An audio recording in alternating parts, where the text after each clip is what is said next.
Yeah, that's what we're gonna do. We're gonna do Keen.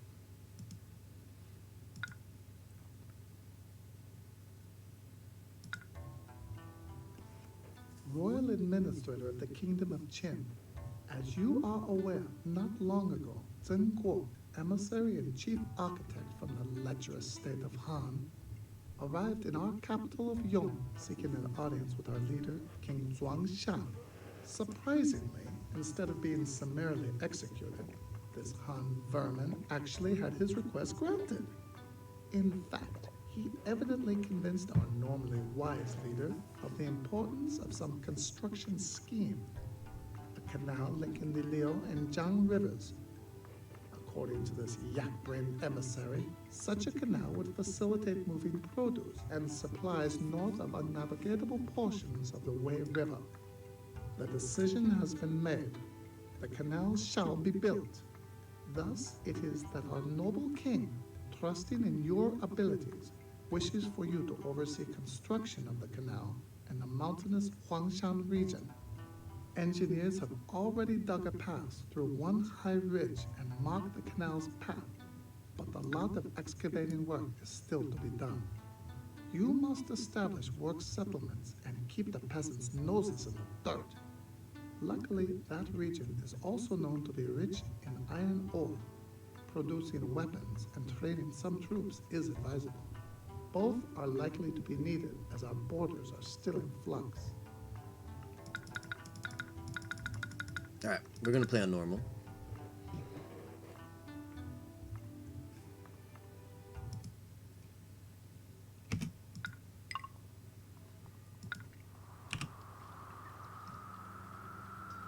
Oh, scroll speed is pretty bad.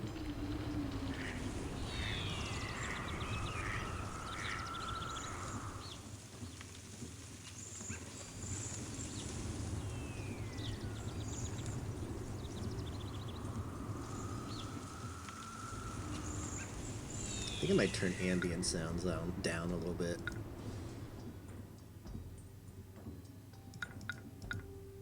We don't need them too loud. Okay, that's nice.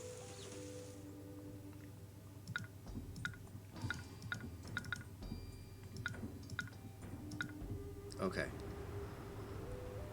Okay, so we have to build the canal. And we also have to produce 10 bars of iron.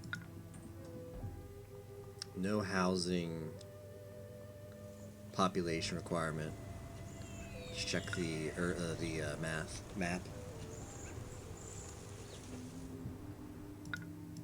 The nomad camps. We can only trade with Yong.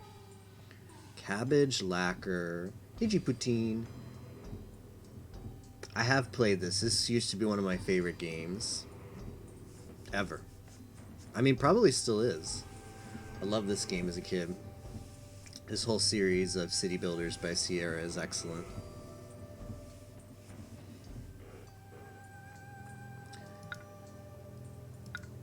Okay, so I think I can potentially open up trade with these other towns eventually. Yang wants cabbage, lacquer, iron, so we're definitely gonna sell them iron. Sells millet, weapons. Well, we should be able to make weapons ourselves. Music school.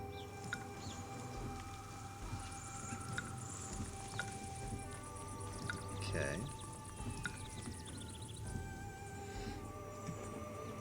So this scenario. This campaign is divided up into different scenarios. This one's supposed to have like 5 chapters. This being the first chapter. Each chapter you build a city, and you have to meet certain goals. Here are the goals that have been set for this chapter. It's very similar to the game I played 2 days ago, Zeus.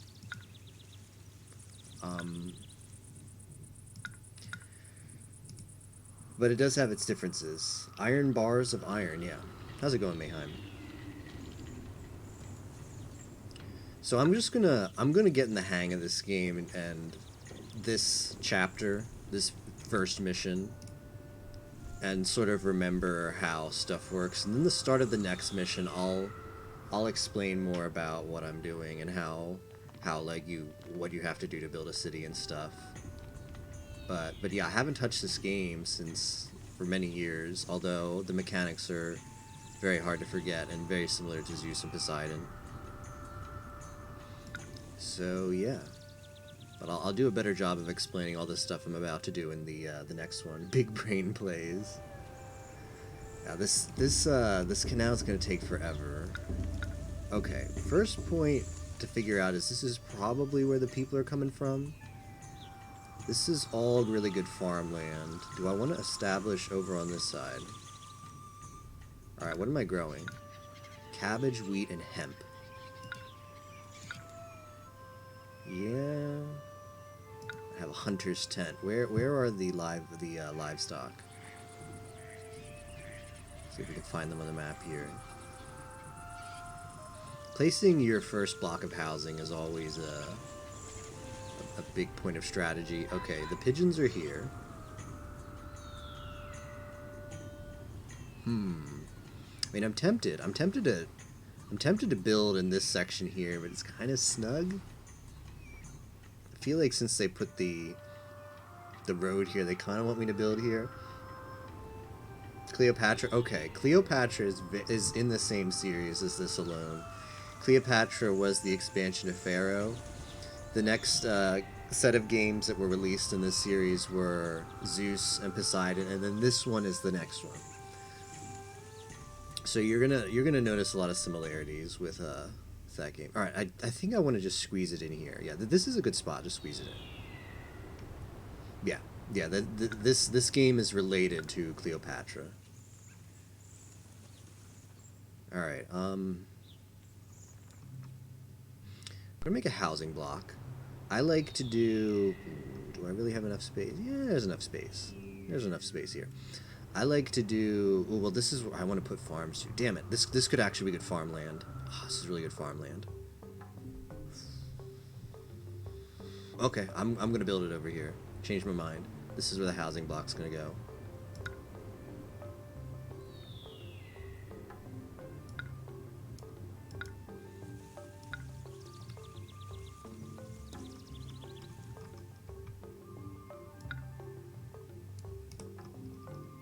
Okay. I hope this isn't too thick a housing block.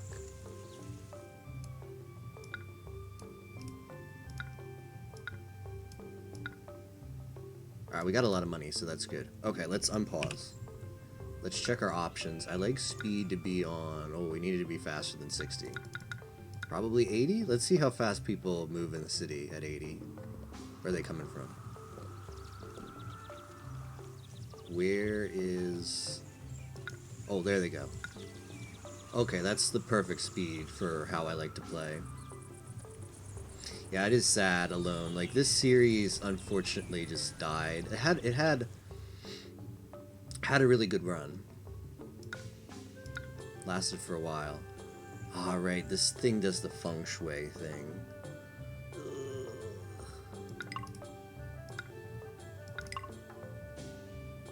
Yeah, there's actually feng shui in this game.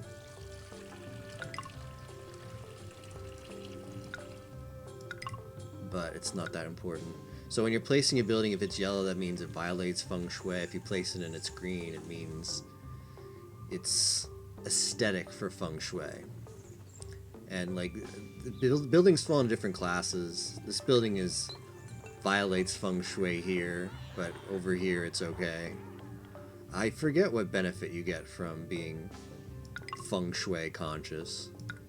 Aw, shoot, you know what I did? I laid this out wrong. Okay. That's better.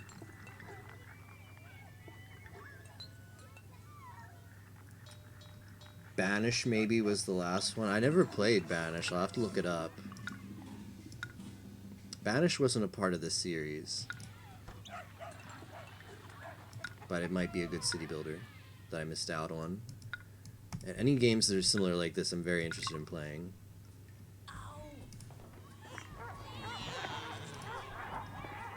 so how's the worker situation? Okay, now we need some food. This is going to be our farm area. Farmhouse. Okay. Well, let's put the granary here. What was that message? I missed it. Population milestone. Cool. Alright, granary, they call it a mill in this game. It's a good place for it. That's where the food's gonna go. Now let's grow some food. Well, we could put some hunter tents to get some food live quickly. That might be too much for now. Okay. Died with SimCity in general. Dang.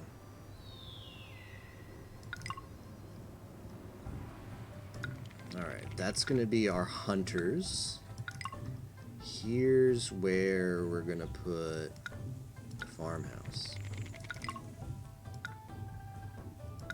Okay. Cabbage.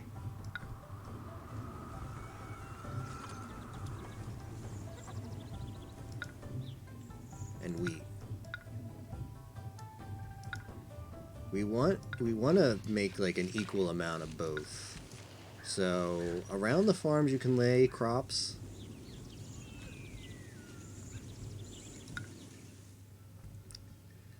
This farm is going to be a cabbage and wheat farm, so it's about half and half.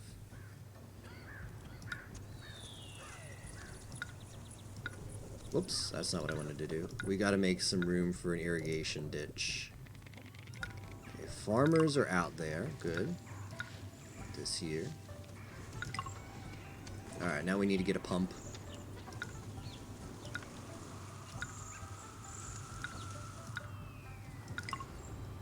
Needs access to a road, huh? There's a road. I'm gonna lay this out carefully.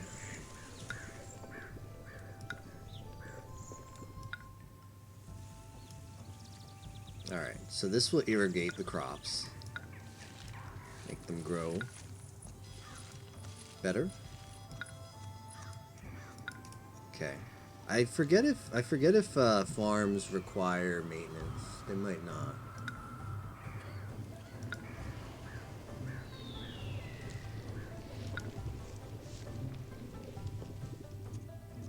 Alright, so here's how this is gonna work. The hunters are gonna go over here and they're gonna kill the pigeons. The pheasants. Like this guy. This guy's got a pheasant on his back. He's gonna take it back to the hunting lodge. And there's the food. The food is going to be delivered to the granary. The mill. Not sure why it's not doing that. Might be an issue with employment. Yeah, we need a lot of workers. Okay, now we finally got a guy to do it. He drops the meat off at the mill. The food salesman is coming from the marketplace to get the meat. And then carries it back to the marketplace. A peddler will distribute the food from the marketplace to the houses. When the houses get food, they'll grow larger to accept more residents, which will have more people come into town, which means we can hire more people, put more people to work, making the city bigger.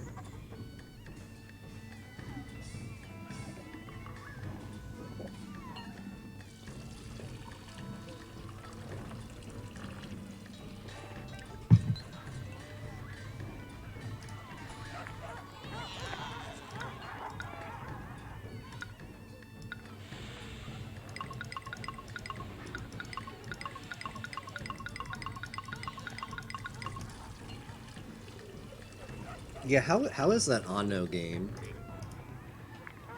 Needs Ancestral Shrine. Okay, put that here.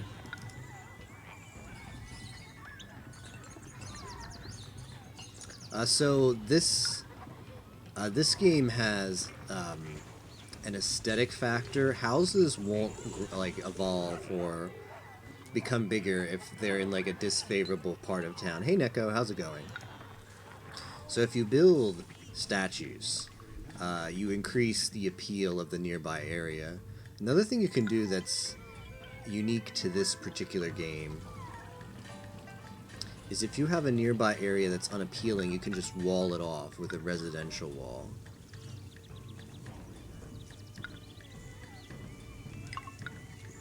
Like that. Now these people will never know that there's a bunch of crap over here. They won't be able to see above the wall.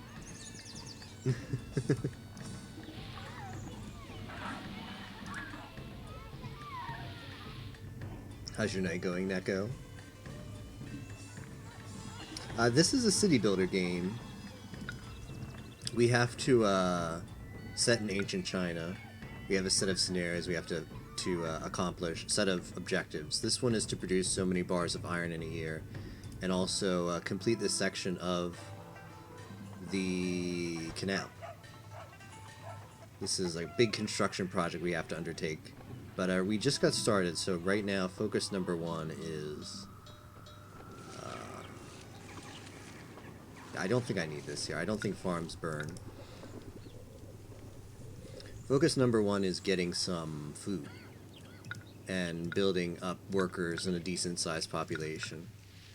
Alright, eventually I'm going to need some hemp, so I think we're going to build the hemp farm now.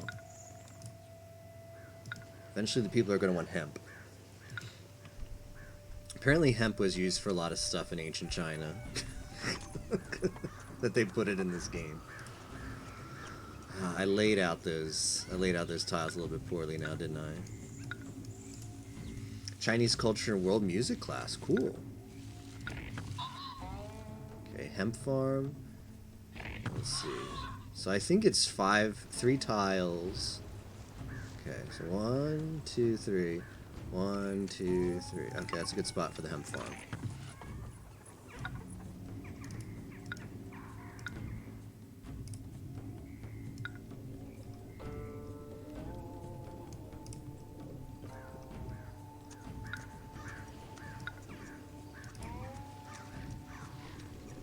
Let's keep an eye on the hazards.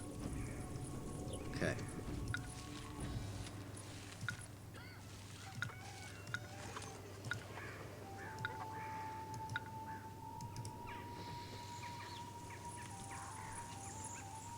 Alright, so let's talk a little bit about how this game works. The most important structure in this game is the road.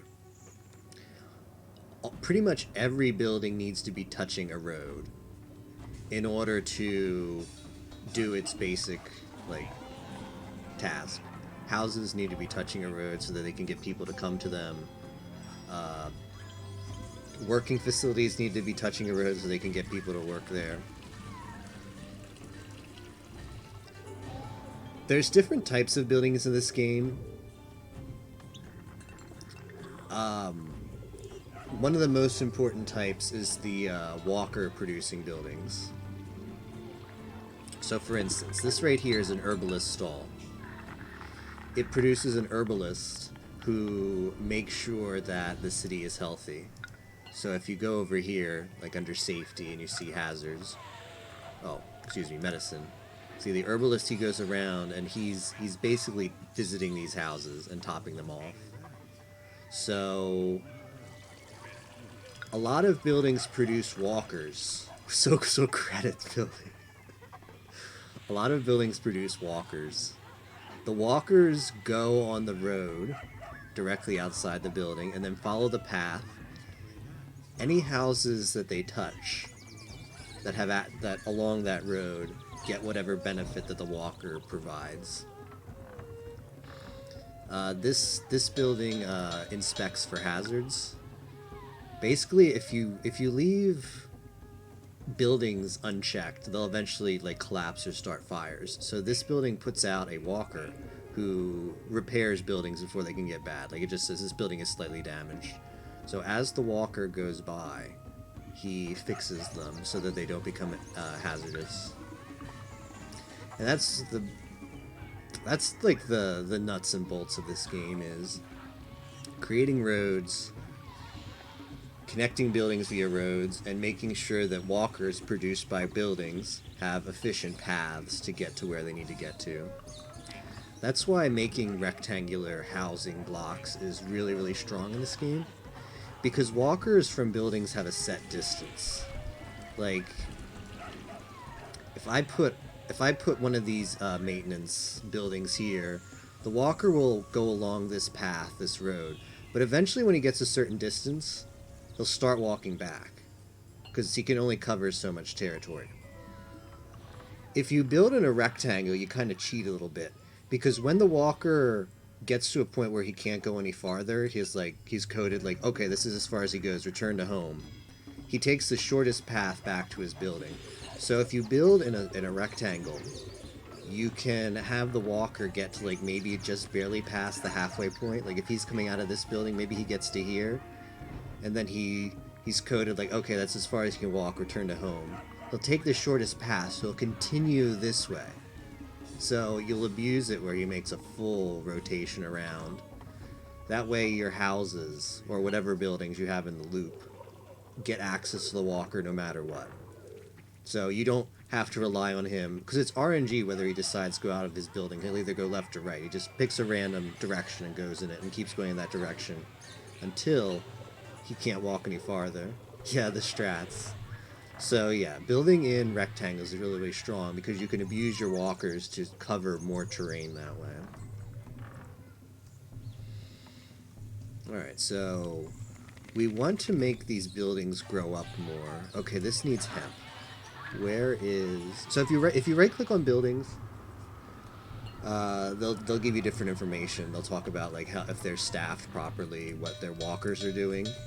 If you click on houses specifically, it'll tell you what that house wants to be able to take in more residents. The bigger houses grow, the more residents they can fit in. The more residents you have in houses, the more workers, higher population, and stuff like that. And land, like, you only have so much map.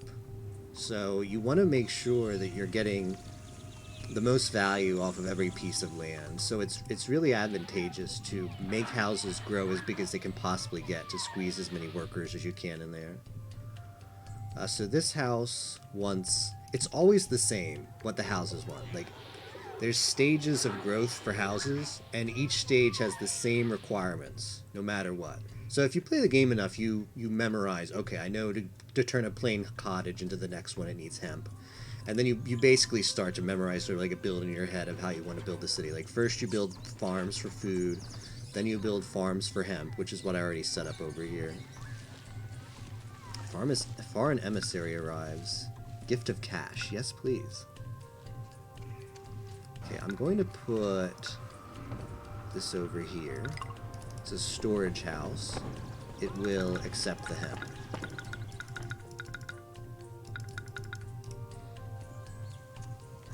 So the hemp field had a harvest. As soon as this gets employed, they're going to drop off the hemp in the storage house. We're going to put a hemp shop over here. And as soon as that hemp gets dropped off, this is going to produce a special type of walker. It's a walker with a destination. So he's going to go directly to the closest spot to pick up whatever good he's supposed to sell. And then I think that's, what else do we need to do here? Tax office? Tax office needs wood. Okay, we should probably start making money. Here's our money up here. We've got a lot of it. But let's build a logging shed over here.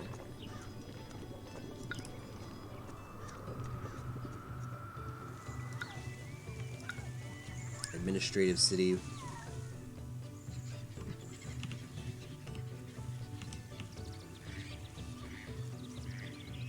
Okay.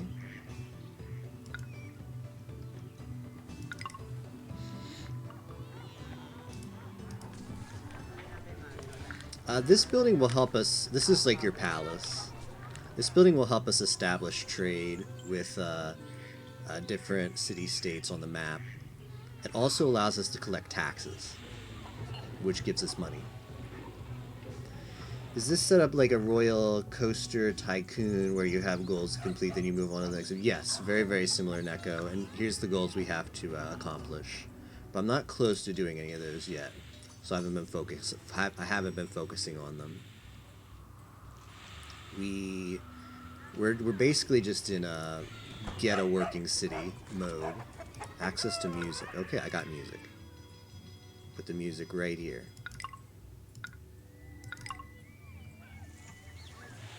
Yeah, it's very similar to the Tycoon games, for sure.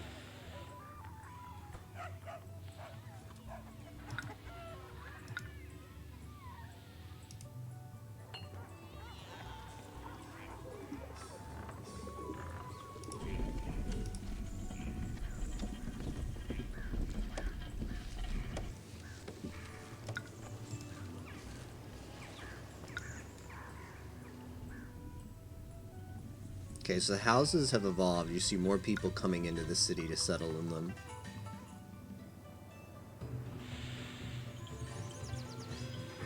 You don't want to build too quickly because you don't want...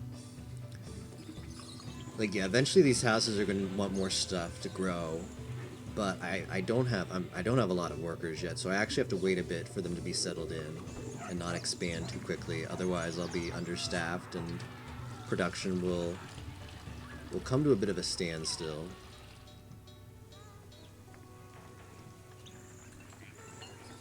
Okay, these houses are growing.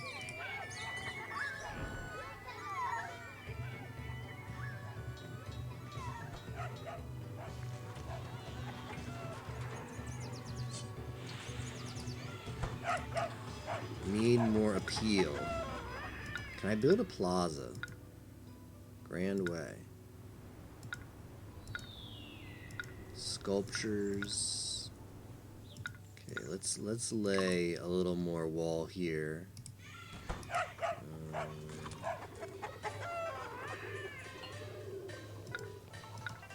Yeah, they say it's not appealing to live there. I don't know if I can do much about it.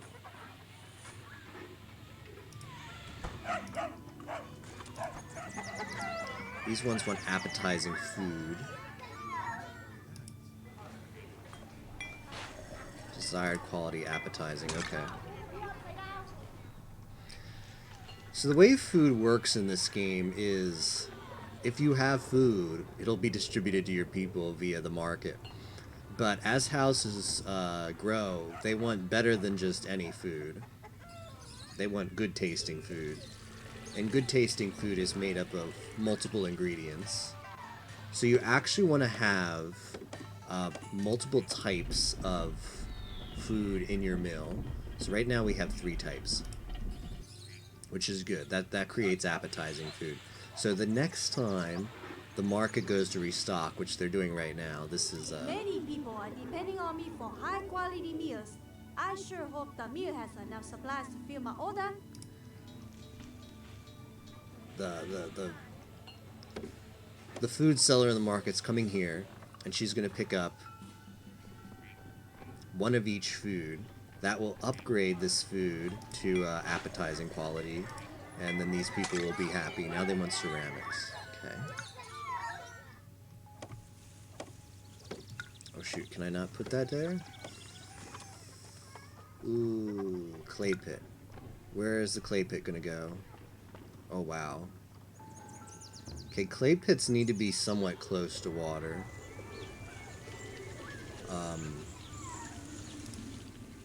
Because that's how they get the clay. I'd rather put it over here though. I don't want to put stuff over there. So where can I put this? Will it go here? Okay, it goes here.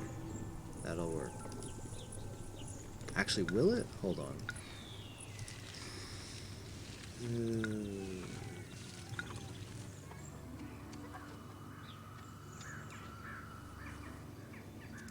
Okay, let's clear the path here a little bit. Put some clay.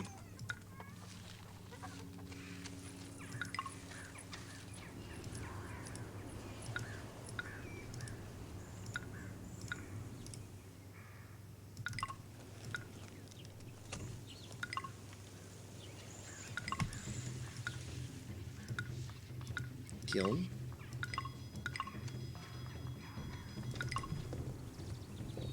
You ever played Stronghold? I thought that game was pretty fun, economic versus military balance for an RTS.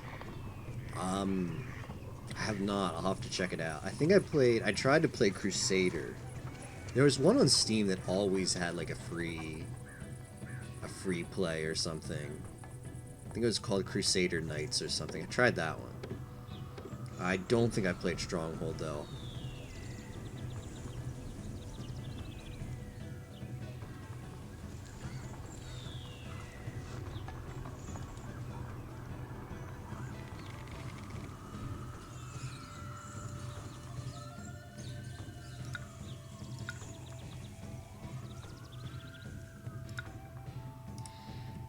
So another thing that's important in this game is religion. Yang buys less cabbage. Okay. Religion. There's different religions in this game. Different scenarios have different ones unlocked. This one has ancestral Chinese religion and also Taoism. For the ancestral gods, you have to give them offerings or they get angry. And if you offer them a lot of stuff, they'll actually give blessings to your city. So let's do him. So we gave him some meat. Now he's contented from neglected. Yeah, I don't remember Crusader Knights that well either. But it was something like that name. Okay, so we're dropping off hemp here. And we also want to drop off ceramics. Where are they? Fish, millet. Oh. Oh, there's more down here.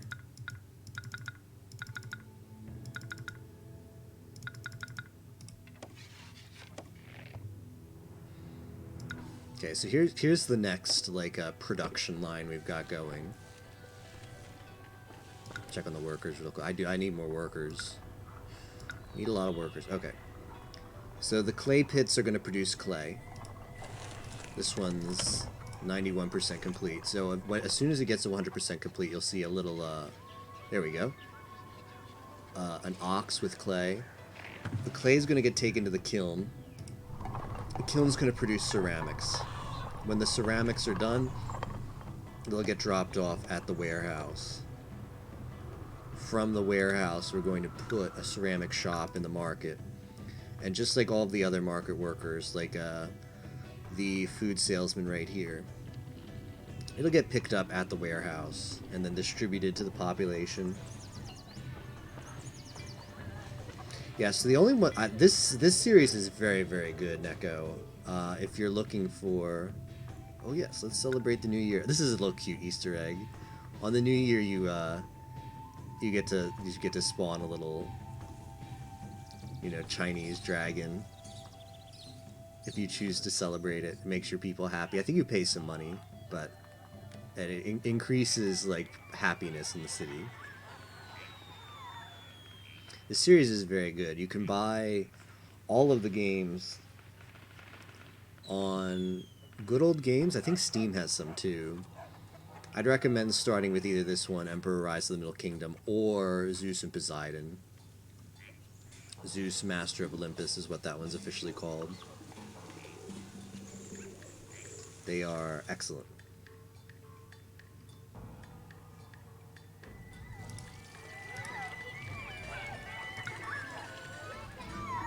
Alright, I think we can put some more housing now.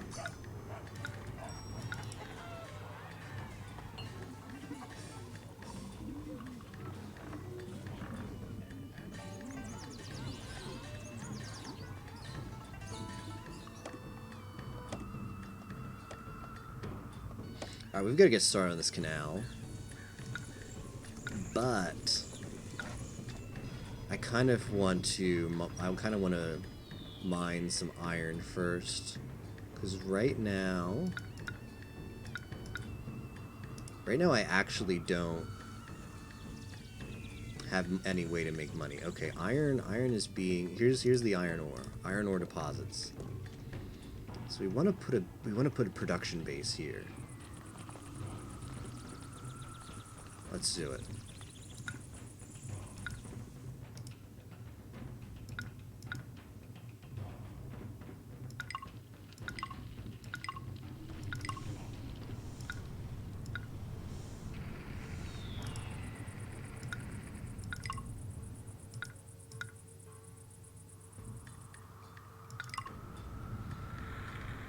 Oh right, I still need a lot of workers. That might not have been a good idea. Let's check the world.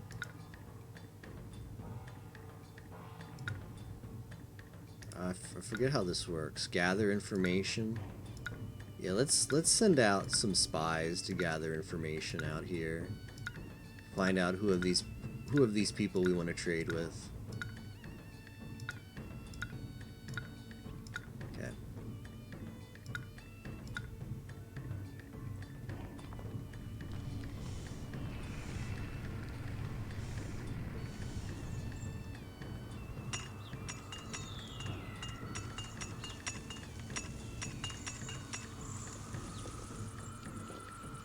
Suppose I want to put a warehouse over here too. Price increase for iron. Ooh, I like the sound of that. Let's put the warehouse there. This warehouse we want to only accept, well, only the stuff that it's close to. So, I guess just iron.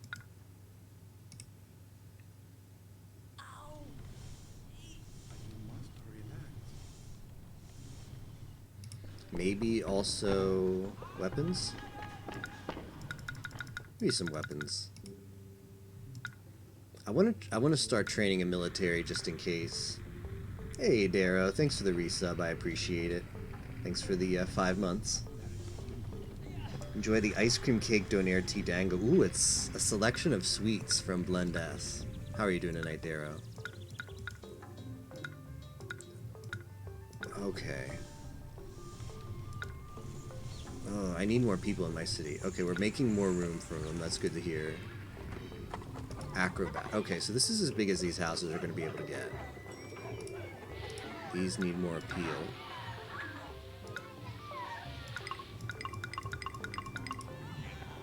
Mad at sports again. Other than that, you're good. What kind of sports do you like, Darrow?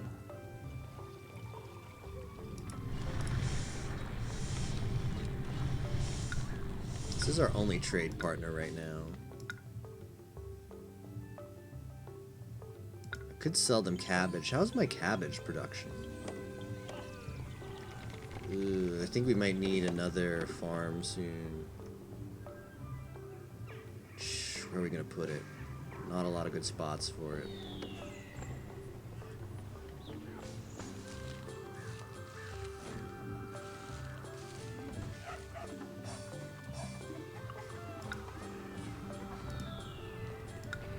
Let's put our weaponsmith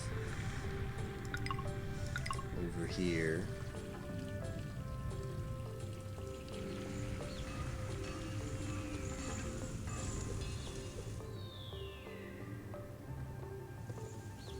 The EPL and Rocket League esports. Okay. What's your EPL team? What do I want to put? Crossbowmen are pretty strong. I don't think I have. Let's build crossbowmen.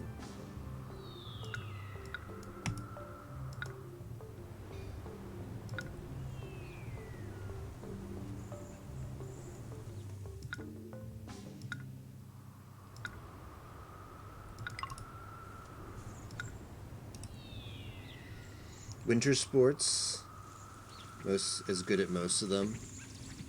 Liverpool, okay.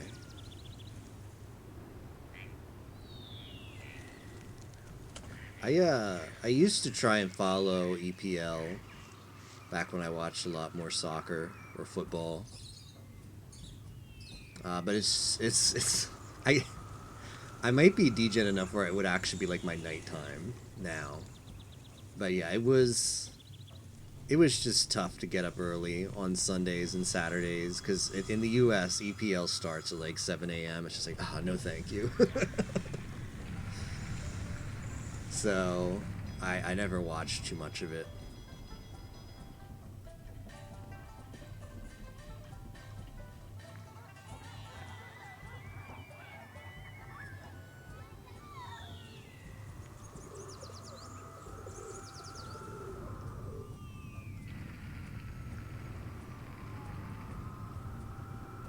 Alright, I wanted to build another farm. I really don't have a good spot for... Oh, this spot might be okay. This might be an acceptable spot.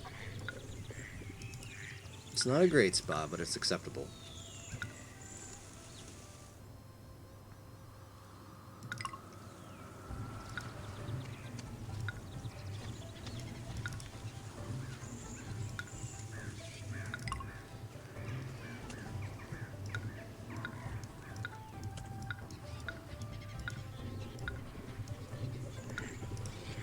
Okay, so we wanted cabbage and wheat here as well. Okay. Cabbage. Wheat. And then let's put our irrigation ditches. I just didn't build it close enough, did I? It's gonna look ugly like this. Gonna have to double dip on the irrigation ditches. Alright. Middle of the week, it starts around middle of the day, yeah. Yeah, in Europe, oh shoot, what happened here? Oh, this happened. Okay, that's easily fixed. Yeah, in Europe, it works out pretty well. I used to watch some of, like, the South American leagues. But back in the time when I was interested in soccer, there was not a lot of coverage of them. Although, like... It was a better time slot for the US because it's the same time zones in South America, so it was like you could watch football and soccer at night. Which is when I wanted to watch it. I just didn't want to watch it like in the early afternoon or morning. Okay, New Year's bonus. Reduce building costs, improve production yield, special gifts. I forget what all of these do. Let's go increase production yield.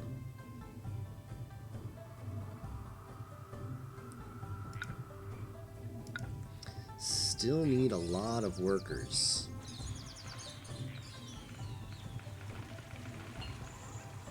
Alright, let's put more houses then.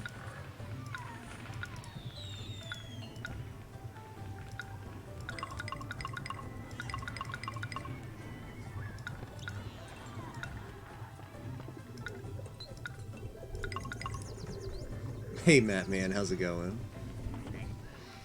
It will not be 24.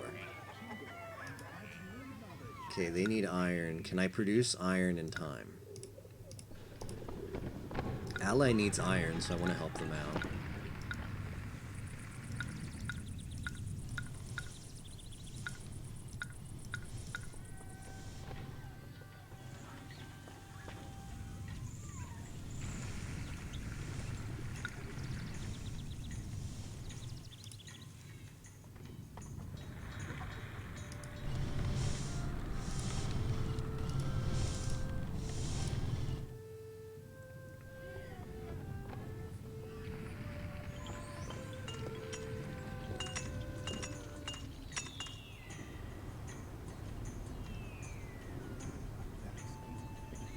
Random cutie.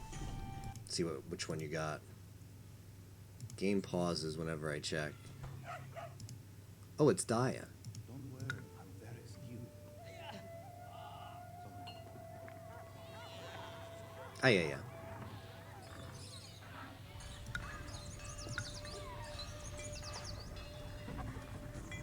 Neutral appeal. Says somewhat appealing. I'm tempted. I'm tempted to just build some houses over here. Let's do it. I need a lot of people working in this city. When is more card games? What card games did I play? I only remember playing Shadowverse, and I have no interest to go back to that game until... Ooh, we need food. Until they drop an anime series that I'm interested in the cards for. So probably not for a long time. Oh shoot, houses are going down. They need food. Ooh, this is bad. Alright, we're gonna have to do something. When is the wheat harvest? July, it's June, okay. Ooh.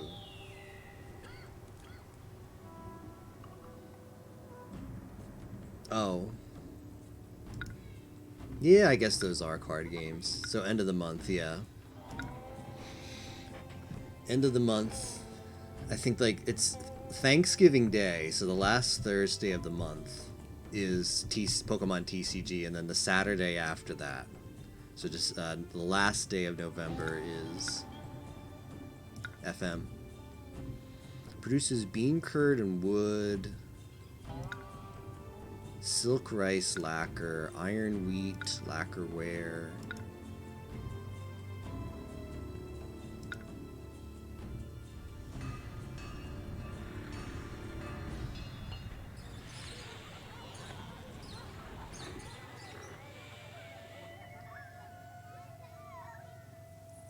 Okay, we better offer some stuff to the gods. They're unhappy.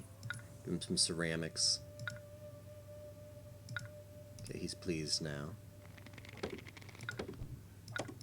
We also need to, shoot, I didn't dispatch that, did I? I also need, more meat.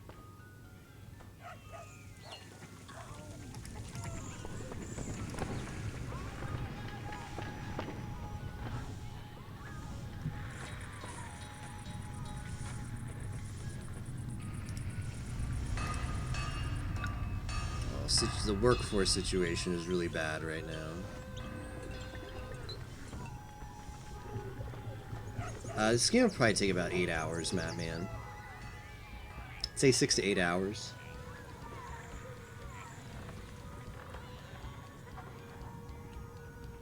Now they need weapons, these people. Alright, stockpile the weapons too. I don't think we're going to be able to get either off though.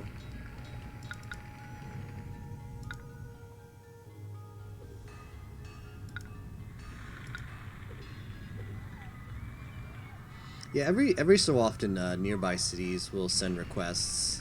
If they're hostile cities and you don't fulfill those requests, it makes them more likely to invade you.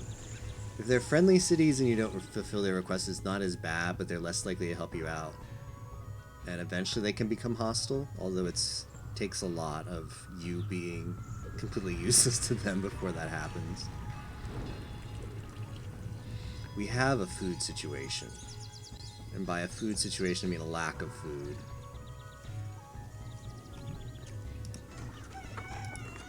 And the farms are underemployed, so that's not helping things.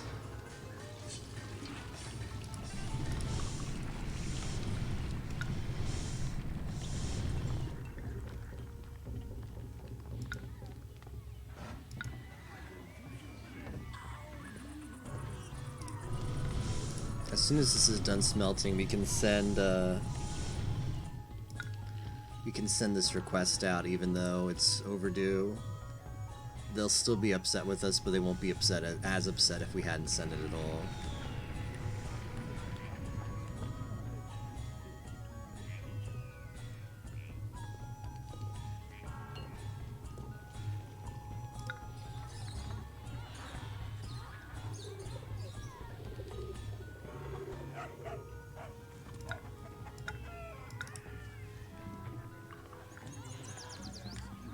Alright.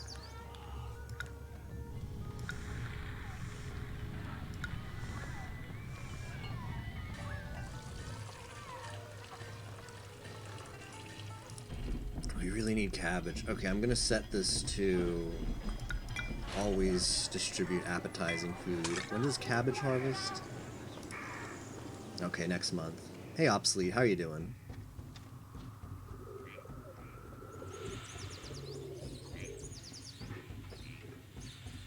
I'm doing pretty good. This we're getting just underway in the first chapter of what I think is a 5-chapter campaign. We're having issues getting stabilized here. Our craftsmen can make such wonderful pots. Okay, they're harvesting the cabbage. Oh, the cabbage got very under... Okay, here's what we're going to do. We're going to make sure the agriculture industry is maximally employed because we need food. More than anything.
Alright, let's build more house. Like this is it. Every spot that we have open for housing, we've got to build houses there.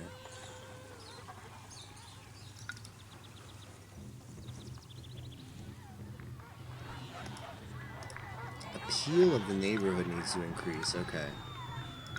So I put this wall over here so that it's not as ugly.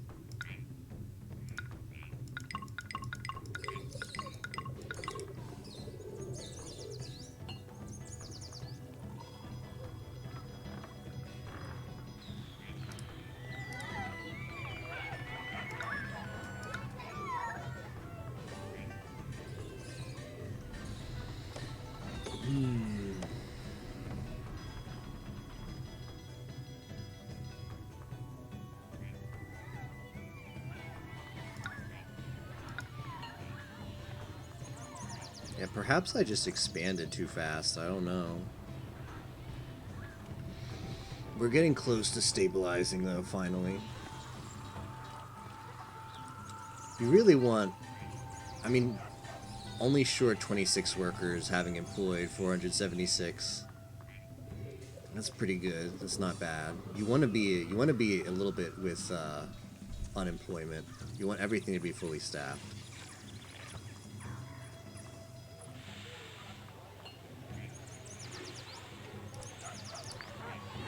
But I still need a lot of workers to build the canal, and also to meet the production goals of iron per year. Ugh. We might need a second housing block, but if we're going to put a second housing block, we need more farms. We don't have a lot of space on the map.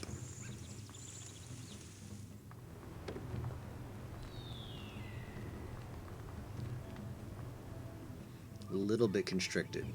And I could put one here. Could put one here. But where's the other farms gonna go? So if we put one there, we definitely need more farms.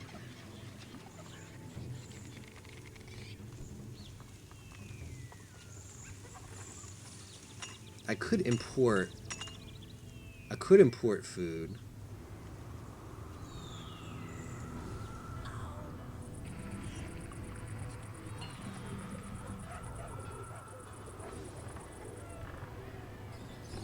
Right now, we're producing food enough for the current population, so that's good news. I think I'm going to lay down a workforce, a labor camp. What happened?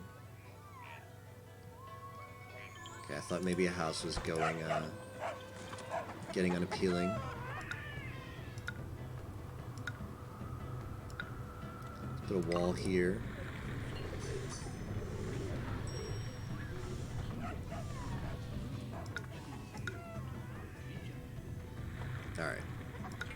Time to build this canal. Needs to remove a lot of dirt.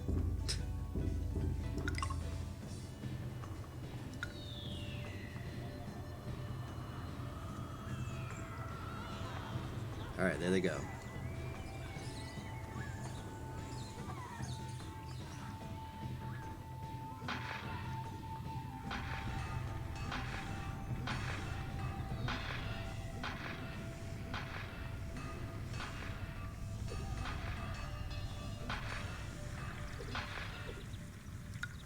The goal of this mission is to meet a production per year requirement of iron and also complete the segment of the Grand Canal. Grand Canal just takes, like... Well, since this game is set in ancient China, they made a lot of missions where you have to, like, build an important historical structure of China, whether it be, like, the Great Pagoda.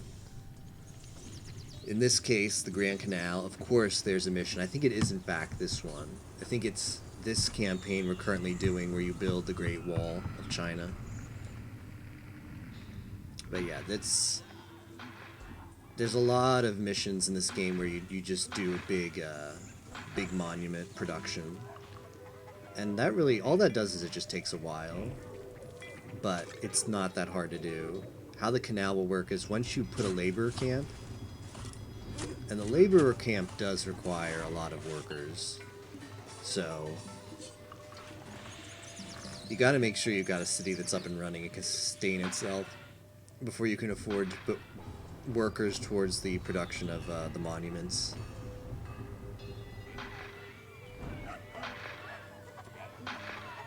We could build multiple of these.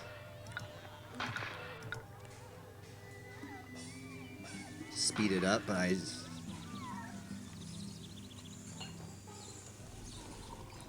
just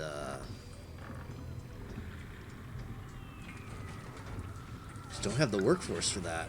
I'm short 10 workers, and current priority is just sustaining what we've got going on currently. Alright, let's make sure that we're praying to the gods. We don't want her to be angry, so let's make an offering.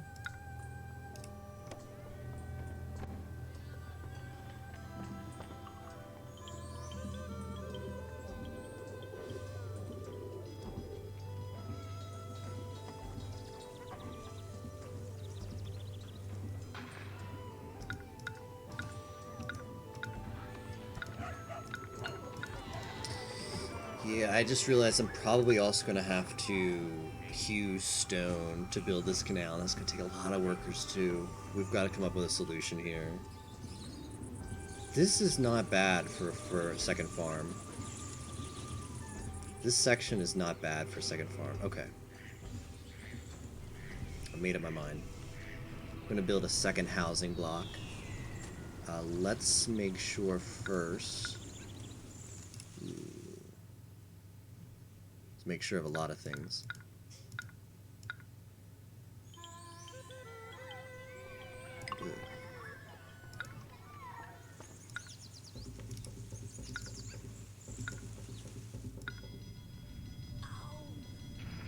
Okay.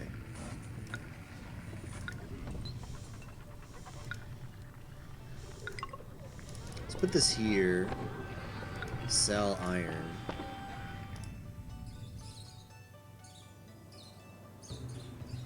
Because I need to start making money.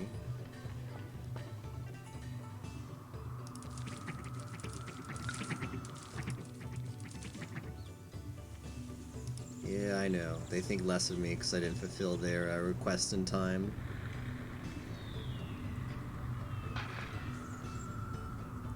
Alright, here's the plan.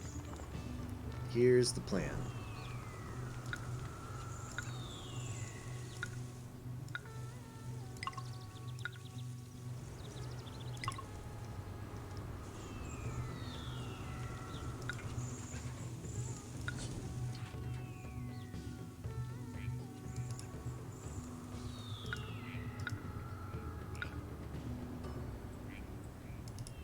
Squeeze in a second housing block here.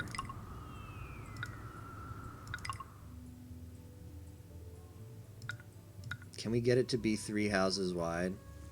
See if I put one here. Yeah, I think we'll be good. It's gonna be tight.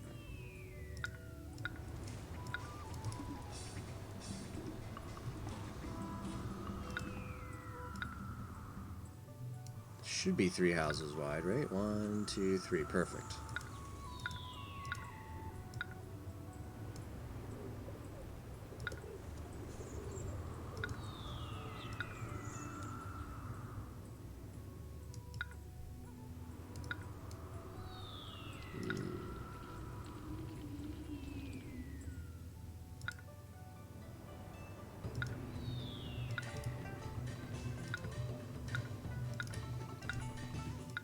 Okay.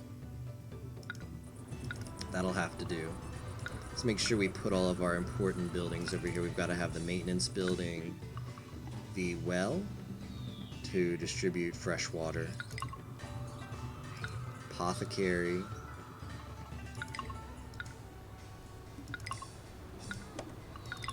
alright. All of those things are good.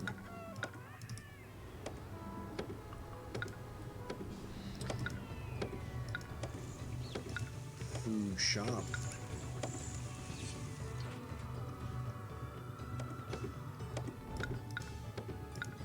Hemp. Ceramics. I'm keeping an eye on my money. Spent a lot of money in this game. Not really making a lot of money. Ooh, let's make sure we're collecting taxes in this area as well.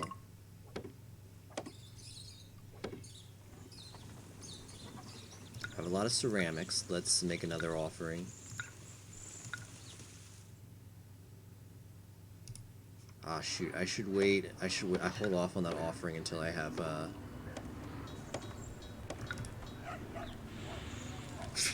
I think it's funny, like, there's some trees here. Like, how would you like to live right next to this guy chopping a tree down? Alright, okay, now we are actually dealing with unemployment, which is good. We want our workforce fully employed. Oh shoot, I did a little bit of a miscalculation here.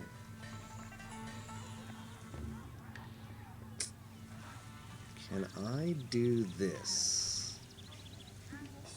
Okay, the iron.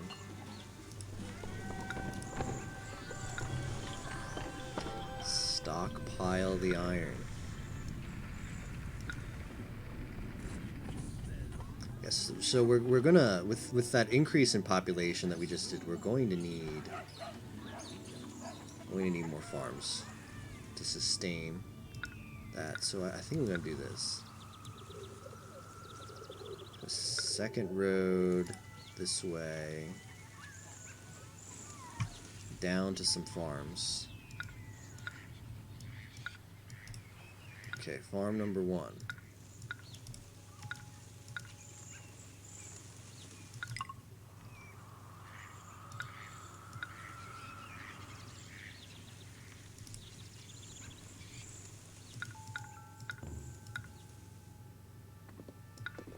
Cabbage.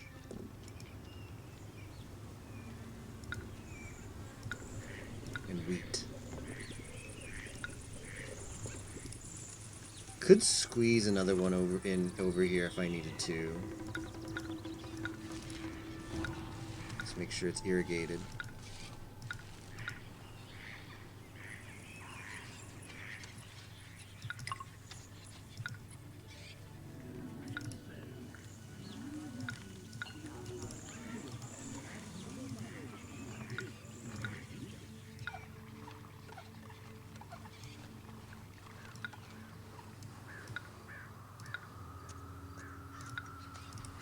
Alright. That will help with food production.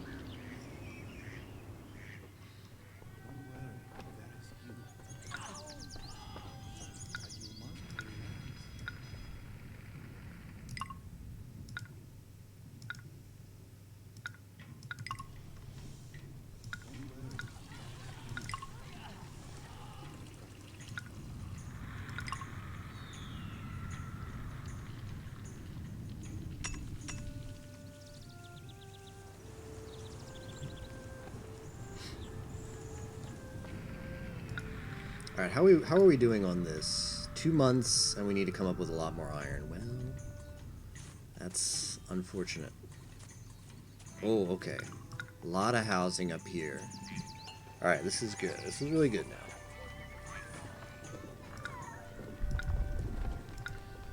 Now let's make that offering.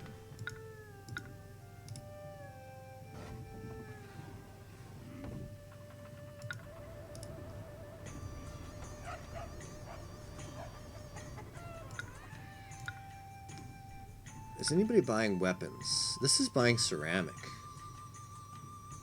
And iron. I probably want to try and trade with Lindsay. So this game actually gives you the opportunity to open up trade to cities that you're not actually trading with. The best way to do it is first you want to be in their good graces. So you send them a gift of stuff that they need, and stuff that they need is stuff that they buy. So you look at what they buy. You send them a gift of that. That generally makes them happy, and then you send them an offer to trade, open up trade with them. I guess I can do this. 12, 12, and 12.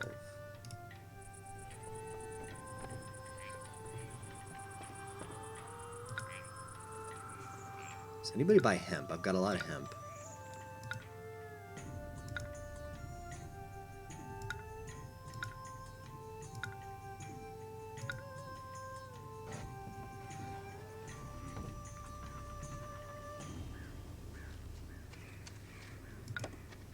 Okay, we've got a lot of unemployment now, which is actually good, because, shoot, well, I hope they don't get too upset that I'm not making any of those.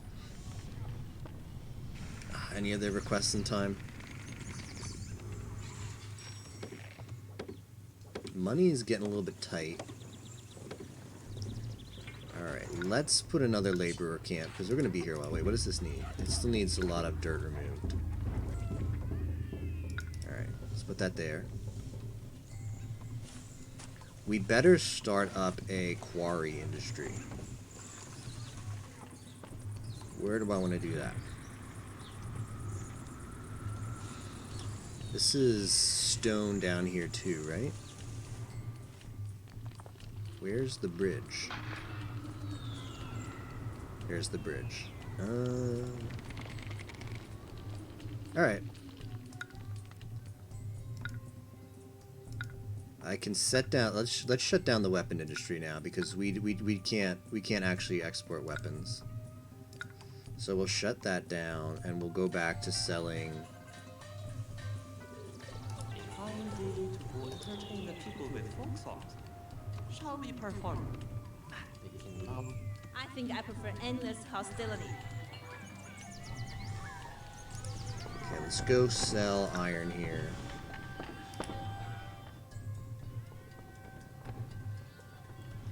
Over here we can develop some more iron if we need to. Alright, quarry.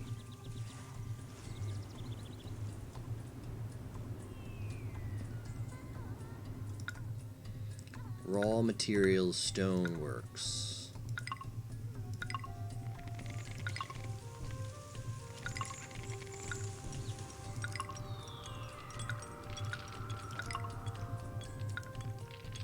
We're gonna have a thing here, and this is only going to accept stuff we need for our building project.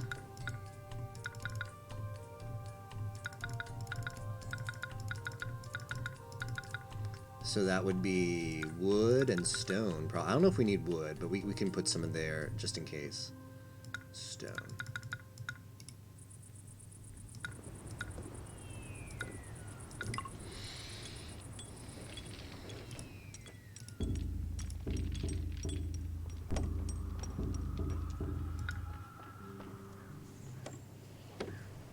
Alright, city is looking very nice. We better, you know what? We haven't done something yet. We haven't saved, so let's do that.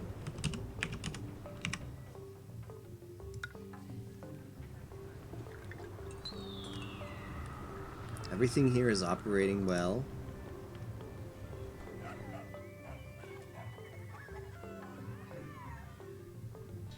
We're finally exporting stuff.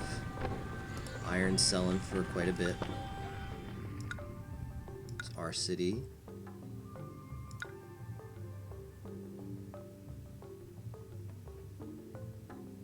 Lindsay. Okay, let's give them some ceramics. Hopefully that'll make them happy.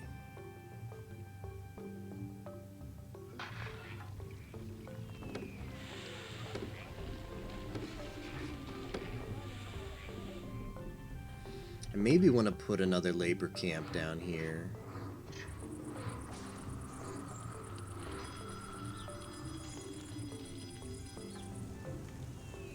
How are we doing on workers? 11 needed. Alright, let's put some more housing up here.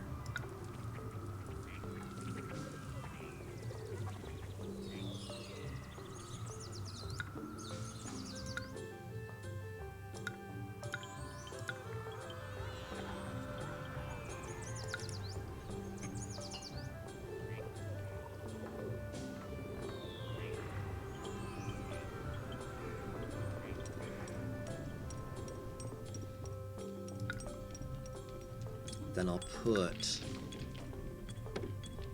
a labor camp over here. Because we want to get this done eventually. That's a lot of stuff. This is eventually going to be a canal and it needs a lot of work still. But yeah, city is finally buys less iron. Uh-oh. That's not great, but we've got other people we can sell iron to hopefully soon. Lindsay. Let's request to open up trade with them.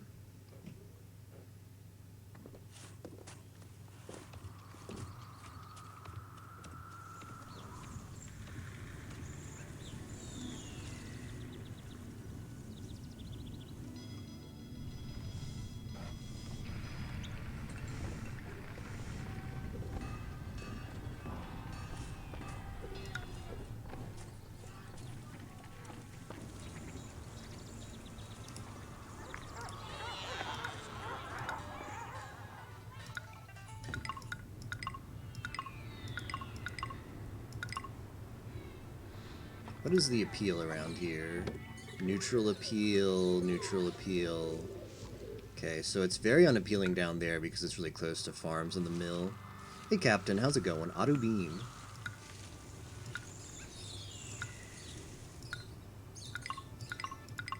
Put that there.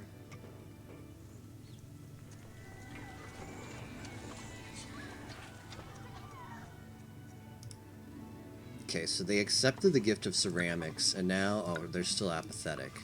Usually they won't accept, well, we'll see. We'll see if they accept our request to trade, even though they're apathetic towards us. Where's this one? I want hemp, okay. See desirability, neutral appeal. Just build waifu statues.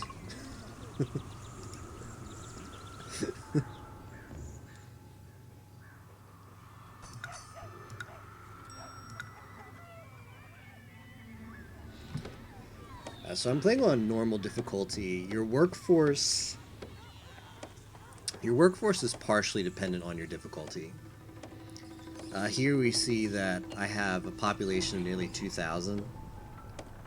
Only 808 of that population are in the workforce.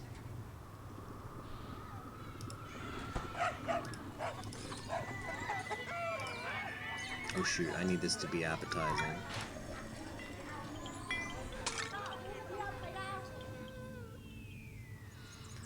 Like, the lore reason behind that is you assume some people are... Okay, good, we've got trade with Lindsay. Lindsay, best girl. Alright, here's what I want to do.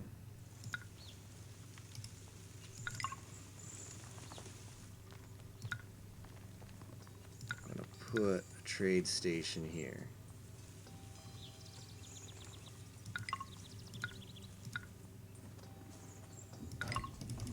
And this is going to sell ceramics and iron.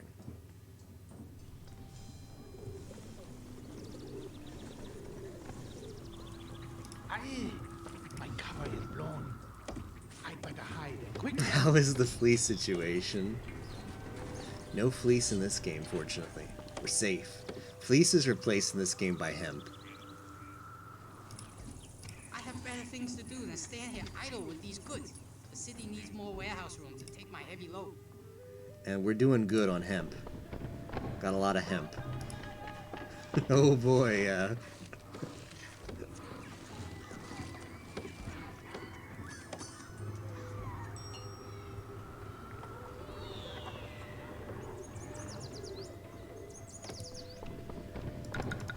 You better change this to get.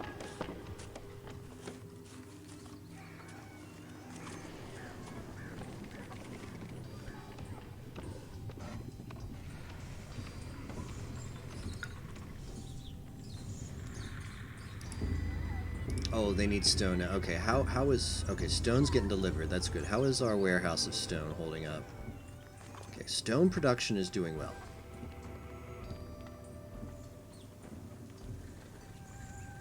So again, goals for this map. Oh, we've actually met the iron production in year requirements. We just have to finish the canal. Might speed this up. Once I'm sure that I've got stability in my city, I think I might hit that speed up button. The only issue. Okay, I think we need more meat. Okay, let's build some more meat. Hunter's tents.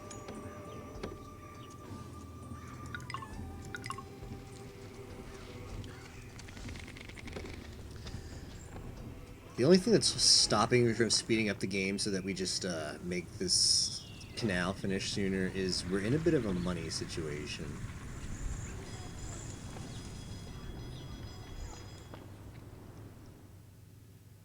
And by money situation, I mean we're losing a lot of money. We're not actually in the green. We started off with quite a bit of money. I think it was like 16,000. We're down to 3,000. Which is expected. Like, it takes a lot of money to get your city off the ground. But we need stability now. What's this guy do? It's the mason. Where is he going? Oh, to lay this... Oh, okay, we're building...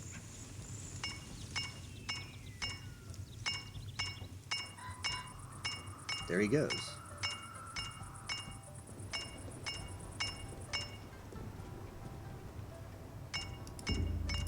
Okay. I assume now I can shut down the laborer camps.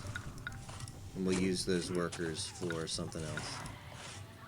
I think now we want some mason guilds to lay those stones.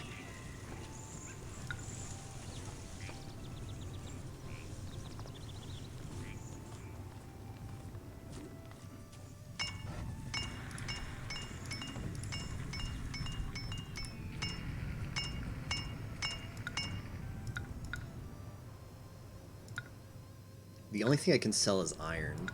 Could sell cabbage, but...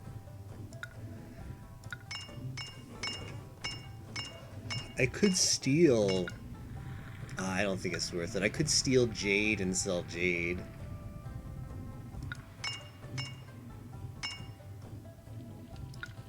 Or I could try to appease the nomads. It's Lixus. This is your friend Lixus. I come to offer you some fleece as a sign of good peace between nations. Aren't taking it. I'll be back in 6 months. Please make some room. Alright, I'll see you then. My good friend from Lixus. I await those 64 skeins of fleece. Which I'll dump in my warehouse, completely forget about, and then let my city go all the way down to small houses without fleece when I forget to begin importing them. What does this need? Let's see. Excavation, wood, and stone. Alright, let's... Yeah, we're probably gonna need more wood. Let's do that. Let's cut some wood. Employees needed. Oh, shoot. Oh, how did that happen? The guy is right here.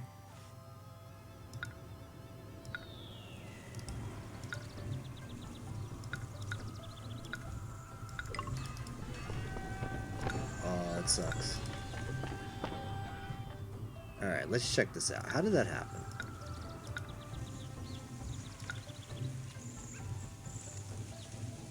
I'm gonna monitor that. I'm gonna monitor that got collapsed. So one of the things that this game introduces that wasn't around in Zeus of Poseidon or any of the previous games is spies. Which I didn't actually know that espionage was big in China, ancient China, to the point that it would be included in a game like this. But yeah, you can send spies to sabotage other cities. You watch too much of your gameplay, yeah. And also spies can be deployed into your city. Spies, when they're deployed in your city, do a number of things.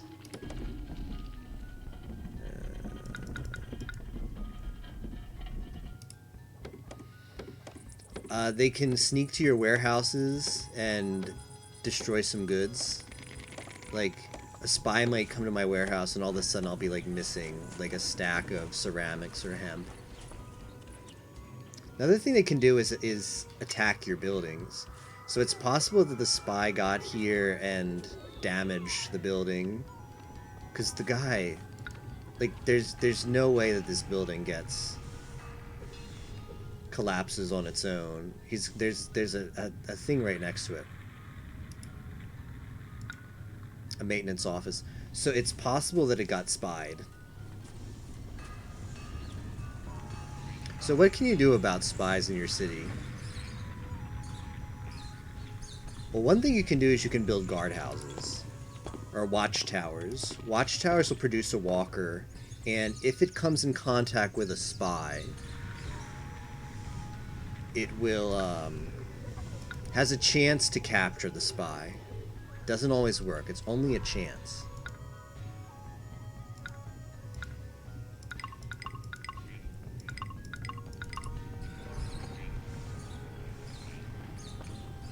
Spies blend in. Use your auto beam. Spies blend in with your walkers. Spies will actually be sprites in your city that look like your walkers, but if you click on a spy, like just checking out one of your walkers, he'll be revealed and he'll go back into hiding, so you can sort of thwart him. So one way to counteract spies is to always be checking in on your workers.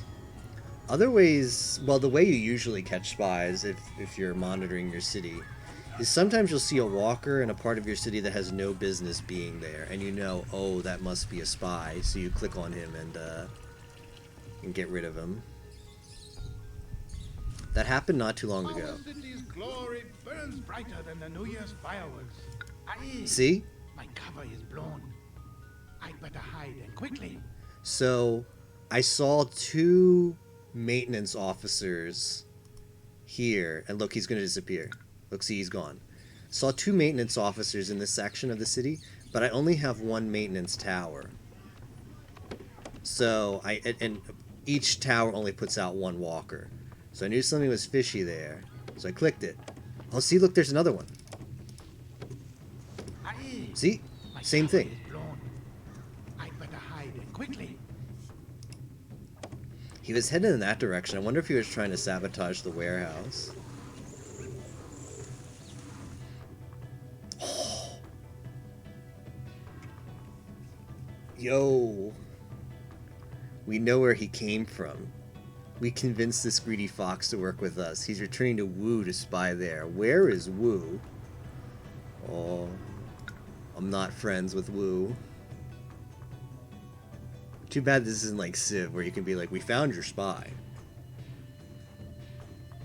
And we're not happy about it. I would actually like to trade with Wu, because they've got some really good stuff. Alright, they'll buy some of my stuff.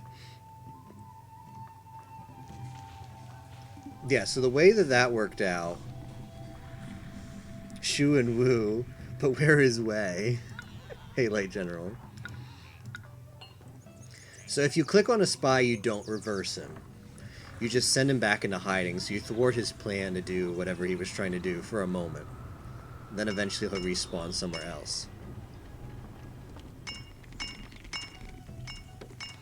But like I said before, your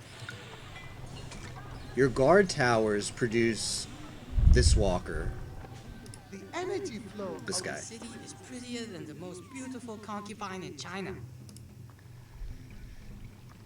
This guy will go around, and if he happens to cross paths with a spy, like if he intersects with someone blending in as a spy,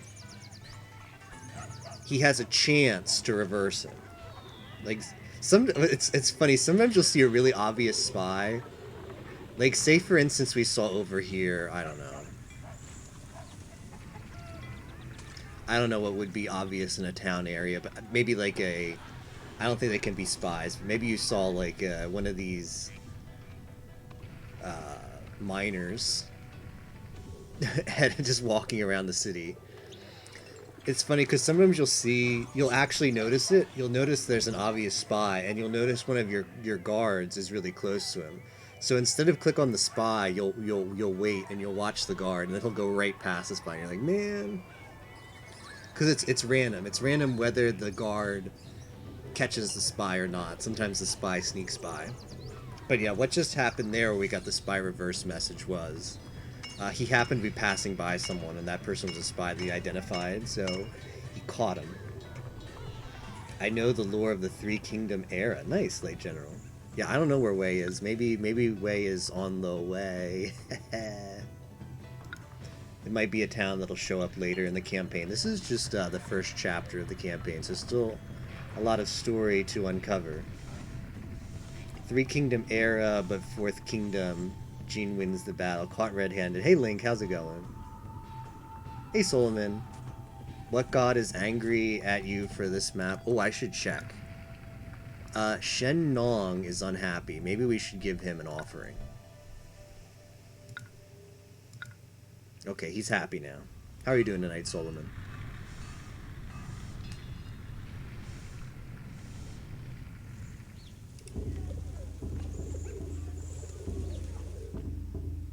I'm actually good at these games. I played the crap out of these games as a kid.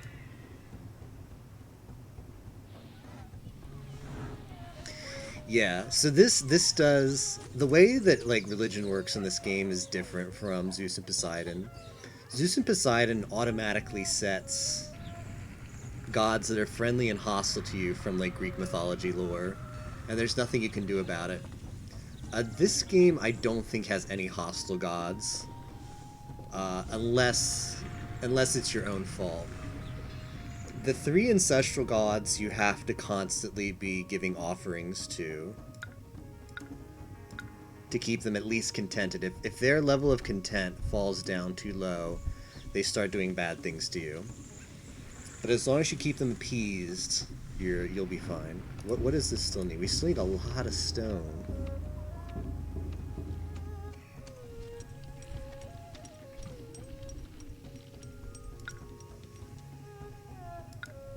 And we still need more workers.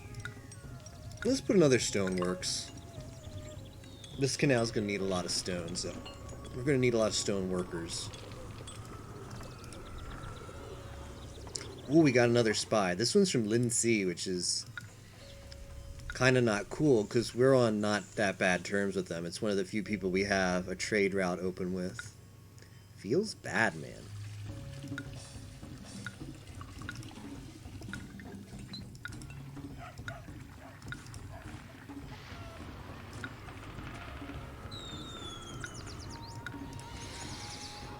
That's as many houses as I can fit in these two blocks.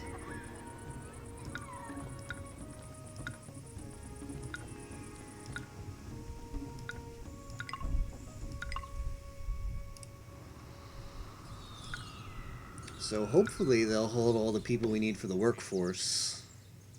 Baka Spy.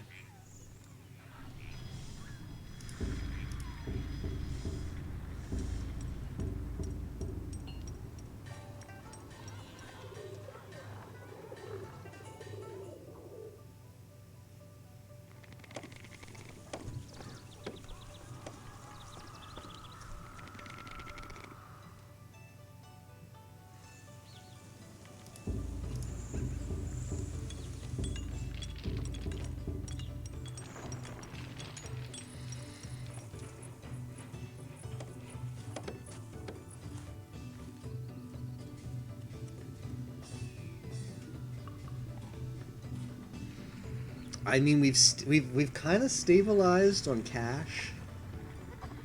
I might be able to speed it up now. Yeah, let's speed it up.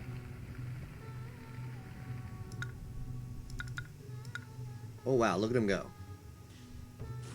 I'm watching the important numbers.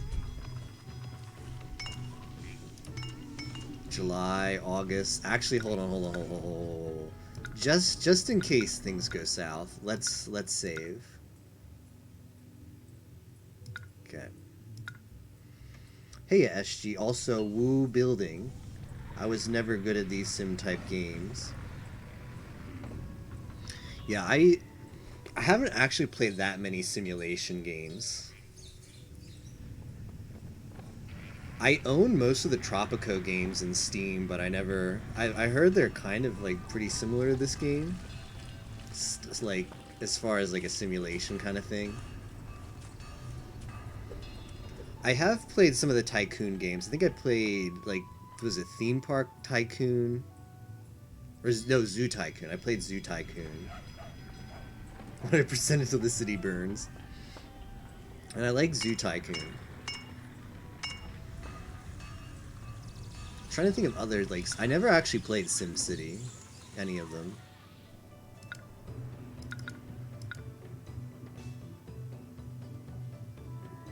Alright, very important. We gotta make sure that the cash doesn't drop below a certain amount. We've gotta periodically check the gods so that they don't, their pleasure doesn't drop down too low. Oh, big progress here. Is it done? Hold on.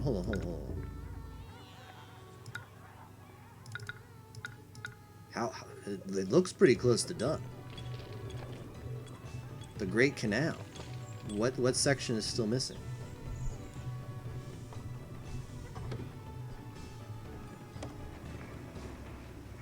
Okay, just down here. I assume it's going to be done after this final segment.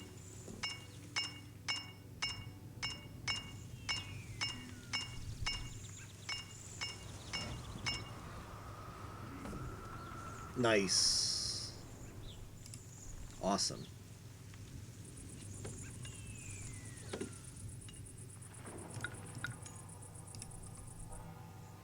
All right, that means as soon as the next month starts, we've met all of the objectives, so we'll get to go to the second chapter.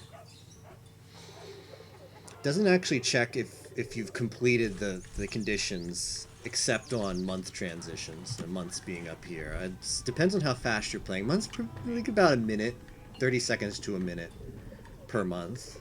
IRL time. It has since been discovered that the idea for the canal was, after all, a cunning scheme by the treacherous state of Han. They hoped to bankrupt our coffers on a foolish project. Instead, their plan has backfired, and they are the fools. The Han kingdom now lies prostrate beneath the iron blade of Qin, and it was this wonderful canal that has allowed the produce of our farmrooms to better supply our invincible troops. It is certain that other kingdoms will also topple, like Mahjong tiles before the might of Qin. Unification of the land under the glorious banner of Qin is all but assured. Score doesn't matter, but it's kind of fun to check every now and then. Months penalty, so it does penalize you for how long you take. Difficulty modifier is ×1 because it's normal.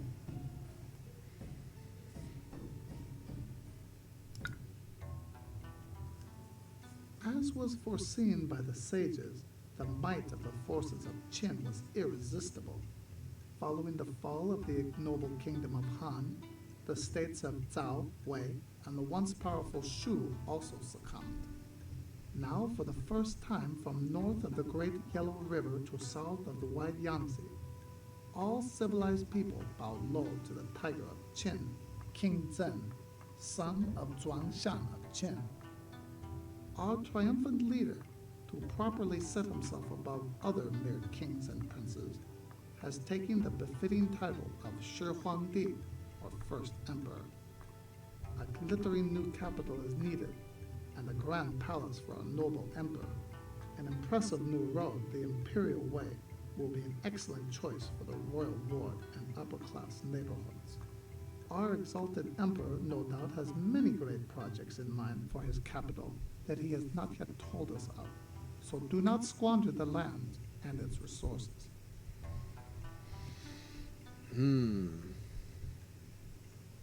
I wonder if that last sentence is hinting that we come back to this town.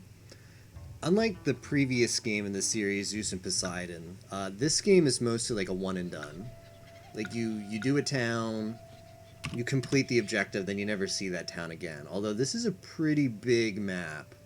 And the fact that it gave us that little hint there, like make sure how you lay out your stuff, don't squander the land, leads me to think we're probably coming back here.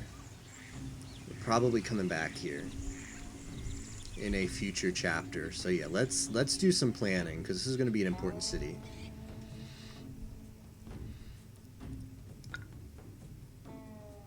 So how big is the large palace? Okay, it's not that big.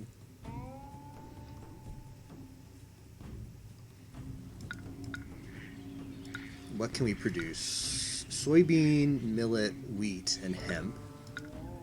We can fish. We can make silk. That's very good. That's a really expensive export. So if anybody's buying that stuff, we can make a lot of money. Kiln, and we can also make lacquerware. But we can't produce lacquer trees. We're gonna have to import the lacquer and then I guess work off of it.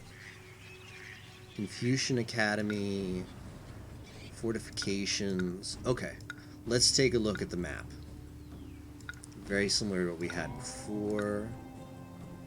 Lacquerware, weapons, lacquer, rice. Alright, I'll try to talk through more of like my building process this time. Talk about how this game works as we get the housing blocks set up over here. So every map has an immigration point and an emigration point. So a point where people come into the city and a point where if they get evicted, like if a house collapses or it gets downgraded because of whatever requirement has not been met anymore, like if you run out of food or hemp or ceramics, a point where they leave the town from. So first thing I'm going to do is I'm going to build a test house just to see whether it's usually indicated by a road. So this is either going to be the point of entrance to the city or the point of exit. Okay, so a guy's coming over from here. So the immigration point is here. So you probably want to build the housing relatively close to here. I could put it here. I could put a block here of houses. Could just put in the center. It's not a bad idea to put in the center. I don't dislike putting one here too. We want to make sure that we have plenty of space for expansions and also industry. What do we have going on over here? Just want to check out the map completely before I make decisions on what to do. We can, as far as raw resources, we only have access to trees. And what's up here? Fish. Where are the... Okay, there's a fish point there. There's fish here. I mean, putting it in the center here isn't that bad. Although we do want to leave space for farms. Last thing, let me check over here. What is this? This is gold? Copper ore, huh. So we have copper ore deposits, but we can't actually... It's not actually giving us the building to mine it. So perhaps we'll get access to that if we return to here.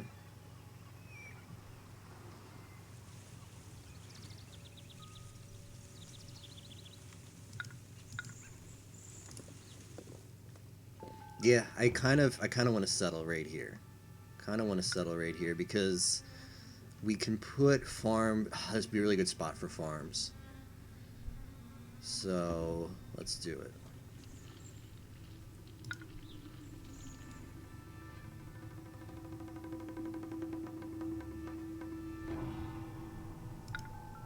Oh. Unpause.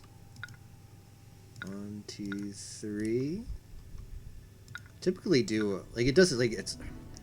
I feel like a 3 house wide housing block is really nice. But it's also a bit of a matter of preference. You could probably go 4. Do I want to go 4? Shu becomes vassal.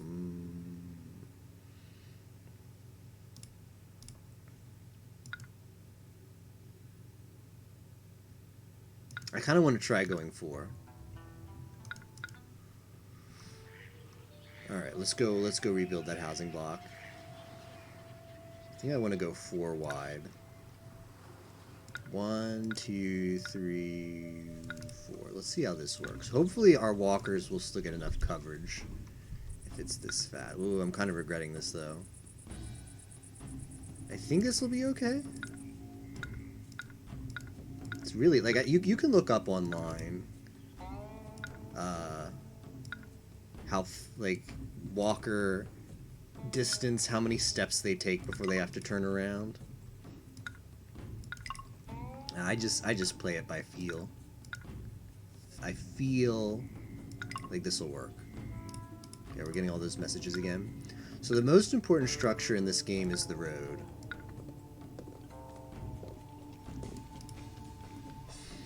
Pretty much every building needs to be touching a road to do whatever it does.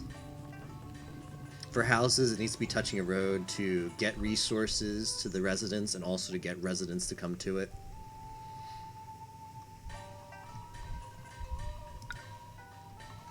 So we've built a nice little loop here, a residential district. We're going to put the most important worker buildings around this area. The most important building in this game is the maintenance tower, inspector tower. Buildings naturally become susceptible to wear and tear. For example, right here, building is damaged. Inspector towers produce a walker. Walkers travel around the roads connected to their tower and repair buildings along the way. So that's what he's up to right now. I just put a well. Well distributes fresh water to the residents nearby via this walker. That will help them to expand their houses. Obviously, clean water, very, very important for people to live. So that needs to be in your residential district. If you click on houses, if you right click on them, it'll tell you exactly what they need to expand. This house says that its parched residents need water for the house to evolve. It's always the same. The requirements are always the same to improve houses. Like, step number 1 is they need water, and then they turn from a shelter into a hut. From a hut, they need food to go to the next step. So as you play more of this game, you just naturally remember what you need to build when. And what your residents are eventually going to need to improve their houses. Okay. This is going to be really good for farms. So let's build some of those. So what? Okay. Put the farm here. Again, it needs access to a road, so we're gonna do that. Soybean, millet, and hemp. I want to produce equal amounts of all of them. So let's do. What was this? Soybeans? Okay, that's the soybeans. So two full rows, soybeans. 2 full rows of millet. 2 full rows of wheat.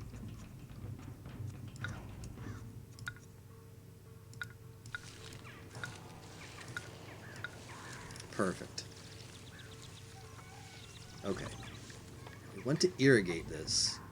You get a production bonus at your farms if you have them connected to an irrigation ditch that's being powered by a pump.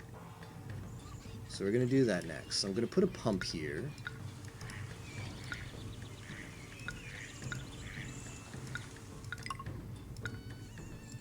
Funny thing about roads is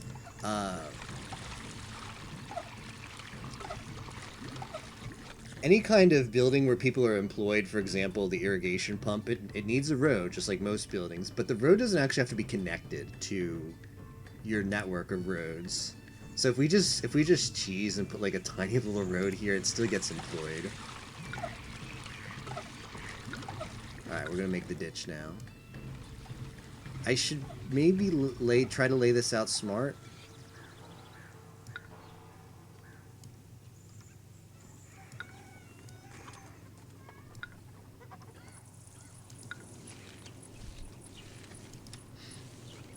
Alright, in the game, whenever you produce raw materials, whether it's, you know, in this case, soybeans, or food, or clay, or pottery, or whatever, you need a place to store it before it can be picked up and distributed to wherever it needs to go. Food is stored in a mill. So we're going to put the mill here.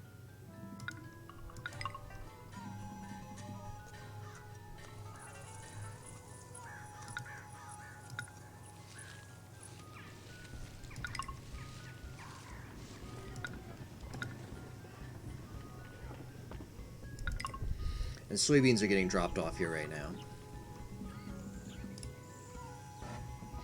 The market worker who works at the food stall will come and pick up food from the mill. It'll go to the market.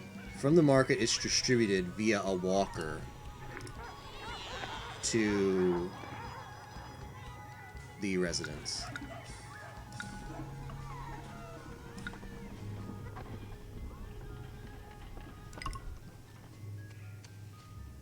Here's the peddler right All here. today, all gone, all gone.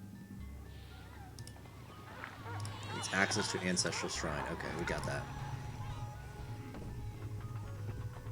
Checking on our workers. Okay, doing good. The city is growing at a good rate. You don't want to build your city too fast, because if you build a bunch of buildings that employ people and you have a very small workforce, well, everywhere's going to be understaffed. And like farms won't be producing food fast enough because they'll just have nobody working on them. So you've got to like put buildings in your city to match employment. Like as people move in, as houses grow because they're getting access to food, more people will come. That'll add more people to the workforce. You can expand what your city's doing to make more goods and repeat the process over and over again to develop your city. Next, we're going to need hemp pretty soon. So let's set that up right now. Set up the hemp field. So it's going to be 3 tiles away. 1, 2, 3. 1, 2, 3. Okay, that's a good spot for it. Connect it. What's this guy These doing here? buildings are as solid as Mount Tation. Oh, okay. Hey, Versus, how's it going? Clear this out. Put the hemp fields down.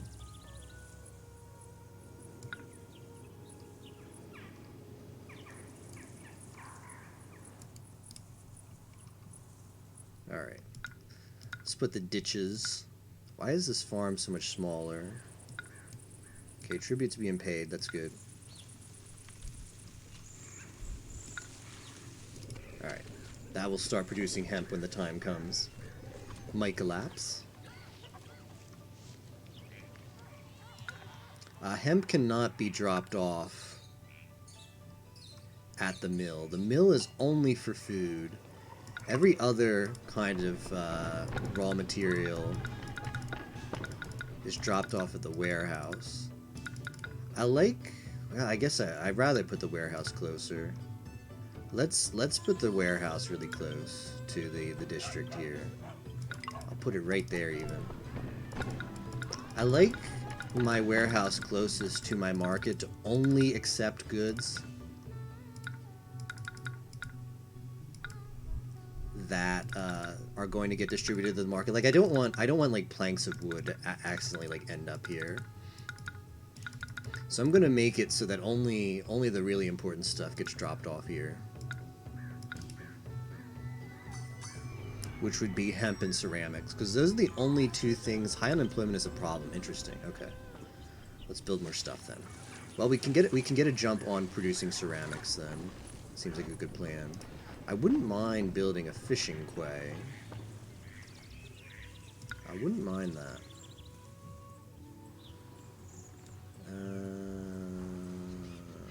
Not really a lot of good spaces of land here, though. Okay, fishing quay. Where can I even put these? Like, there's one spot. We need to find nice, long, straight... Okay, these are good. This is going to be really good for fishing. Okay, let's do that. This is where our fishing industry is going to be.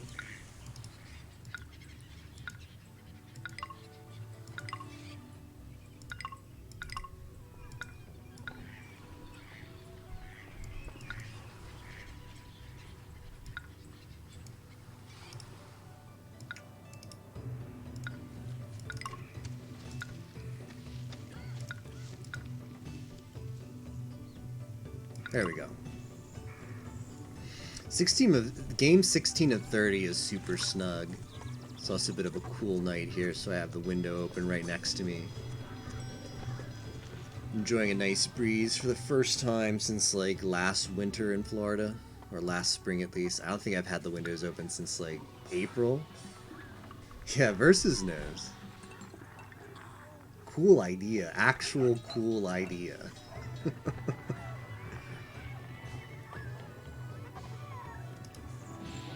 They need the neighborhood to be more appealing. Oh, I see. Well, we'll build waifu statues. It generally makes people happy.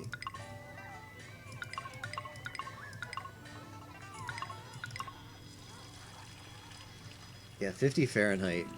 Very snug.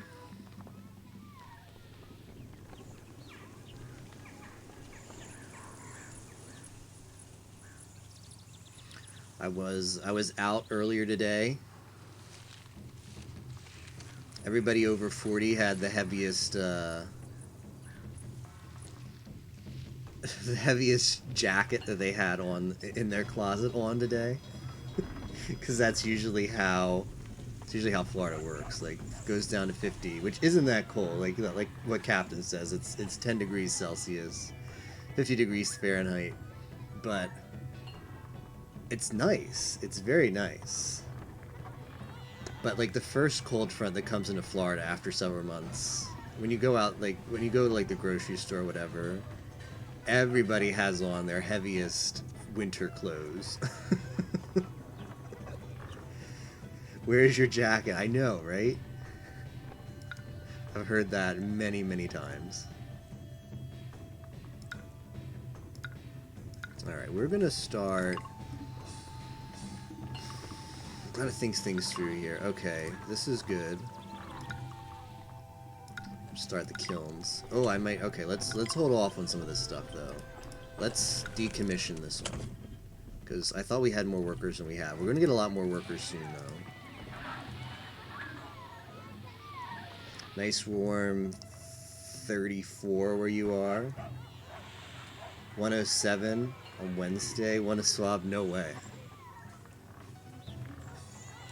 Give me Lynx 34 any day of the week before Captain's 107. I assume SSJ Link means Fahrenheit. Because if he means Celsius, that's quite warm. I wouldn't want that in that case. It's bait, yeah, maybe. It might actually be bait.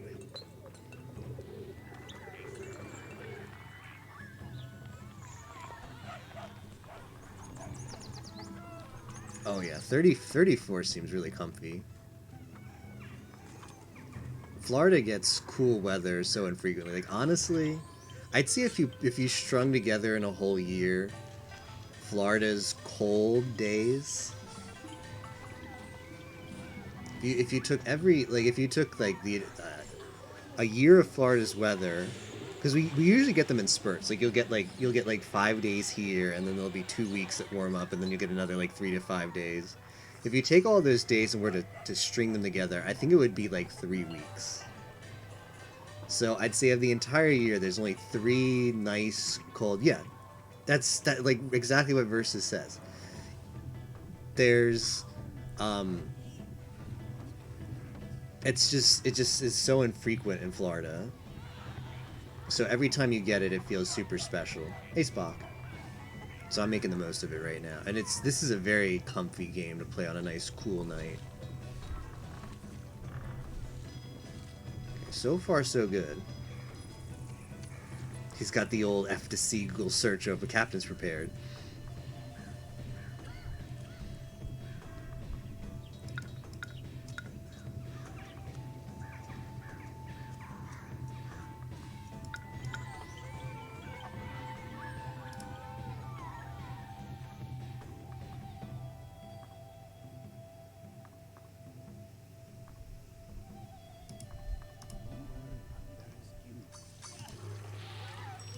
They want plain food. We'll give them plain food. Last year it was -3 Fahrenheit out before you account for wind. Ooh, that's chilly. Humidity is still high. Yeah, you can never escape humidity in Florida. It's a big feels bad. Alright, where am I putting this? Ooh, there's farmland here though. I kind of don't mind putting it here. Come on. I want it rotated, though. I want it rotated. You press the R key. There we go. If you press the R key on your keyboard, you can rotate buildings, but it's a little bit finicky. Oh. Oh, we have the mint.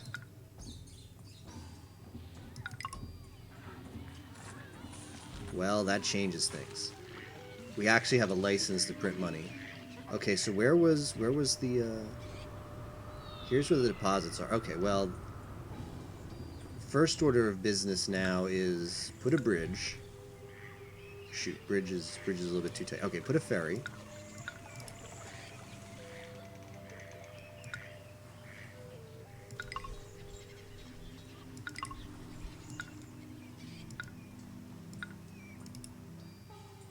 Now we're gonna put the mint.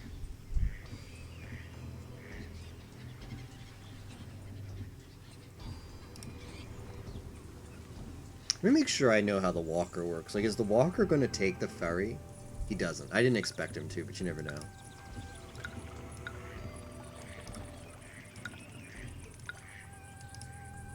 Okay, we're gonna put the mint right here. Humidity sucks.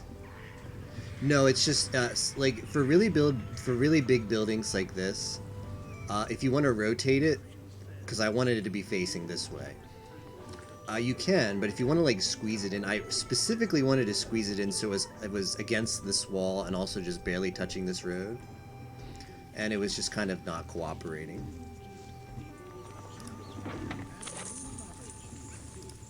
Wait, what? Oh shoot, am I really that understaffed? Oh shoot. Oh, SG4E, not thinking.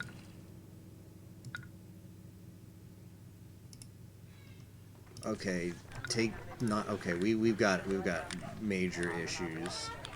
This is what happens when your city, you're placing buildings in your city, not thinking about your workforce, and now ooh, this is really bad. Okay, we're actually gonna have to temporarily, because we got plenty of food, we'll put this back down to moderate. Okay, now people will start working again. Yeah, Captain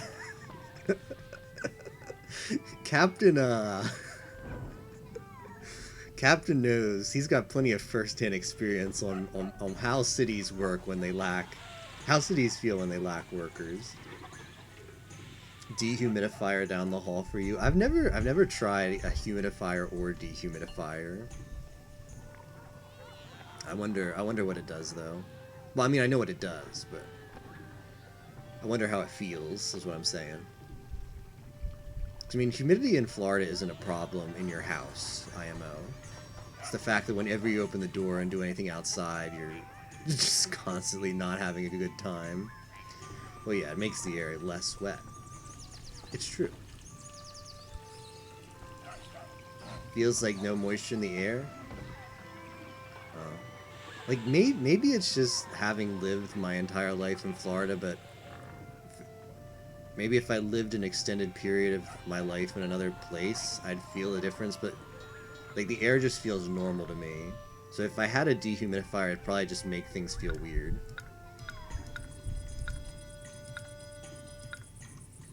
What do these need now? Music. Okay, let's give them music.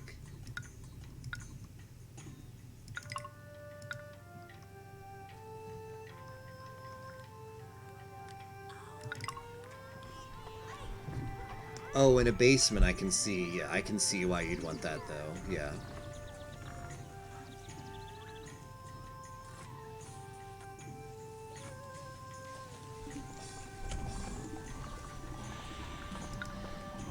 Alright, we're just gonna sit here and relax while 239 people come to the city and pick up some of these jobs before I expand too quickly like I did last time.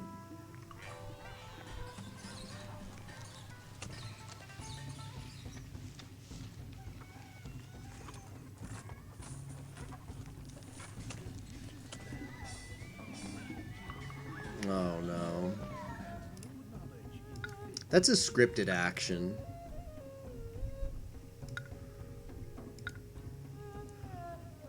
So that's not the end of the world. As long as they don't, as long as like we just don't have to deal with military for a long time, we'll be fine.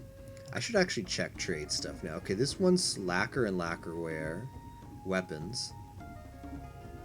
Sell stone. I might need stone later. Iron, wheat, salt, lacquerware. Does anybody want silk? Okay, Lindsay wants silk. Yeah, I'm probably going to trade with Lindsay. But let's wait until the workforce stabilizes.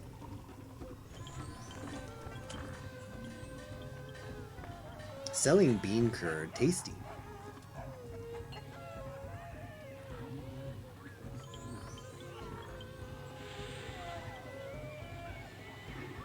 Okay, let's put the ceramic industry back in business.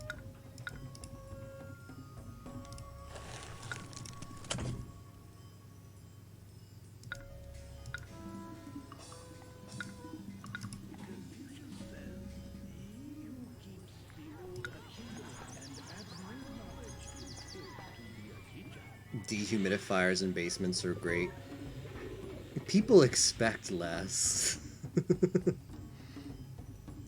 Citizens will be satisfied with lower wages.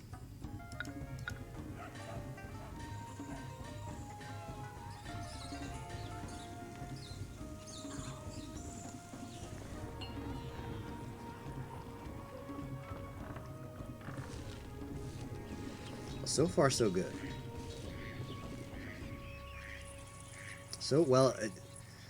in spite of that moment, in spite of that moment when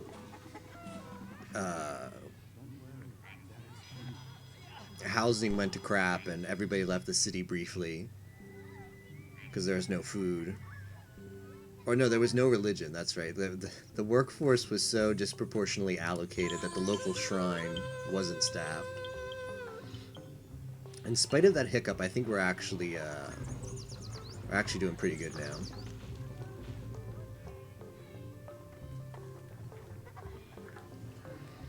Just gonna chill for a bit. Let these workers come in and take up some more of these jobs. I could probably staff the mid now. Okay, it is working. Where are they gonna get the? Are they out there? Let me see. What's the issue here? I wonder.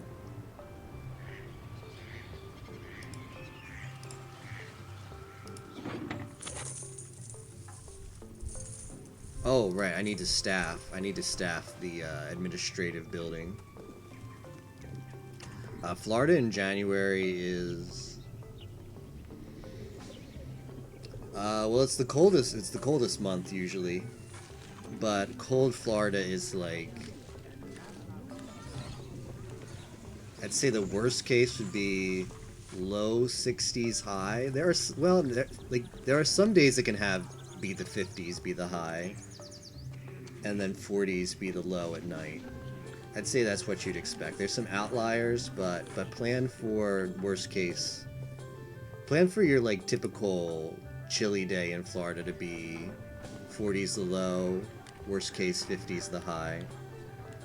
Yeah, it doesn't get that bad. So just bring like a sweater, I'd say, or fleece, whatever is like comfortable for you to wear. Just have on, I guess, sweatshirt, sweater, hoodie. No, 4C. Oh, I guess that is 4C, right? I mean, 4C is not nearly as bad as as it could be.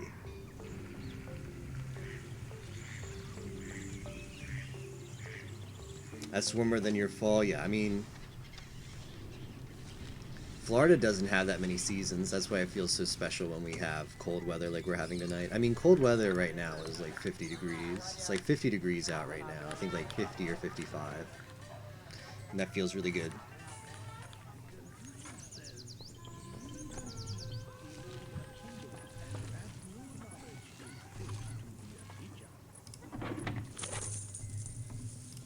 Okay, so now that this has been staffed, it should send out workers.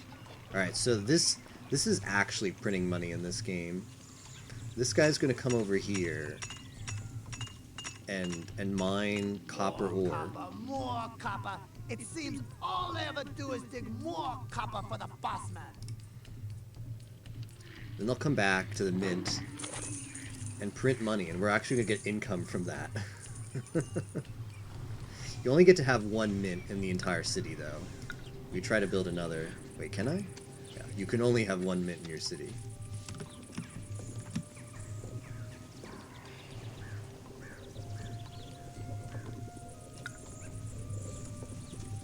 Alright, we need to figure some stuff out. Probably gonna collect taxes now.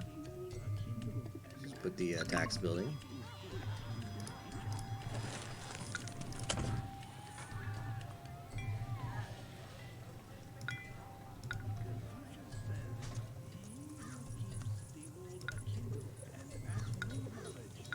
Alright, I think I want to do this. I think I want to have like a second like little district of workers over here. So this is going to be some wood production. I want to make more ceramics too, so let's put some more kilns.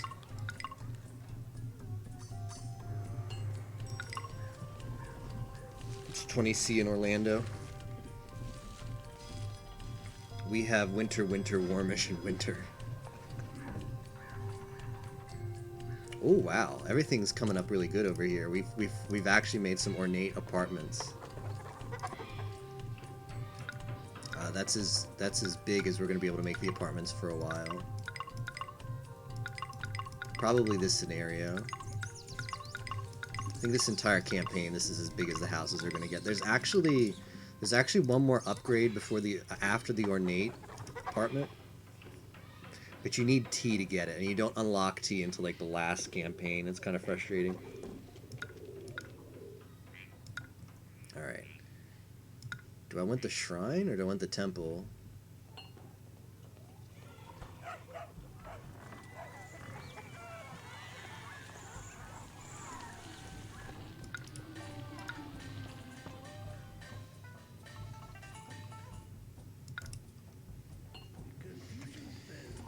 You can check this chart for temperatures in Orlando, January 2019.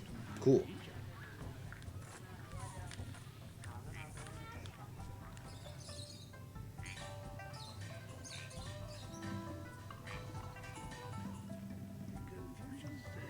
Alright, how's the workforce looking? We still need a lot of workers, we've got plenty of housing for them.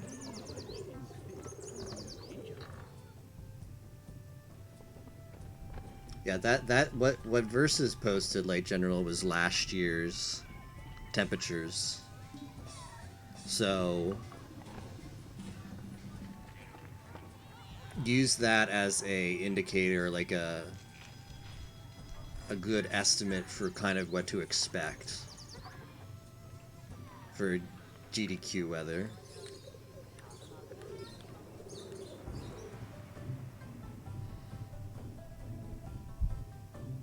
Yeah. So I mean, it could be hot. It could be hotter than that. It could be colder than that. But that gives you a good like. That gives you a good like what to expect kind of thing.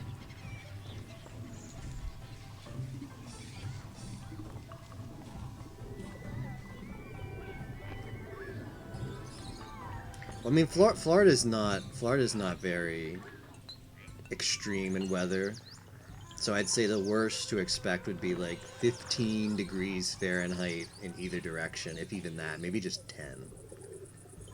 So on any day, take the high, add 10 degrees Fahrenheit, and take the low and subtract 10 degrees, and that's your extremes. You know, summer weather is bad. Agree about that.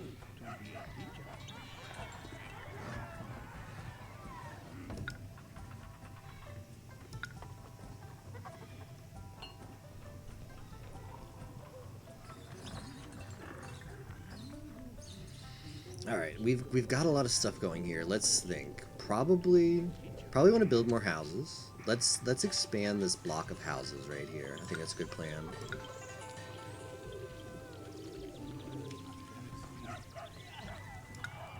Let's put some houses on this side and on this side.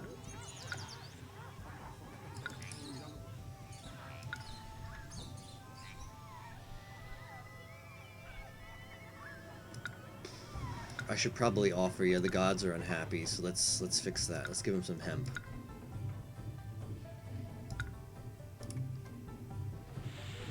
Warmest month was April.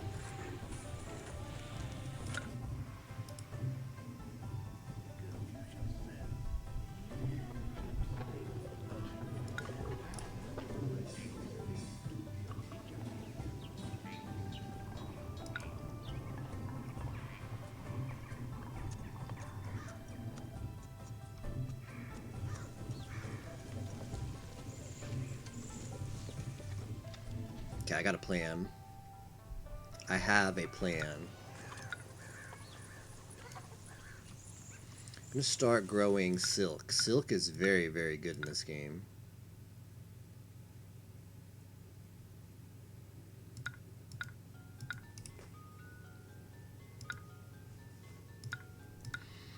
Because as we know, silk is very expensive. Shoot, okay, we need to go one more up.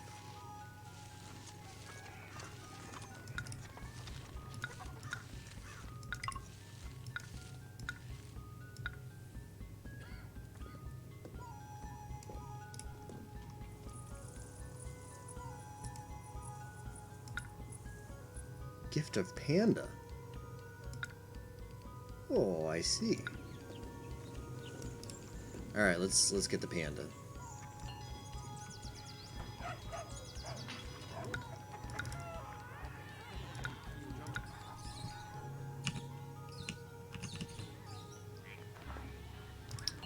really have a good spot to put that. Alright, let's... we need to think about our next expansion. So, probably going to put that over here? Over here's not bad.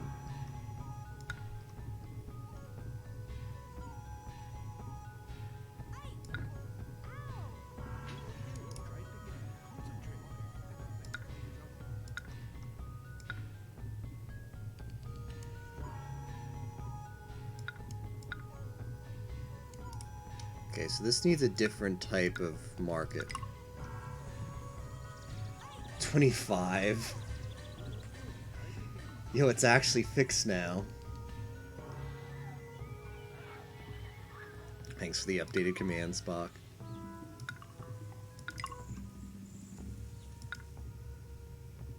Alright, let me think how I want to do this.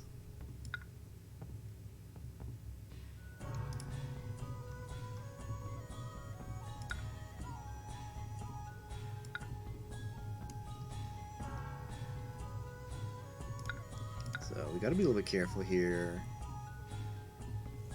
Will that work? Probably. So this would be like this.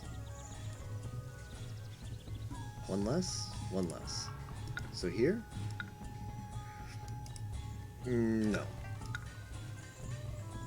Wait, yes? Like this, okay. Building our next housing block. I hope this isn't too thick of a housing block. Hope the walkers can still get everywhere they need to get over.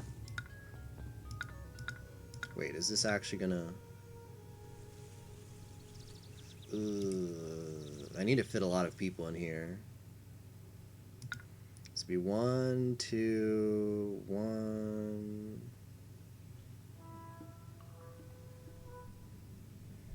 Alright, let's do this.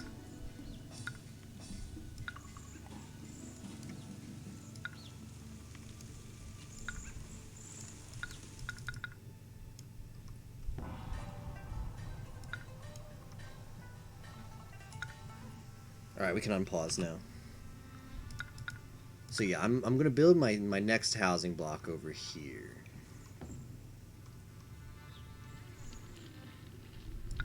Put that. I'm gonna also lay the menagerie. Whoops. It's not where I wanted to lay it. Oh, you gotta be kidding me.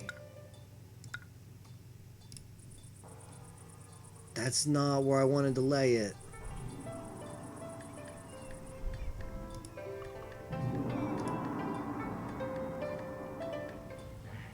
I clicked, and the month transitioned right then and there. Screw it.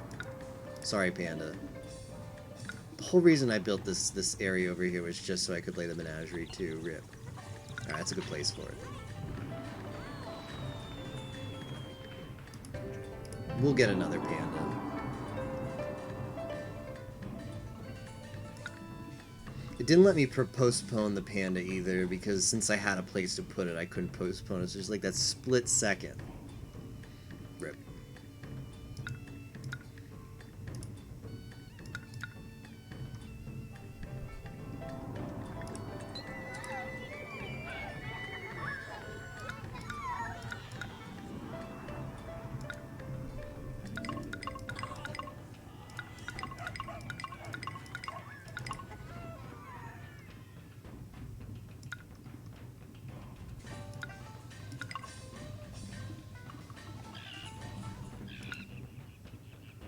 We got the Gobi bear, though.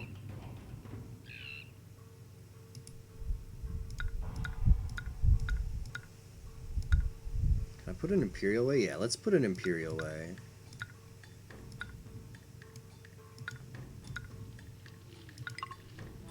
How many of these can I fit?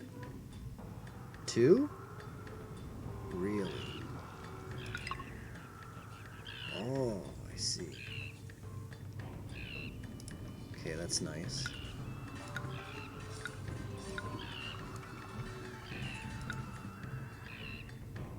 Lindsay needs wood. Poor Lindsay.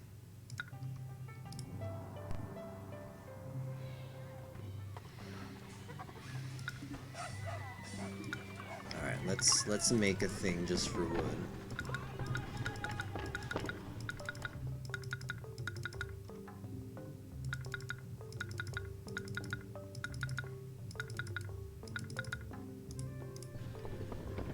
We also want silk.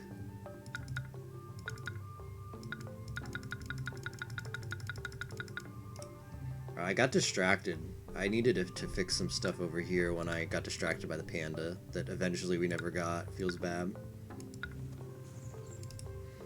Alright, so we have this nice and irrigated. Going to put, okay, so we have this for wood, right? Let's put more wood things. And we're also going to put some weavers. I mean, I wouldn't mind putting the weavers over here. Let's do that.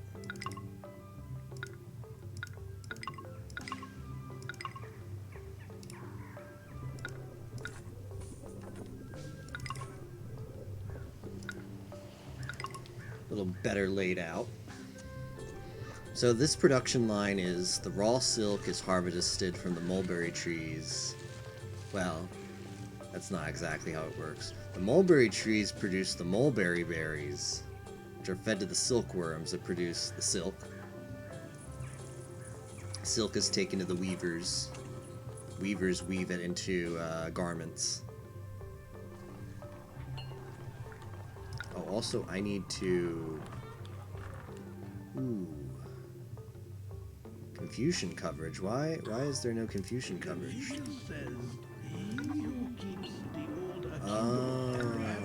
Okay, so that can only be given... Okay, that can only be given here, I see.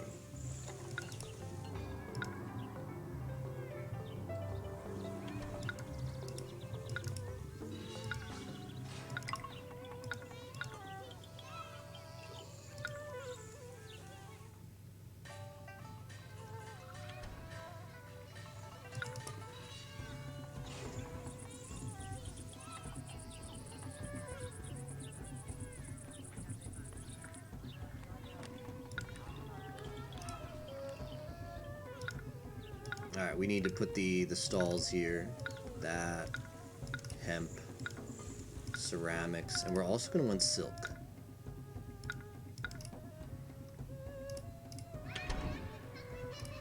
Okay, this needs at least, we'll put it at tasty. So these are a special type of housing that's different from the common housing. The common housing gives you workers. This is the elite housing. The elite housing gives you nobles. The number of nobles in your city influences the amount of military you can have. So it's important to build houses for nobles so that you can keep a military.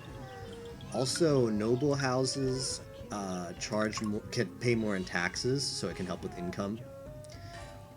Especially we need to build noble housing in this mission because that's part of the goals. We have to have 200 people at least in an impressive compound or better. Impressive compound is one of the upgrades for these noble houses. This is going to be our noble district.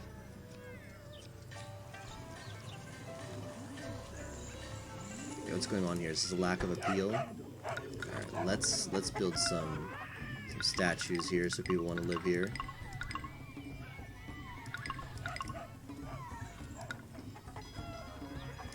We'll also put some here.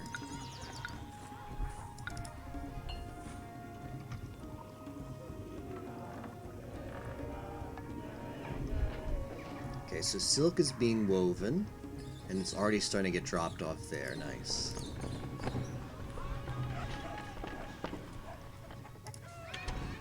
Herbalist. Ooh, right. I forgot to put that here, didn't I? Let's put those here.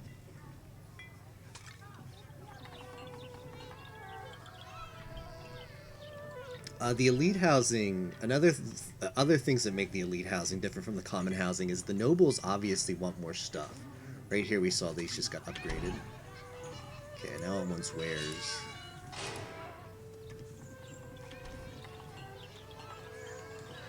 Noble houses want more stuff. Both access to different walkers from different buildings and also different stuff from the market. Particularly nobles want silk, whereas common houses don't want silk. So you don't have to put a silk vendor in the marketplace for common houses because they just don't take it. But the nobles want silk, so that has to be distributed to them. Noble housing has different requirements to upgrade compared to regular housing. Appeal, making sure that the houses are built next to statues or these are imperial ways, Anxious to hear the latest gossip. which are fatter and more expensive roads that are also very appealing. So the appeal requirement as far as putting the houses in areas that have high aesthetics is a lot higher for elite housing. They want more stuff, they want access to more walkers. So that's a lot stricter what you need to give them. Whereas these people don't care. The common housing is just happy to have food.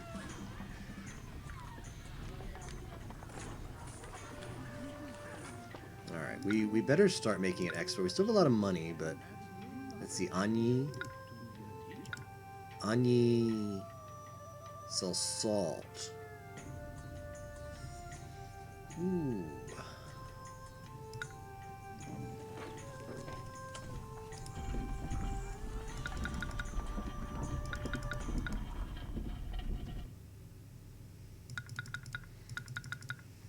So how much fits in here? It's 32 things. Okay, let's go a little bit less on the millet. It's the only one that imports salt. Okay, sells salt. Buys silk and ceramics. Jade. Who sells lacquer? This one sells lacquer, but they're rebelling. That's unfortunate.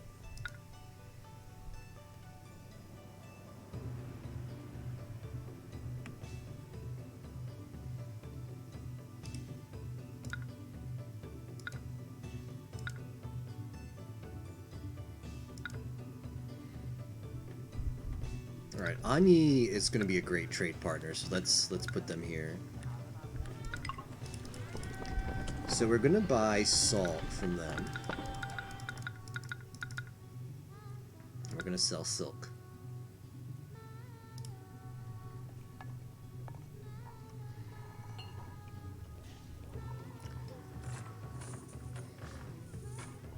So one thing that this game introduced to the series was the concept of food quality. Previous games houses just wanted food. They didn't care how they got it or how good it tasted.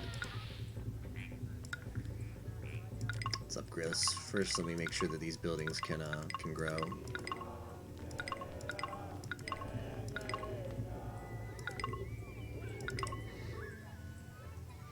So in previous games, you could just ooh, gift of wood.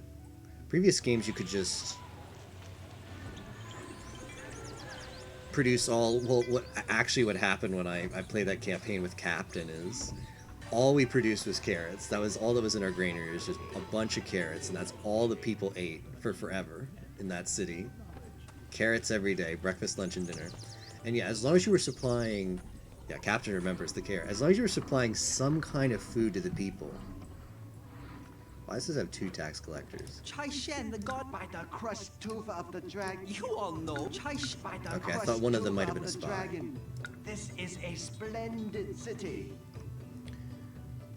In this game, they don't want to just eat carrots. Houses, as they improve, have stricter requirements about food. Particularly, they want food made from multiple ingredients. So there's 5 stages of tastiness of food. You can see them here. So you can set a minimum quality, minimum being bland, then you have plain, then you have appetizing, then you have tasting. There's even a step above that called the delicious food. Food's tastiness is dependent upon how many ingredients they're getting from the source. So if your granary only has one type of food, like say this granary, or it's called mill in this game, was filled with only fish, that'd be bland food. If it had fish and one more thing, then it's like fish and bean curd, then it's plain food. 3 ingredients is appetizing food, 4 ingredients is tasty food, and then 5 is delicious. If I remember correctly, there's additional restrictions on tasty and delicious. I think just delicious. Delicious requires that one of the ingredients be spices, which I don't think we have access to. I don't think salt cuts it. So probably buying salt isn't that important. Yeah, apparently like ancient China was not satisfied with just carrots. Hey Tager, how's it going?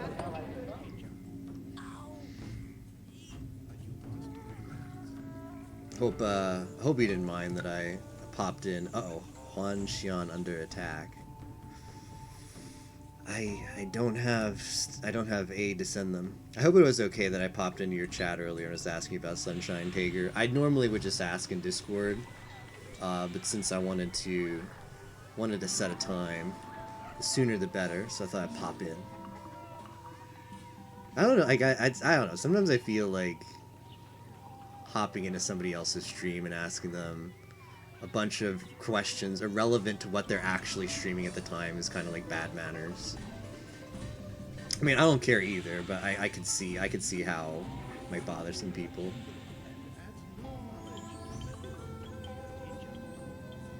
I don't have any troops to send this guy, and I feel kind of bad. But yeah, I'm looking forward to Sunshine tomorrow. It's going to be fun. Uh-oh, this house is under the plague. This house was probably sabotaged, because let's look at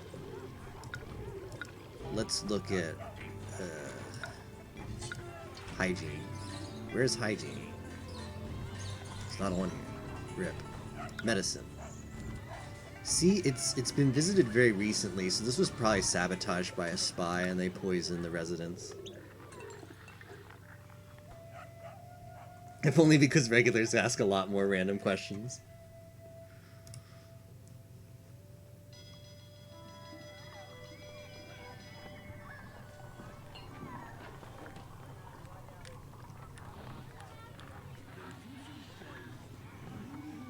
Yeah, Sunshine tomorrow, it's going to be... So Sunshine tomorrow is going to be an earlier stream. It's going to start in the afternoon. So if people are looking for the SG4E 30 for 30 stream tomorrow,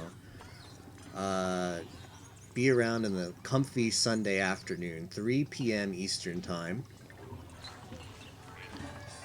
It's probably going to take me a while. I've done a lot of Sunshine, but I do a lot of stupid stuff in Sunshine for fun. So it's probably going to take like 5-6 hours.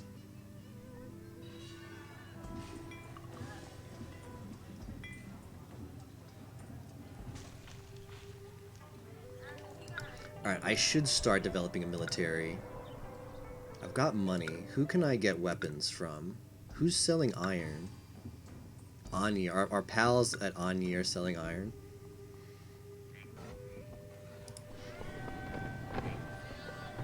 I do want to do it if only as a meme. Might test or practice. Alright, sounds good, Taker. Like, we're gonna have... Okay, so here's who I know is in it. Tapioca and Versus are in. Well, no, Tapioca is definitely in. Versus says he's like iffy because it's gonna be hard for him to come like structure together a block of time to do it, but it's possible he can join. And they're both pretty good at Sunshine. So if you practice up the strats, you can be competitive with them. If you want to just meme, then you've got a very good shot at least beating me. Because I'm gonna meme as well. So you've got multiple options as far as how much effort you want to put into it tomorrow. I don't know who else is joining. Anybody is welcome to join. Like if you want, if Sunshine sounds fun to you, Neko, I see Sunshine Pies. I don't know if that. I assume that's not a positive thing.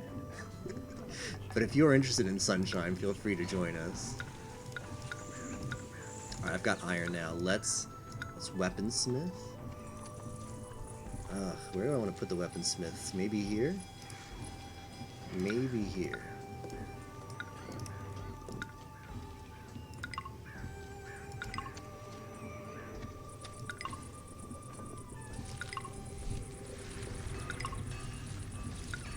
Oh, I made too many.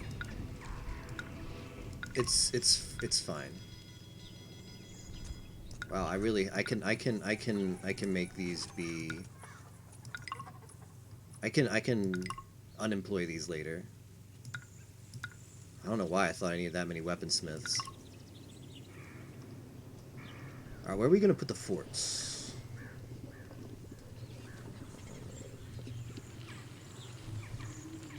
I kinda don't want to put them too close here. Catapult, crossbowman. Okay, crossbowman there. Scared from the 602. Sunshine 80%'s not too bad. It's got some clips, but you don't need to do them. Like okay, so if you've done 100% for 602, so Sunshine 80% should take you like 3 hours max, 4 hours max. I'd say so between 3 or 4 hours, worst case scenario, for someone who's done 120.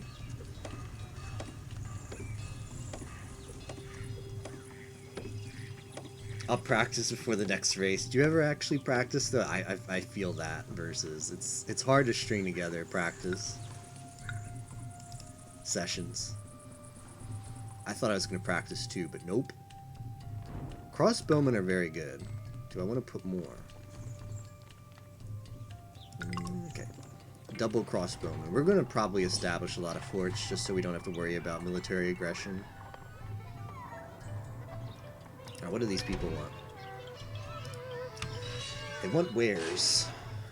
Done a run. I don't use any strats. Yeah, I mean, just having vague familiarity with the game, IMO. Like, I think you could. I think someone could potentially put up a like 3-hour time blind in the game, or especially a 3-hour time if you're half decent at platformers. 3D platformers, and you played the game as a kid, I think putting up a 3-hour time is quite possible for somebody who otherwise hadn't practiced before. So, like, yeah, I don't think any percent is that bad. 96 star and 120, or 96 shine and 120 shine blind are pretty bad, but any percent isn't something to worry about. It shouldn't take like a whole day to do. It should be done in like 4 hours. It depends, Spock. It depends on if you do clips or not, because sometimes you can do strats that let you skip shines. So I don't actually know, because I've always ended up with a different number. Depending on how much I've clipped. None of the clips are required, but I do them for fun. Because it's a good meme. I have a lot of fun trying the dumb stuff.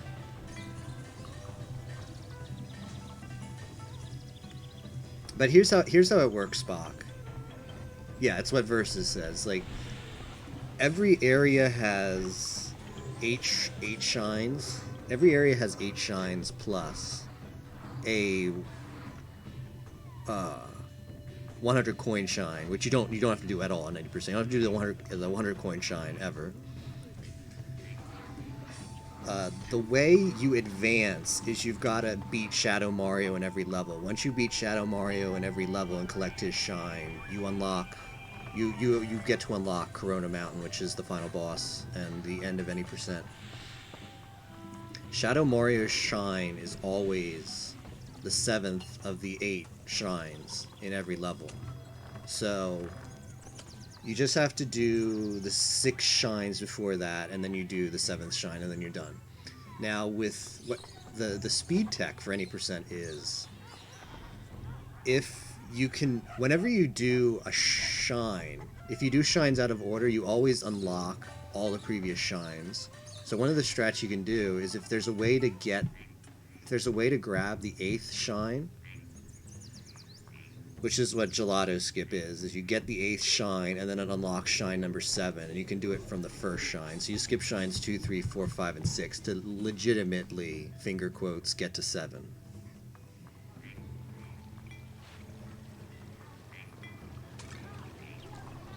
Yeah. Alright, we're making some... Okay, so I finally have military in my city. I'm happy about that. How are we going to get this lacquer, though?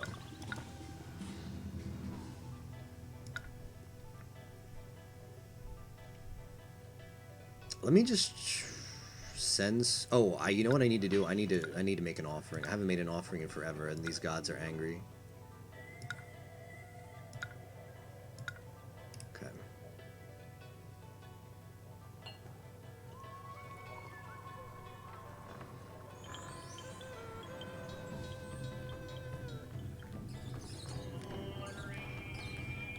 Yeah, sounds good, Neko. So just, if you're interested, check SRL at 3 p.m. tomorrow, and the race room will be there. Would be very happy to have you. So 3 p.m. Eastern time is 16 hours and 35 minutes from now? 17 hours? I don't know. Something like that.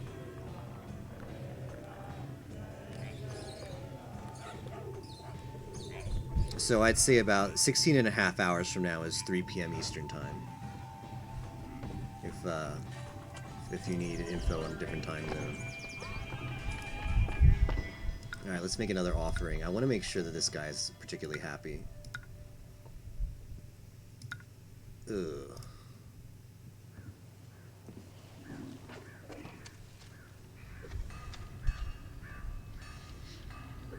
So yeah, that's the exciting 30 for 30 game for tomorrow.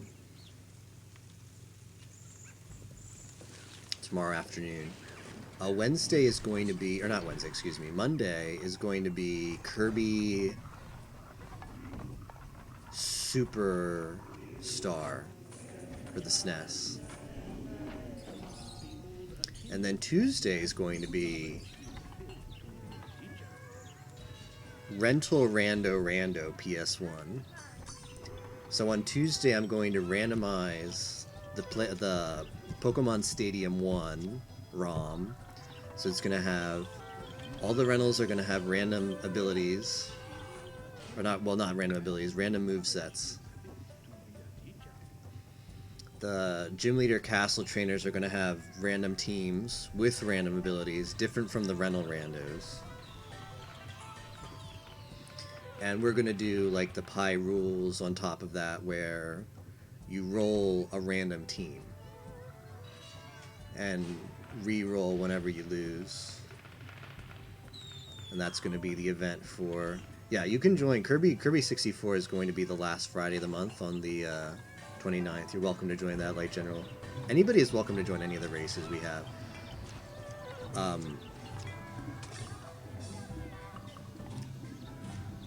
The Kirby on Monday isn't going to be a race because I kind of need to be flexible in that time. I kind of want to start early, but I don't know exactly how Monday's going to go. So Kirby on Monday won't be a race, but if people are interested in Rental Rando, we might have a group for that.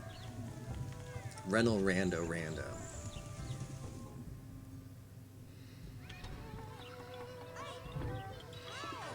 And then of course, yeah, Kirby 64. On Friday is definitely going to be a race because that's N64 Mania. Rental Rando. That's what it is, because it's so you still do the Rental Rando, but on top of that, you're randomizing movesets and Pokemon.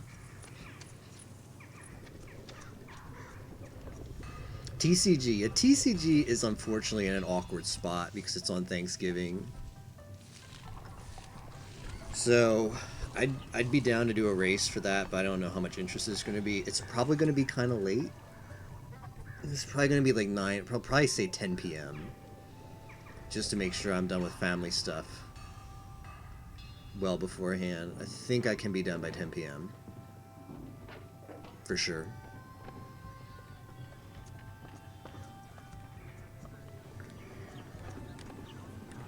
'20th Anniversary Edition. I don't know what that is, but sure, that's fine.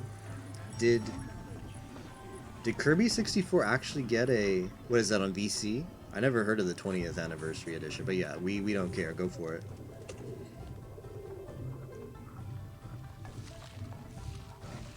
Yeah. So yeah, we could do a race of that. I'm just gonna give everybody the warning that's probably gonna start late. And it is Thanksgiving.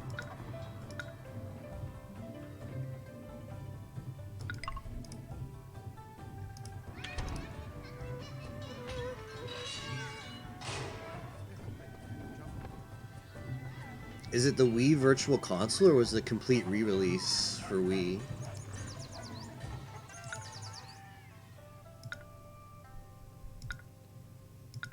Let's give them some ceramics.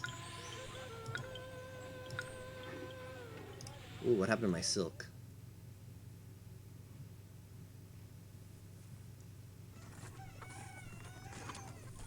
How's the workers doing? Got a lot of workers. I think we're going to actually make another silk farm. You know what we could do? We could make a real farm and then a silk farm next to it. I like that. It's very future-proof. So we got here 1, 2, 3, 4. 1, 2, 3, 4. Okay, this is gonna be the real farm. Ooh, okay, and this works. 1, 2, 3. Perfect. So we need... Ah, shoot, did I screw up? No, that was fine, right?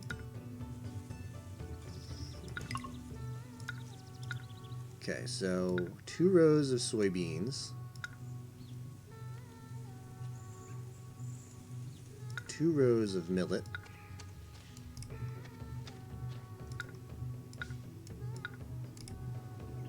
I have to redo the ditches over here.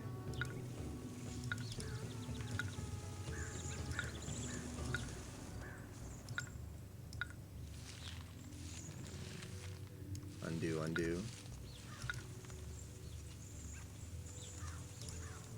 Oh. Yeah, this one needs to be undone.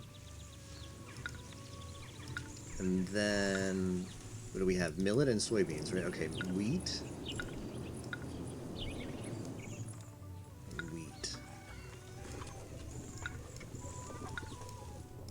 Yeah, I want to be harvesting an equal amount of everything. So I want to make sure that I have equal number of tiles of each one. Just need millet. Okay, they were happy I sent them ceramics.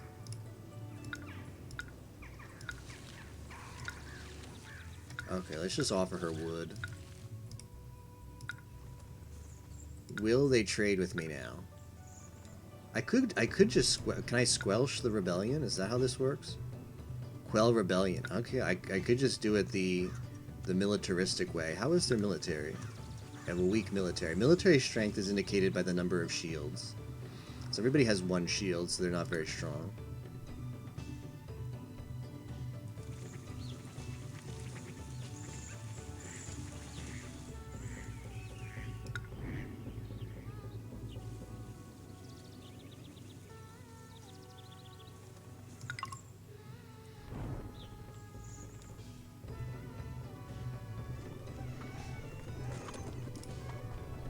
You can basically open a bunch of old games. Kirby's Adventure. Oh, okay.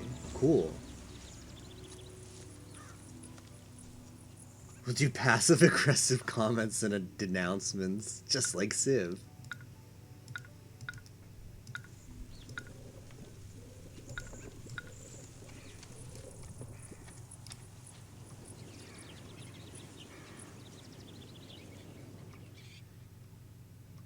Okay, we got some silk now. Who do I want to make an offering to?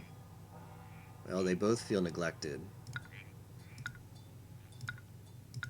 Okay, now she's pleased. They are counted as VC. Yeah, that's fine.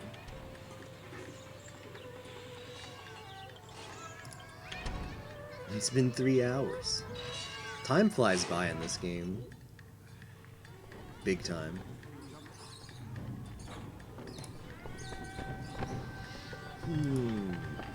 I maybe want to offer ceramics. I've got a lot of ceramics. Who wants ceramics?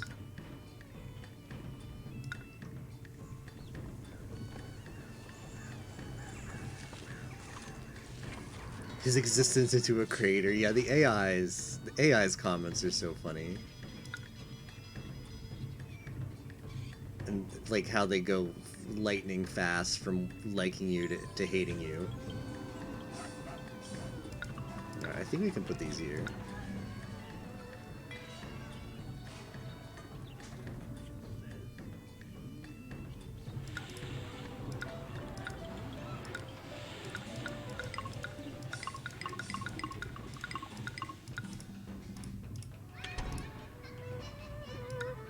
Actually, can I deliver lacquerware even? I'm pretty sure I can. Okay.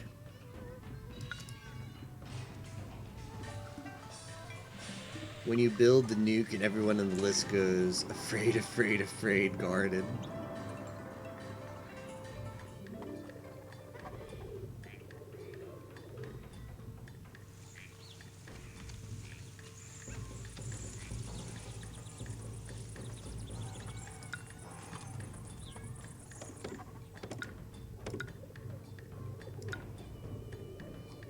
Oh, ceramics are here, okay.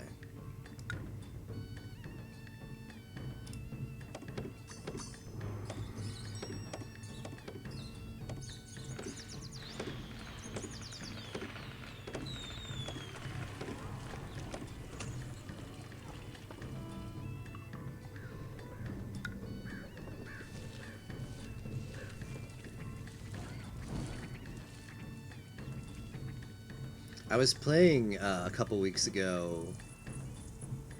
Probably want to build another kiln here. A couple weeks ago I was playing Beyond Earth, Civ Beyond Earth, and man, the AI is especially annoying with that in that game because they try to improve it. They tried to make it like, oh, it's going to be smarter now. So they made it more transparent. With like diplomacy, instead of them just saying a bunch of vague comments like they do in Civ 5, you get a diplomacy score between like 0 and 9 with each AI, and they'll say stuff like, oh, like if one AI like really likes colonization, they want you to build a lot of cities, they'll be like, oh, I see you and I see eye to eye about colonization and building a lot of cities being important for an empire, and then it'll give you like a +1 to your score. But it just gets super annoying because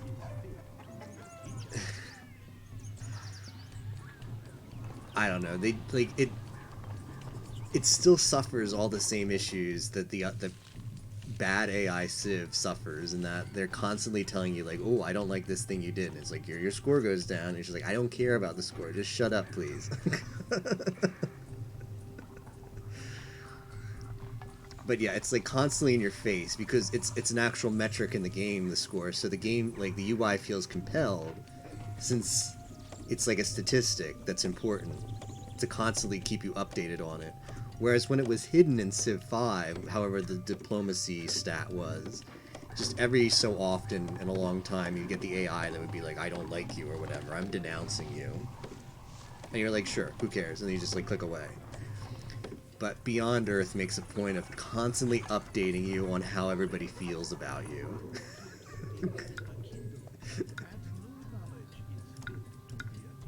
Alright, let's give him some ceramics. Hey Zanzuki, how's it going? We beat the first chapter, Matt, man. I believe this campaign is 5 chapters. So we're over 20% done now. Did I not put... I didn't put one of these here, did I?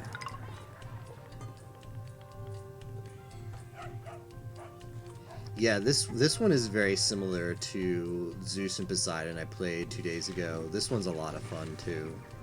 This series is excellent. I'd recommend checking it out if you like tycoon type games, simulation games. I never played SimCity, but people have told me it's kind of like SimCity.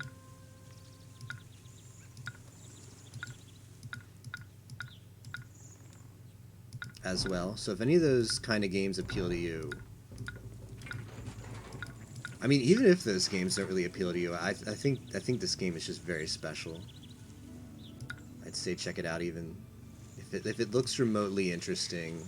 I think it's like $10.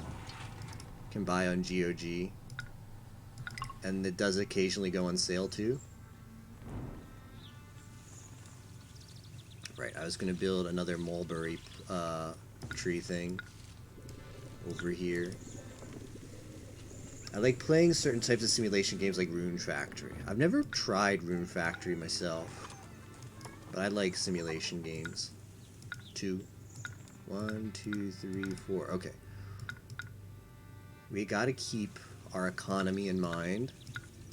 Silk is very, very good for money.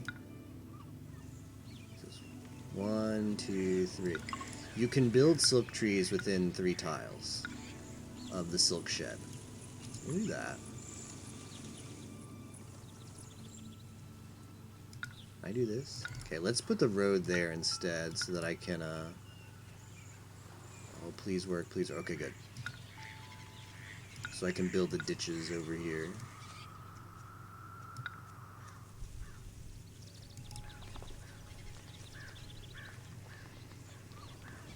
Action game RPG fan. What about RTS? Do you like RTS, Sanzuki? Age of Empires kind of stuff? Somehow I am like top 20 in Magic Arena. Wow. Matman Gaming. Nice job, Matman.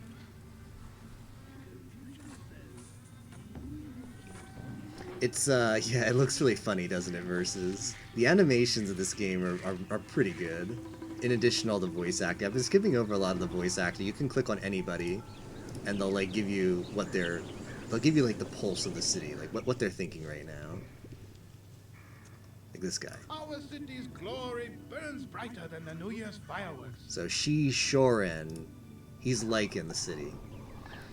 But yeah, this is an irrigation ditch. So...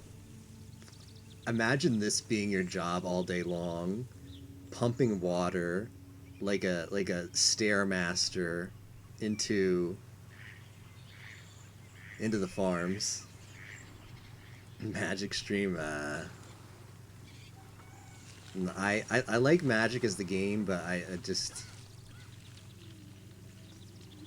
don't want to spend money on it, and I've got so many games I want to play. I don't want to get invested in the online version either, even though it looks pretty good. Not a strategy fan at all. They bore you. Don't like watching stuff play out, like having control over my characters. Okay. Like for me, RTS, okay, RTS is kind of strategy. You got a point there. I kind of feel like it's a different kind of strategy though, because it's still very action oriented. But yeah, I feel that. Yeah, it's some kind of water conveyor belt. I sadly can't zoom in because the windowed mode of this game is very janky. I see like my desktop on all sides of the screen, but it's an undecorated window. So I'm surprised this game like works in windowed mode at all, but it's somehow working. I can't zoom in any farther, but yeah, it's like over here. They're like stairmastering the water into the pumps. It looks like a lot of work.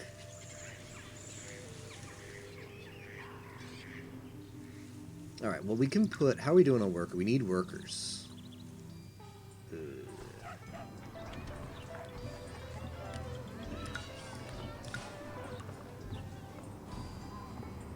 I think I'm going to shut down some of these. I don't need nearly as many of these.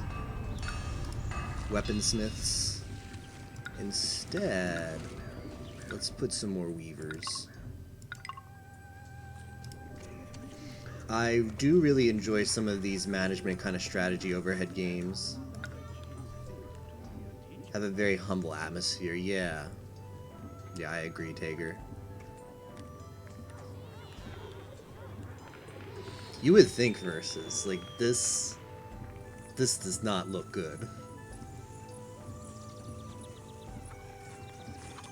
This game did a lot of research on Chinese history, and it shows through in like all of the scenarios are completely lore-based or history-based on the different Chinese dynasties.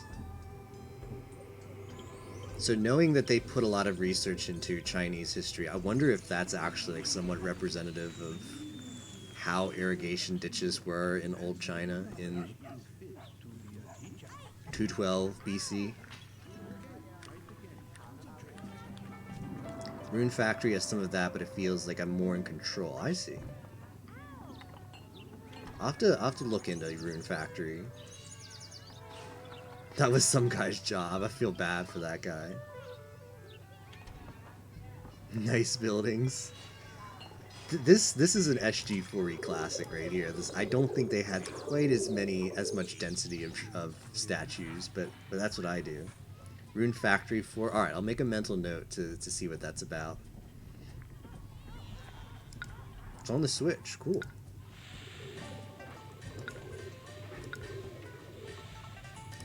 How is the military situation? Okay, as soon as the military is up to snuff, I'm gonna quell the rebellion at Shu, and I'm gonna force them to send me lacquer.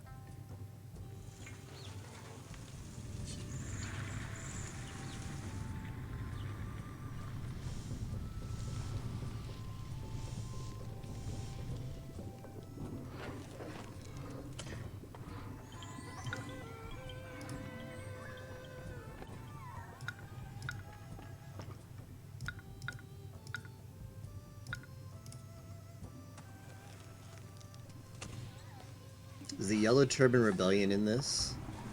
I sadly don't remember much of the story of this game, possibly. The story is only told at like transition between each of the chapters, and you just get like a multi-paragraph like summary of what's going on concurrent with you doing your city building stuff.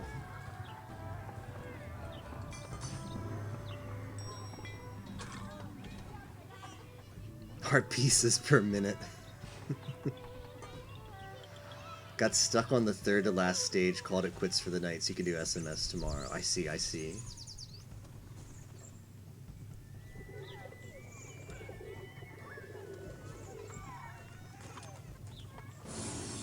Ooh, Huang Di is here.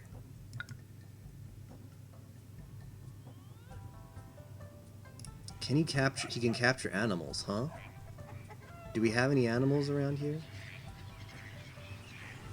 I want to capture an animal.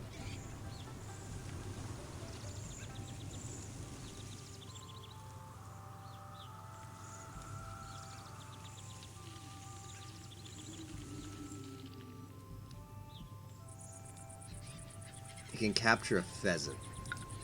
Alright, let's get him over here. Huang Di.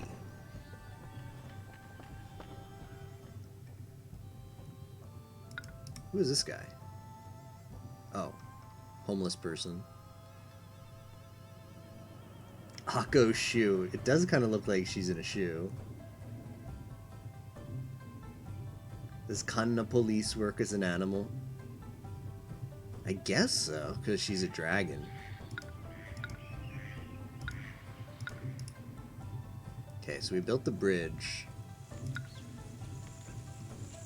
The neat thing that this game does is it lets you summon gods from the Chinese pantheons into your city, which is what Zeus and Poseidon did, but they made huge improvements on it in this game. Because in Zeus and Poseidon, gods that you have sanctuaries to will appear in your city, but you have zero control over them.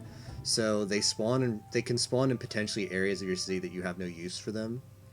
And what they do is random, like which buildings they choose to bless is completely random, so it can be frustrating. But in this game,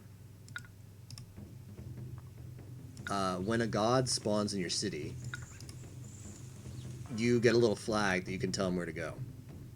So we're going to try and send him over here to capture the pigeon. I think certain gods can capture animals and some can't. I think Huang Di can. After my studies with the great healer Qi Bo, I can use fine needles to penetrate the channels of the body and harmonize the blood. Don't you have an Akko Shu emote?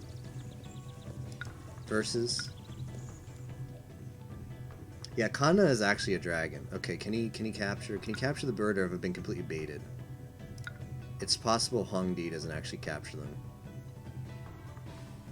Frick. Oh well. I tried.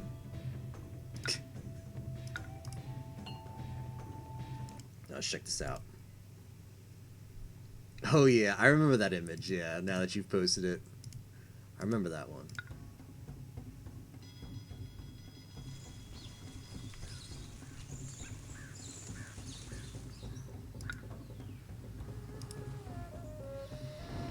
So Huangdi is actually a militaristic god, so we can send him on our quest to quell the rebellion, and he'll fight alongside our troops.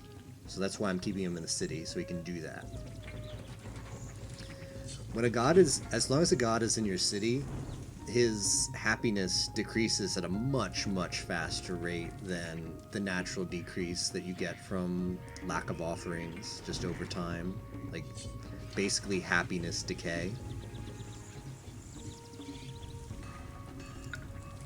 Okay, we just need one more weapon.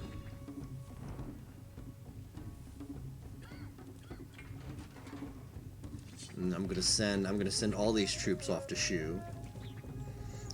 The bird is just too much for him. Let's see, I want to give him one more. If he gets below happy, if their happiness decays too much in the city, they'll eventually just despawn in your city. We don't want that. Okay, now we're squashing everything at Shu. There. Tribute severity, normal, tribute type, cash. Can I make them pay lacquer? I can make them pay anything? I can make them pay carved jade and sell it back to them? Can make them pay lacquerware.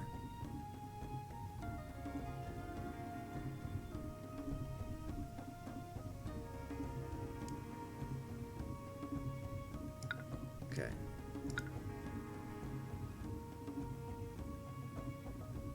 Aggressiveness, fierce dragon.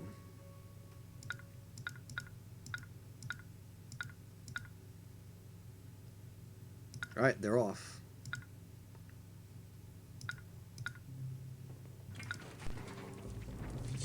There they go.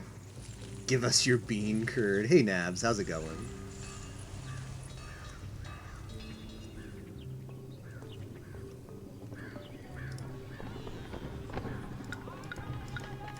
Alright, we're gonna need to make room for the lacquer that we're gonna get.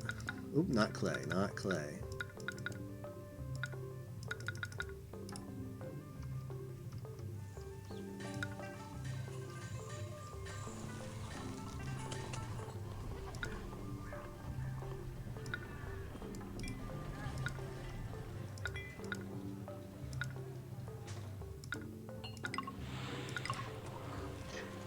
Big chillin', just got home. Cool. Hope it's been a good Saturday, good weekend. I can't believe I've been playing this for 3 hours.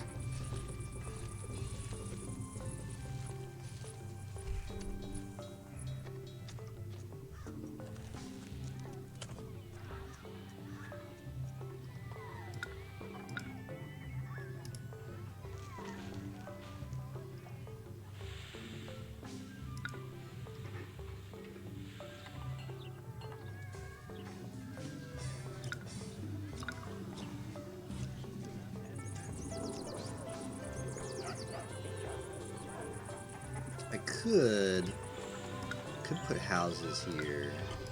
Yeah, it's not a bad idea.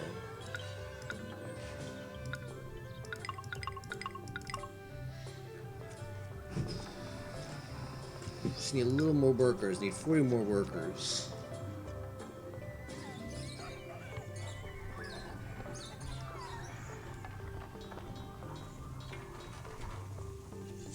You gotta be kidding me. That's kind of BS. They know that our military is away, so they're gonna invade us. I hope the military comes back in time. I better keep...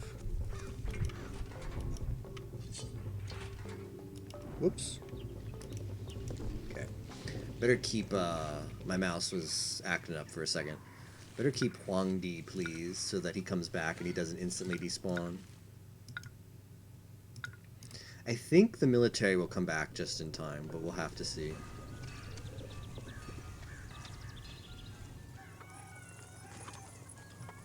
I could build another fort. Okay, we quelled the rebellion. Most forgiving and understanding SG4E.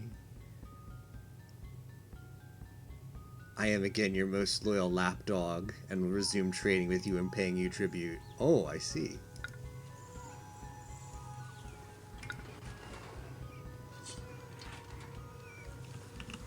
Oops. Alright, I want to rotate this. Yeah, like that. I think the troops will be home in time to defend against the nomads. Ooh. Nomads are looking fierce. Did I put a guard tower over here? I might not have. It's a bit awkward.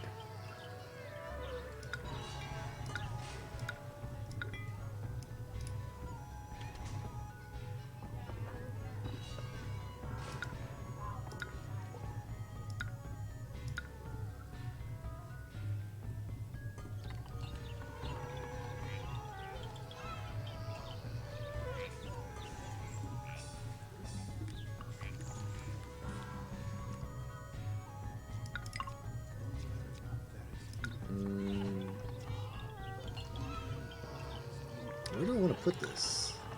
Ah, screw it.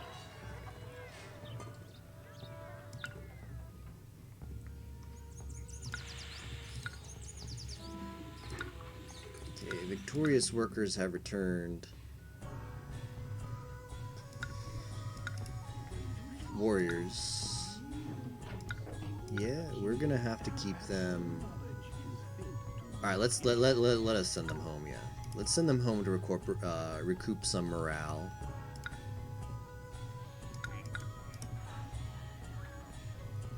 Before the invasion comes, and then we'll station them as we need to. I'll take the chance to make a save just in case.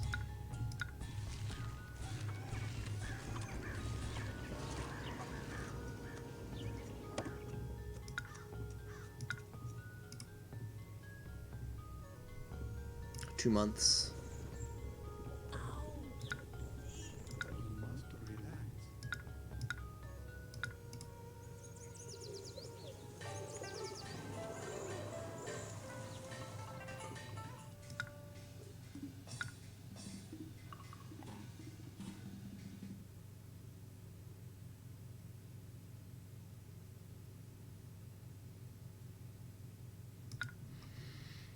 I could just buy lacquer from them, but they're going to start giving me lacquer as tribute at the start of next year.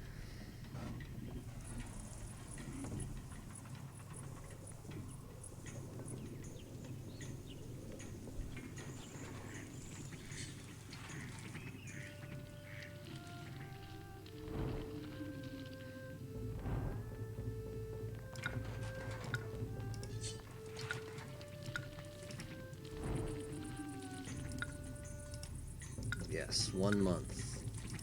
Where are the catapults? Did they get lost?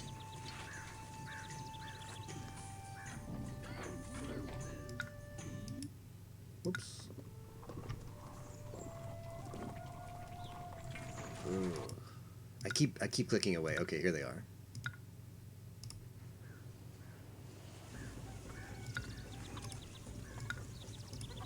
Alright, now that these ones' morale is perfect, let's start stationing them in various places ahead of the invasion.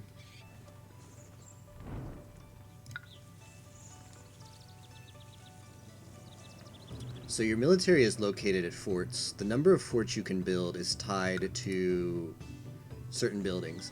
I think they want a lot of money. Okay. I've the nerve to ask for troops the instant that... Okay, well those guys are pretty dead. Let's be honest. Okay, we need to get our fearless god of war Huangdi over here. Catapults are actually in a good spot. Conveniently enough. Okay, come over here and be aggressive. These ones need to go over here as well. This one squadron of bowmen is pretty screwed.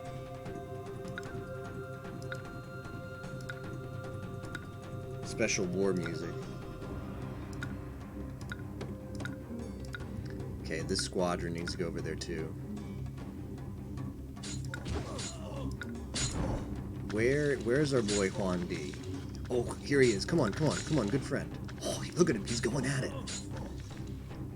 Imagine rolling up in a city and fighting a god.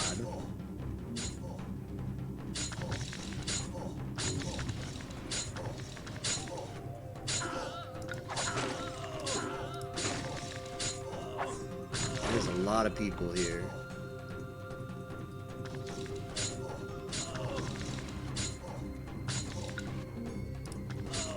Thinks less of me that I'm fighting for my life. This is not good.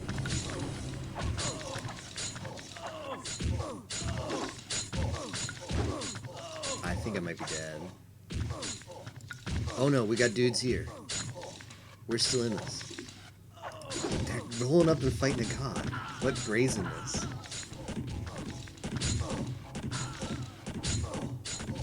This audio sound effects though.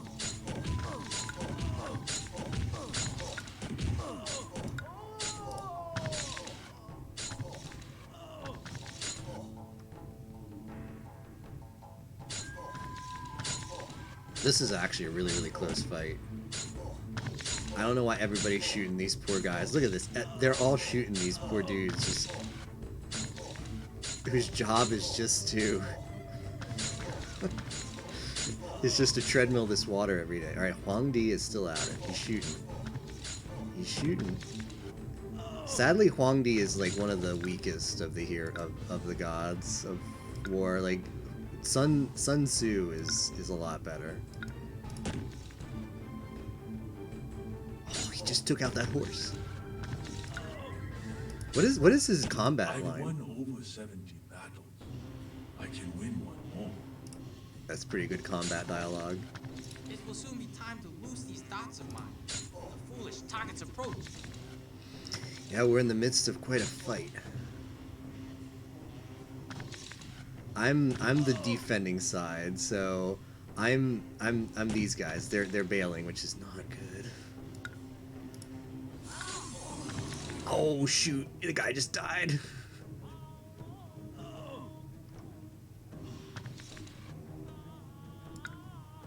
Demoralized.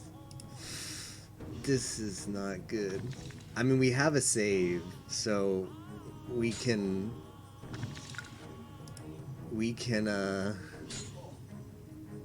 load from the save. It's game over if we lose this fight. Their morale is very bad. I have to hope that Huangdi comes back. I keep offering to him. The game is a little bit janky about war. It's not good at figuring out when it's killed you or you still have a chance. So if we can, like, there's only just one squadron of cavalry here. If we can somehow stall, this is a really close fight. If we can somehow stall and get Huangdi back in this, Huangdi would be the turn. Would turn the tables in our favor. They're still beating up on these poor guys.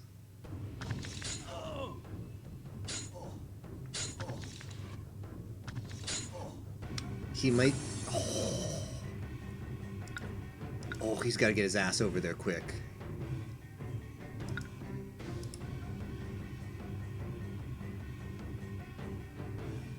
This is... him coming in the nick of time might do it.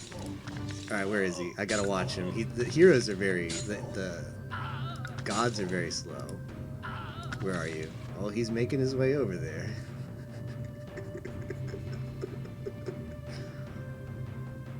I know those. How this game like figures out what it wants to hit. Like this building should be dead, but I think irrigation pumps. We might have actually like gotten really lucky here because it's probably bugged. Since irrigation pumps don't require maintenance, I think it's probably a bug in the game where they're actually invincible. So the fact that we happen to have an irrigation pump so close to the spawn point is super advantageous for us. Because it's just soaking up all those hits while we stall, and it hasn't figured out that... Bless irrigation, yeah, that's funny. Because generally what happens if military forces hit a building enough times, it'll collapse. Which is the same effect that happens if a building isn't maintenanced. There are a small number of buildings in the game that don't require maintenance, and therefore don't collapse. And this is probably a bug where, since it doesn't require maintenance... Oh, wow. Oh, that was so tight. Alright, we saved it. Based Huangdi. And based irrigation. Our entire military is actually dead now. Like, this is our military. Everybody died. What does Huangdi bless again?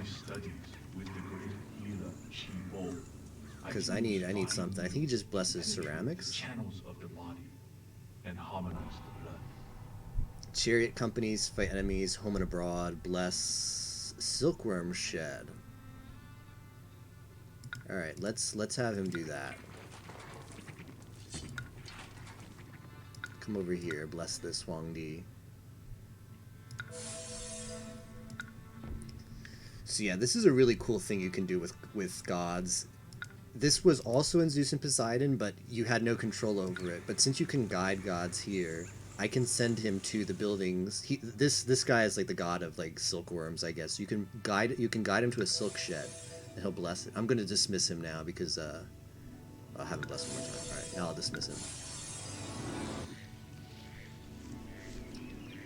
How the blessing works is, see how this guy came out with a full load. He's got 400 silk instead of 100. All day. The higher I go, the harder it When a gets. production building is blessed, whenever it would produce one stack of the good, it will instead produce 4 of the stack of the good, and on that one time, the blessing will be consumed. So that's what happened there. Was he blessed it? It happened to be right before a silkworm, a silk harvest. So we got like a 4-pack instead of a 1-pack. Oh, you gotta be kidding me. The nomad camps want more. All right, let's save. Do I have anybody I can request aid from? Is Wu on good terms? I don't think they'll fulfill my request. Is Shu? This is dedicated. Okay, I need some help, so I'm gonna ask for a defensive aid. Crushed by your forces, quotation marks, yeah. Irrigation pumps to hold off invaders. Yeah, that was very weird. Bless this mess. Blessed cow. Chinese god of Twitch chat. Here to bless the chat. So I'm actually going to pray to Sun Tzu now. Because he's just a better war god. What is he the god of?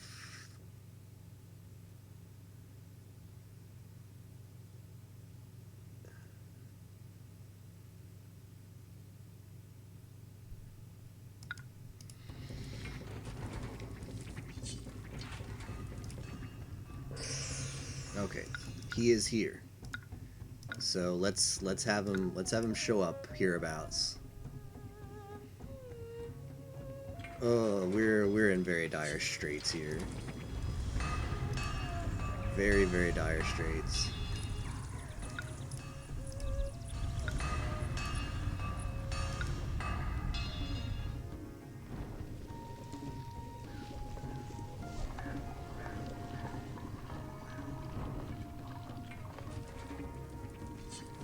Nah, we might have to,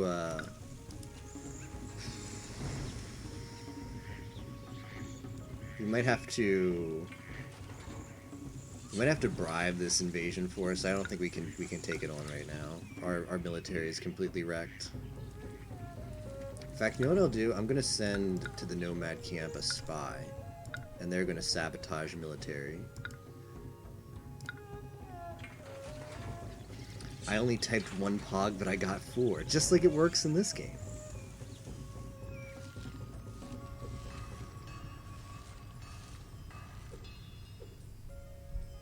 Like, look at this. This is a guy. Like, this is Sun Tzu, by the way, known for writing the Art of War.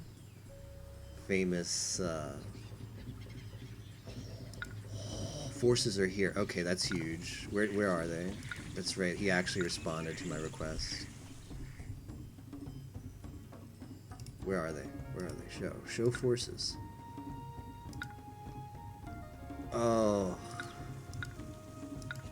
1 horseman, 1 chariot, 4 infantry, 1 catapult, and some archers. What a hodgepodge of military.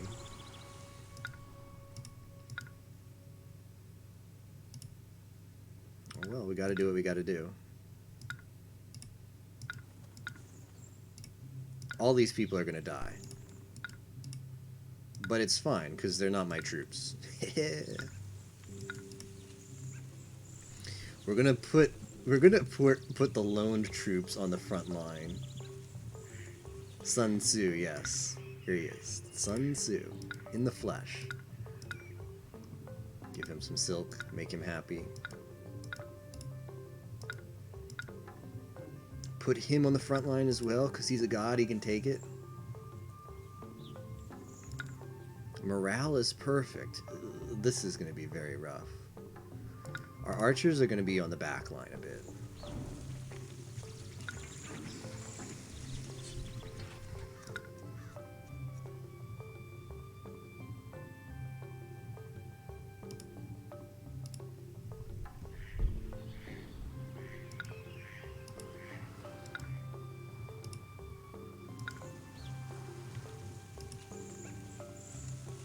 I'm looking for enemy spies to convert. An army without spies is like a blind archer.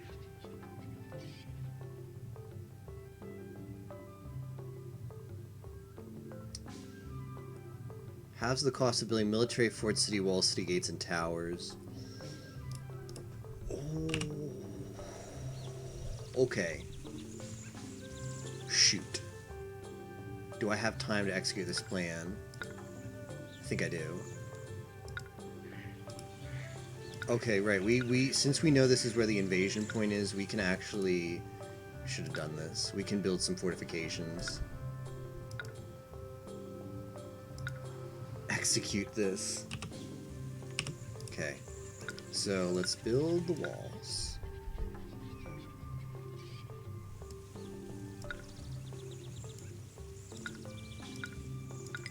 Nice. Yeah, I forgot.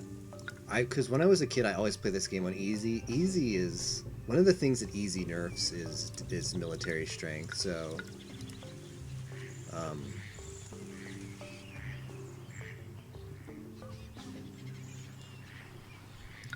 these fights are never that hard.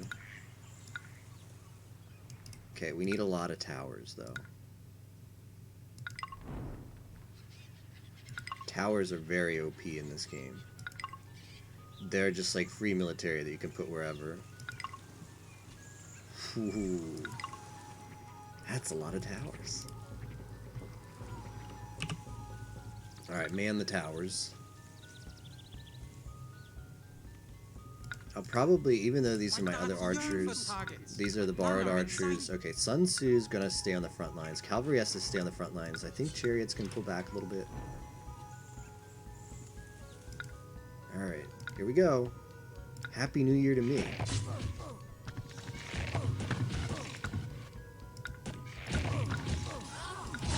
Oh, he's already dead. They just slaughtered a god. Alright, time to...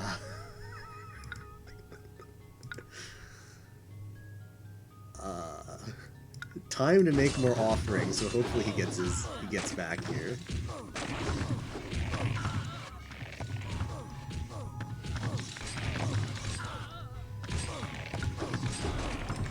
Oh no!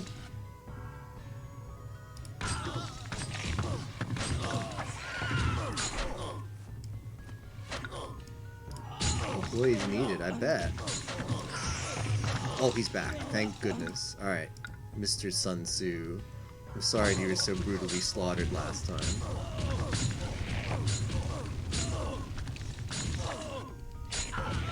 We have to hope the irrigation pump cheese holds. Oh, rip.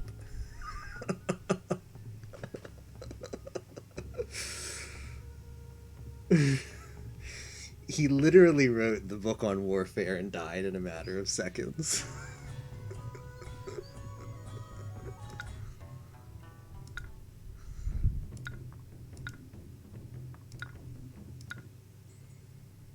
Rip. All right, so where are we now, and what sad timeline is this?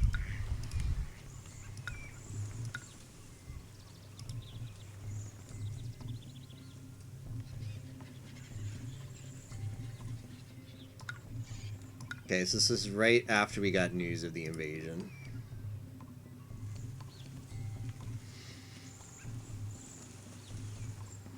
Like, if my military just didn't get demolished immediately before that, I'd been fine. But I like, the previous fight I lost in my military. So here's what we're gonna have to do, is we're gonna have to bribe. We're gonna have to bribe this invasion force, which is gonna cost a lot of money. Because the bribe cost is based on difficulty level, and it's no fun if the game just always lets you bribe the enemy.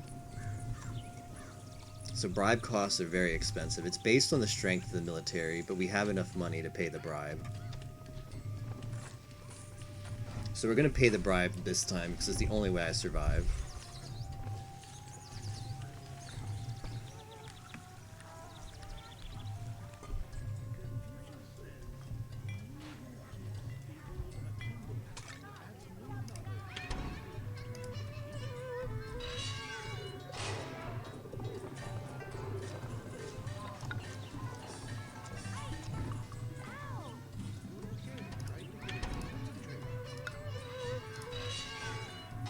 But I kind of don't want to do anything until the invasion happens, because I don't want to spend too much money.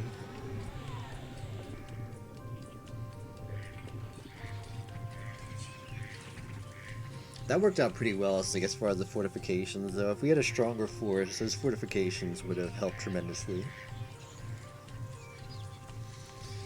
But all we had was the hodgepodge of forces that our ally sent, which was like 10 units.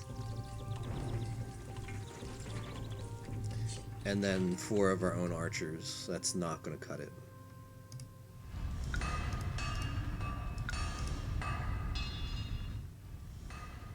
That's not going to defeat the entire Mongolian army.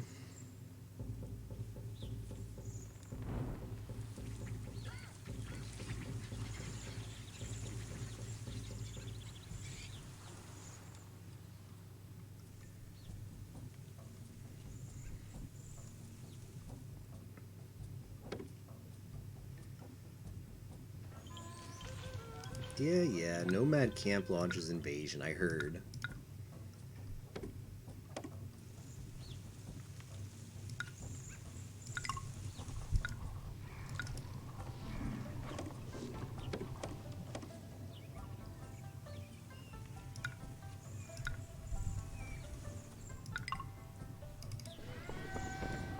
I think we'll sell ceramics to Shu.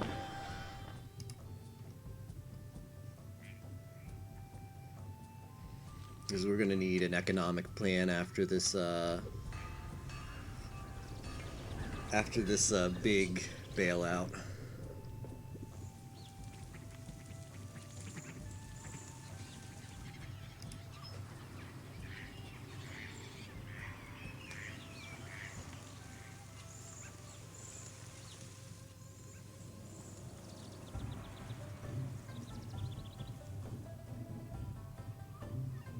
Can you believe even the irrigation pump strat wasn't strong enough?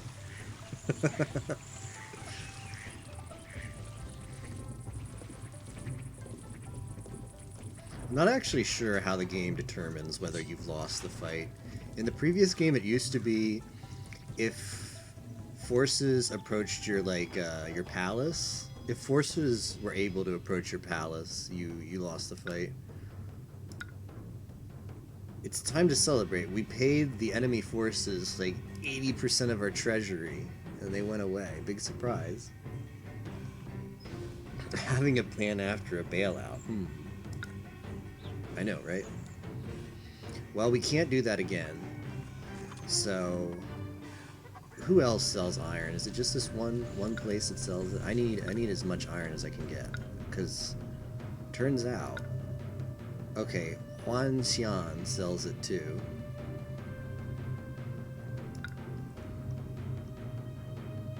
All right, based Huan Xian.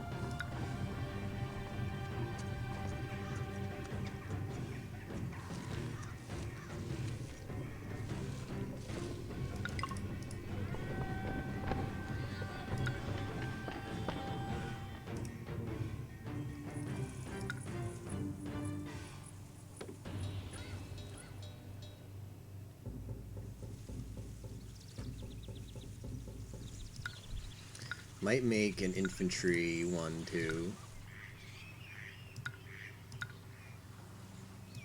Do you want to do cavalry? Crossbowmen just alone aren't tanky enough. Yeah, let's do a cavalry too.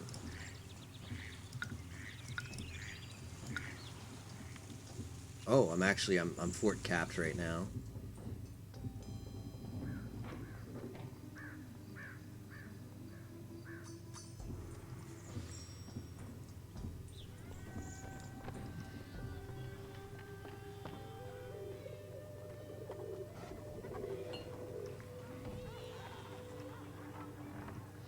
Yeah, so we only have 1, 2, 3, 4 noble elite houses. You get 1 fort per mobile or noble elite house. You get 1 for your palace, and you get 1 for your menagerie, so that's 6. So we have 6? 1, 2, 3, 4, 5, 6, yeah. So you can build more noble houses. That seems like a good plan.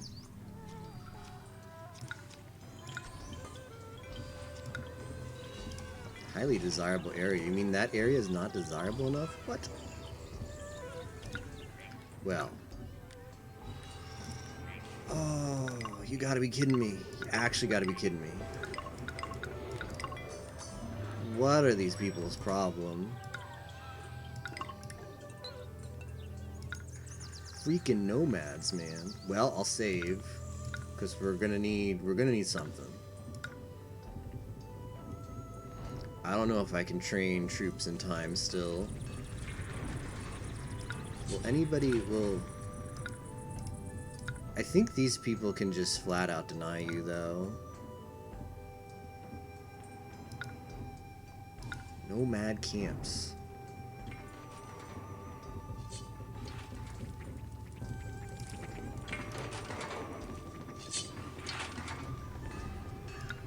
Alright, well, let's make sure our military production is on top, because that's what we need more than anything right now.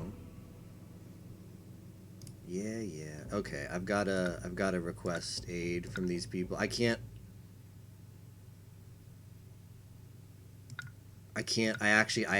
out of money. I can't bribe them this time. Okay, these were sabotage. Oh, these might not have. That's no bueno. Alright. A little too ambitious there. Let's do this. Not what I need. Logging shed, logging shed, logging shed. Alright, that's fine.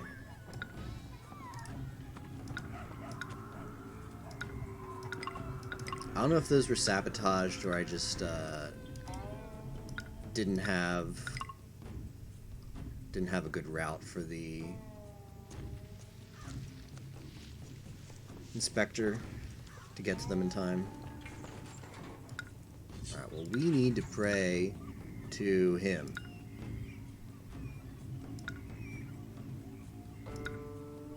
He's got to get over in our city as soon as possible.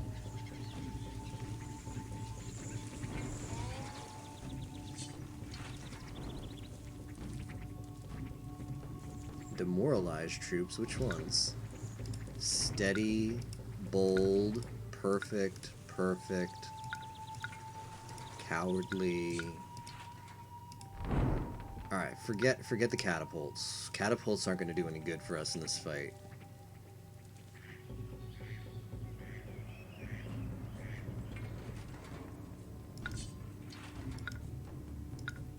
Alright, this guy, though, has to get in our city ASAP.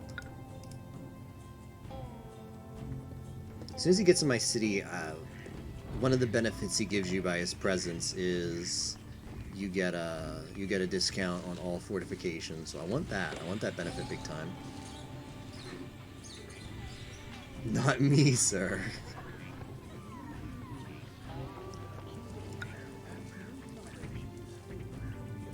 Here's what we're gonna do. We're actually gonna put different layers of fortifications. I'm just gonna build up my fortifications like a madman.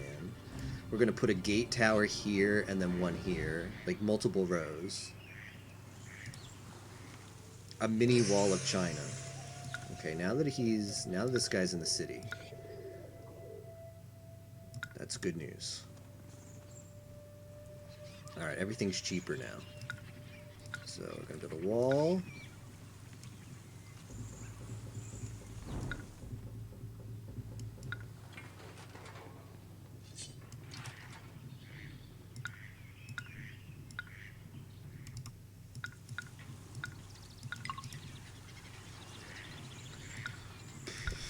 A lot of towers. As many as they're gonna let me put. We need all the help we can get against these guys. Okay, so that's fortification part number 1. In 1 month, forces arrive from Shu. A nick of time. Okay, they're there to die. I think we can move. I want to make sure... So the game doesn't actually let you build really close to enemy forces. So as soon as that invasion launches... Because that would just be OP, right? If you could just keep building on top of stuff, that would just be OP. So... what we're going to do... is you have to make sure that everything that you want is built before the forces show up in the first place. I'm gonna cheat just in case. I'm gonna put a road here. Because they're connected via the gatehouse. But if the gatehouse falls, they might not technically be connected to everything. Okay. I'm gonna make another save file here.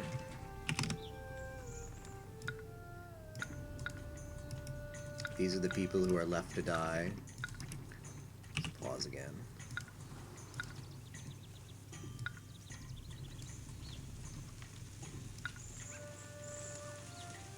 Oh, noble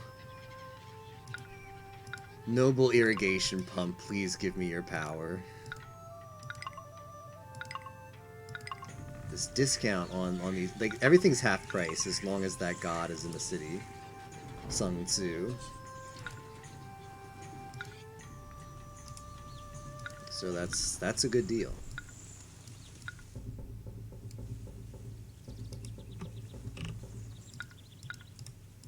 Pretty good deal.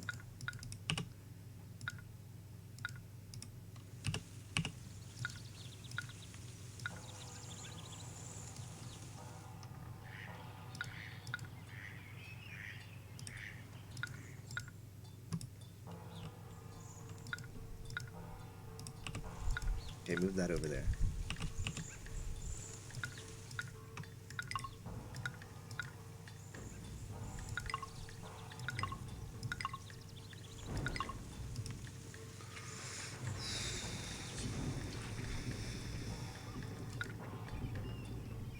Alright, where is this guy right now? Okay, he's coming. He's coming. I can appreciate that. Fleeing. They're fleeing. The forces aren't even here yet. They're already fleeing.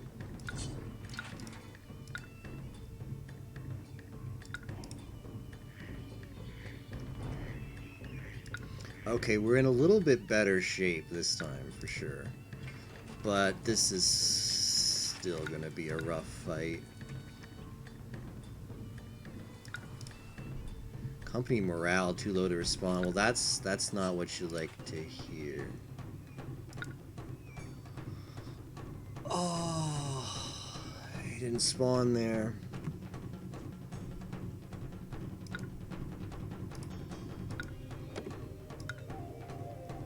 Well, all right.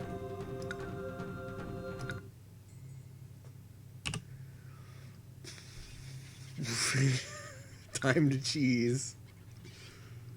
They spawned up here.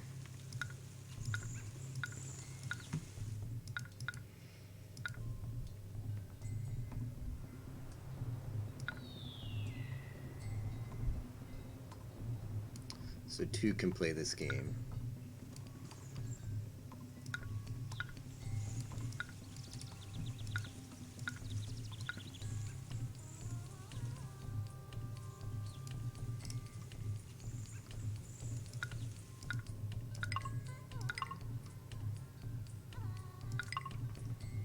We probably want to put a gatehouse right here.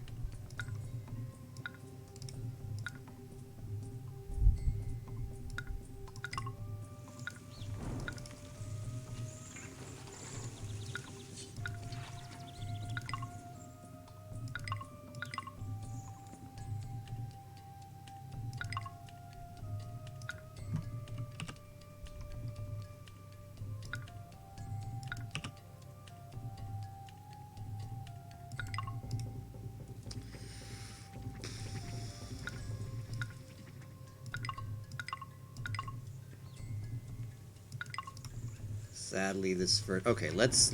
Everybody's got to recruit. Everybody's got to do. Got to get their butt up here.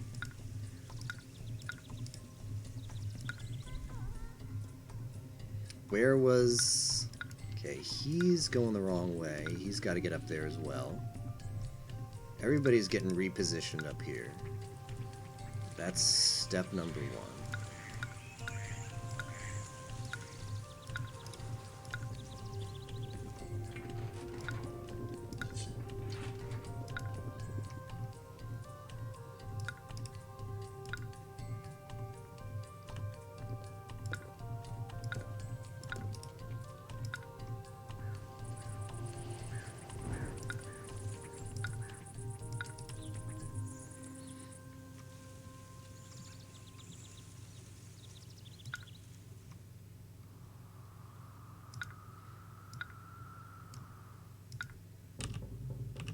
I think we need.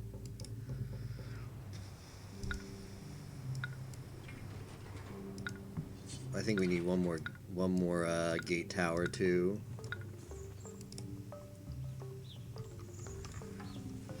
One more set of walls. These guys aren't messing around.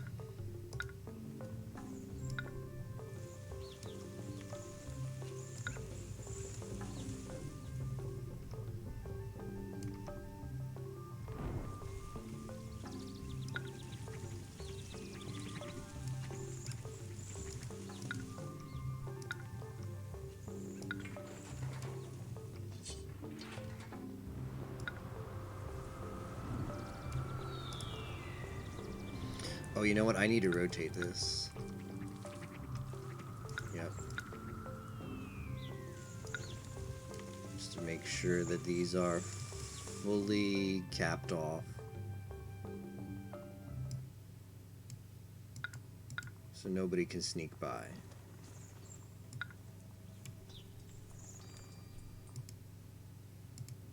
Ugh.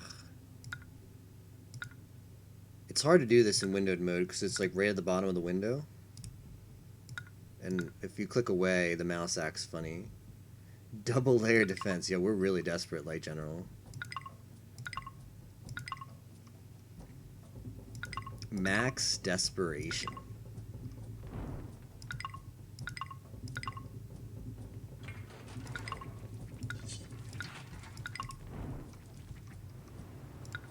Probably after doing, I don't know if the game's actually coded to pick the spawn point based on your defenses. It could be. Like, it's possible the game knows that we're like more boarded up over here, so it's gonna spawn at the other place.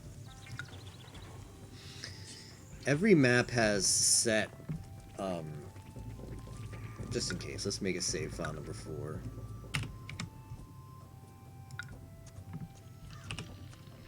Every map has set spawn points for invasions. You can set different ones, and you can choose, I think, whether you want it to be chosen at random or can pick where the invasion forces come from. But yeah, so there are points in this map that have been marked in the scenario creator for where they should spawn the forces, and then it just picks one for the invasion. Let's not go on this side. Yeah, it might actually do that. Okay, let's make sure that the lone troops are coming up here, because we want them to die, because that's what they're here for.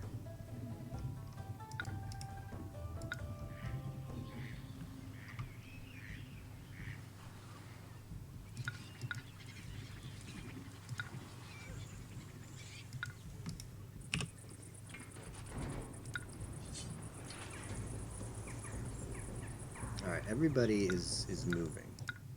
This catapult's gonna be useless.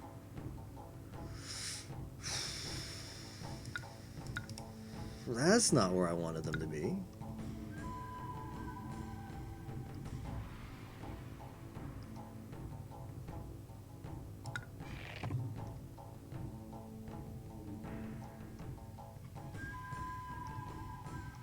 I don't see him yet.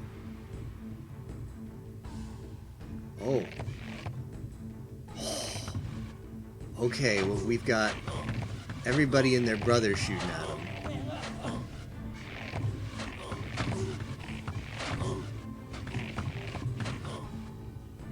As the troops make their way, come on, Sung Tzu, get in there, Bob.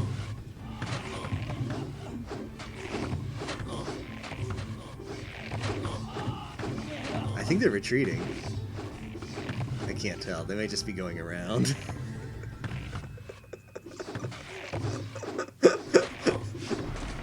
Oh no, that's not good. Alright, one line of defense has been penetrated. Alright, you need to get in there.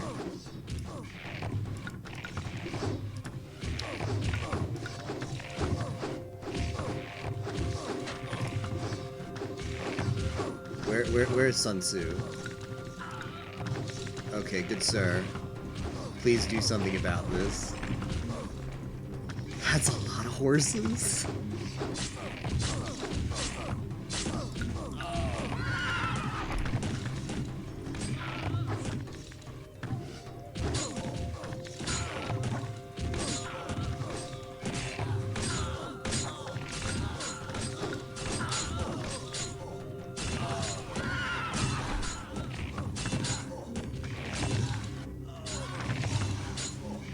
Okay, Sun Tzu is dead. Good sir. I offer you fine silk. Please come back. Oh, Confucian coverage is only fair. Oh, that sucks. I still have to do it. We have to make an offering. It's not going to be as effective, but we have to make it.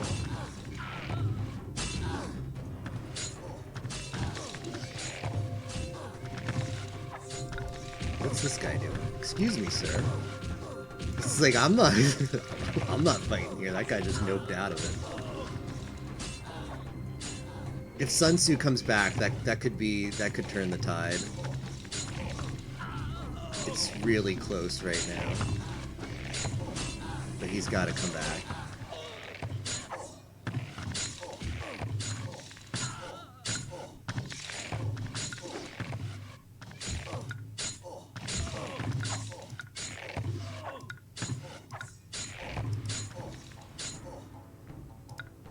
Man has got to come back. Oh, the fact that they're going away from that point is not good.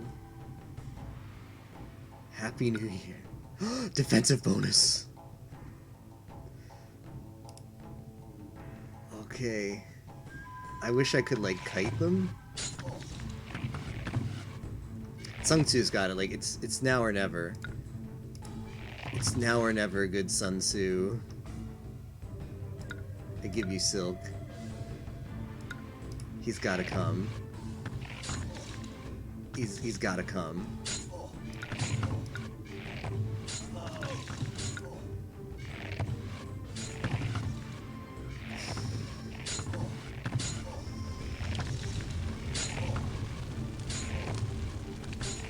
Something's burning, I don't know what.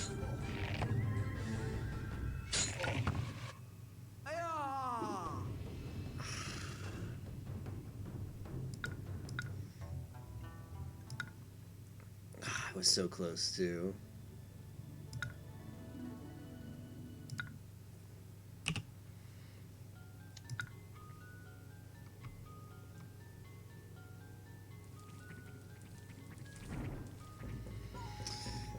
We might just be screwed. I don't know if I can get out of this. We might actually be playing this mission over again from scratch.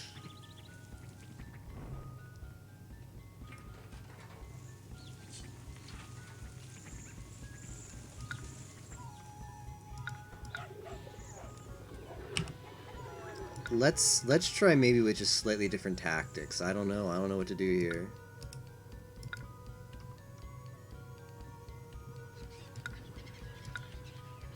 It was so close.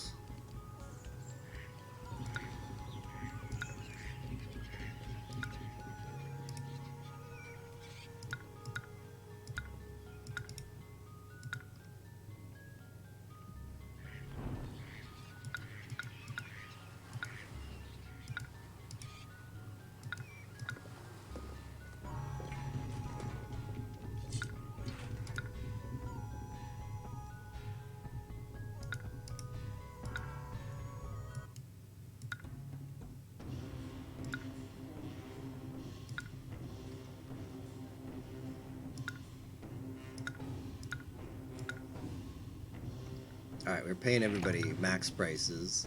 Gotta get people to work in the war.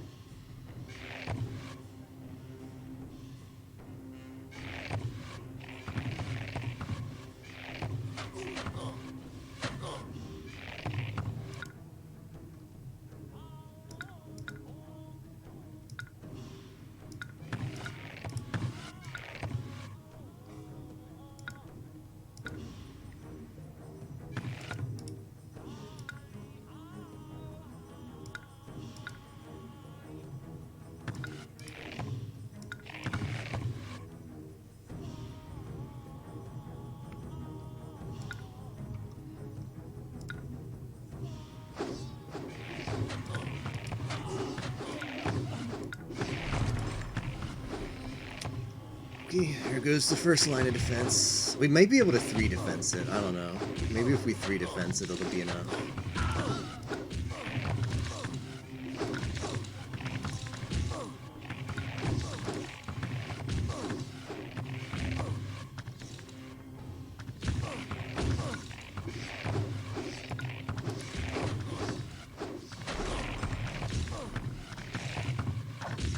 Yeah, 3 defensive. I feel like it fell even faster that time. I'm not sure why.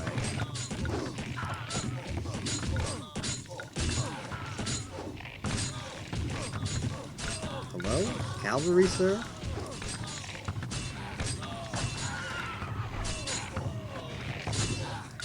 Yeah, Sun Tzu's already dead.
a defensive bonus.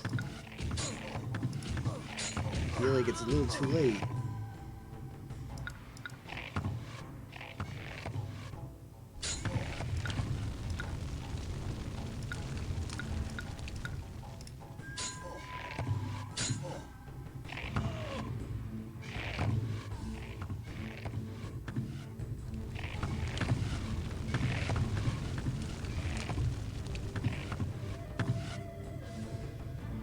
Sun Tzu. Sun Tzu. It's not even close. It wasn't even close this time for some reason.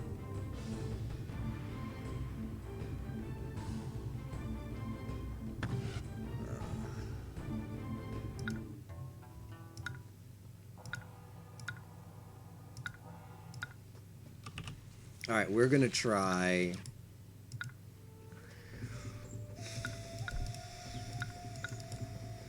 We're gonna try 4 or 5. Or not 4 or 5, 3 or 4. Maybe 4. The thing is, they absolutely cannot be allowed. They absolutely cannot be allowed to break through. If we keep them not broken through, we have a shot.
Okay, let's try this.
That's a lot of projectiles coming at him.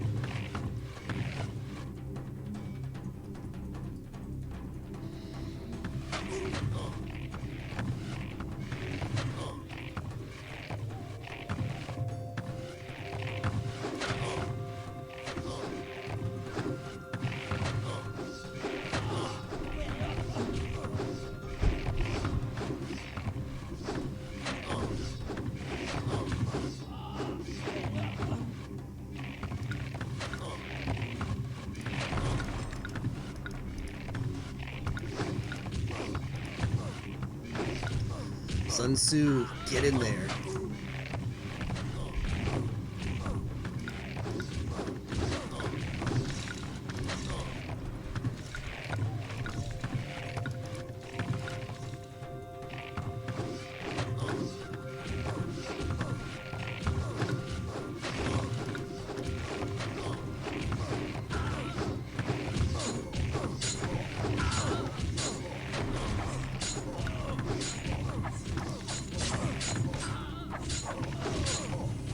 Okay, fighting is happening.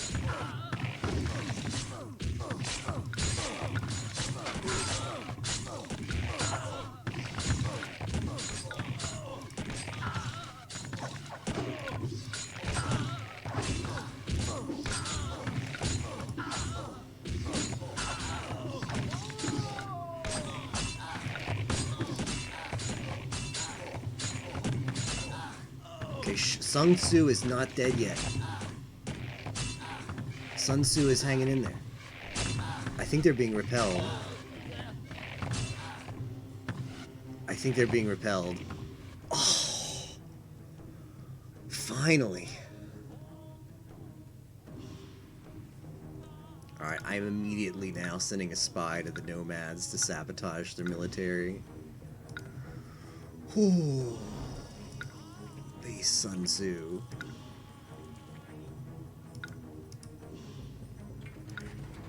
We're finally free. Quite interesting, yeah. Well, I think that was 3 tries. It took 3 tries. We finally did it. All right, we can unman this stuff now.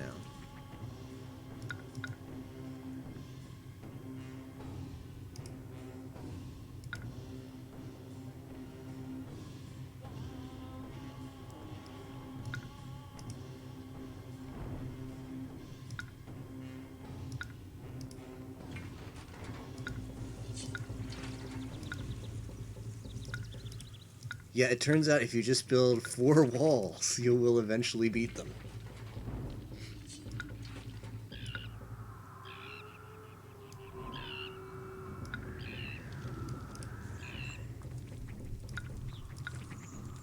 Alright, let's rebuild the Great Wall of China right here. The sad part is we're probably still gonna continue to be harassed by the Mongols. So, we're probably gonna have to do that again. Thick wall, yeah.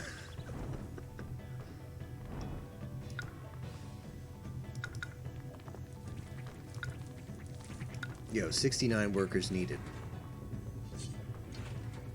So, 69 workers needed. Does that mean...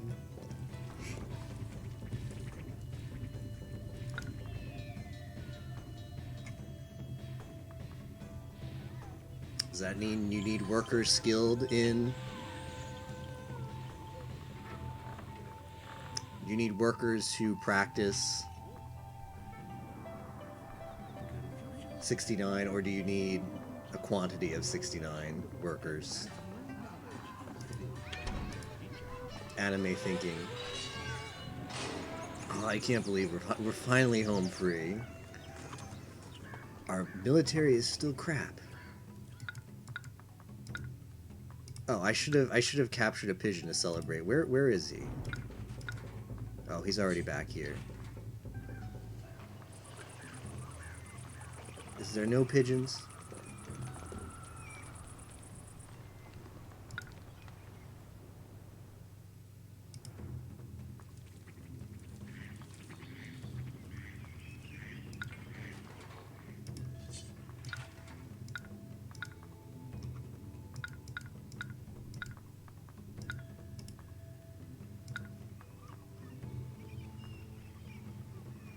He can bless all of these? Okay, well, we actually probably need him to bless all of these. Because we need we need to get the show rolling on this.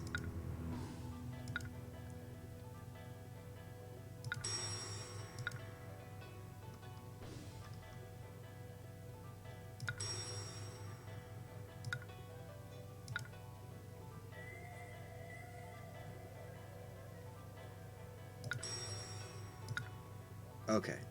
Now we're gonna have him catch a pigeon for us in celebration.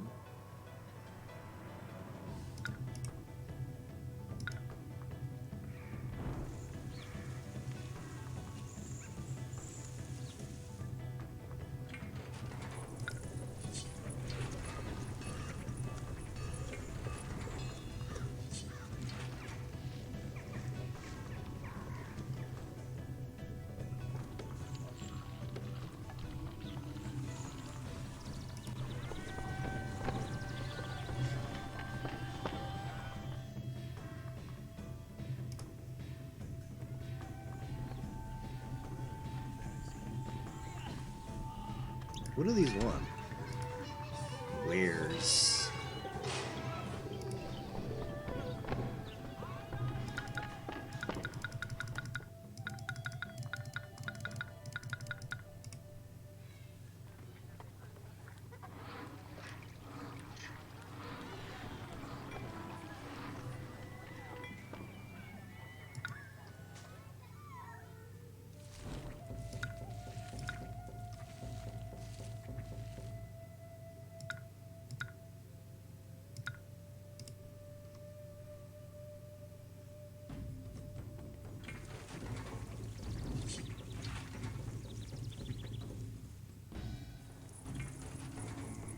Ooh, sending a spy back to the nomad camps. So Huangdi has a special power. Remember how I was talking about earlier how your guard towers produce a walker who, when they come in contact with a spy hidden amongst your walkers, has a chance to convert them? Well, Sun Tzu has a special ability where if he crosses paths with a spy, he 100% converts him. So it's not a chance like your guardhouse, it's a guaranteed conversion. So sometimes if you see a spy and you think you know where he's headed, and you happen to have Sun Tzu in your city, you can, like, try and get him there before the spy goes to wherever they want to sabotage. And if they cross paths, or guess where the spy is going to go, and if they cross paths, he will convert them. 100%.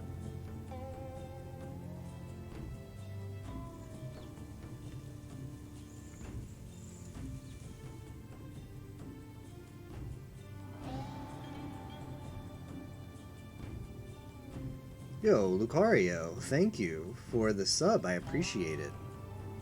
Thank you for the 2 months. Thanks for coming up with 30 for 30 event, all the great streaming you do.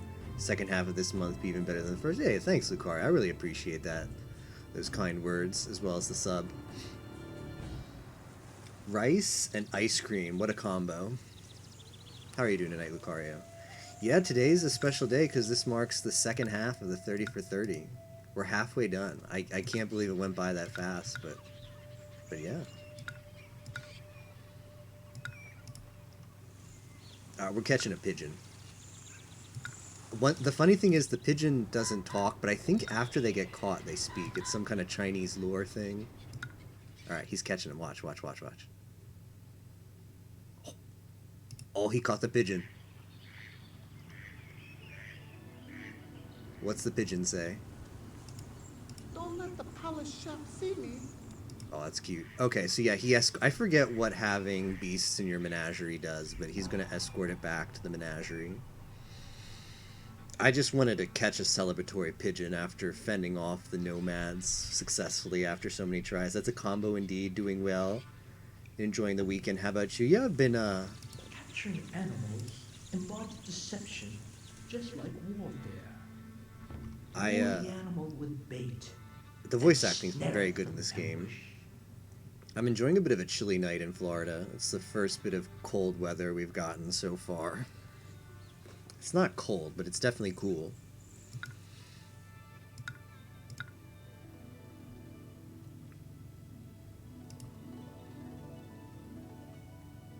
And yeah, this is a very comfy city builder. We're not even halfway done. Well, it's already midnight. It's already midnight and we're only like if once we finish this mission, we will be 40% done. So I think it's. I'm glad I picked the 5-chapter one and not one of the longer ones.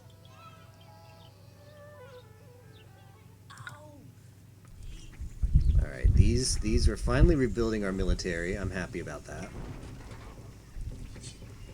Enjoy the cool weather. Looking at 23 here. Ooh, that is chilly.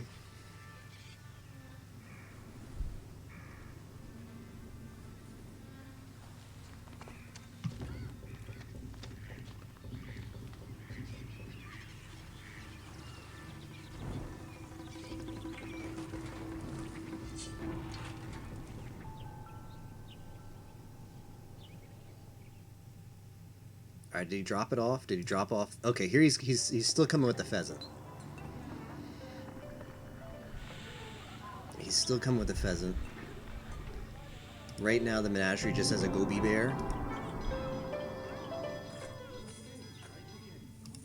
Now it's got the pheasant. Right there. Cute. Alright, I'm gonna send Sun Tzu on his way, because we'll need him later.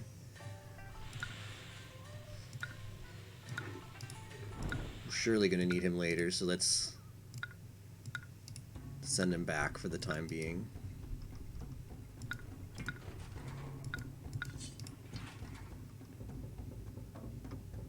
Why does this say it's demoralized? Fleeing.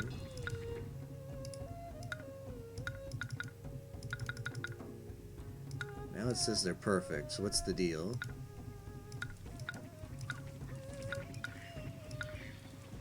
This game has a lot of bugs with elements. Well, not a lot of bugs, but some stuff, particularly with military, is kind of jank. I'm worried that these troops are perpetually demoralized, and I'm considering deleting this. Yeah, let's just do that. You know, let's do infantry here. Sun Tzu must carry out his mission. Yeah, he will be back though. Alright, so we got the lacquerware, so these buildings finally improved to impressive compounds. That holds 20. That holds 20, and we need 200, so we need 10 of those. 1, 2, 3, 4, 5. What's holding this one back? Appeal?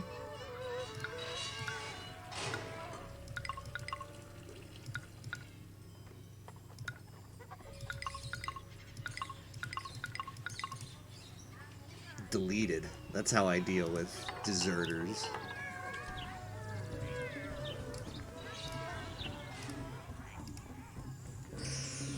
Okay, he's back. Alright, since he's back, I might send him over here to help stuff out. Help with production of the troops. Give more of his blessings. Feeling unhappy, okay.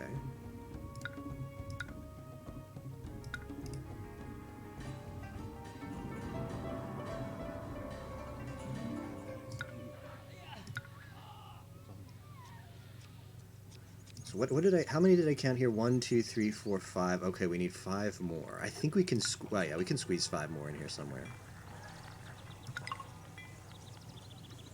1, 2, 3,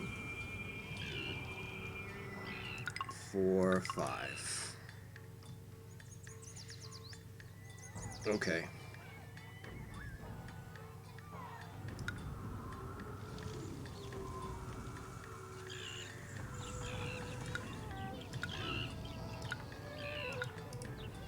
I'm gonna put regular housing there.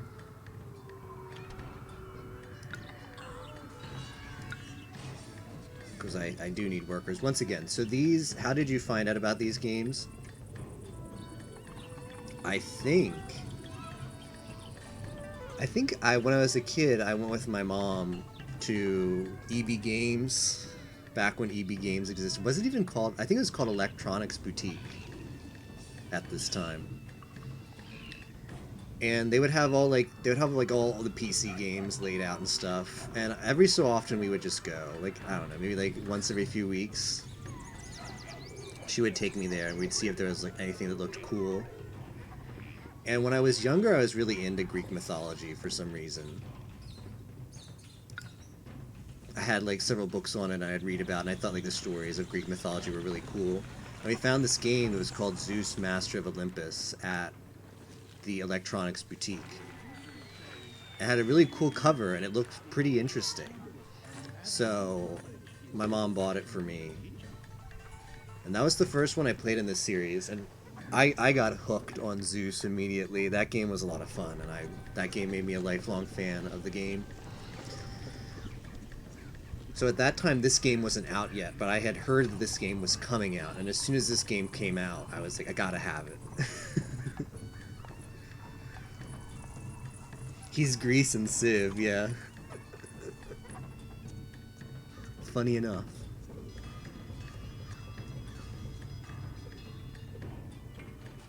Yeah, that is kind of, it sounded like it was cool. I'm trying to think, I think I had played like Zoo Tycoon. I think I had played like a Tycoon game before. So the style looked, so I was kind of familiar with like a simulator kind of style. I don't think I played like a strict city builder though, prior to this.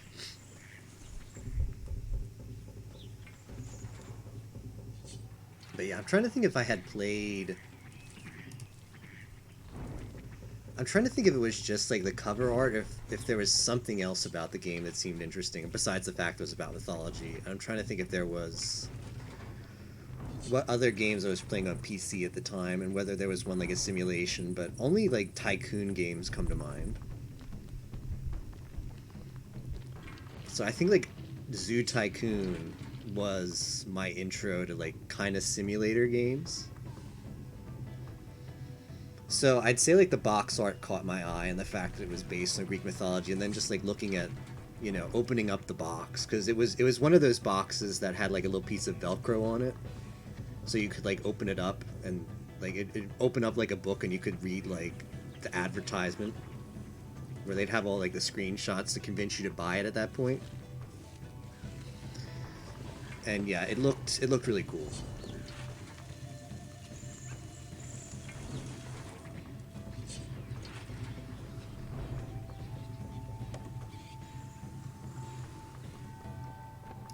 Oh, do I not have hemp?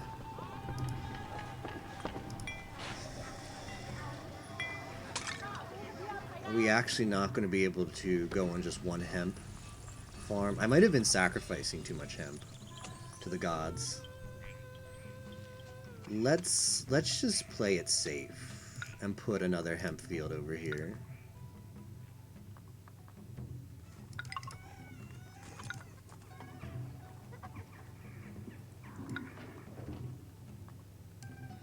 One, two, three. So apparently the Chinese used hemp for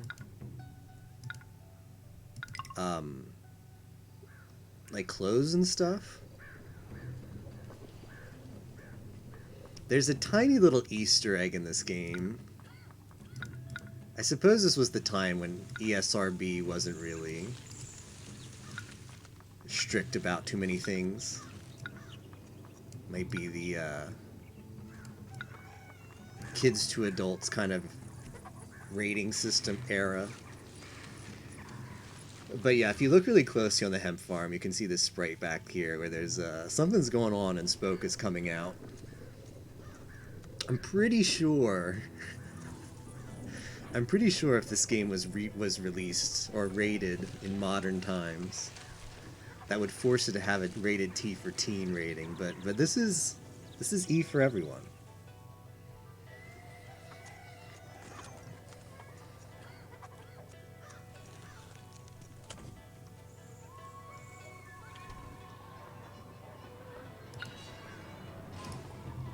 Situation over here is looking okay. Where am I going to drop? I just need to build the palace, right?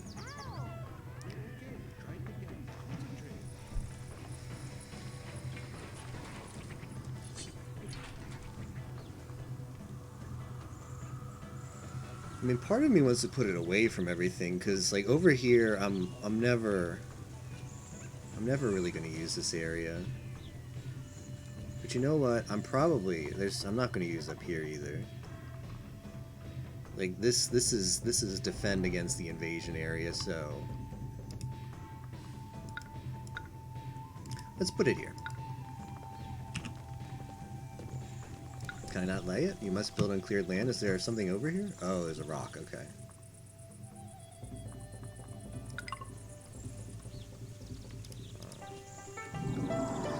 Wood and carpenters.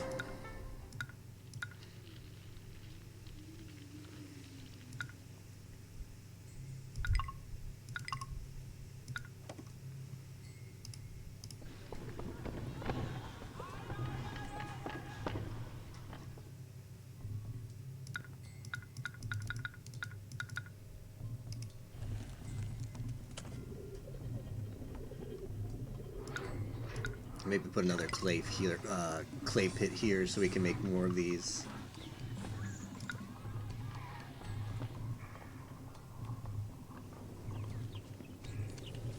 Yeah, it's a bit sad that after this game, the city building series by Sierra and Prescient Games continued, but they started to go in a different direction.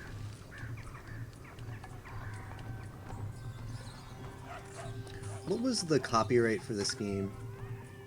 So this is 2003 was when this game came out.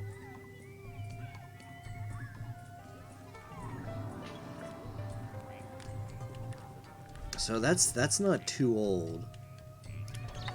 I mean, that is a while ago, but my point is this kind of like isometric style, 2D sprite-based style, starting to fall out of favor. We're starting to get in like the GameCube era, where 3D is everything.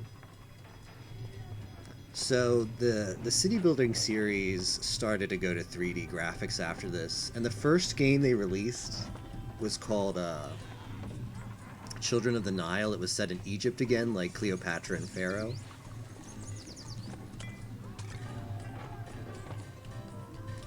They really tried to completely overhaul the game with the 3D graphics. It's not road-based anymore. Laying out cities is very, very, very much different than how it was in this game. I'd say it's definitely the weakest entry in the entire series. Oh, this is a spy. Aye, my cover is blown. I better hide. I could tell because he passed by the roadblock. This was still during the time where PC game dev had to support older integrated graphics too. Newer games are almost always made using cutting-edge stuff. True. It's interesting how video games have kind of popularized Greek mythology again. Yeah, I haven't thought much about that, but I suppose like the God of War series. I haven't played too much modern PC stuff. I don't know if like Blasphemous or whatever that one's called, maybe that does it. What are some of the modern games that have used Greek mythology as a theme? But yeah, this was like the last great game of the series. By great, I mean like just completely impressive, extremely well done game. This is definitely one, like this is probably the high of the series. Like I think I kind of prefer Zeus and Poseidon more. Part of that is probably nostalgia. I definitely can admit that this game improves a lot of stuff and has like improved quality of life, improved kind of mechanics over Zeus and Poseidon. A lot of improvements in this game. So if I could see people calling this game like the high point of the whole City Builder series.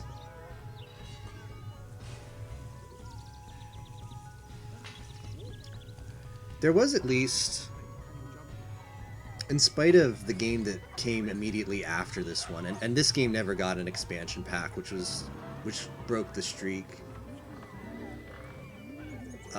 Pharaoh got the Cleopatra expansion, which was like a new campaign and like new buildings and stuff. Zeus got the Poseidon expansion. This game sadly was just Emperor and never got an expansion. Children of the Nile, you know, was the low point. Fortunately, though, they did have one more good game come out, and it was Caesar 4. I liked Caesar 4. I think I'd probably still put it below most of the 2D isometric games, but it's a huge improvement over Children of the Nile.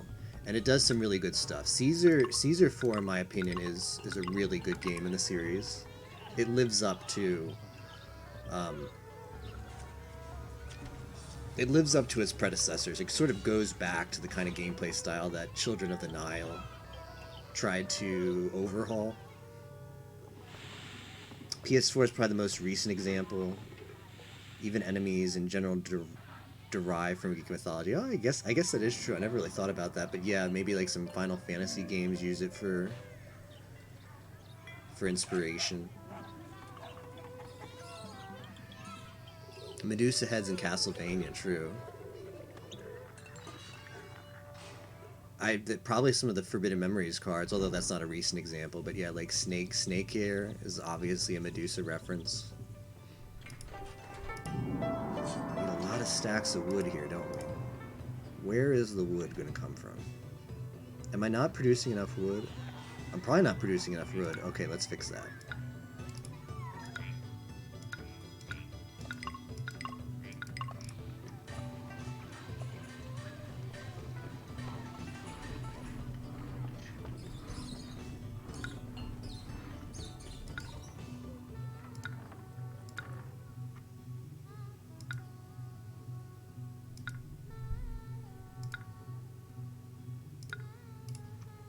Economy is pretty stable. Who's buying lacquerware? No one. Rip.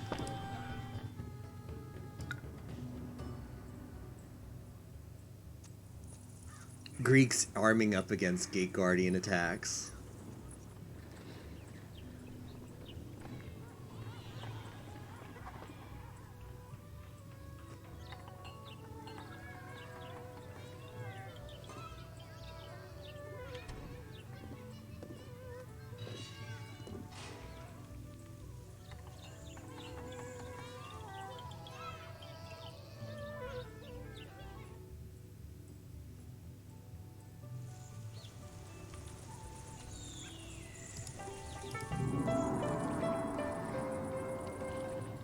It was my interest in Greek mythology that also got me to play Age of Mythology, which is still the only Age of Empires game I've played besides Age of Empires Online.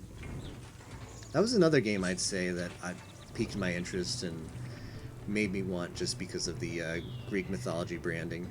Although that one doesn't just have Greek mythology, there's other ones too, which were very interesting.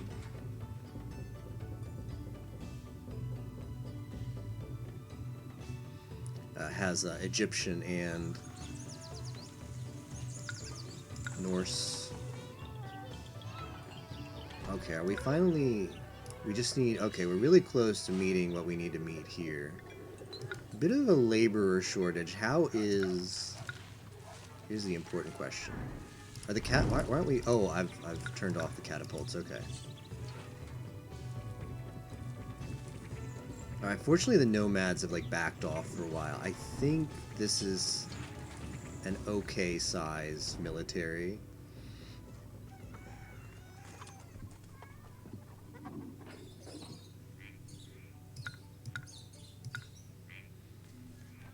Sadly can't squeeze any more workers in anywhere.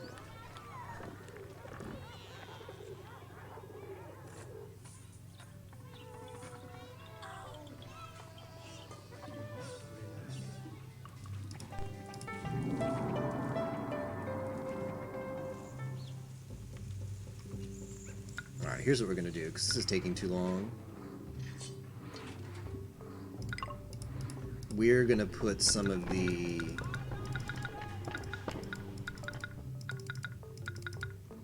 wood industry up here.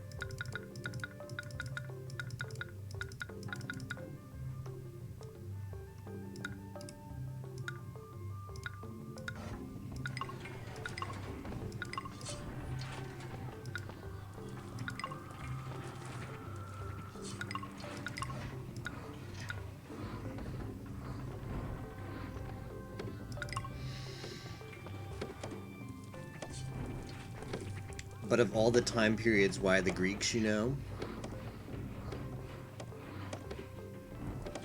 Yeah, as far as... You mean, like, for inspiration in games? Why pick Greek lore? Yeah, that's a good question.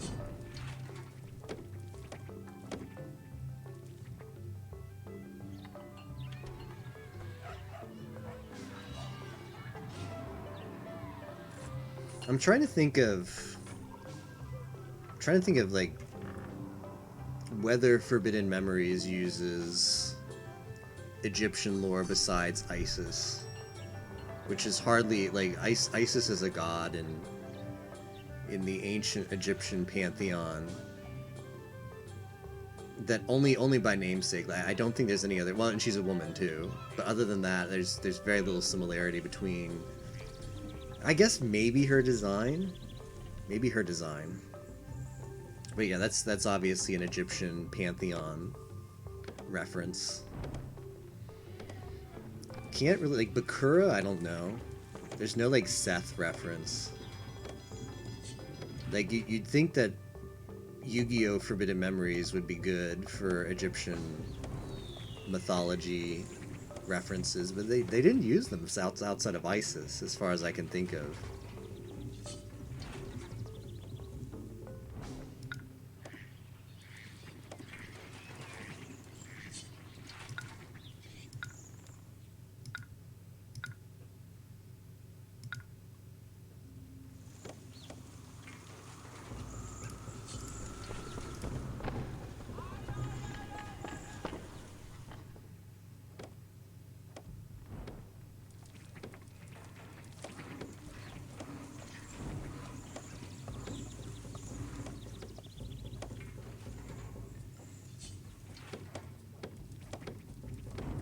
Alright, we've got a bit of an issue here. We need a lot of wood. This is the last thing we have to do. Oh shoot, why are these getting downgraded? What happened? What do we need here? The Confucian Academy is not operational? It's probably a worker shortage. Let's temporarily pay them more so that we get things running again. Honestly, I'm not short of money. I can afford to pay extra money to just keep things up and running. I can also deman my stuff over here. Alright, catapult, screw that. Like, that's not that good. Okay, this is fully staffed, so we can send these workers home. That's almost fully staffed. That's fully staffed, send these workers home. Okay, so now every job position that we want staffed is staffed. Missed opportunity for Konami. Like, even the fact that it uses dragons. I don't think dragons were a fixture in, like, Egyptian lore. They certainly were in East Asian lore. But, like, Seto Kaiba, even, like, Haishin would have been a perfect character to have some kind of, like, Egyptian historical reference, but I can't think of, and I can't think of if Haishin is. He doesn't seem to be. Seto obviously isn't. The Blue Eyes White Dragon, as far to my knowledge, is not a reference to some kind of Egyptian monster of lore.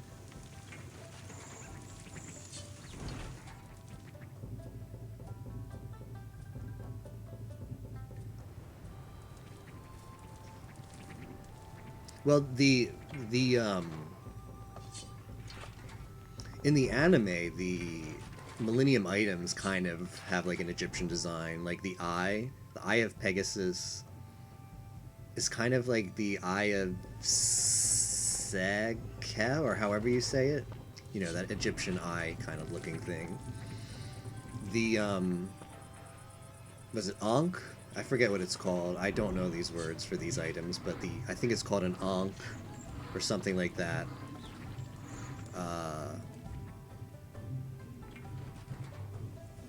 is either a Millennium item or appears on a Millennium item. That's like the it's not like a cross, but it's like a, you know, it's like that pendant, the pendant thing that has like a loop and then like a cross under it. That appears as a Millennium item, and I know that's yeah, what Light General says. That's what I'm talking about. So that does appear in the anime and on some of the cards, I think. Haitian was an early design concept for Zork, the Egyptian demon in the anime. Oh, okay.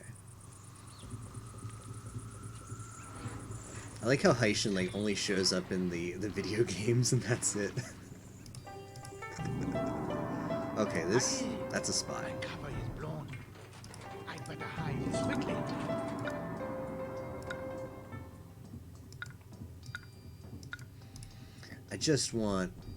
I want to build this. Why can't I get wood? Why is wood production so bad? I'm considering stockpiling it. What am I using wood for? Oh, I guess, yeah, we do have a lot of industries that want wood. I wish there was a way to say use wood for this only in this game, but there's not.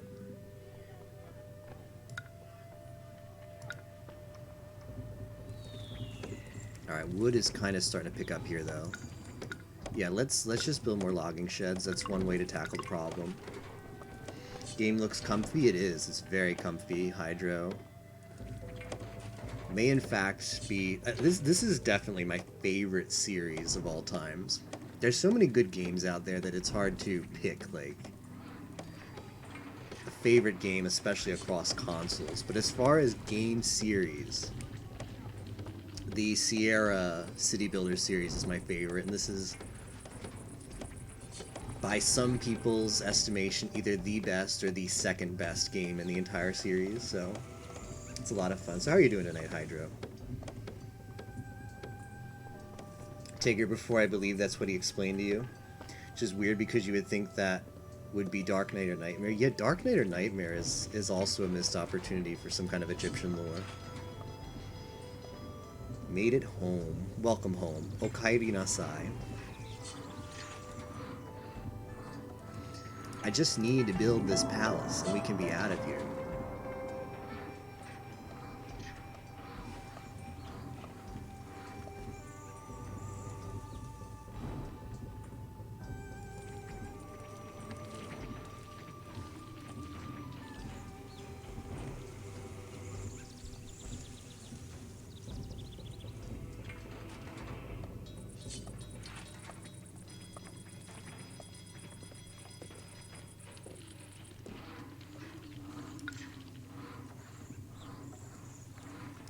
So the issue we're facing right now is how the game works. Here's the TLDR on how. Oh, so this is a spy too right here. This herbalist shouldn't be there. My cover is blown. I better hide it quickly. Here's how like raw material production and distribution works in this game. When a raw material has been produced, so for example, a stack of wood at one of these logging sheds. If there's a factory nearby that requires that raw material, or some kind of building that requires that raw material, for example, the lacquerware maker or the Confucian Academy, a cart will spawn at the raw material location and take it to there. If there's no place nearby that requires the raw material, it's instead put in the closest warehouse that will accept it. The issue that we're kind of having, that's finally being solved, is we need to build this palace. The palace requires a stack of 4 of wood to get started. So the issue was, and it has to come from a warehouse. So the palace was getting basically shortchanged all this time. The raw materials were instead being delivered to the buildings, and we just had to wait until... Well, I mean, we could have probably done it more efficiently, but I've been waiting a long time just to get this palace off the ground. It's finally happening.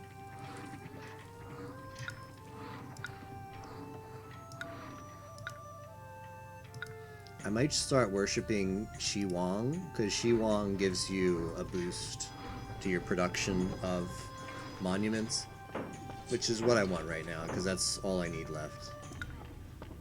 In fact, know what you can do? Here's what we're going to do. Our economy is very stable right now, and our military is enough to defend us, so let's speed this up a bit.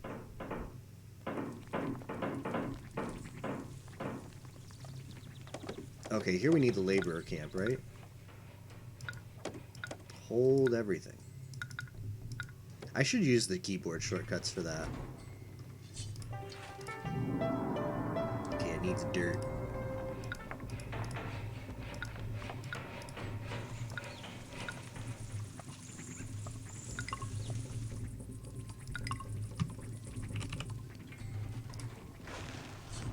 There they go. What are the nomad camps up to now? Well, at least they're not invading us.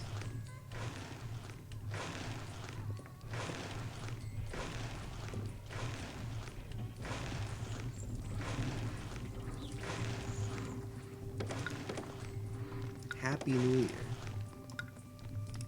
Alright, well, I can turn some of these off now, because I don't need... I've got a full storage of wood.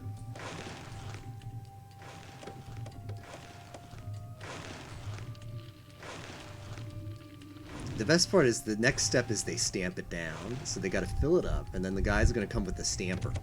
There he goes. Wow, look at him go.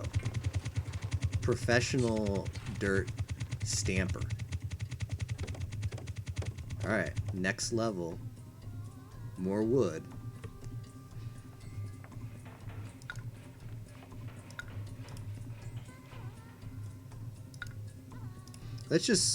Okay.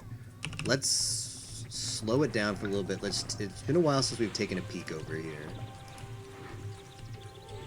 Let's make sure like the housing district isn't burning. Okay, this place got plague, but that's probably because of the spy sabotage. Oh, we do need to appease these gods though. Let's do that.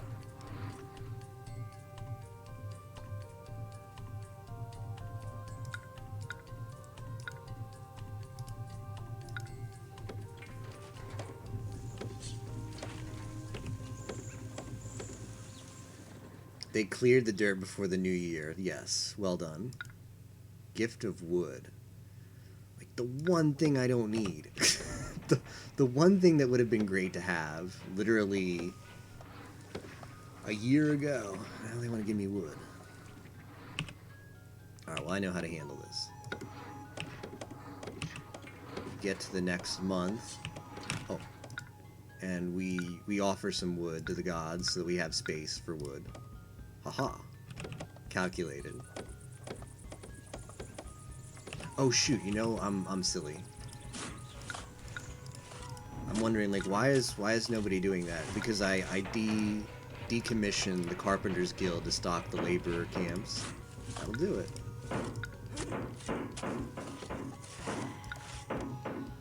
So the way religion works in this game is the gods are broken up into different religions. This is like the ancient Chinese, the ancestral Chinese religion, and then Sun Tzu is a Taoism god, or no, excuse me, Confucianism god, and Shi Wang Mu is a Tao god.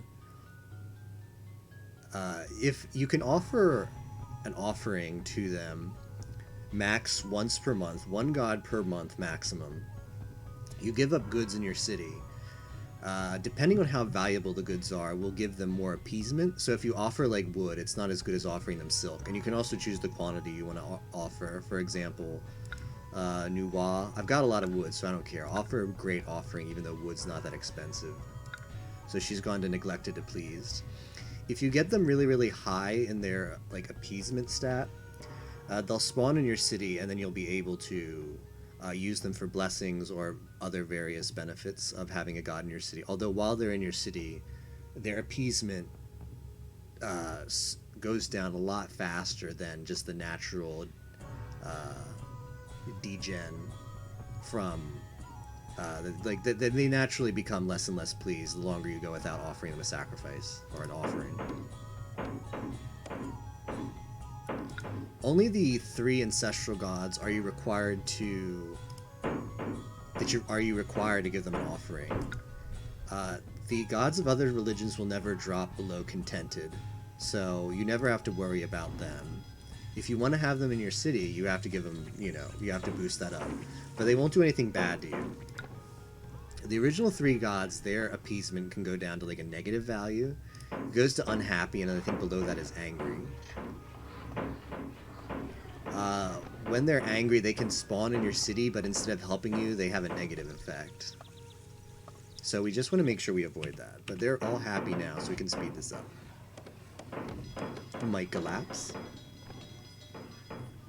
Okay, so now we'll decommission these ones. Put the laborer guild back into work. It's time for more dirt.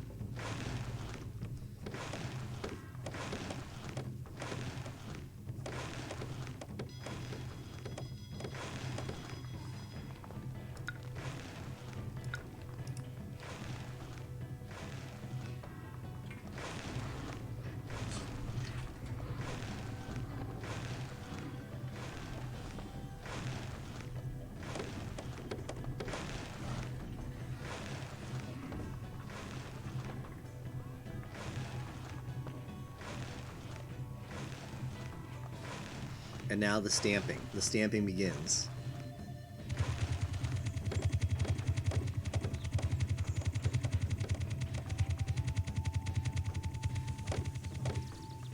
A whole year went by, wow.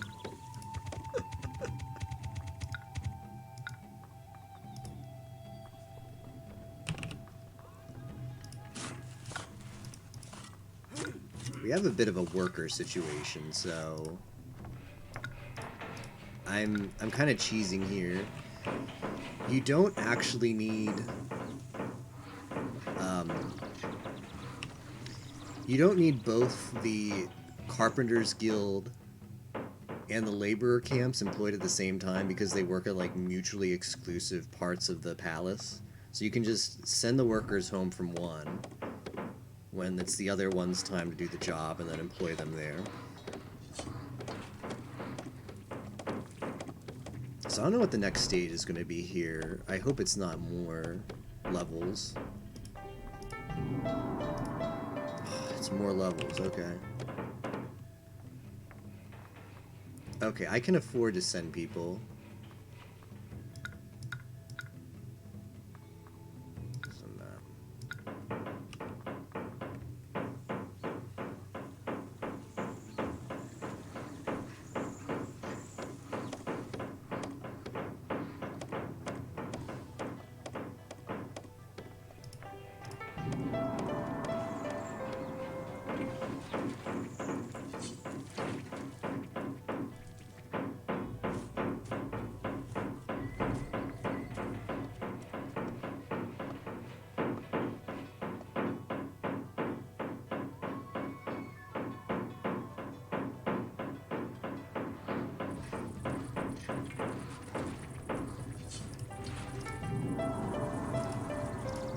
More wood.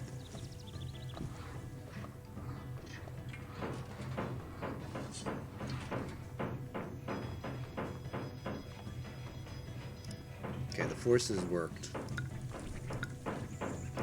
Oh, I haven't offered an offering in a long time.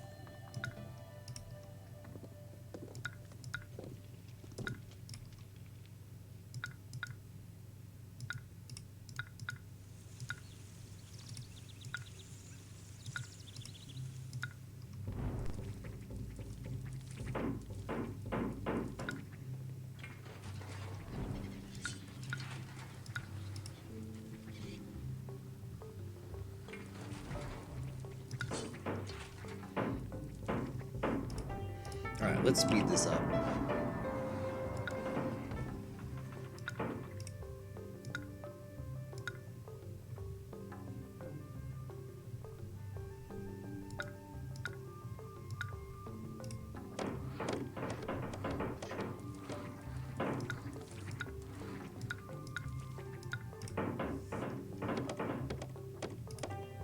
Slabs of clay. Okay, hold on. So now we need a ceramist guild.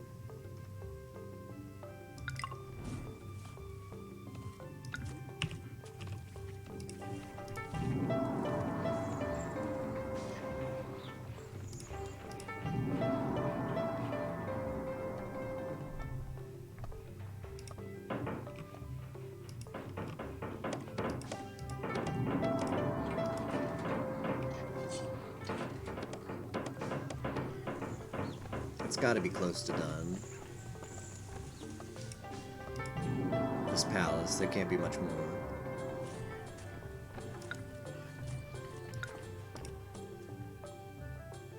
Okay, it's done. Gift of wood. I don't need wood.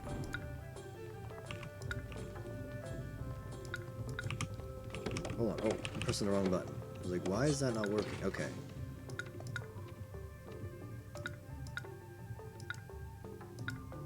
This is done, right? Oh, it needs them now. Okay, stone. Where am I gonna get stone?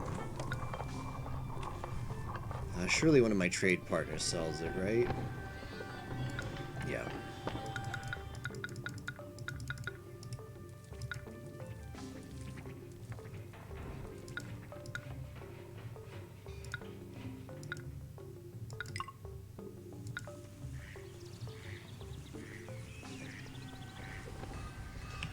Alright, so it should be imported soon. Okay, he dropped off the stone.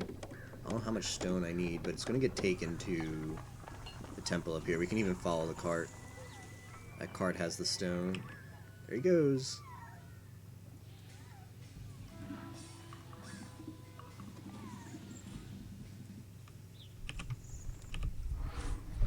We get dropped off of the palace, and then the mason will come. There he is. My talents are required at the construction site. Yes, they are, good sir. Please get to it.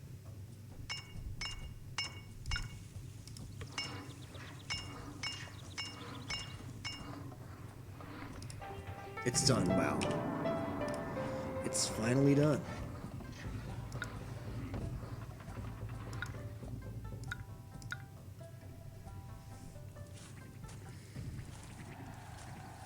Well done. Xiangyang, the new capital of the Empire of Qin, is off to an auspicious start.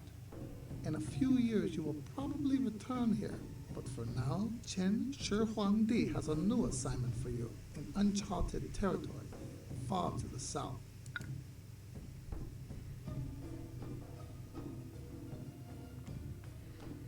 That one was surprisingly challenging. The fact that they had the very aggressive nomads launching invasions so often was pretty tough. They just weren't set up for those two back-to-back invasions. It was 3. Emperor Shi Huangdi has sent you on an important mission to spread Chinese culture and influence the southern lands of Annam. Advanced scouting reports the land is fertile and ideal for rice cultivation, and that wild pigs and dangerous tigers inhabit the thick forest. Lacquer trees grow sturdy and strong in the region, and their valuable resin will make a profitable export. You might even be able to strike a good deal on raw, uncut jade from the natives, who call themselves Viet. The jade from this region is rich green, and once fashioned into intricate carvings, it will surely bring a healthy price on the streets of Xiangyang. If matters are progressing well after a year, the Emperor has vowed to dispatch a generous shipment of weapons. While the natives do not seem overly aggressive, like wild animals, they should not be trusted. As royal administrator and envoy for the Qin Empire, you need to build a strong, vibrant city that clearly shows the locals the superiority of the Chinese way. The site of this ancient fishing village should be a nice place to start. Nice fat voice acting. I know. Voice acting is tremendous in this game.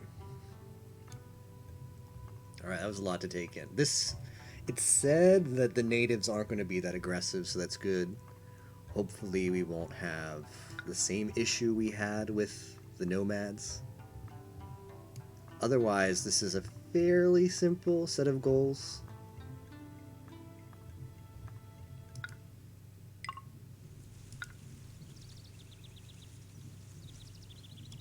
Yeah, we're finally here. Alright, let's scout this place out. First thing that comes in my mind is the map is pretty small. There's not a lot of space for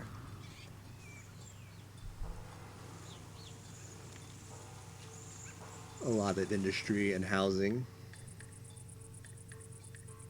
Oh yeah, I actually missed that. Can I want to turn up scroll speed. Forgot that was a thing. Okay, that's a little too fast. What about 40? What about 30? Look at all of these customizable UI options, right?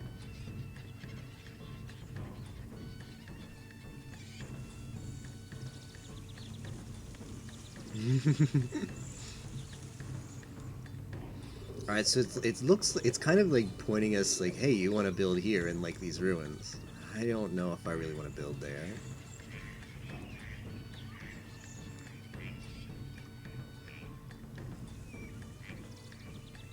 Okay, let's figure this out. We're building rice. We're gonna need more than just rice. Okay, we've got fishing quay and a hunter tent. Okay, here's where the beasts are.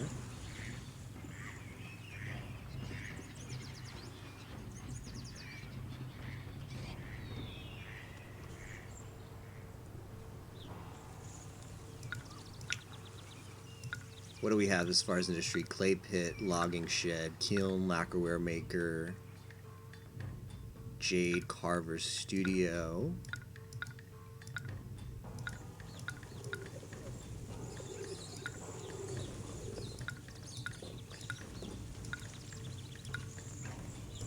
Okay. Lacquer and jade carvings. Well, if we can export the jade carvings, it's the most expensive. Okay, Xiangyang buys jade carvings. Perfect. But where are we going to get them from?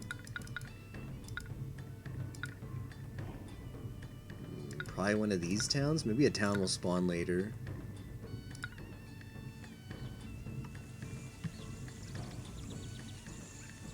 That will sell jade. Picking where to put your city is always the hardest part in this game. There's just so many options. I'm thinking right here, though. I'm thinking right here. We do need a lot of... Okay, this would make a good place for fishing. Okay, very good. Okay, this would make a really good place for fishing, too. Where are we going to put the farms? This is all really good land for farms.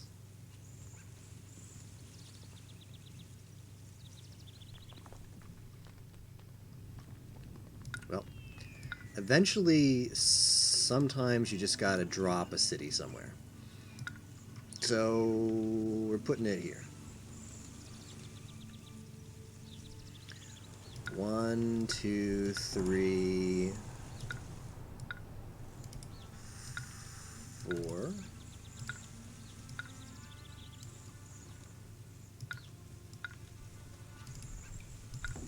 Never mind the fact that we're just deforesting the area. Is this gonna work?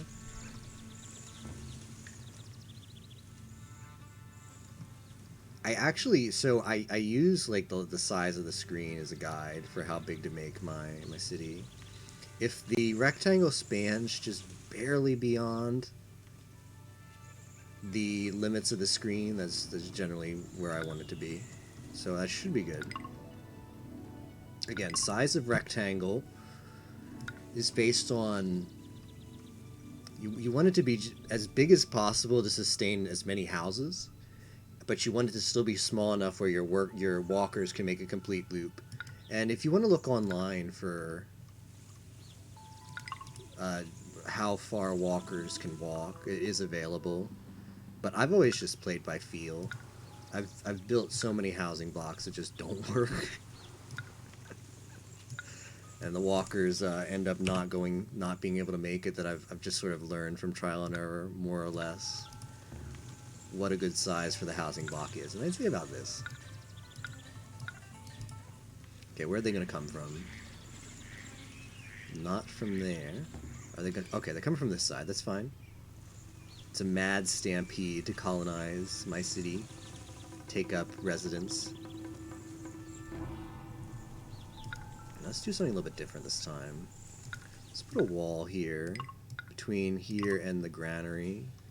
So this is going to be where we do a fishing industry, and then down here, if I want to expand my housing, I can do it over here. Okay, perfect. So I'm leaving some possibilities for housing expansions. I'm happy about that. Almost got distracted though. There's some important structures we need to make sure that we deploy over here before we continue.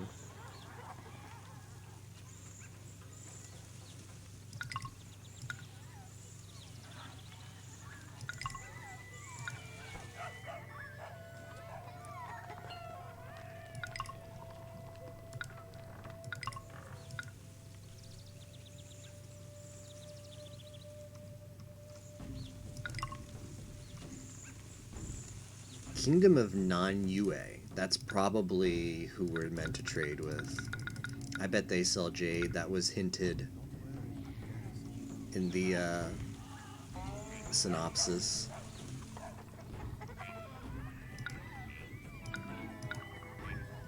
Alright.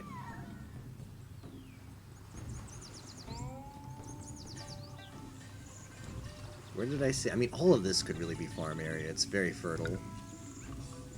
Let's put... We're gonna have to take out all these trees, however. Kind of sad. Let's put the granary here. Looks good.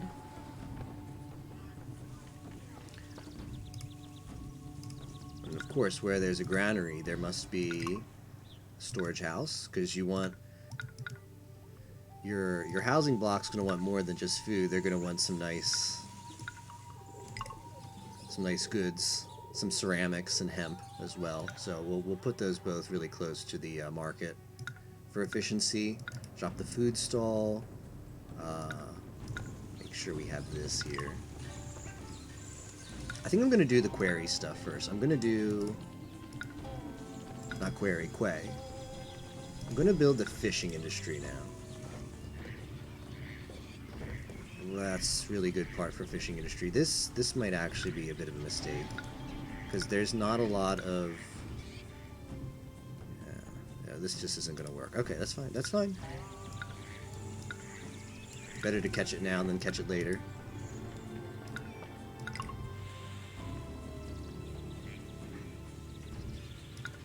So here's... I don't care about any of this stuff. Let's get rid of it. Let's put a road in here.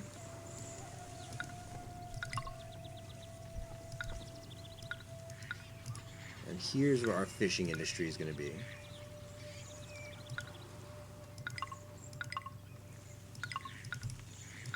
Ooh. Okay.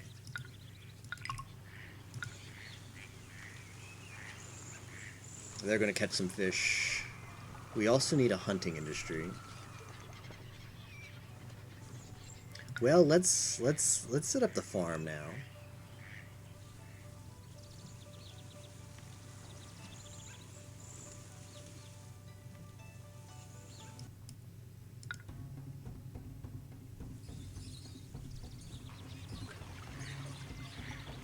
All of this is good area for farm.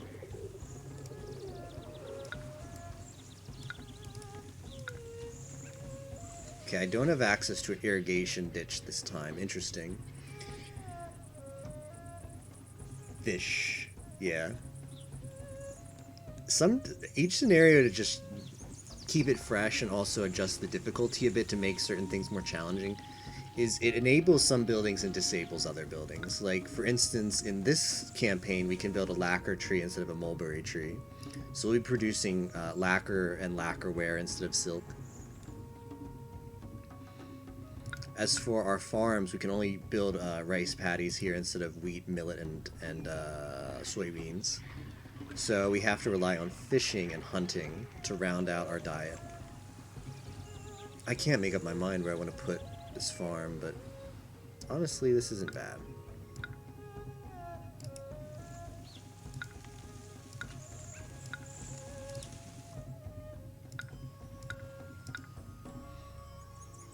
So you'll notice that sometimes the ground is a little bit like deserty and sometimes it's green. That's a fertility, like the fertileness of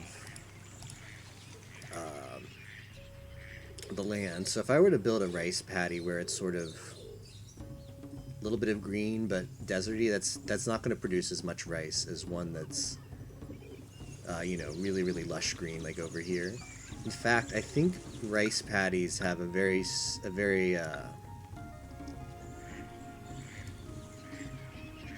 high requirement. You actually have to build them in very, very fertile land. More so than like wheat and millet. Whereas wheat and millet would just have their production a little bit decreased because the land's not fertile. I think rice paddies can't even be built on land unless it's incredibly fertile.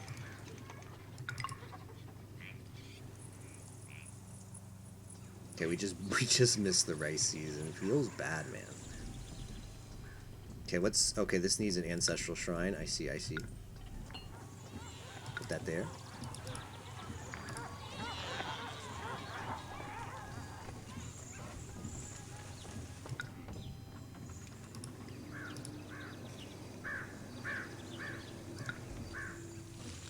I suppose we might as well start making... I mean, I could do... Do I want to do 2 rice farms? Whoops.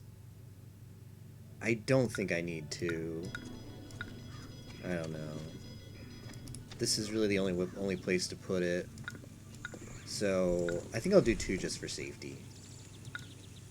Because just how I'm laying out my city, I'd rather put these in now than have to worry about leaving land available for them later. 1, 2, 3, 4. Okay. 1, 2, 3. 1, 2, 3. Okay. So you can build farms around your... You can build, like, crops up to 3 tiles away from your farms. So that's what we're going to do here. That's why I count the tiles before I place farms. See, so we actually can't put a rice paddy here because it's just a little bit unfertile. It's a little too close to this, like, desert patch. That's fine. I think we'll put the hemp farm over here. Suppose we can connect this way and give a little bit of multiple paths. So get some efficiency where these crops can be delivered. So whereas if we hadn't connected here, these crops have to be delivered like in a roundabout way this way, but now they can just go this way. It's a nice shorter distance.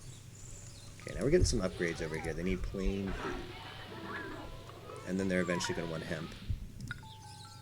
Worker situation's looking okay.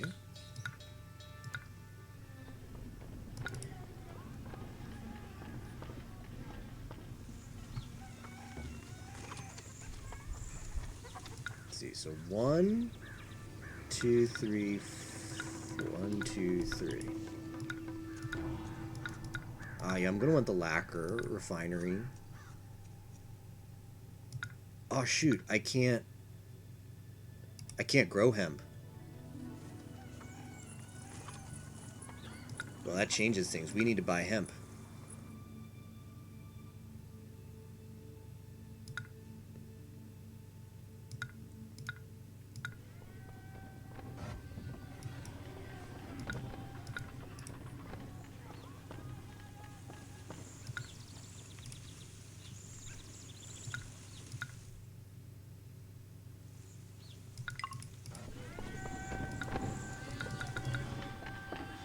Weapons, lacquerware. Okay. Yeah, I don't want to work up too much of a trade deficit. So since I've already laid this over here and they buy lacquer, 1, 2, 3. Even though I'm a little bit short on workers, I'm gonna set this up now. I'll feel better about not having to worry about entering a trade deficit. Trade is extremely important in this game. It's the best way to make money. You make money on taxes. There's other way to make money, but nothing beats trade. Okay, administrative city.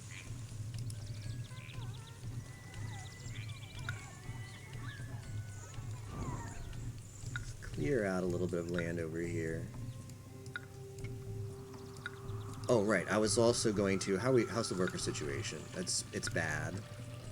Who's moving in? I don't have more room for people. What do they need? Can't involve because of... Well, they're going to need hemp. I know that. Let's put some statues.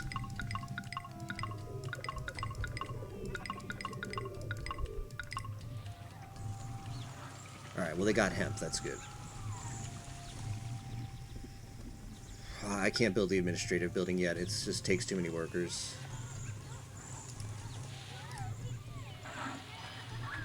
Alright, we're gonna have to force this to be plain food. So I explained how food works. It's basically the tastiness of your food. Like right now we're just serving fish heads because all we have is fish, which is very bland. The tastiness of your food is determined by how many ingredients it makes up. So since we only have fish, we get bland food. If we had 2 ingredients, it would be plain food. So we have to wait for that rice harvest. Or what I'm going to do now is I'm going to put in a few hunters' tents.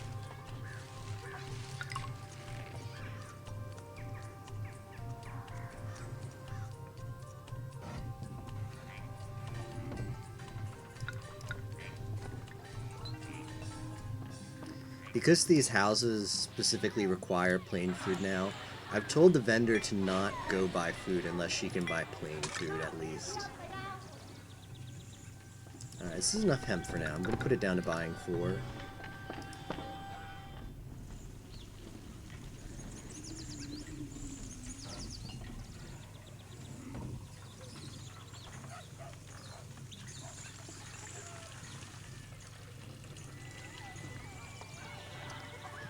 The vendor will, when they visit the mill,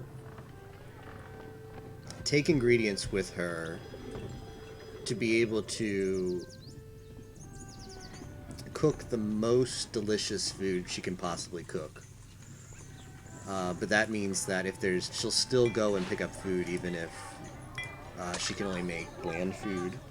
So that's why I put it up to plain, because that way we'll wait. We'll stop her from going until we're getting a second ingredient there. Keep it stored up. This land is only 65% fertile. Huh. Guess that's the baseline. When it's unirrigated.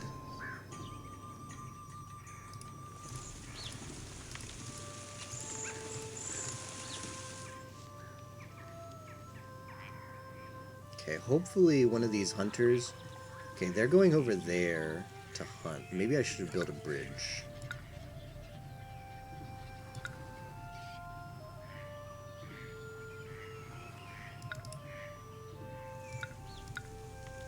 Okay, so we've connected over here now. Ooh, those tigers are not going to be good.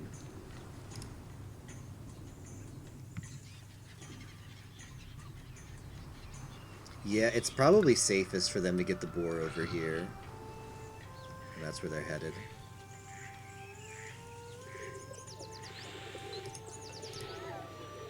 Hopefully meat is coming soon. When is the rice harvest? October? Okay, next month. I think we'll have enough food till then.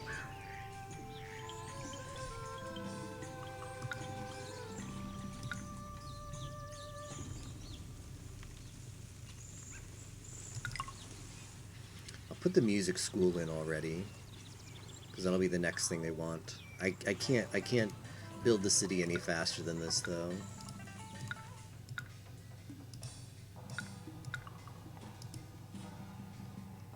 because I don't have the workers for it.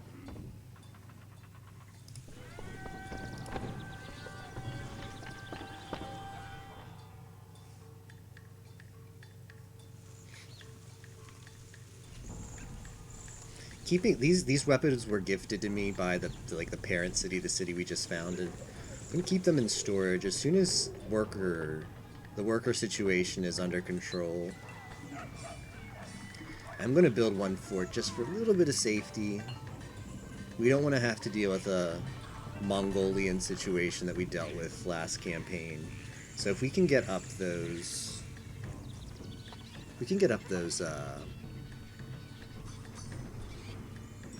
okay, rice is finally getting harvested. If we can get up some military sooner rather than later, I'll feel a lot better about not repeating the same issues we had last time. Okay, now the food vendor sees that she can buy plain food. She's gonna go pick it up. Not a moment too soon, too, because these houses were running low.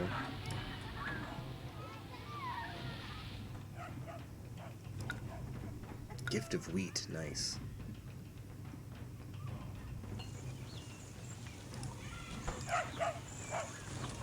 So I'm gonna wait for people to move into some of these houses, and I'll let them upgrade. Do you want to put a house here? I think so.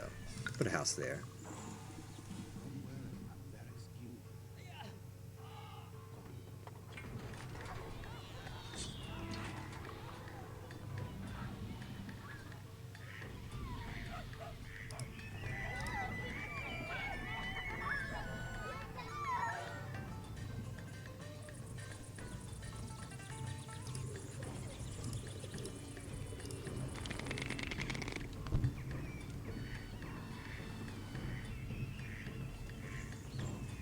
What is the issue over here?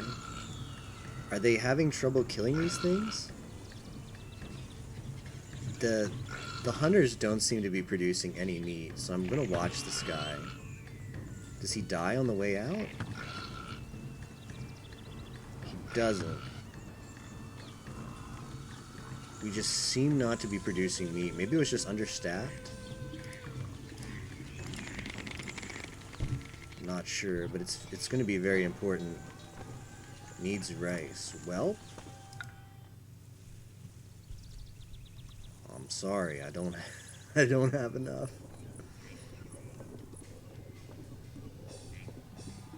Yeah, we don't have enough rice to meet our host city's requests there. Zhangyang, which is okay. Although I would like to stay on good terms with them, but failing to do well on one quest will be fine. It's not that much of a penalty. What else do they sell? Do they sell other food? I'd really like to buy more food from other sources.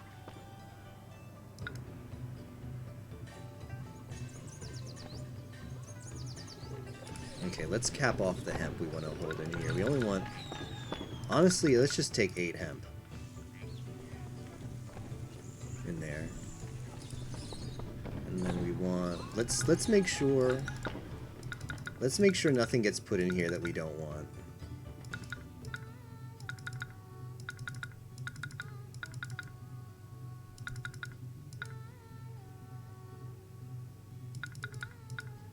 Okay.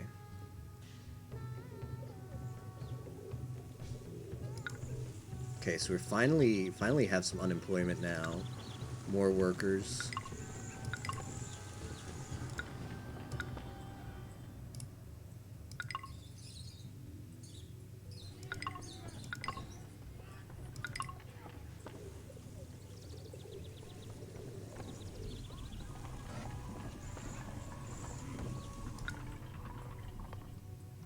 Okay, finally meat has been demand silk.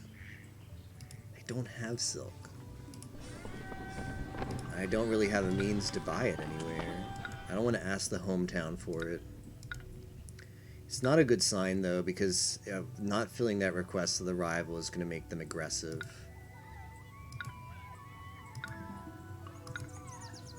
Ceramics.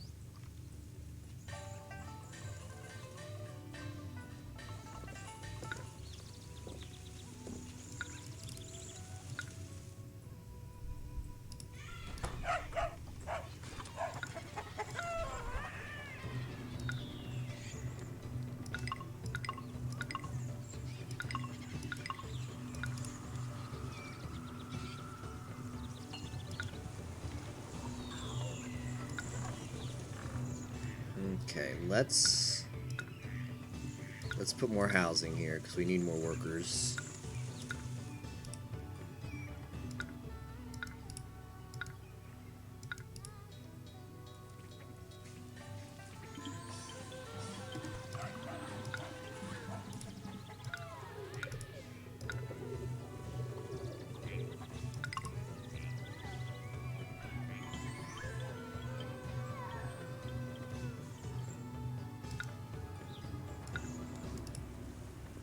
We're bleeding a lot of cash. Okay, let's put that there. Collect some taxes.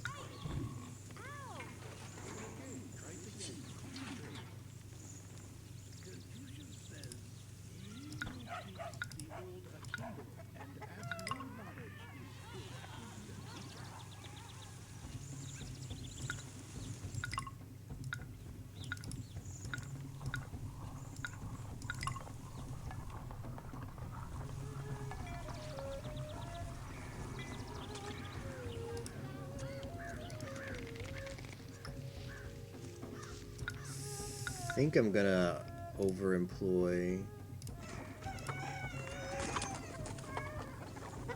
It's really important to get this rice harvest here. So, you know, this was a bad idea. We didn't need this. Shut this down. I could cheese. So you need one of these employed to send spies. So we'll employ it. We'll send the spy. There he goes. And we'll shut it down. It's a dangerous business, this espionage. But someone has to do it.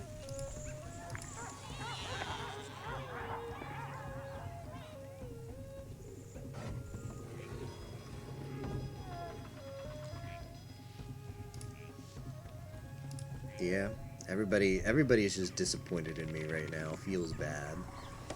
Everybody wants something that SG4E can't provide.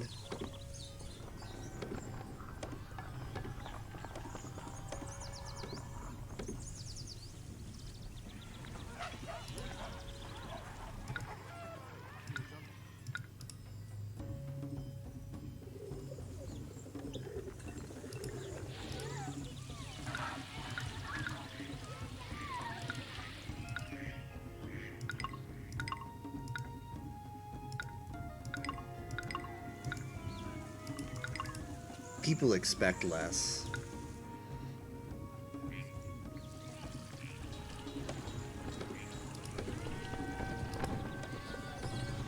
Okay, finally getting some lacquer harvest. Doesn't produce a lot of lacquer. Like, all of this for just... Oh, it's got 2 loads. So, okay, all of this for 7? That's not too good. Okay, harvest of the rice is next month.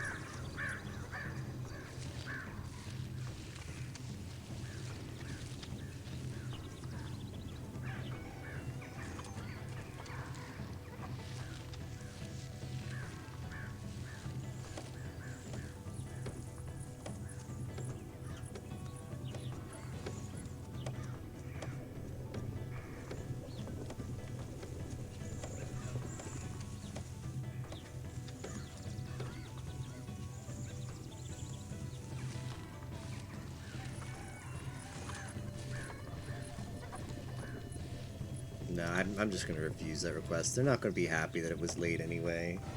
Not worth it. I'd rather keep the rice for myself. What are these missing? Needs more appeal. Just build waifu statues. Works every time. Alright, so we've got a lot more people. Ooh, we've got a lot of unemployment. Well, that's not a good thing, but that's actually very reassuring. Because that means I can build more stuff. Put people to work. Okay.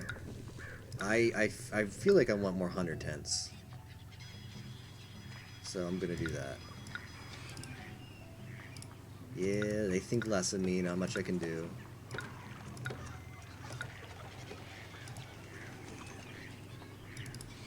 Okay. people coming into the city.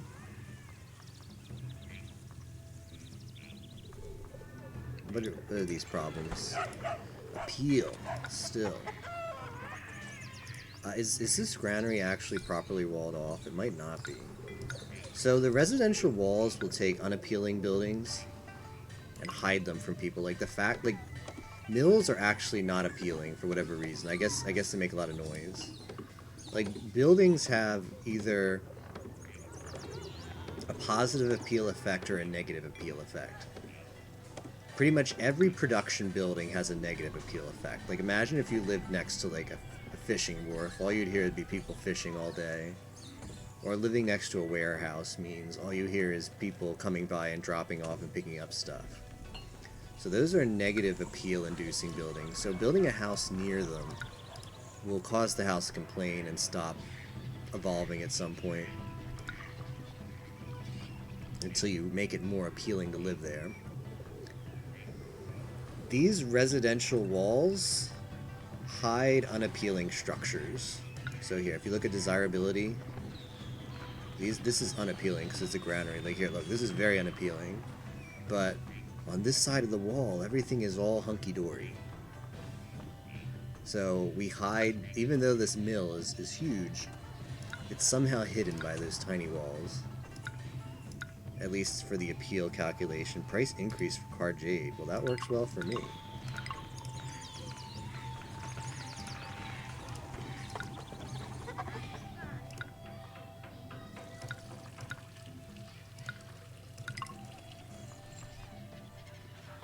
Yeah, you know what? We really need ceramics and silk. Do I have ceramics yet? I really want to trade with these people. I really want to trade with those people.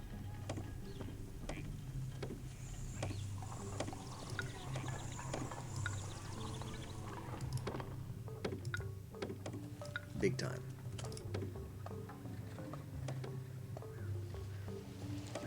I know what we can do. Just put another clay pit there. Let's put some industry over here. Because this isn't good farmland. So we can cut off a bit of section over here for some industry. Put a kiln.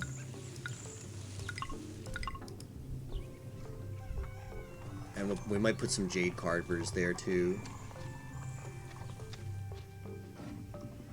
Okay, now I can employ this. I think I'm just gonna put some infantry over here. Cavalry. Let's do infantry. Might have to redo this road a bit. Screw it. Who needs a road?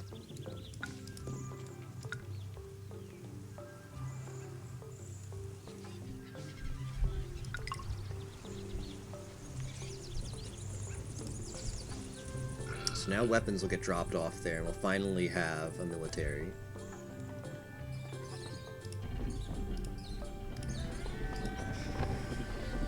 For whatever reason, this meat industry is not doing too well. I'd really like a trade partner that sold some food. They sell rice, but I already produce rice. Let's send spies to Ying and Shu. Have them check it out. Let's see what they sell.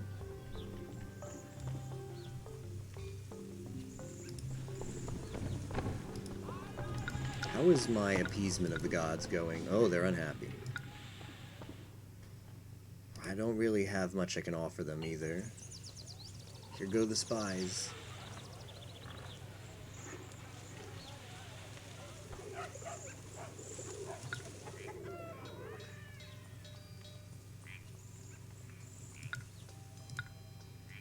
I want to be on good terms with the kingdom of Non-Yue. So I'm going to send them ceramics. They're going to like it because they buy ceramics. So if you give... Yeah, they're going to be unhappy that I didn't send them the silk, but I'm going to smooth it over with 2 ceramic shipments.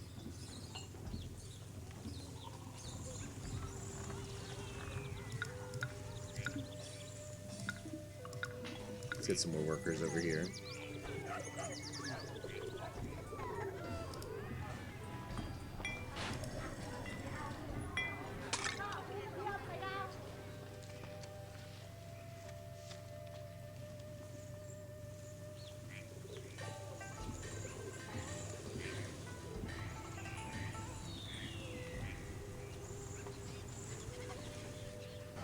Okay, so they're going to be happy that I sent them that. Now I'm going to try offering them a trade request. See if they'll trade with my city.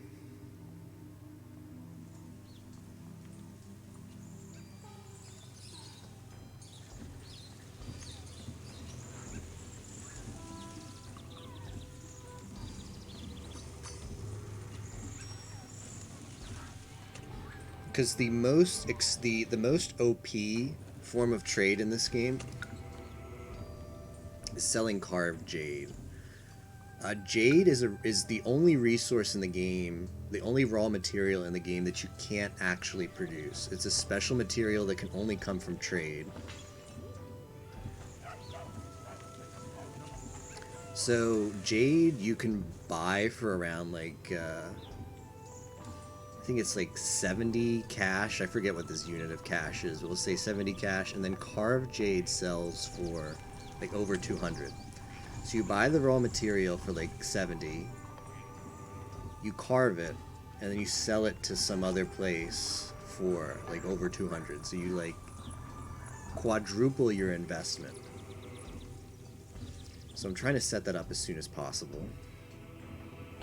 Jade comes from that kingdom of Naryue, and they don't like me right now. Rip.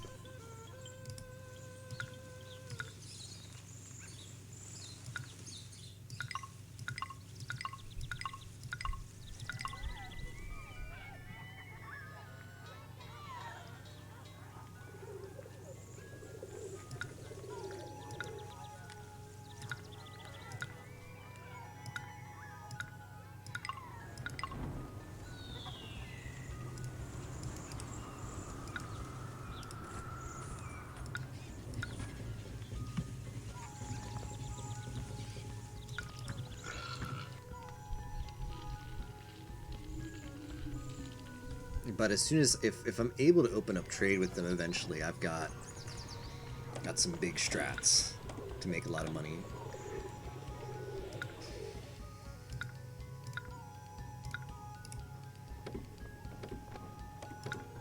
Okay, we got some unemployment, that's fine. Shoe buys jade, ceramic, salt, iron. I don't have any of that. Iron, salt, lacquerware. Ooh. I like the thought of selling lacquerware over the lacquer. How much lacquer did I sell? 8. Alright, let's store some lacquerware in here.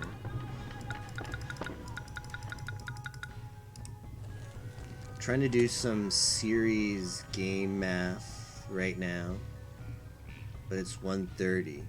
1:30 isn't the time, yeah. Imagine trying to math late. Actually, getting salt there is huge. You know what? No one sells salt, but salt is really good for making appetizing food.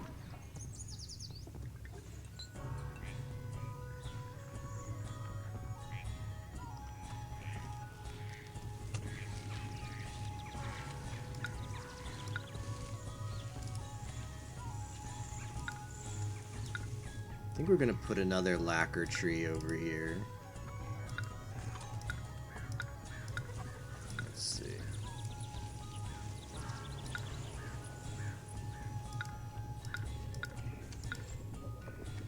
One, two, three.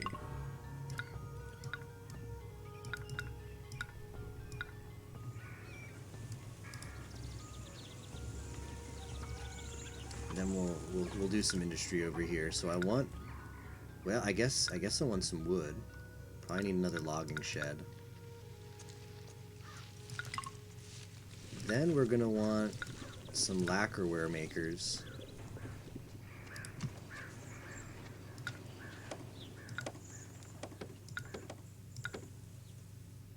Needs rice.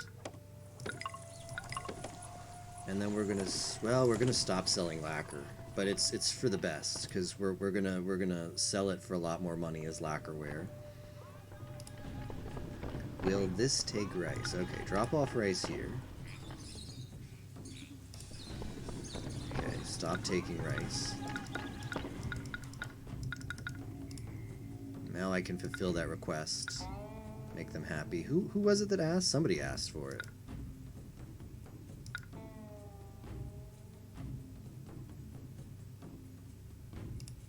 Wait, what?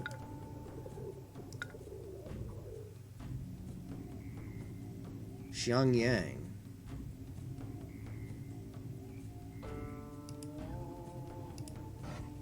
Well, what happened to the request? Just disappeared.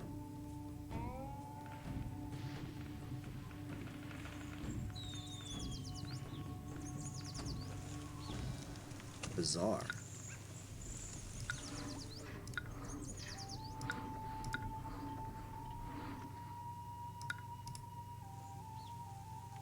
There it is. That's very weird. I don't know how that happened. But at least we managed to fulfill that request. I'm happy.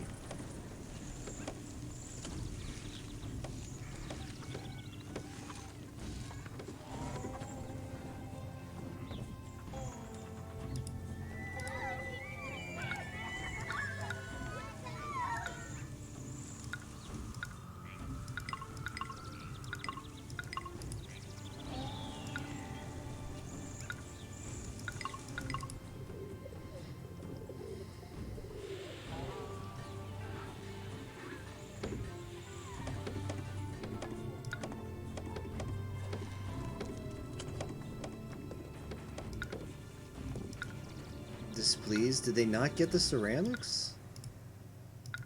Sigidi blah.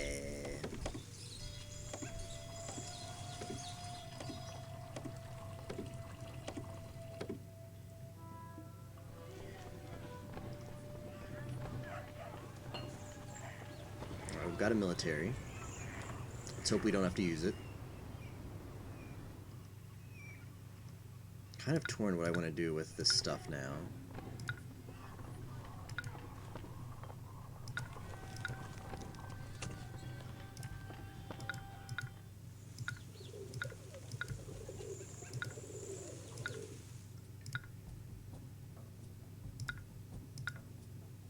Let's just give her rice. Oh, she was not happy with that rice. That rice was not a good enough offering.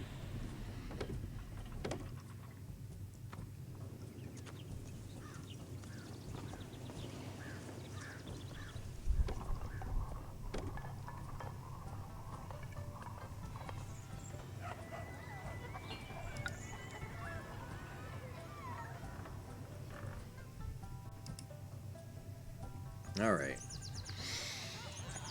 Almost lost sight of what I actually have to do here, and the requirements aren't that big that we have to accomplish in the city, so I should just focus on that. We need those jade carvings. And we need lacquer produced.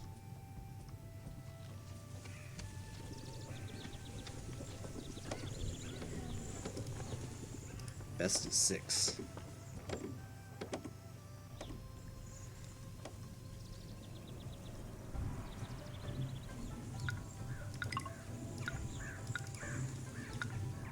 Yep, let's have more lacquerware makers here.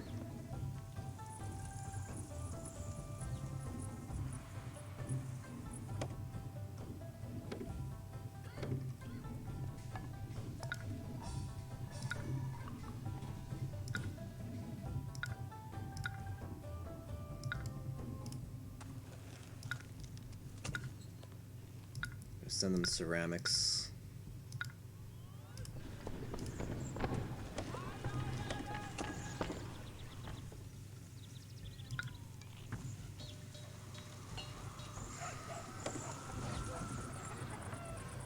finally making some meat.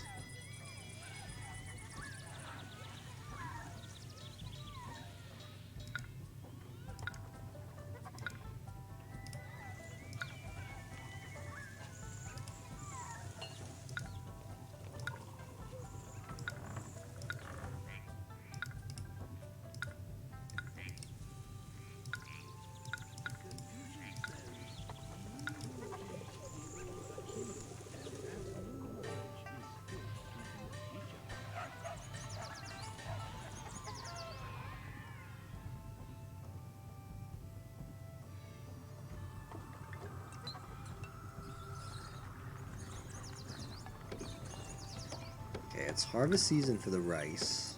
Soon. October. Although we got plenty of rice. When is the lacquer harvested? In July. What? Oh, it's being harvested now. Okay, nice. It's getting dropped off at all these places.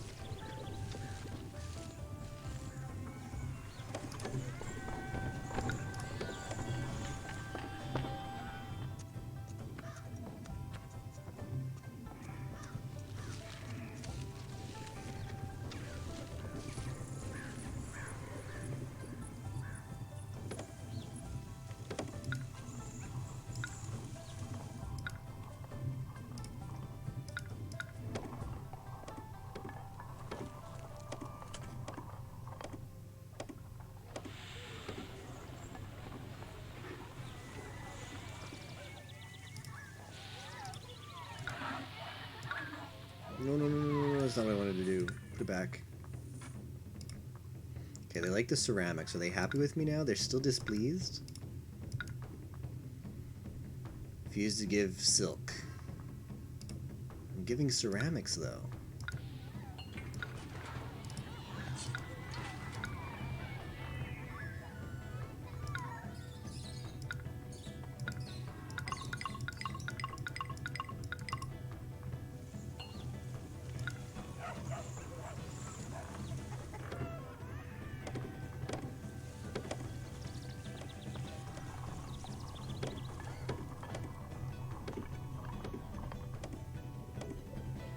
Okay, lacquerware being produced.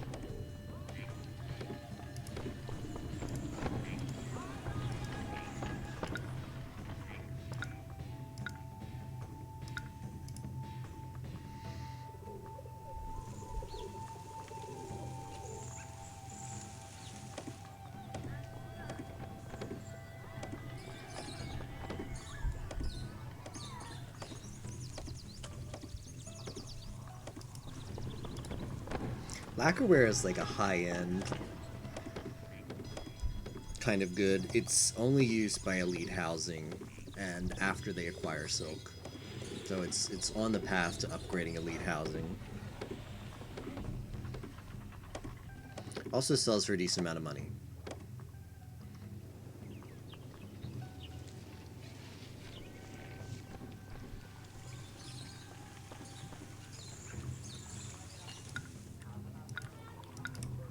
As far as how much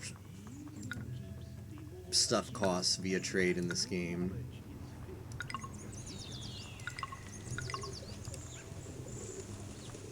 basically the more work that goes into producing it, the more money it's worth. Generally food is cheap.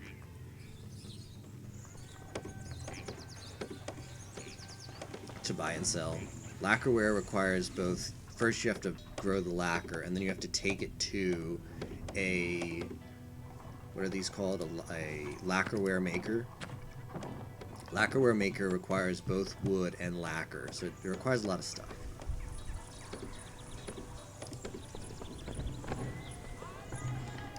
Alright, let's give this to Ying.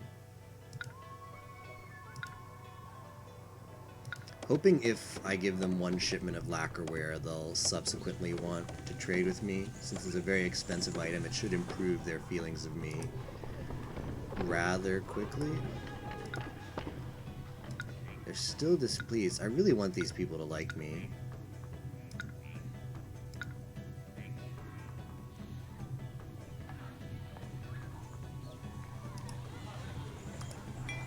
Have a a food shortage.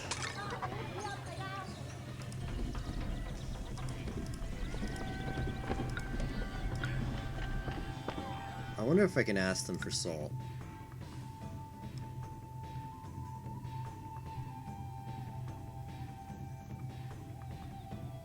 Yeah, let's get some salt from Jin Yang since they like us.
I'll even open up storage for salt here.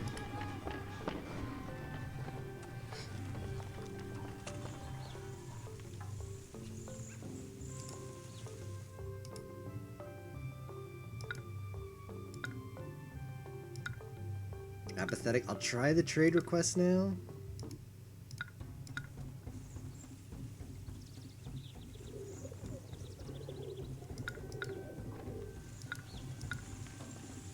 Okay, we didn't produce enough lacquer. So that's a problem.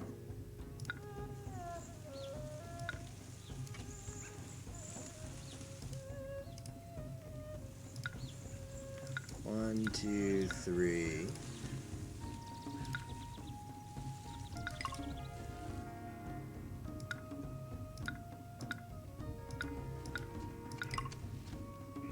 Okay, that's good news.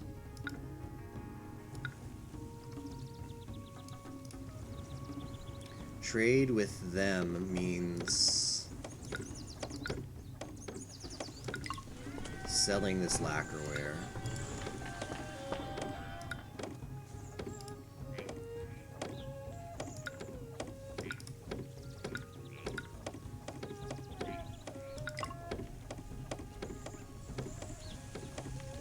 And making some money because we're running low.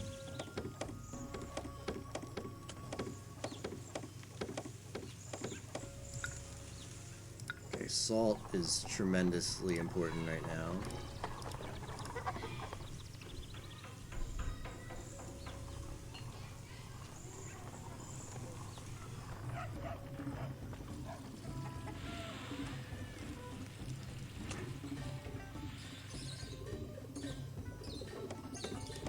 Lacquerware sells for 210, silk sells for 225. Very similar in price. It's kind of a bad deal for the player exporting lacquerware, because silk, if you're able to produce silk, it takes less resources. Oh, I just want to trade with these people, please.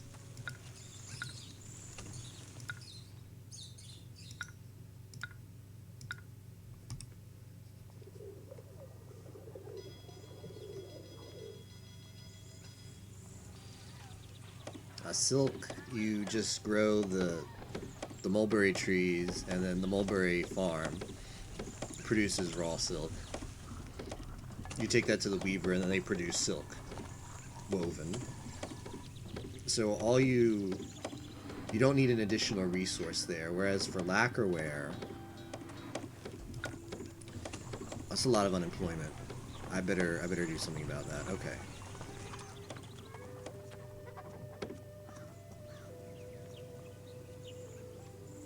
I think this section over here is going to be where the jade carving is done. Some jade carvers over there.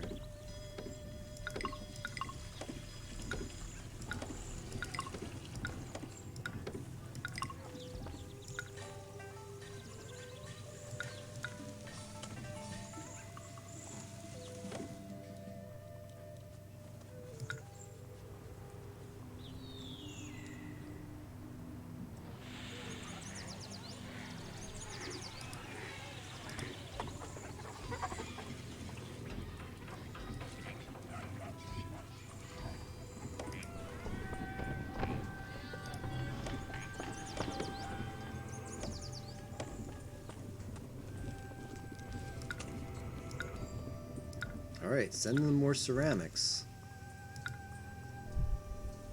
Hoping for the best.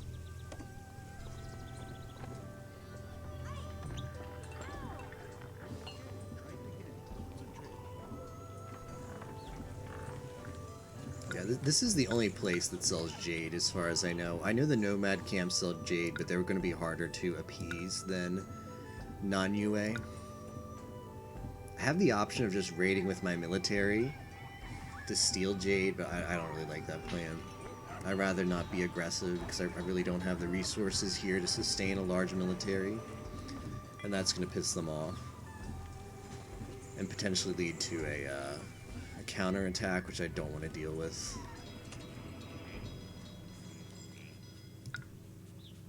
Eventually, if I send them enough ceramics, though, they'll finally agree to trade.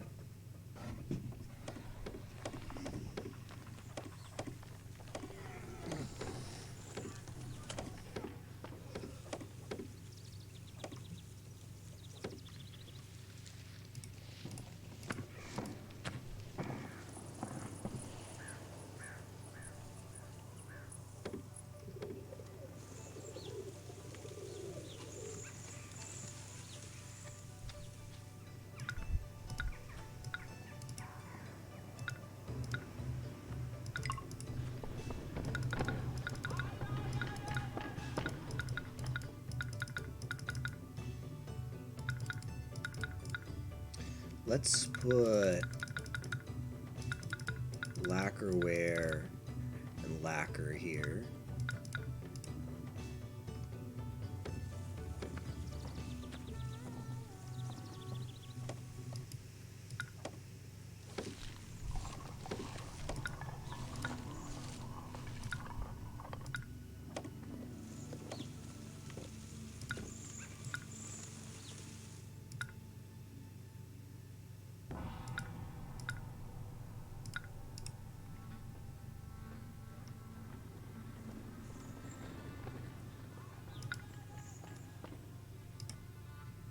Okay, what do they feel about me now? They're respectful. I think that means they might start trading.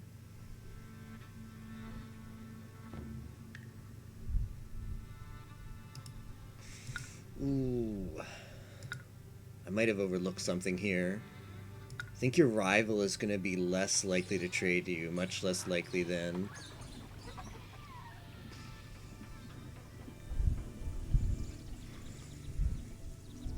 someone who's sympathetic to you, an ally or a neutral. So he might not ever agree to trade, which means we might have to just take the jade.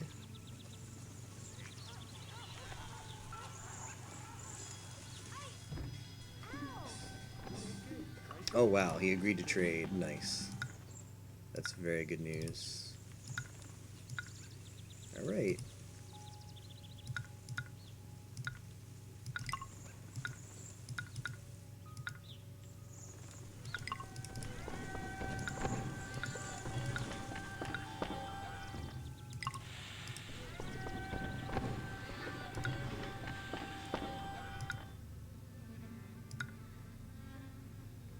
So we're going to buy a lot of jade, and we're going to sell carved jade.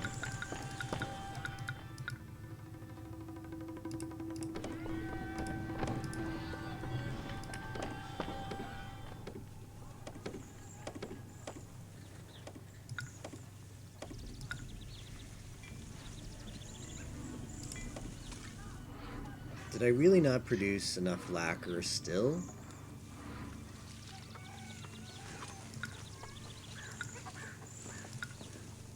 Best is 15. Okay, next year it's gotta be enough.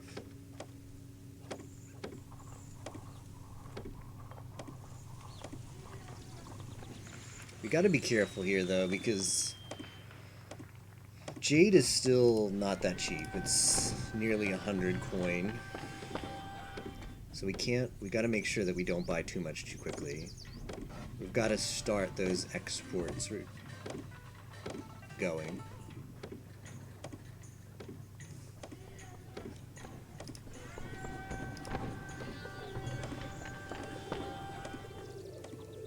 Wow, they carved... Oh no, that was still raw jade. I was about to say, they carved the jade very quickly.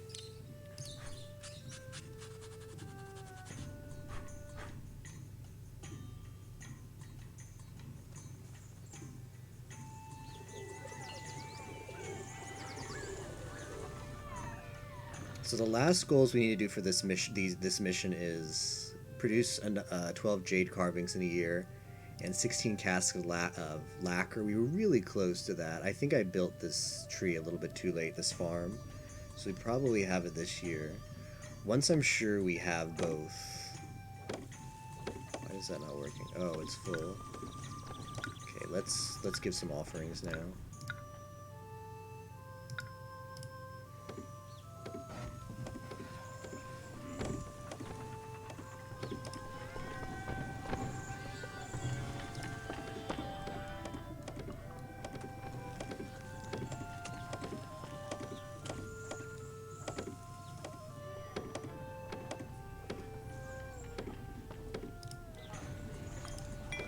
Insufficient quantity, there's not enough salt, dang. Well, can I ask somebody else for sympathetic? I feel like they're gonna deny me.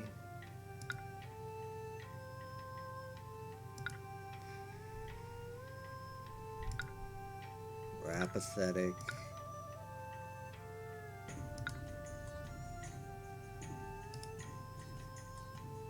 Can I give them money? I really need, I probably screwed up here. It's very important that I get salt and I get it fast.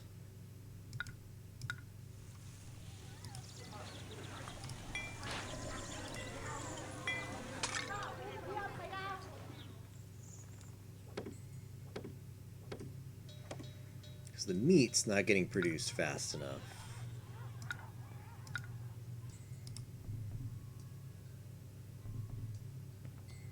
Clay pits, hunters' tents. Oh, you know what? This might actually work. We can summon. We can summon Nuwa here. She can bless the hunter tents and really help our meat output, and then we don't have to worry about salt.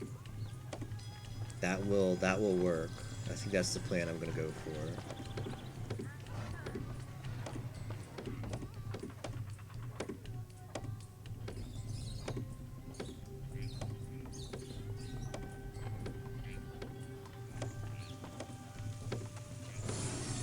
It worked, okay. So we're gonna send her to bless every single hunting place, because that means, as I said, buildings that produce goods, if they're blessed, instead of producing one of that good, will produce 4. So since we're low on meat, and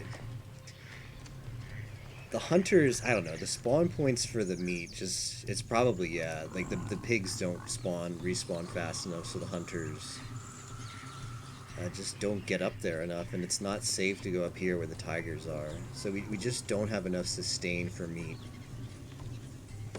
So being able to do this, if it works, yes.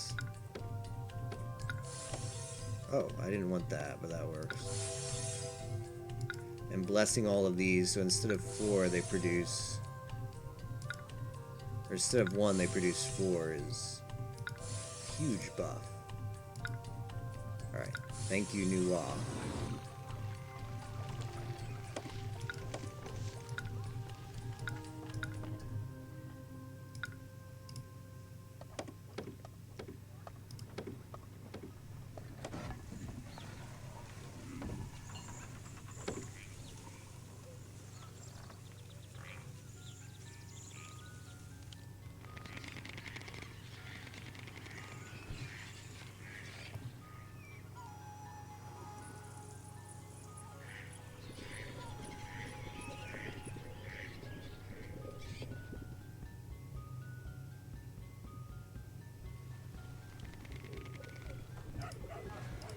Hopefully they come back soon with that meat. Alright, he's coming back with it.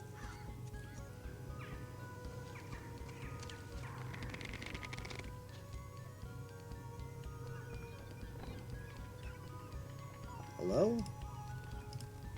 Came back with meat, but nothing came out of it. Like this guy. This guy's clearly got... He says, Hunter returning with meat. He goes back in and nothing happens. What? Well, no wonder I'm having a meat sustain problem. I'm just getting screwed over somehow. That's not how it's supposed to work.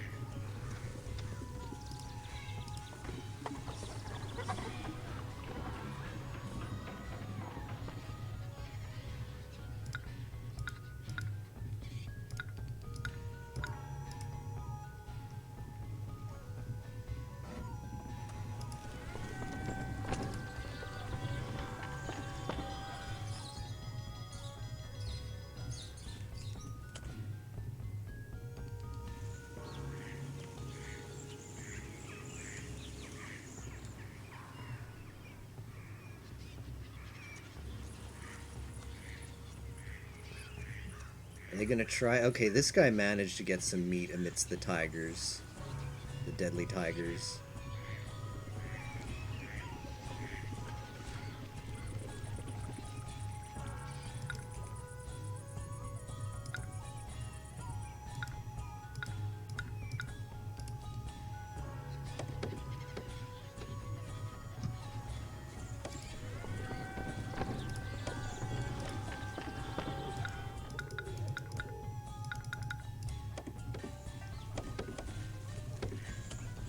Okay, finally we produced some meat.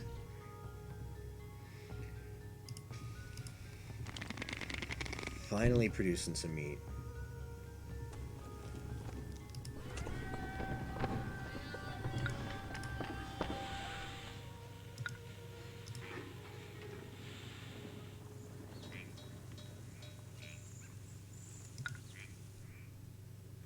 Oh, I want those bean curd tubs. I want those bean curd tubs.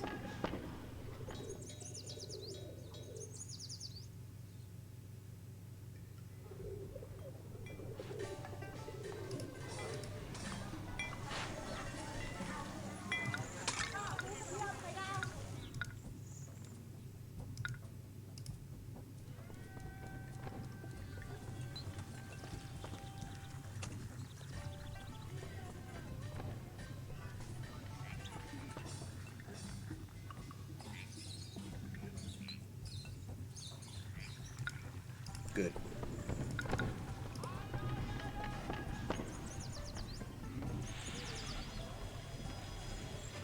Yeah, so now we have appetizing food. We have, well, now 4. We were actually doing really bad over here. In fact, why are these downgraded? Did they not get food? Yeah, we were actually getting really low on food being distributed out of here. It's so much so that these places are doing this now. In fact, let's put another food vendor here. Double food vendor.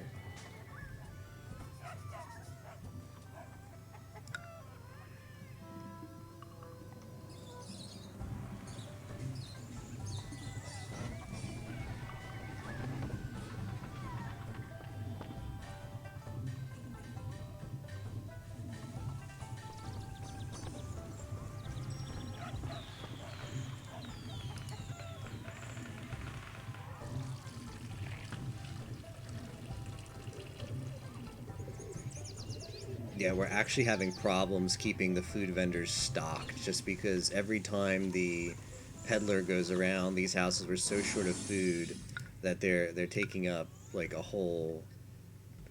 They're taking up a lot of the food in just one delivery.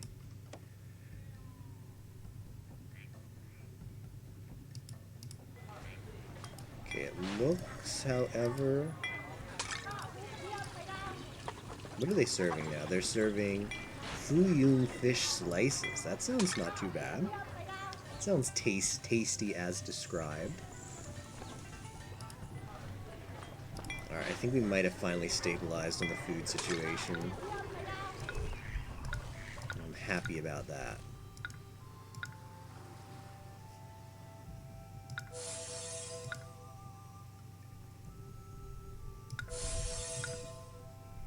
All of these have to get blessed again so that they help our production.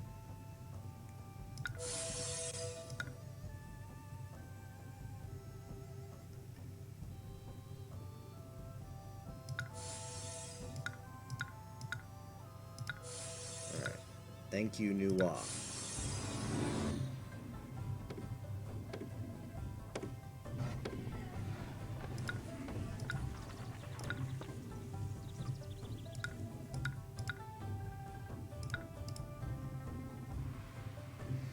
Alright, food has been restored over here. Everybody's topped off on food now. Immigration's coming back. How is production? Okay, we've met all the production goals. The last thing we need is population.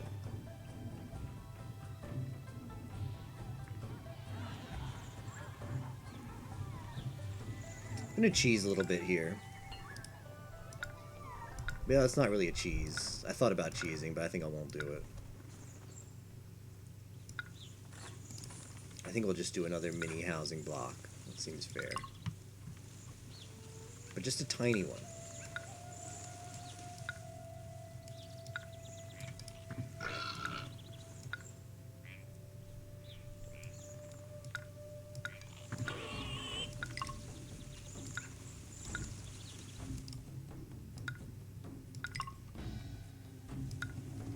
It's just going to be a cute housing block. Yeah.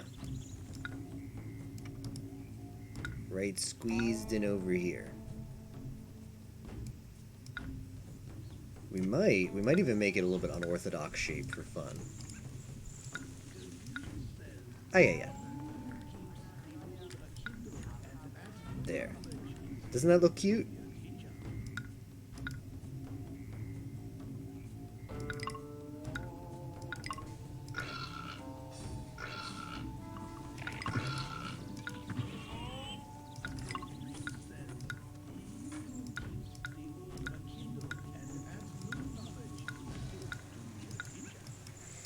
Confucius says, "He who gives the old a Kindle and adds new knowledge is fit to be a teacher."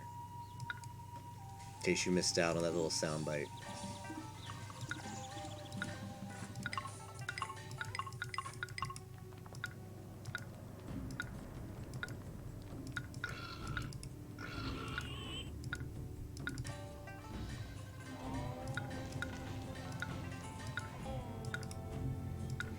We don't have to worry about too much unemployment because as soon as we hit the population mark, we're done here.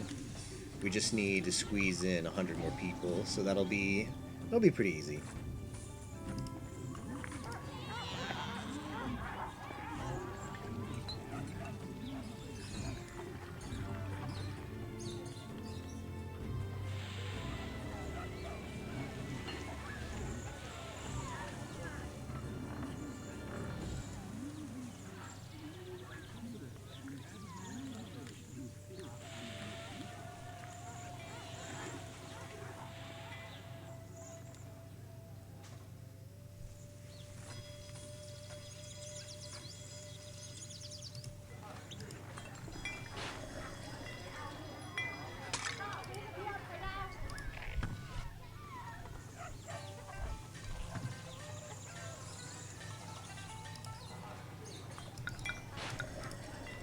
Ooh. Now serving Mongolian hot pot. That sounds good. I like how that's really cute how they added a bunch of menu items to what the vendors would sell. I like that.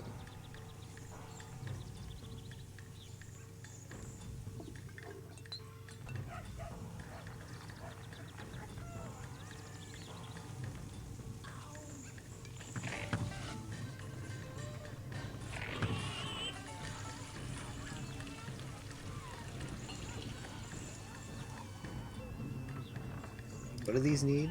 Oh, I didn't build the shrine. I'm dumb.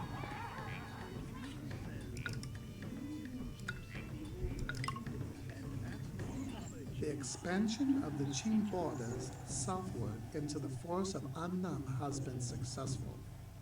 It is a job you can be proud of, noble administrator. However, barbarian horsemen again threaten our northern commanderies. The Emperor has need of your superior organizational talents near a place called Badalim.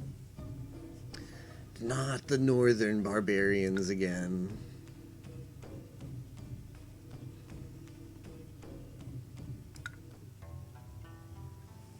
A massive engineering project is underway. Our venerated Emperor, Shi Huangdi, has ordered that a long wall measuring 10,000 li from eastern coast to western desert be erected along the northern border. Being a proven and able administrator, you have been appointed to construct a critical section of this great wall. Once complete, it will serve as a solid, impenetrable barrier protecting the northern commanderies, indeed the entire empire, from incursions by despoiling northern barbarians. Your first priority should be to establish one or perhaps several settlements for the influx of workers expected shortly. Once the peasants have arrived, put up some laborers' camps at appropriate intervals connected by roads to the wall's construction site that has already been marked by engineers. Use the abundant natural resources found in the area to construct the wall. Meanwhile, do not neglect your defenses, as Shong Yu never sleep. Oh, great. Alright, let's check it out. I have a feeling we're going to get some more of our friends from the north attacking us in this campaign. But this is a really fitting campaign to do because, sure enough, you do get a chance to build a segment of the Great Wall of China. And it's big.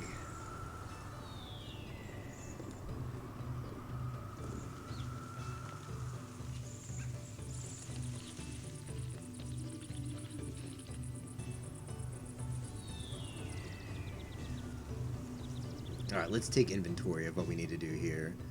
The only goal is to build the wall. So, that's all we need to focus on, although we're probably going to deal with northern invaders. So we're going to have to put some elite housing anyway. We need workers. We're going to need a lot of workers.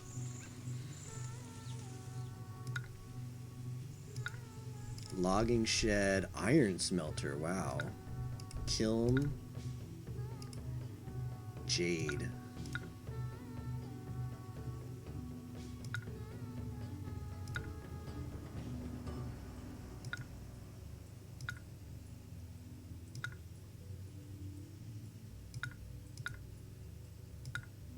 How does the world look right now? Okay, we've got trade partners. Sells bean curd wood.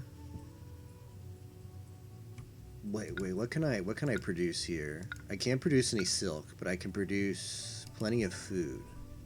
It's good to know. And hunter's tent. Hopefully the hunter's tent is going to be more reliable in this campaign.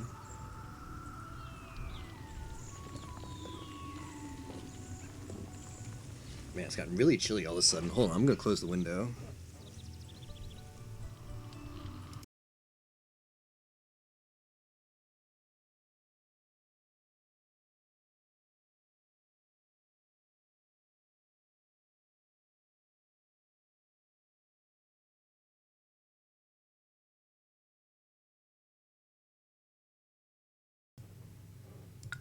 Max chili.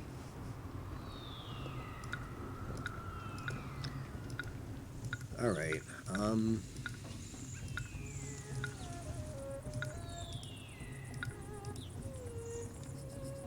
I need to find where the hunting grounds are.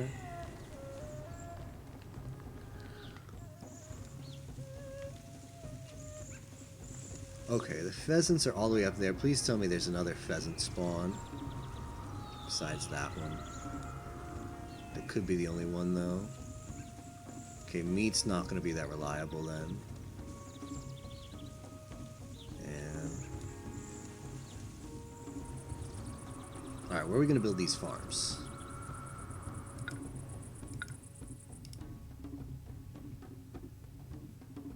So I need to have 2 housing blocks at least. I might even do a third. This is good farmland.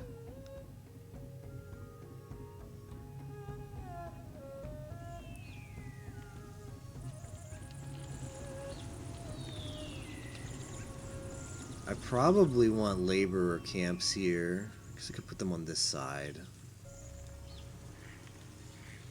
But could put our northmost housing block here. And then expand. I probably want to expand down here more. So it's not enough for irrigation. This is though. So this can be the farms.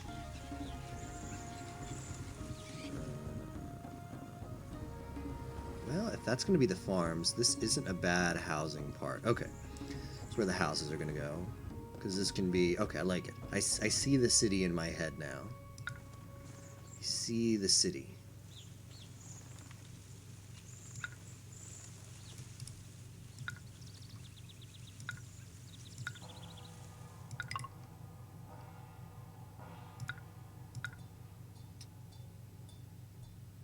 One, two, three, four.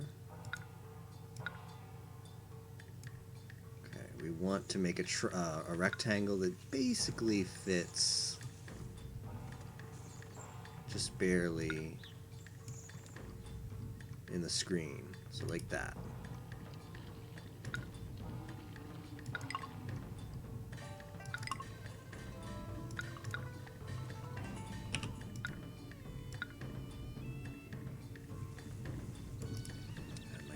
A bit thicker. It's gonna need a lot of workers here, so hopefully this isn't too thick. Okay, I'm gonna do a little trick here. If you disconnect the road, your immigrants don't have to obey the road to get to the houses, so they'll cut across as soon as possible. Like, we'll actually get to see that here. Some of these immigrants, since they came in before part of the road was deleted, they'll still obey the road. But some of these others will take a turn as soon as they can. Like this guy. See, this guy's like, nope, I'm going straight to my house. Whereas the other ones still went along the road. Kind of funny.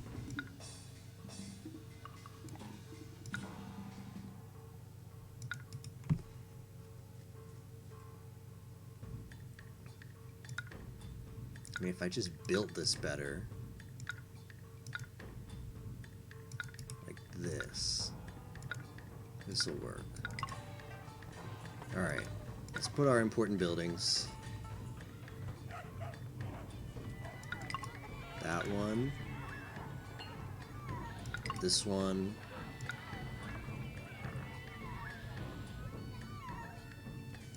This one. Ancestral Shrine.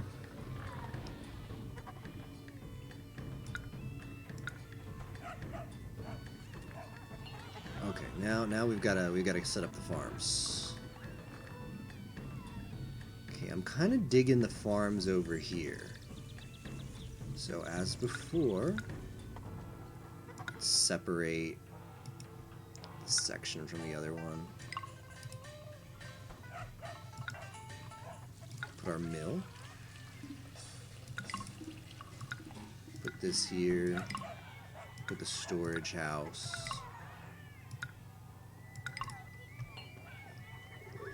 And this is going to be ripe farmland. Yeah, I'm really happy with how I've decided to put the city here. This is going to work really well. There's going to be plenty of room for expansion for multiple city blocks. You don't want to take too long here, because we do know there's hostile parties eventually going to attack us, probably. 1, 2, 3, 4. 1, 2, 3. Wait. Okay. Put the farm.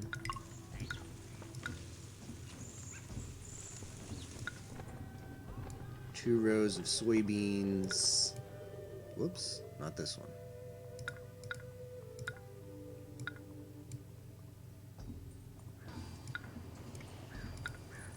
Millet, 1 row,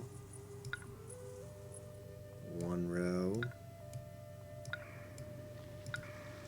and then wheat everywhere else.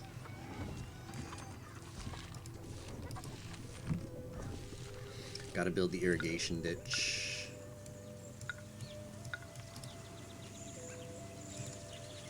Oh shoot, oh no, here it is. I thought for a second it did give me access to it like the previous mission, but yeah, we do have it.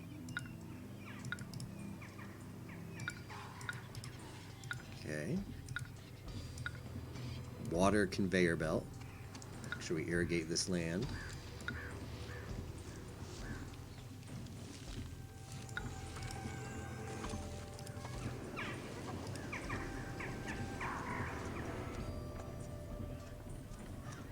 So we need hunters' tents.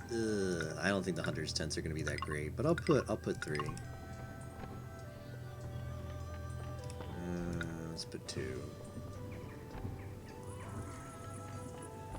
No, I regret my placement there, because I think this is a better place for them.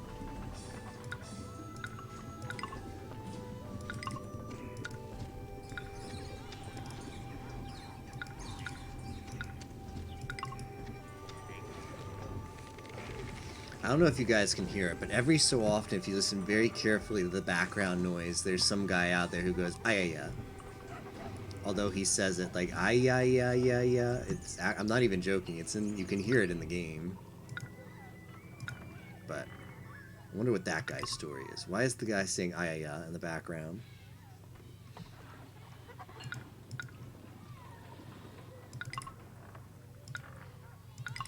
Ay-ya-ya.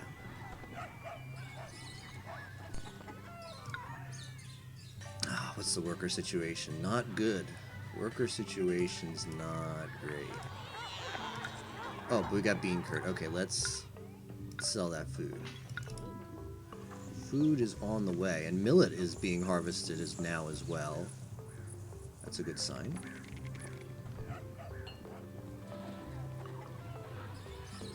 I better start building the hemp soon. We've got to go. I don't know. I don't know how much time pressure I'm on before I'm gonna have to worry about the Mongols attacking me. Certainly have plenty of money, but I don't want to dilly-dally too long. We have to get up this part of the city first and foremost, though. There's no doubt about that. Alright, I think hemp farm's gonna go here. Let's see. 1, 2, 3...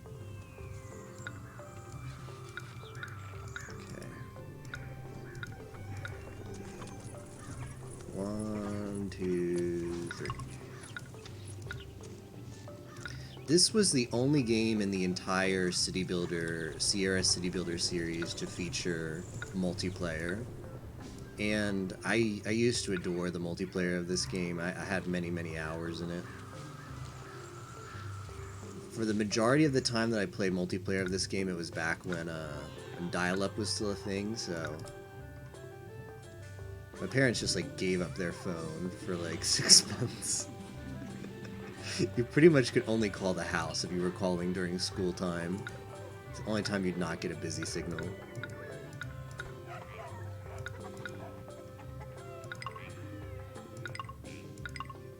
Although, that used to be pretty common. I'd hear about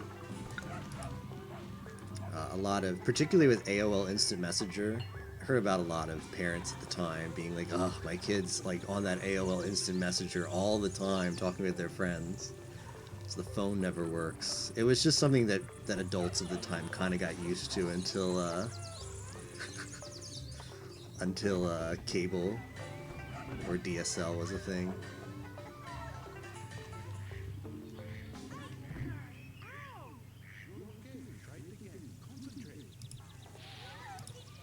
Plain food. Alright, let's get some plain food.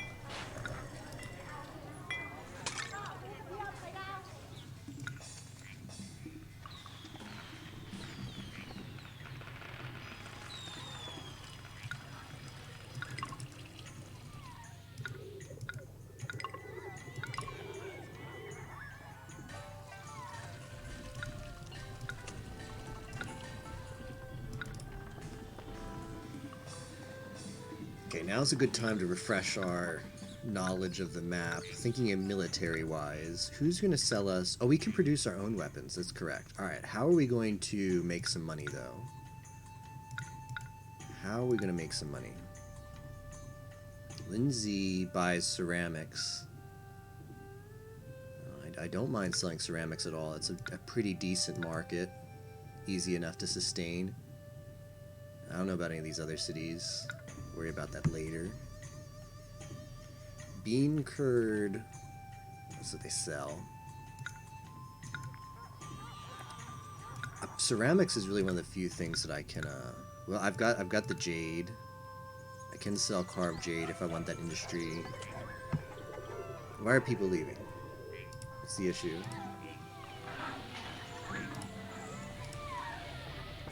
People were leaving my town.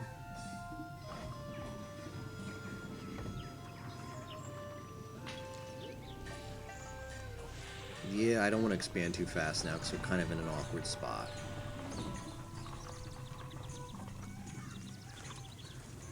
So we have all of this area over here for other housing.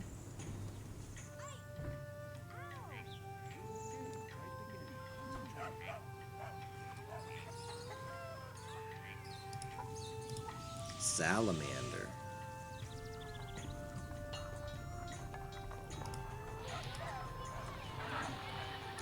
So yeah, the multiplayer in this game was very good. I mean, it was extremely basic, but it was if you enjoyed these games, it was a lot of fun. It was the only one that ever had it. There was both competitive and cooperative multiplayer. I used to be really, really good at the first mission of, like, one competitive mission was like almost like a speedrun mission. And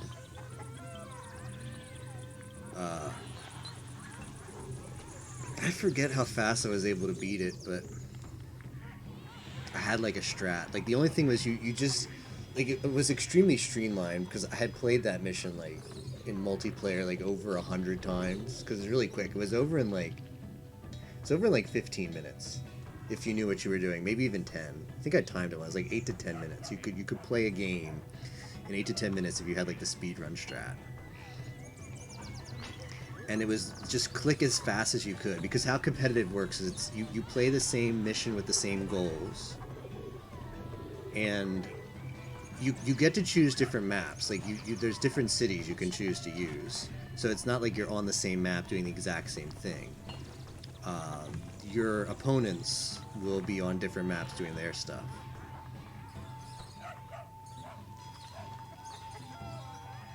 But you all have the same objective, and it's a single chapter campaign. It's not like something that goes on and on forever. You just have a single one of these, like, you know, pop-ups, and it lists the objectives, and then whichever player completes all the objectives first wins. And yeah, there was one where you could complete all of the objectives in like 8 months in-game time, which is extremely fast when you think about it. Because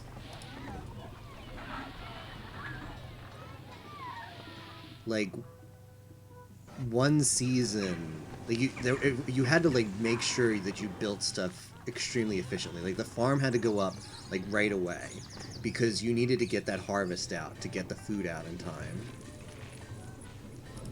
Because if you missed it, that was just it. You'd have to wait another year, and you were just way too slow. Most people who played the multiplayer, though, played it sort of like the same way you play the single player, so it was just sort of casually taking your time, even though the way you were declared the winner was whoever finished first. So it used to be, I used to have a lot of fun playing the multiplayer, and you would just, since nobody expected you, everyone just figured, oh, I'll just go at my own pace.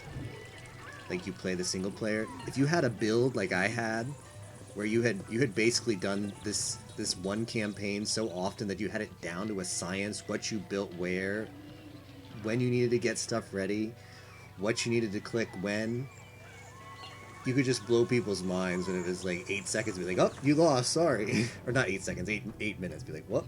Dialogue pops up, game over, SG4E wins.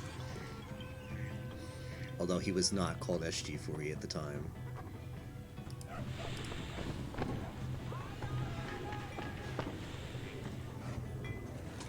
I used to go by in this game by Huangdi. That was my multiplayer name. So actually, after this guy, I was like, it's like pick an online name, and I'm like, I don't know. I was like, well, this guy's kind of cool. He's like the first military god that you have access to. It's like, alright, I'll name myself Huang D. I think it was Huang_D. That was me.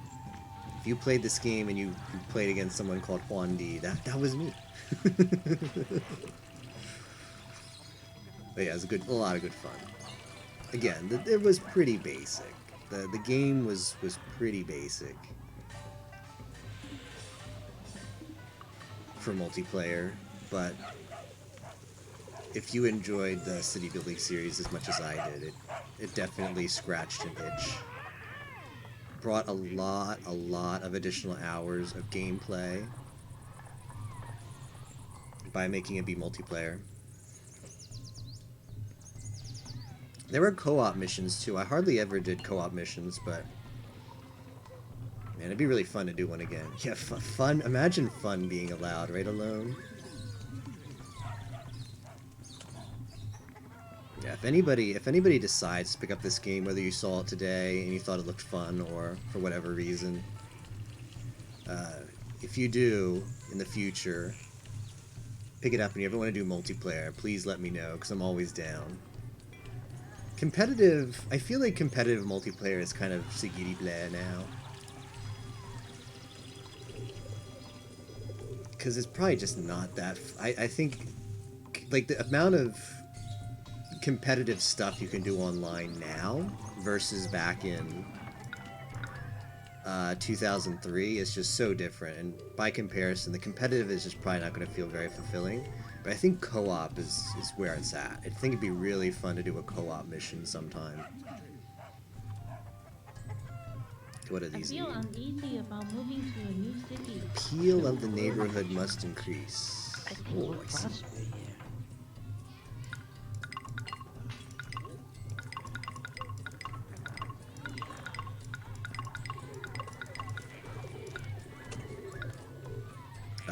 Are you still awake alone, or did you go to sleep?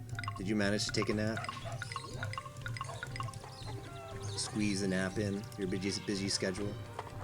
Acupuncturist. Ugh. Okay, so the game, this particular chapter has chosen me not to give me access to an acupuncturist. Acupuncturist, not acupuncturist. I don't know how that came out. So this is as high up as we can upgrade our houses. So they're not going to squeeze in as many people as we'd like to, but it's still okay. I think the next step is going to be, well, we got to get the palace up. Where are we going to put the palace? Here is not bad, if I can get it in here. Okay. Okay, palace is there. We can start collecting taxes. Although we do need some wood. Naps are good. I'm a big fan of the naps. I'm glad you got some rest, though. Okay, I'd ideally, like... What do we want to do here? I think I want to do this. Honestly, you know what? We could... Okay, this is fine for now, but... I've got other things in mind. Actually, I should concentrate and think here. How do I want to map this out? Where is the ore? It's all the way up here. Okay, that's fine. Yeah, that's fine. Okay, so we might actually put the ore industry there. This guy's getting destroyed by a salamander. Rip. Oh well.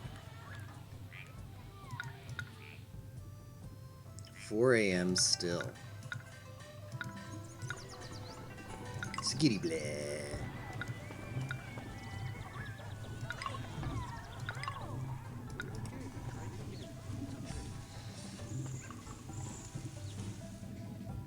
Alright, this is gonna be our military industry.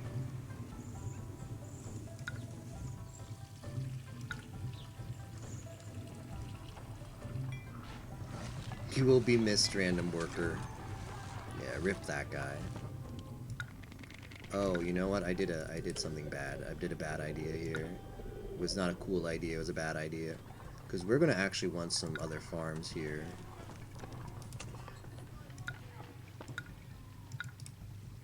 Is this too late to rectify? Okay. It's not too late to rectify.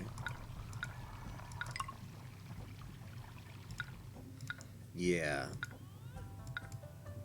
Okay. Soybeans.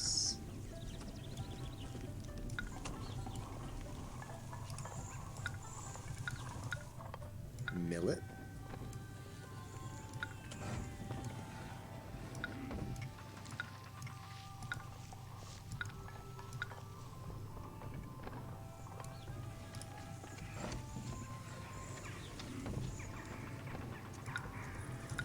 Put the irrigation ditch over here.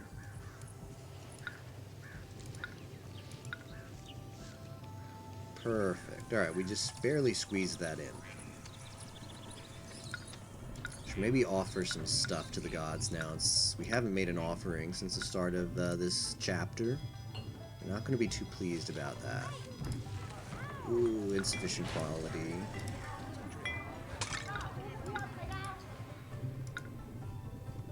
Oh, wow, yeah. Appetizing food. Rip. Do I have any trade partners that wish to sell me food? Cabbage.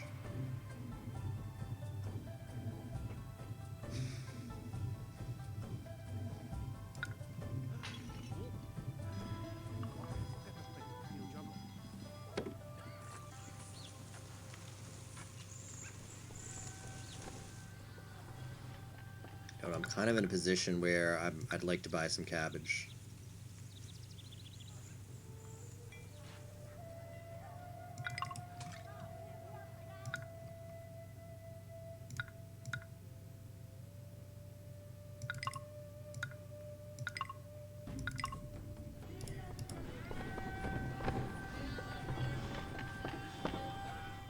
Shoot, did I put the wrong one?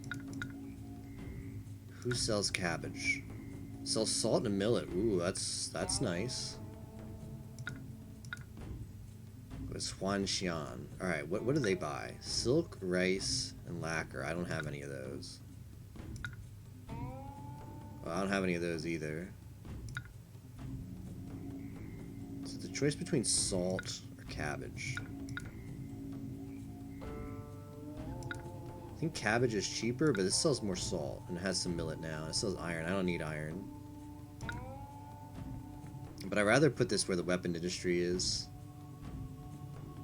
It sells stone and wood.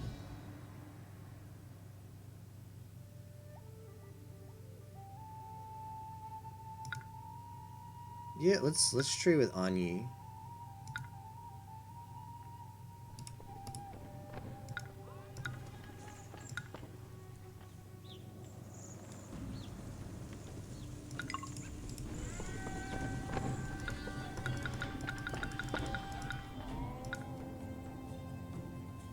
The millet is so inexpensive, I think I'm just going to buy it till I get some stability. Although we're probably getting a harvest now of bean curd. Yeah, let's just buy the salt. Second thought, let's just buy the salt.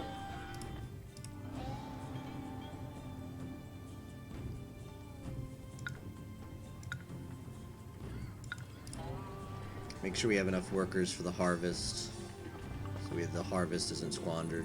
If you don't actually harvest the stuff, whatever crop is in season for the harvest at that time, before the harvest expires, it just dies and you miss out on that food.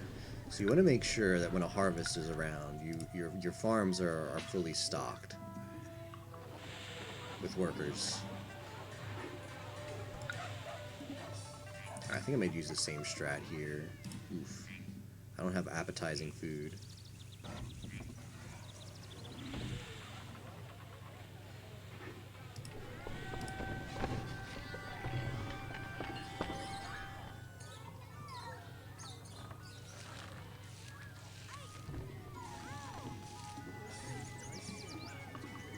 So I'm buying salt because that counts as like a food. You can't just eat salt, but your food vendor can take salt with at least one other food ingredient, and it will increase the quality of the food by 1 value.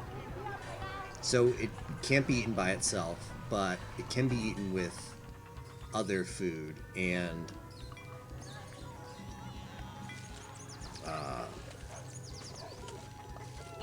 works as just like you'd expect a food ingredient to work like as at that point.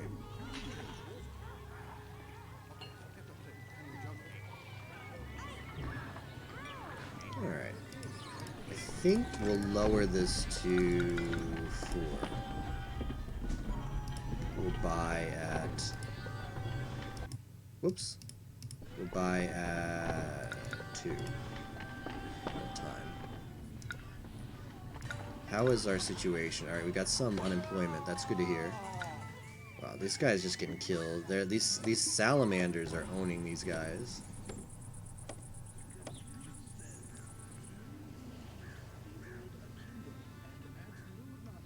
So I think this is where I'm going to put one section of elite houses.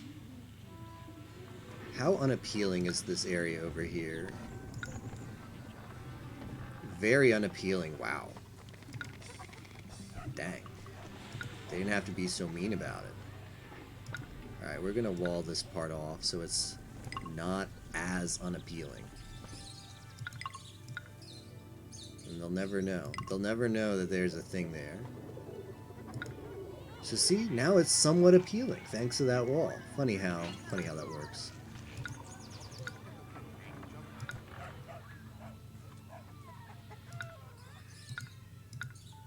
You're asked all the time on every Chinese New Year, which happens in February in the game. You're asked if you want to hold a party. I forget what the party does. It costs food and it might cost a little bit of money, but I always say yes to the party because it's fun. Hey Ozzy, how's it going? Yo, by the way, I gotta thank Ozzy for thanks for the gift sub. I saw that. Let me see. Let me get these emotes here. Hold on. Here we go. Some quality emotes. How goes game? Game's pretty comfy. It's a lot slower than the one that I played 2 days ago, even though it's very similar. But we're...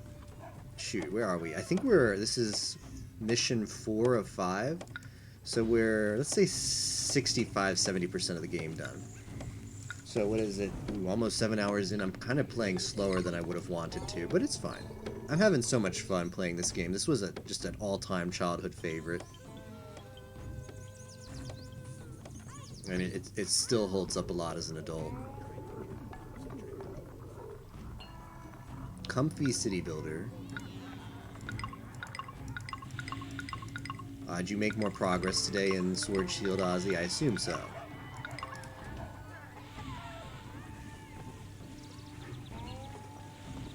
From what I'm hearing from people, Sword Shield is hard to put down.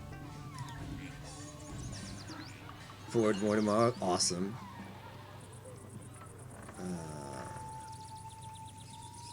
Do I have... Okay, I have that there. Okay, we probably took a little too much time to set up the city. I'm worried that we're going to get invaded soon, so let's not waste another moment. Here is this copper? This is copper. What is this? Iron.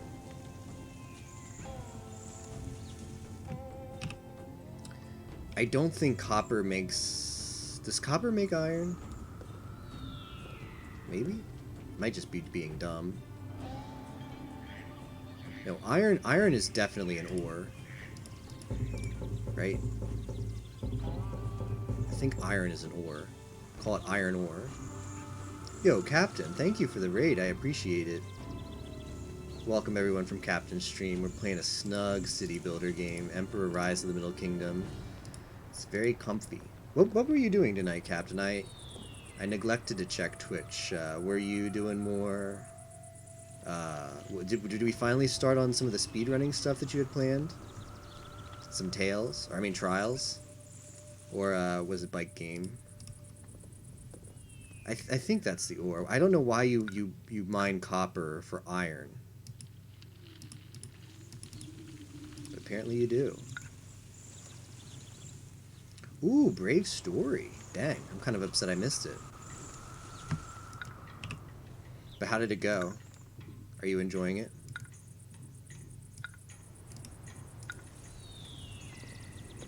Alright, let's put this here. I want to just make sure that this guy is actually going to mine this ore. Because he's an iron smelter. Where's he going? Shoot, he's not going the direction I wanted him to go. Oh, it's down there. Okay, that's fine, that's fine. Let's...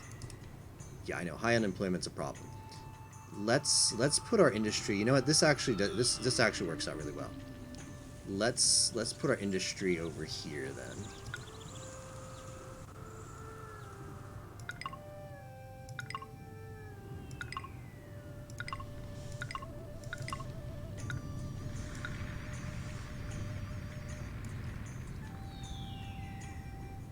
Employees, high unemployment was a problem, and now we've got the opposite. But that's good. That's where you want to be. Ooh, this is going to be quite a production.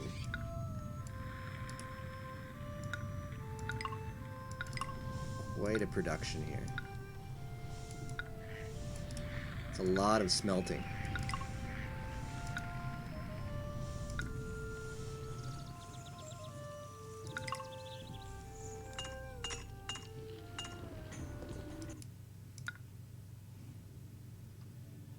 Oh wow, these are roped off very frustratingly so. It started slowly for combat, but started getting more exciting when I got more party members. Cool. It's good to hear. I feel like a lot of RPGs are like that. They sometimes really take their time getting off the ground.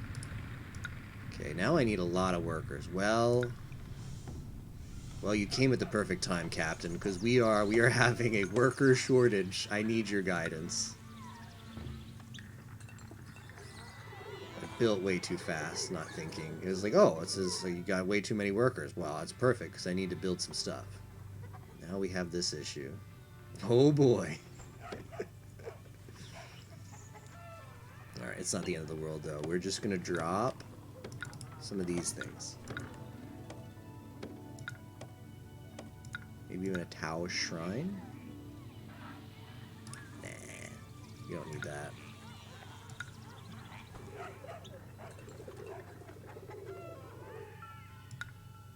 Gift of wood. Oh, I should be making some offerings. I haven't made an offering in forever.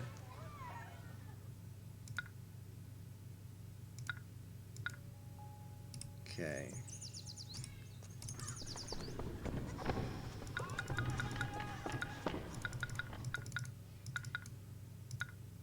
Yeah, we want to make sure that this only accepts what's relevant for what's nearby. So we want this to be get hemp, get ceramics, get silk, and get lacquerware, although I don't have access to those yet. That's going to be when we get the elite housing up.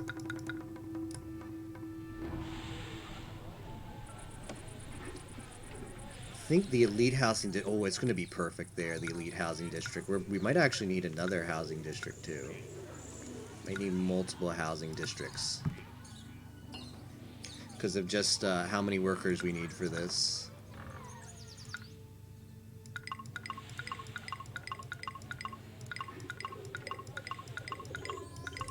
Am I exporting anything yet? I don't think so.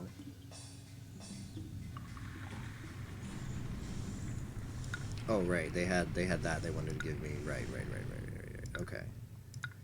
Let's just put this here. So we accept the gift of wood. That wood will be useful later. I kind of want to start a laborer camp so I can get started on this wall. My only objective for this map is to complete the Earthern Great Wall. There's nothing else I have to do. I just have to stay alive and do that. It needs a lot of wood and carpenters. Right. So let's put Carpenter Guild there. Worker situation is starting to get rectified as people are moving in.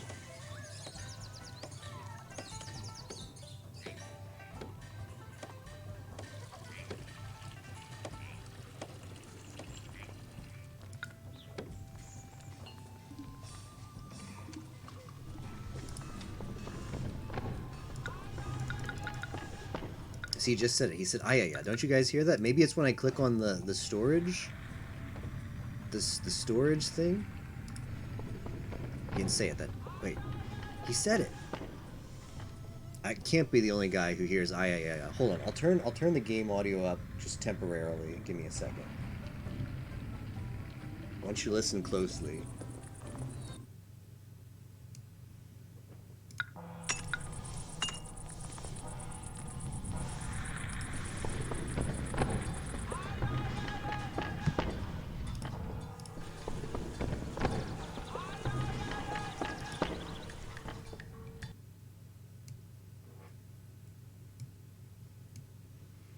I'm not the only person who hears it, right? Yeah, here, Spock hears it. The guy totally says, yeah.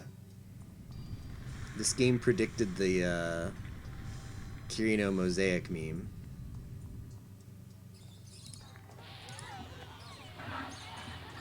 Moderately concerned about sustain of food. Just mildly.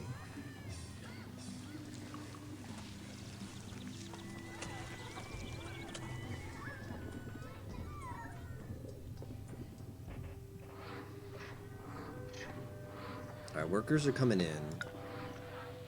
Weapons are being crafted. Where are we going to put the military? I mean, this could make a good farm. This is kind of good for farms. It's kind of good farmland. I potentially need a lot of farms, so I don't want to screw myself over here.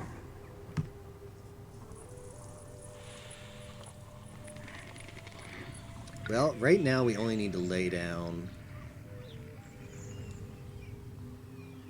1 fort. That's all we could lay down. So do I want infantry? Do I want cavalry? Do I want crossbowmen? I only care about defense. Catapult is not bad for raiding cities. But if you just want to defend your city... You know what? Let's just go infantry. That's easy enough to set up.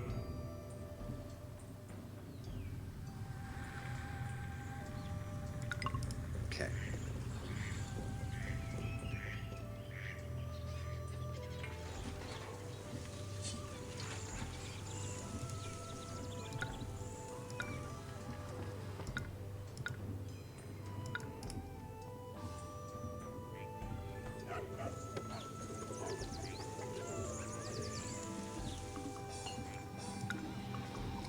It's probably time to do some expansion.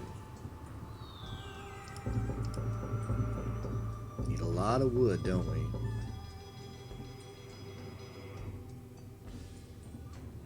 Honestly, I'd rather put the wood up here where it's closer to... Yeah, like we could put a little wood industry over here, but we don't have the laborers for that yet. So I'll hold off on that. I think we're going to do our first expansion. I think it's finally time. It's finally time to expand.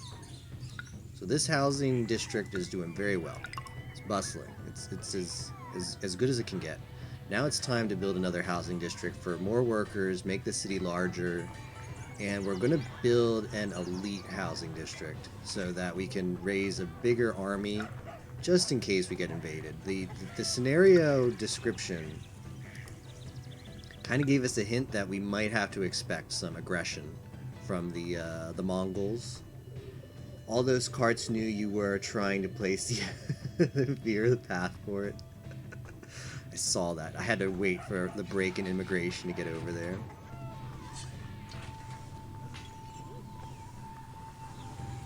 Alright. That's always... So I don't really have that much of a visual guide for when I lay down elite housing districts versus when I lay down just regular housing.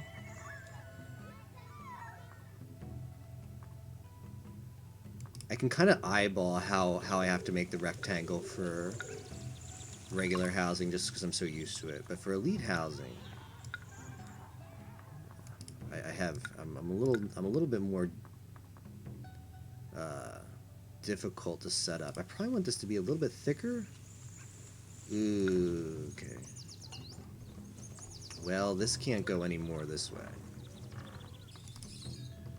So if this is gonna go, it needs to be deeper. Alright, that's fine. That's fine though. We can do this. Yeah, because I'm butting up against the mountain here, so that's bad. In fact, ooh, you know what? Yeah, that's a bad idea. Let's get rid of that.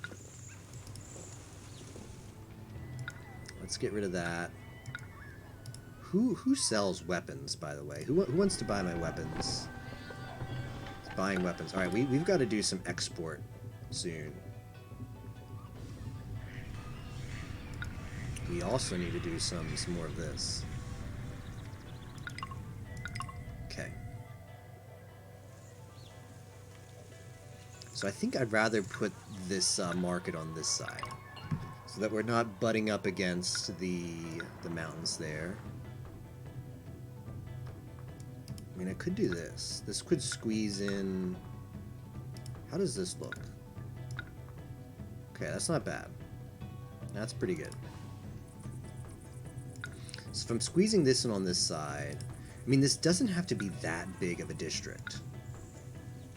We don't need that much elite housing. We just need enough to feel comfortable that we're not going to get invaded. So this is a kind of awkward shape now, though. Is that too big? I think this might be just right.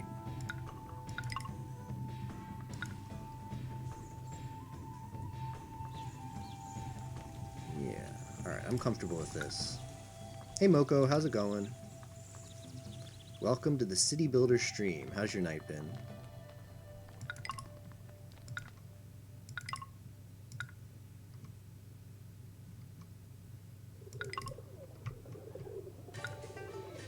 We still have some unemployment. That's good to see. People wanting to work. Don't have to worry about commoner housing just yet. Ooh, I do need a form of silk. Who's gonna have the silk? Moko, Arubin. Great, thanks for asking. That's good to hear.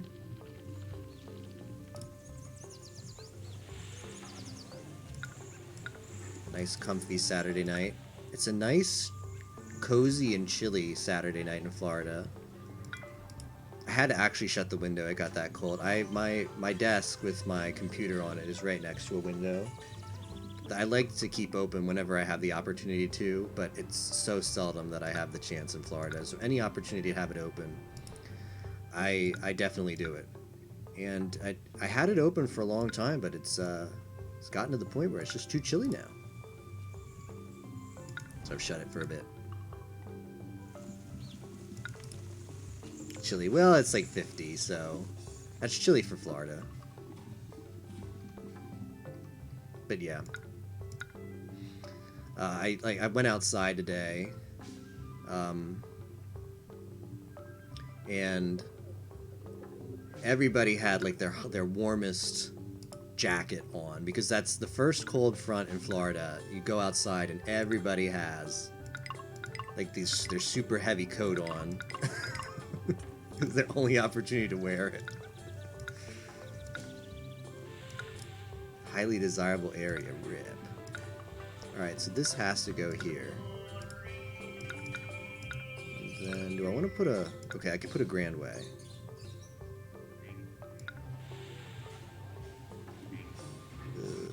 This might have been a bad idea. I think we're gonna have to stick with it, though. Okay. Welcome to Chilly Waters. I mean, if I could just get one to place there.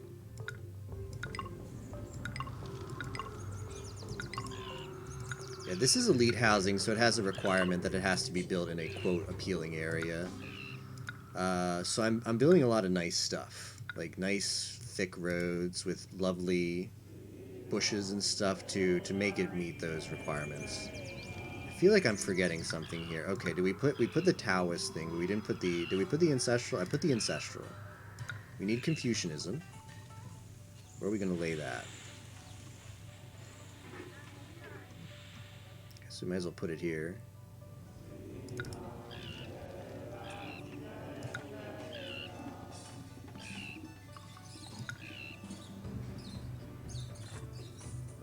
Do I need anything else for this district? Is there no music? Oh, the music people are coming. Okay. Squeeze in a house here.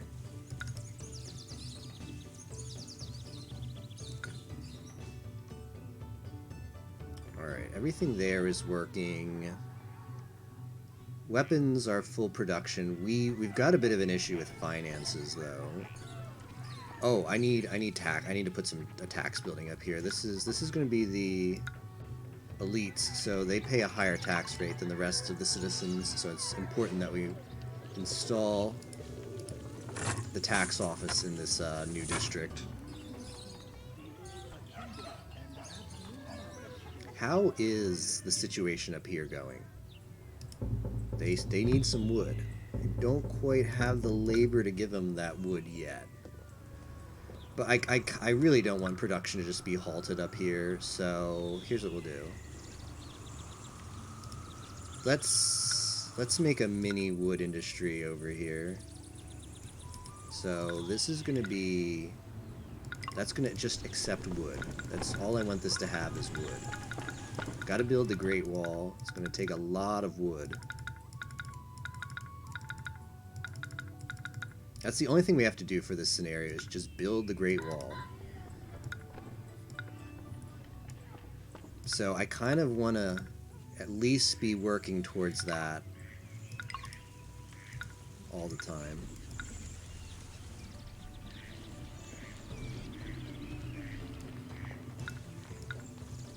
Okay.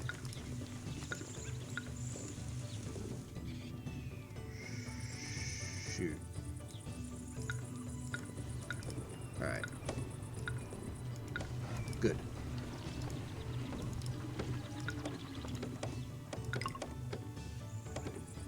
Can I build a bridge? I will build a bridge there. There's plenty of trees here.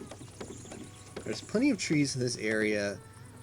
The logging sheds will send the axemen. They'll cut down the trees, put the wood in the warehouse that only accepts wood, so it's not going to get filled up with other garbage. And then that will get taken to the building site. So we can just I can rest a little bit easier in my mind knowing that that's happening in the background while I focus on improvements down here. And hopefully we'll improve that some more so that we can get a lot more wood and a lot more laborers up there. Shoot, I was buying, I wanted to be selling. I feel really stupid now. No wonder my finances are going down. I thought that was for sales. I wanted to sell weapons, not buy them. It's Huanxin. Okay. Oof, yeah. I'm like, wow, where'd all my money go? That's okay. That's actually not too bad. The weapons, do they sell for the same price? So we bought them for 120, we'll sell them for 120. Alright, so we just missed out a little bit.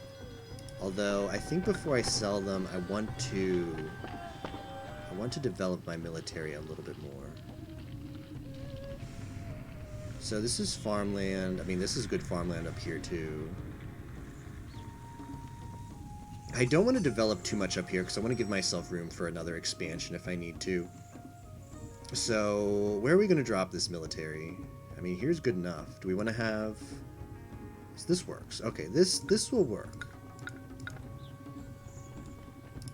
Oh shoot, right, I need silk. Well, that's going to set me back quite a bit, because that's expensive. Who's selling the silk? Nobody is selling the silk. Sells lacquerware, weapons, hemp, stone, wood. Buys silk, doesn't sell it. Alright, well, we're going to have to send people over here. really expensive, isn't it? Okay, all right, we're gonna have to sell those weapons. Yeah, we'll produce these weapons sooner or later. So let me make sure that I'm not buying. Okay, I'm not buying here anymore. Exports: lacquer, iron, stone. Okay, we've got plenty of weapons. Let's shut down the weapon making industry for the time being, and let's just sell iron, since there's nothing better to do with this place. SG derp, yeah, that was a pretty bad derp. Kind of embarrassing.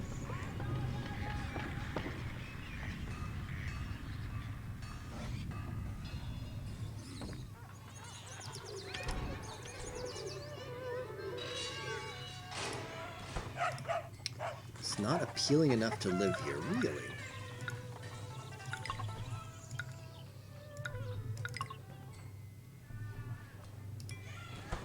Herbalist. Oh shoot, did I not put a herbalist up here? Yeah. Looks like I forgot that.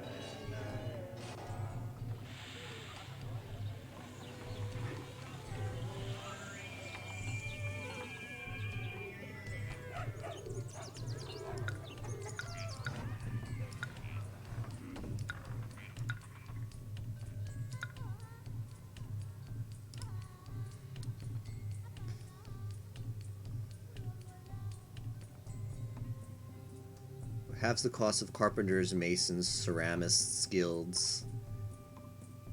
She can also bless, filling it with raw jade. Oh, that's really good. That, I forgot that was her ability. Alright, we might... What religion is she? She's Taoism, right? So, the goal here, Moko, is... we're playing a single campaign. Each campaign is divided up into chapters, and each chapter is like you build a city. And each chapter also has its own set of goals. This particular chapter is completely, like, one-dimensional. Not in a bad way, but, like, the lore behind this chapter is this is the part where you start to build the Great Wall to protect against northern invasions into China. So that's the only thing we have to do in this entire mission, is build the Great Wall. A previous mission I played, there was a lot of aggression from the north, so I've been playing this one very conservatively. I haven't in spite of that being the only thing I have to do, I haven't made a lot of progress on the wall yet, because if I get invaded, I've got to be able to defend it. So I was worried that there's going to be an invasion sooner or later, so we're working on developing a military, and also just a backbone for our town, for workers and production and making money. Once we get stabilized, we're going to focus on just building a bunch of these things, these logging sheds to produce a lot of wood. Wood will be carted to the Great Wall site here, and we'll actually start building it up.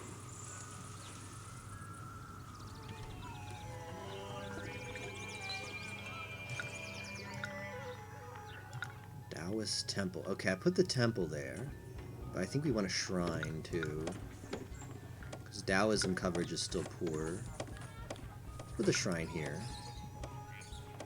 Oh, I see.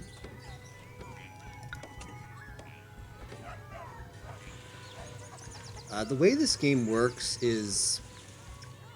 the most important structure in this game is the road. Snug Civ, yeah. Pretty much every building needs to be touching a road to function. Like, anything that requires workers needs a road to find them. Houses need a road to get resources like food and like wares for living. Do you require civilians? Spock your civ and instantly is ready.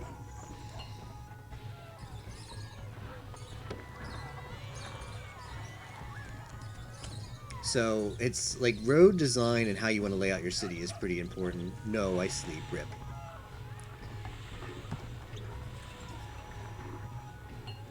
Really mad that you're still up? I mean, it's a Saturday. Well, it is pretty late on a Saturday, so yeah, I feel that.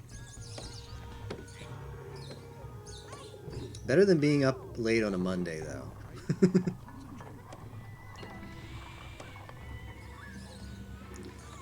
There's basically several different types of building. You have houses, which all houses do is house people, and they give you your workforce. Another type of building is a raw materials producer. That's like your clay pits. They take in workers and produce a material that's used somewhere else. Then you have your factories, which is like your kiln. They take a raw material and process it into something more useful. In the kiln's case, it turns it into ceramics. And then you have like your like utility walker generating buildings. These are things that just provide services to your town. For example, the herbalist provides medicine to the town. The tax collector collects taxes. The maintenance building walks around and repairs buildings before they collapse. This type of like utility buildings, they're walker based. So they produce, for example, let's check the maintenance one out.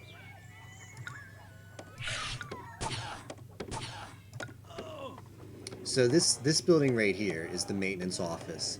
It's going to dispatch a worker. Where is that guy? He's slacking. All right, there he goes. So it dispatches a worker. He chooses to go one direction or the other on the road, and he keeps going in that direction until he runs out of steps, because he has a set distance he can travel before he heads home. And as you see, as he walks along, he provides his benefit, which is repairing buildings, and that's protecting them from collapse. The trick is, if you build a lot of areas in circles, the walker, whenever they've expended their maximum number of steps, they'll immediately travel, they'll head back to their home building on the shortest path. So if you build in like a circle or a rectangle, you kind of cheat a little bit, because when he gets to the point where he's expended his steps, if the shortest path back to his home base is a path he hasn't traveled yet, he'll still take that path. So if you build in this kind of like square, like this walker, the maintenance guy, he probably runs out of steps here, but since it's shorter to go this way back to the his home base instead of going back the path he came, you get a benefit of him actually servicing this whole area of buildings, and that way you don't have to rely on RNG that he, you know, because when he leaves his building, he'll either go left or right, and he'll keep going in that direction. He won't change directions until he comes out of his building again. So that way you remove all RNG, and he will always cover all buildings. You don't have to worry about him like going left out of his building like 7 times in a row, and the building directly to the right of him catching on fire. Tucked in bed, listening to this is bedtime noise. Ooh, sounds max comfy. I feel like I'm writing a what's that thing that lawyers that ask witnesses for? Affidavit? Dirty SG. Interview, write them down, everything you say. I thought it was an affidavit. Oh, this is bad news. Making the guy do what you want. Yeah.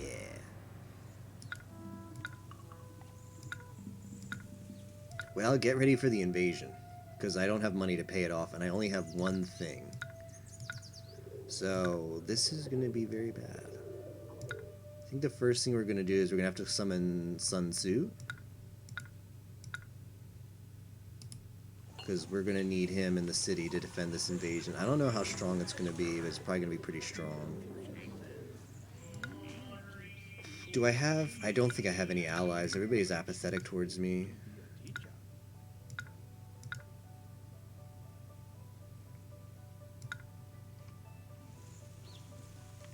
I didn't get the silk in time. Yeah, that's completely my fault, though, because I made a mental note to get the silk, and then I just never got it. Ying wants iron, sells silk. Is that the best one I can get silk from? Pretty much. So we have to get silk from Ying. I give them a small gift of iron. Then ask them to trade. Alright, so we're going to use this. If I have to cheese, I will. With a bunch of buildings, but a bunch of towers and stuff and defensive structures. I don't think one infantry unit is going to work. Defend off the nomads. We'll try.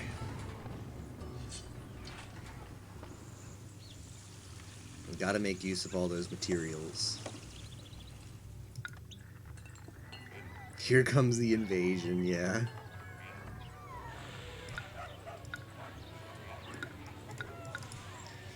Yeah, so every elite house you have allows you to have one additional fort of military, so one additional military like unit.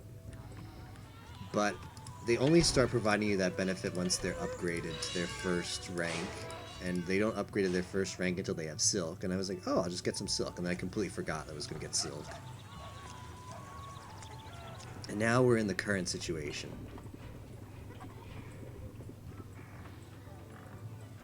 But I did make a save. If things go south, I assume, like, thematically they have to invade from up here, right? Because they're gonna invade from the north and beyond the wall. So I feel like thematically they're gonna come from here. This is really rough. I have to just hope that the scenario is coded that it gives you a freebie the first time. Like, hopefully the first invasion party is very weak, because we really don't have a backup strategy for this. One god and one infantry unit is not going to hold off the Mongolian army, unless it's very. Ooh, it's so you can actually get like an indicator of how big the army is by the number of sprites on the map, and this is just a 1 sprite. It can be up to 3. The previous invasion that we fended off a couple chapters ago that was quite a trip. That was a 2 invasion force. 1 is the absolute lowest one. It's still going to be difficult. We're probably still going to have to. This is who I sent silk to, right? Okay, they like the iron. All right, I'm going to propose trade to them now. So hopefully the first invasion, hopefully the game gives us a little bit of a freebie for the first invasion. If it doesn't work out, I'm going to try and cheese. I'll save before the invasion. I'll try to cheese with some defensive structures. We'll have to build a we'll have to build another irrigation pump. 2 months. Sending me to this channel, Dan's game, yeah. Comfy Civ Games. How's it going tonight, Sai?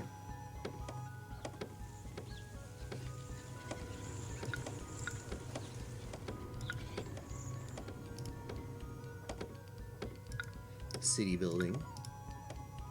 Alright, I want to make sure that this guy is happy though, because this Sun Tzu is gonna die in this fight.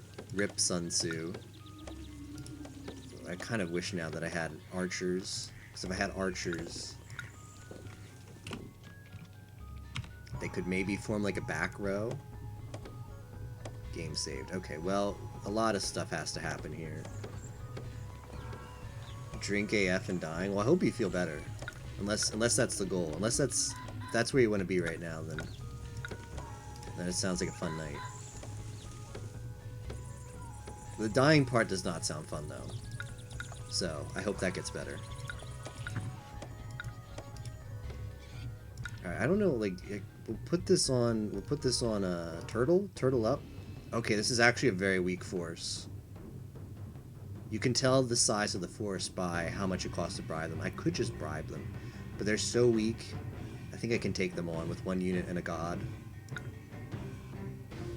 Okay, that's fine. Here they come. Okay, Sun Tzu is going to be on the front line, and then these guys are going to be a little bit. Oh no, you get over here. Oh, okay. Sun Tzu, get Art of War us. Okay, they need to be a little bit aggressive though. Come on. Why is this not working? All right, audacious soldiers, get in there. They're taking up the fight.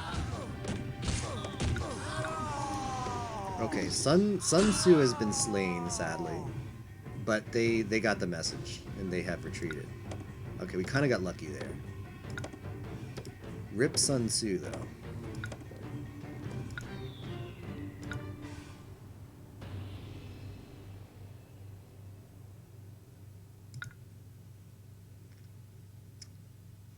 Sun Tzu, yeah. He did not die in vain. You can summon him again. He's not actually dead. He's just he's fainted like in Pokemon.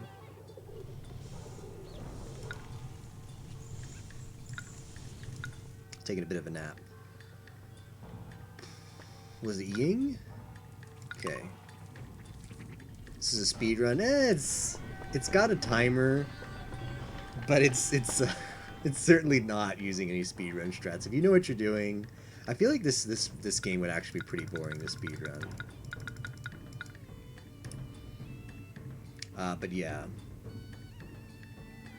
I thought you were just a mod for Captain. You got that, oh, we got a bonus here. Do I want reduced building costs, special gifts? Probably just go for production yield. Particularly millet. You got that Total War 3 Kingdoms. Total War 3 Kingdoms vibe. This is the original Total War 3 Kingdoms, kind of, yeah. I think speedrunning this game, I don't know if it's ever been done. I'll have to check speedrun.com if anybody has had interest in it. I think it'd be pretty boring, though, to play as a speedrun, because it's meant to just be kind of like comfy and relaxing. Because if you really wanted to speedrun it, the strat would be just learn the bare minimum you need to construct in your city, and just click really, really, really fast and really, really quickly, and then you'd be done. And you could actually do it pretty fast, but it would just be incredibly boring because you'd just be clicking everywhere. Some people like that. I mean, maybe I'm just biased for my playstyle of this game, but I feel like it'd be kind of bad. What does Sun Tzu do for us again?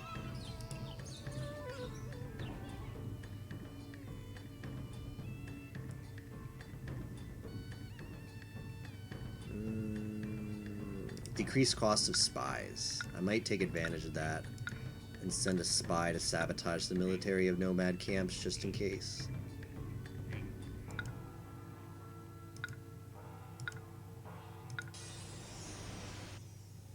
Are you perhaps related to Jennifer Sai? I'll take both you and Captain on. Yo, bring it, Sai. What's in what? AoE 2? Oh yeah, I heard you played that game when I was in your chat. In Captain's chat. I suck at AoE too. I play it like this game. I play it like a city builder. Yeah, I don't doubt that. I think I don't know. Every so often I get like the urge to want to play like the multiplayer of one of those old RTSs. Did you ever play Oh,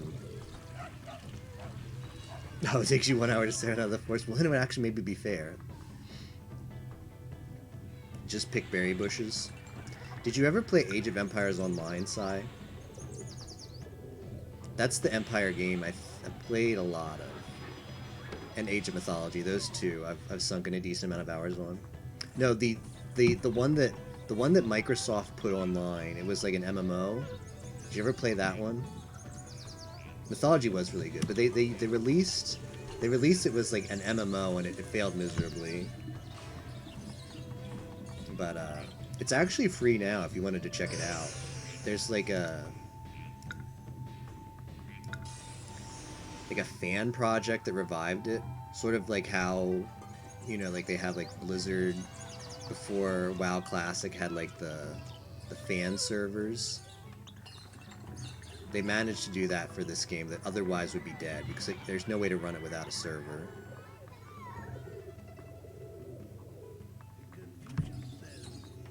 My friend and I want to cosplay villagers go around town like Hammerman do. Nice.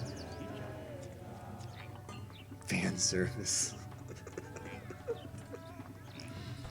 Alright, now that those have upgraded, we can finally put some more troops over here. So what do I want? Maybe cavalry? Let's build a cavalry.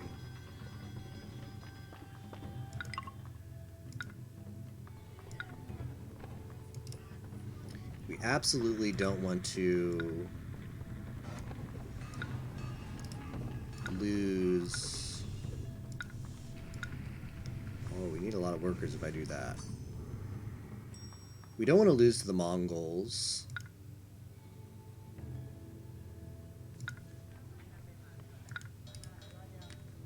So I could put this here.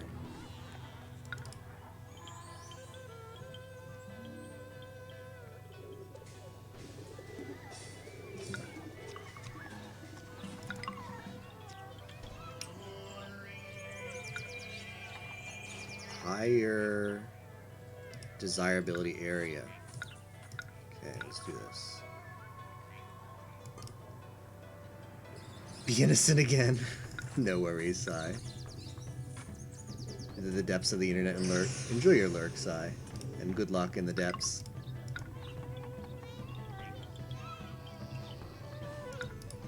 Alright, I think I will actually have him go over there and bless that building, because I have nothing better for him to do. Some more houses here. This district turned out pretty well. I'm happy with it. Innocent SG40 chat. Yeah, this is an innocent chat. We're just enjoying a nice city builder based on ancient China. We're learning a few things too. We're learning about the today I learned that the Great Wall of China was built in the Qin Dynasty. And apparently this word is like pronounced Sheen or something.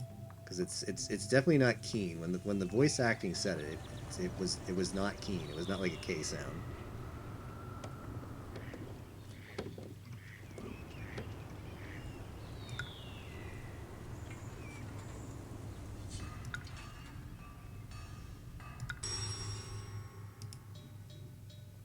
Alright, I think I want to place another one. Do I want crossbowmen? Yeah, I kind of want a crossbowman. Why is Sun Tzu running away, though?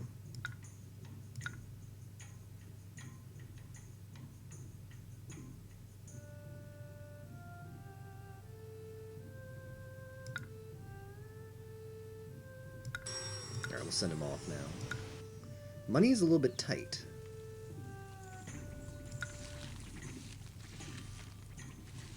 Money is a little bit tight in this scenario.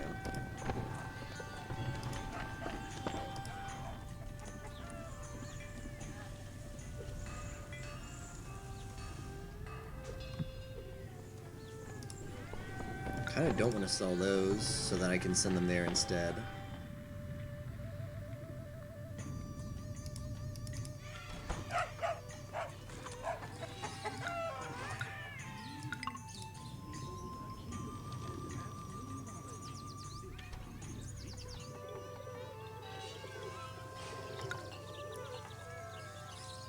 Okay, how is food looking? Food looking good. We still have plenty of hemp. These people are feeling neglected. Okay. Let's make an offering to them.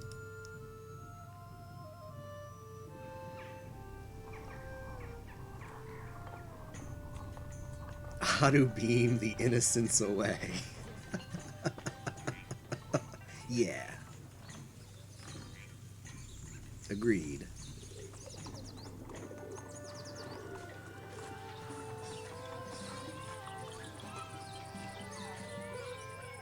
Why is this area so low desirability? Somewhat unappealing. Why? Neutral appeal, most appealing, most appealing. Okay. It needs acupunctural access. Dang. Okay, so I won't be able to upgrade beyond this.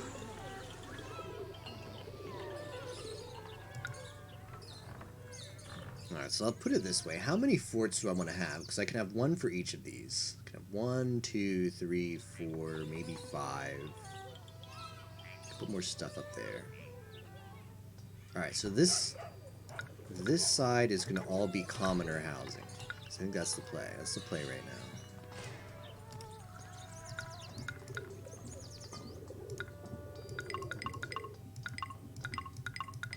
Get some more workers into the workforce.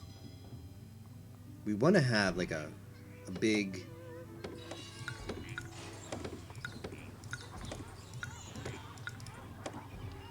surplus of workers because we're going to need a lot of them for the Great Wall project, which has in the background been slowly going along rather well. But we would like to speed that up a lot. Because there's... The Great Wall project was like one of my least favorite ones to do as a kid, because it took forever to build. And I don't...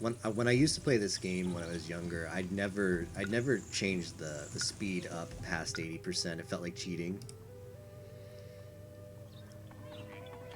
I will do that tonight.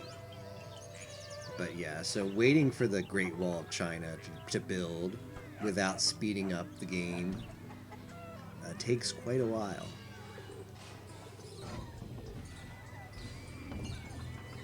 Okay, let's offer another... Okay, he feels neglected. Oh, no, okay. So, your offerings are stronger if the religion... If the god of that religion has stronger coverage in your city. So since our ancestral coverage is only good, reason for that being that these houses just got moved into, and the priest hasn't visited them yet. Like as soon as this, what is it? The priest, diviner. Wonderful. Great minds think alike. As soon as the diviner passes by these houses, you'll see it go up to excellent.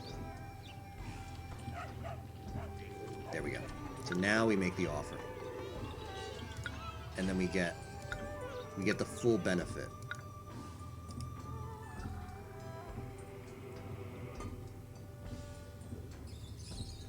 I'm questioning whether I want another district.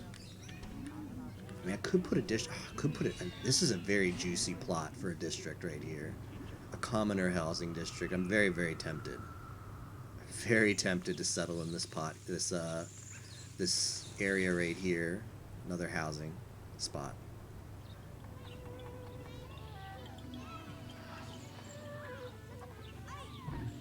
But if I probably need to build more farms at that point for more food. How is hemp? There's still plenty of hemp in the warehouse. Okay, people are moving in. Workers right now, I mean, I probably will build another housing area just because it's... Having a big workforce for the wall is so good.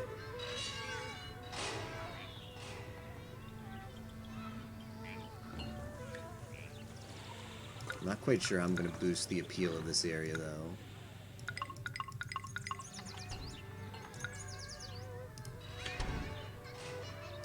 Buildings reduce the appeal. I wonder what reduced the appeal.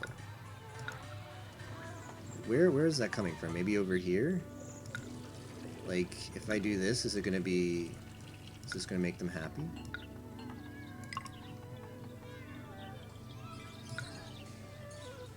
Still neutral appeal. I wonder what's unappealing there. That's just what I don't get. It's somewhat appealing.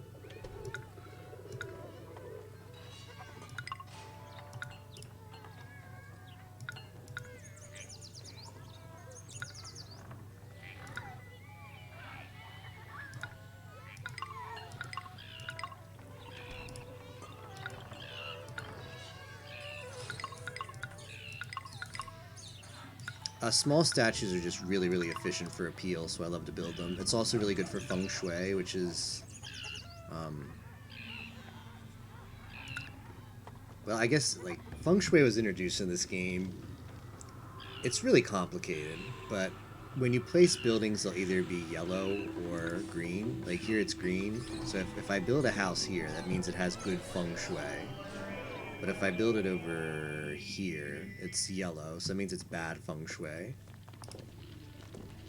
I think feng shui affects your popularity, so people want your city to be harmonious. I think it has other benefits too, having a harmonious city. I forget exactly what they were. Knowing what buildings provide good feng shui where is pretty complicated, but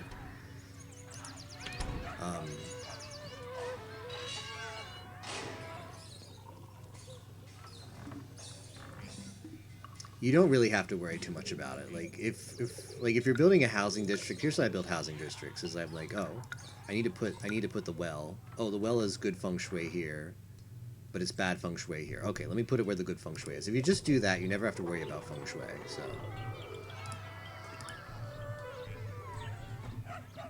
simple enough. Do I want another infantry? Yeah, I do. I do want another infantry.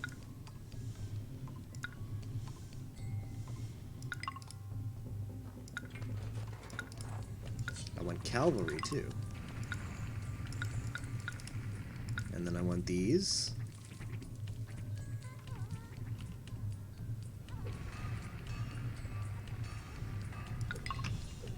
Whoops, I don't want it there though. Good thing this...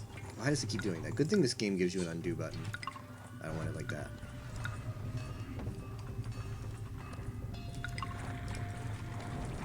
I have no idea why it's doing that though.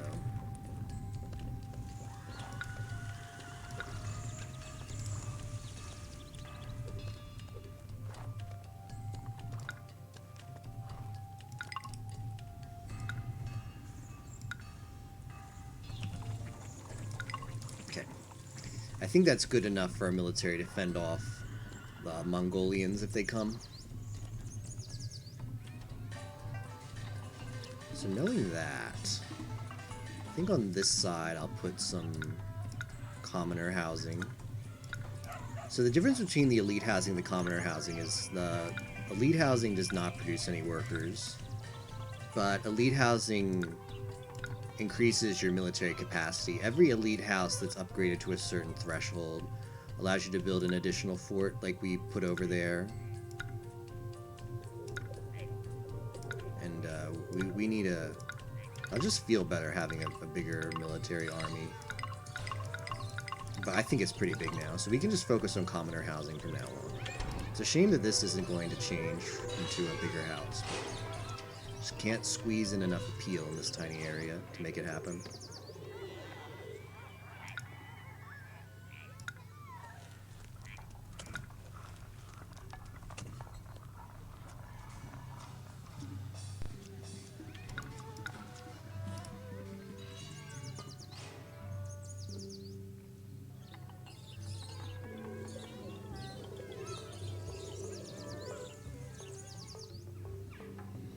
I'd really like to give an offering to... Okay, Taoism is good. Let's give a large offering to Shiwanmu, Joyful. Okay, here's a solid strat for making money in this game. This one's really good.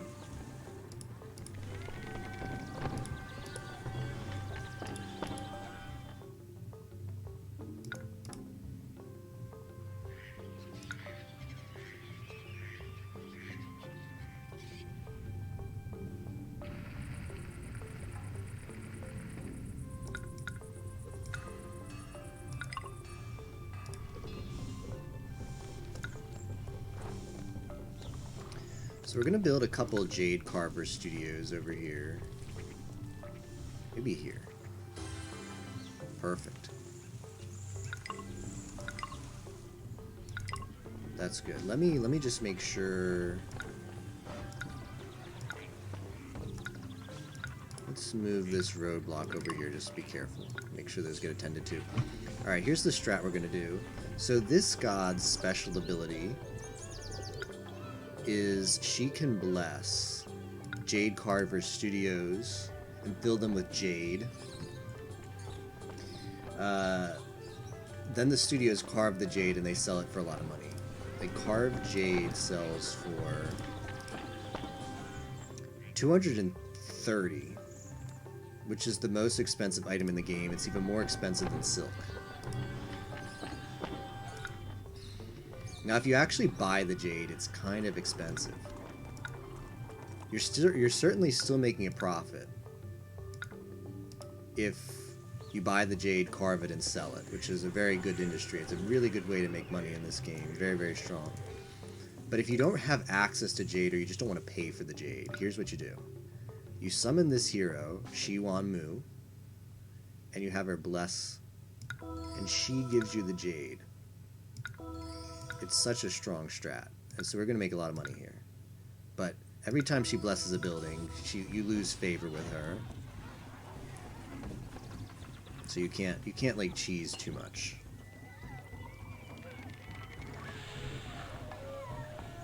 But yeah, now all of these are filled with jade, and we're going to sell that. And so each one of those blessings filled it with 4 loads. Each load after it's carved will sell for 230. So each of those blessings was like the equivalent of 1,000 cash. So that little transaction we did right here is about 3,000 cash. So that'll help our treasury quite a bit. Do I want to build that housing block now? I think I do. I think I really do want to build that housing block now. It is really far away from the granary and stuff, though. But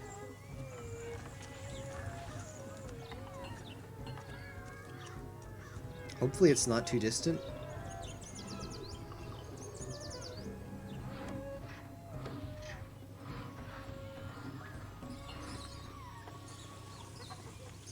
Yeah, let's do it.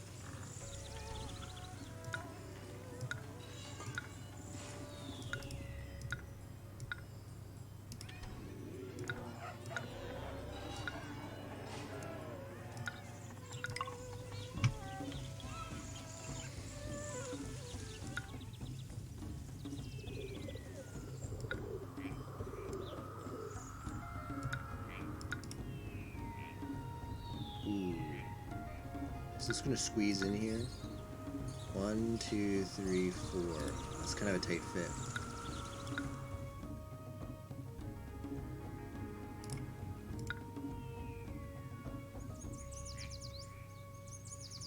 Oh well, I think we'll have to make it work. I mean, I could. Okay, they need weapons. I'd rather keep them happy because they're my allies. So I think we're gonna stockpile weapons until that's met, because we'll be able to fill that request fast enough. Stockpile weapons. Also, what you don't want to do is click on fleece here to stockpile. I witnessed that the hard way just a few days ago. I didn't know what happened either. I was watching Captain and I was like, why is that guy not... I was like, is his game bugged? And I thought, wait, is it possibly accidentally clicked on the stockpile button? Because the game doesn't really tell you. I think it might very, very briefly mention in the tutorial about how to stockpile. But it's something you hardly ever want to do. So it's... It's odd that they make it so easy to do in the game, because it's so easy to misclick. Maybe I want to do on this side. You know what? That's not a bad idea. What if instead we start up on this side?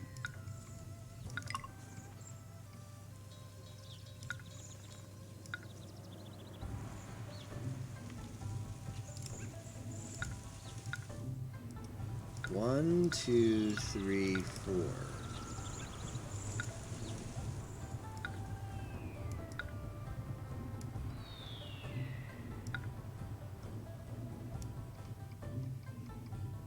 Okay, it's gonna fit well.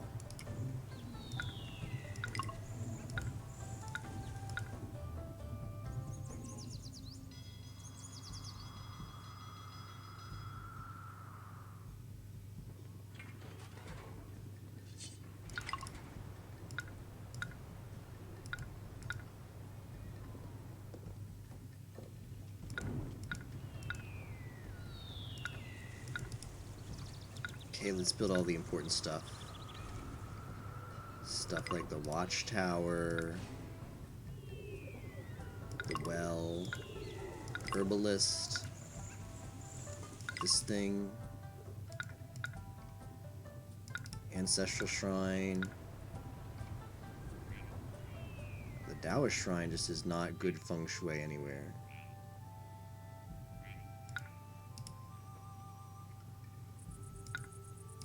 Okay, now we can unstockpile the weapons.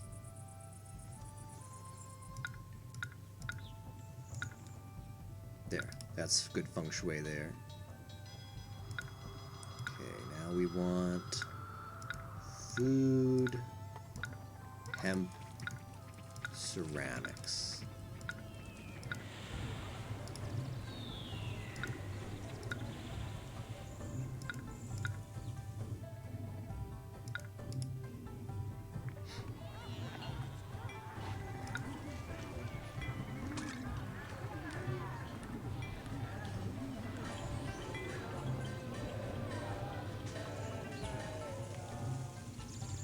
We have to make sure that our production of food and everything is enough to sustain all of our people. It does give you an estimate here. It says we produce enough for 400 or 4,600 people. That's sometimes this number is not accurate, but I think okay, it's probably good. That's probably enough to cover. Even if it's off, it's probably not going to be off by 2,500.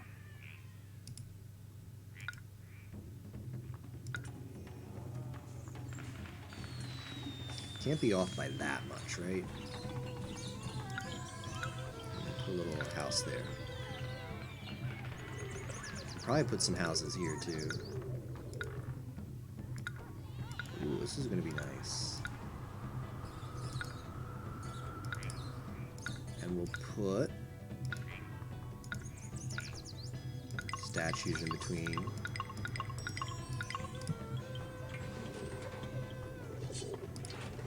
Don't tell me it's too far. Food is too distant. Well, what are we gonna do about this?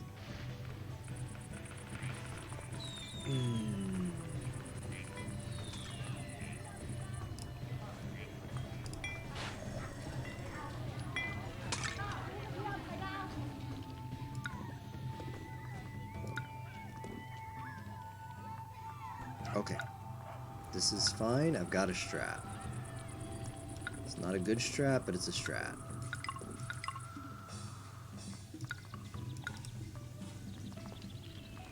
Can I squeeze a mill up here?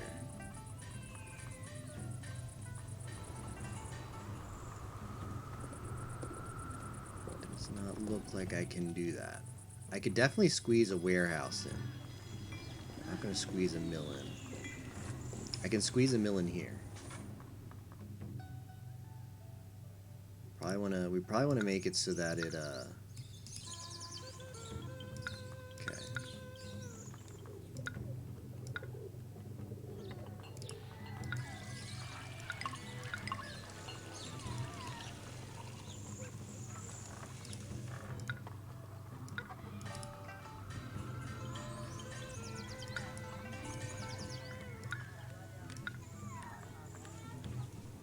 Like this.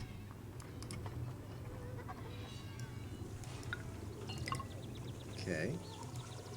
And then we're going to put mill.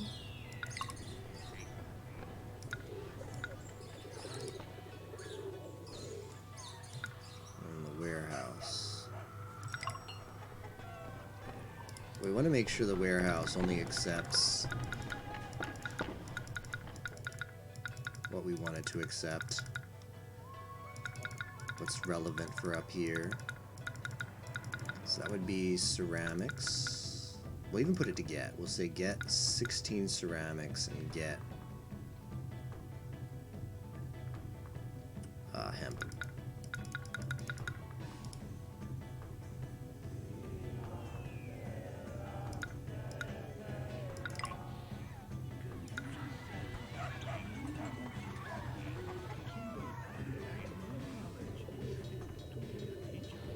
Alright, so hopefully food will get dropped off there. And it will be, let's see, where's our food supply? Good, good, good. Okay, food supply is coming. Great Wall is being built. Where are we at in the Great Wall? Oh, we need some laborers. You don't say. Well, good thing we've got a lot of unemployment, so plenty of people to put into labor camps. Cool idea.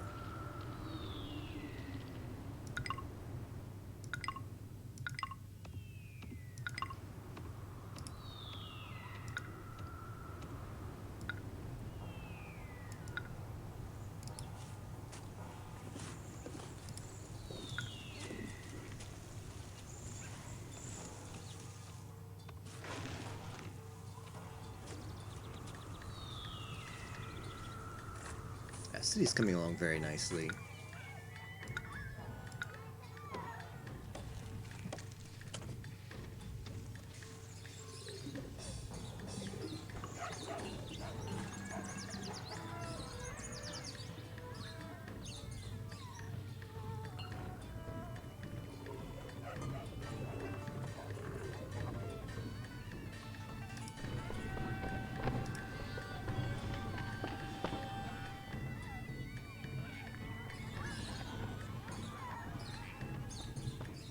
You know what we can do? We can make a loop here, and that will...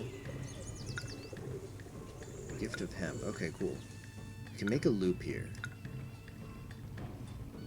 So, here's what we're going to do.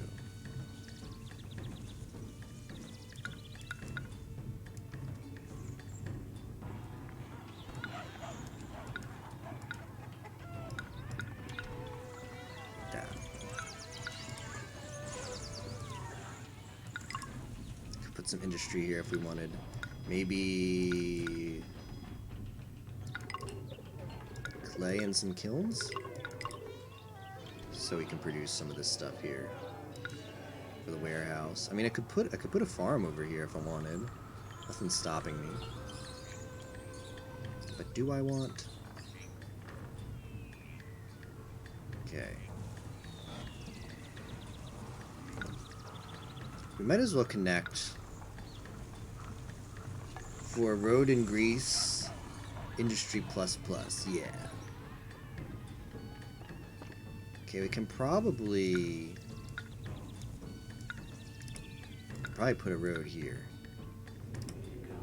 And now our construction project is connected to the rest of our town.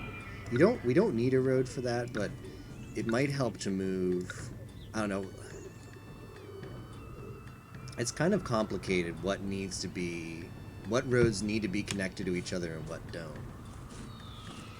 If you want to share resources in warehouses in two different areas of the city, generally you want the roads to be connected, but if one part of the city produces all that you need there, if the only place in the entire city we needed wood was here, then we might just build up a wood industry here and have it be disconnected to the rest of the city, and then the wood would just all stay here, and we wouldn't have to worry about it getting carted off to a warehouse in the middle of nowhere. Because unless the warehouse is set to get a good, the good can't be dropped off in the warehouse unless it's connected by a road. If you set a warehouse to get a good, it will actually go anywhere, even if it has to cross over on terrain without road to get it. But if you don't set it to get, you can basically isolate materials in different parts of the city if you want to. It doesn't really give you a benefit, but sometimes it's worth thinking about. Okay, this part of the city needs more appeal. I've got that covered. Hey Muck, how's it going? How's your Saturday night been? Game goes good. It's max comfy. We're really close to 80% done. I'd say we're about 75% done with the game.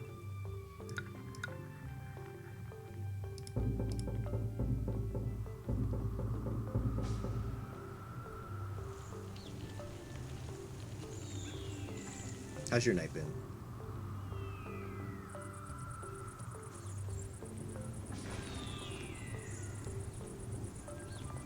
Okay, we're building the Great Wall of China right now.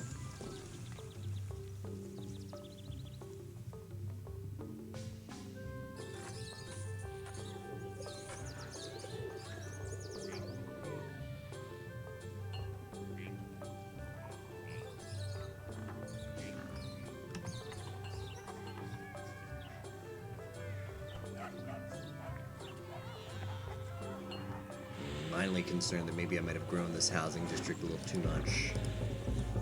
Now it needs laborers still. Well, I think we're gonna need more trees soon, so let's build some of these.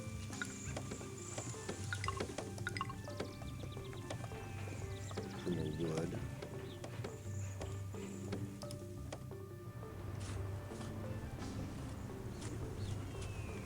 am I going to put these other laborer camps? I mean, I probably want to put more carpenter guilds too, so that speeds up the process. Put one here, another one here, and put a third one. I mean, I've got plenty of workers. Let's put them all to work.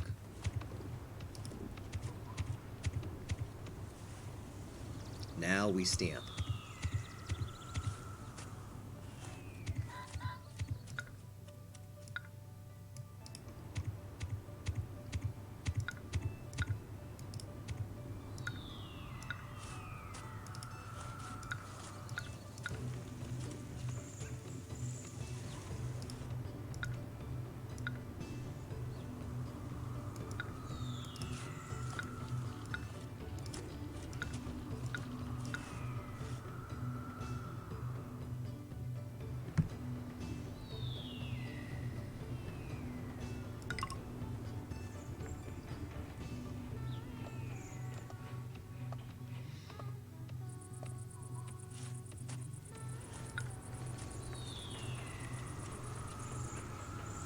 I guess I never built a taxation office here, so good to add that.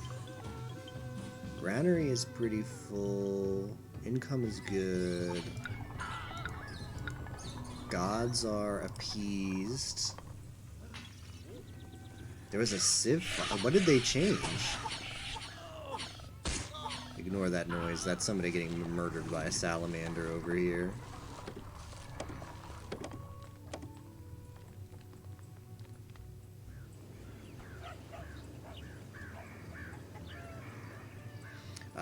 Okay, so I would really feel better having one more farm, so I'm going to add that now. We're going to add one more farm. It's not even that important that it be fully functional farm. Let's see. 1, 2, 3, 4, 5. Okay, 1, 2, 3, 4. Clear out these trees. I just feel better if I had a farm going. Let's put wheat.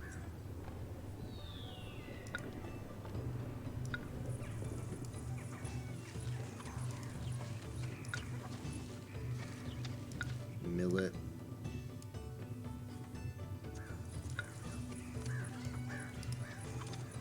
Okay, I'm gonna need to turn the map to see everything here.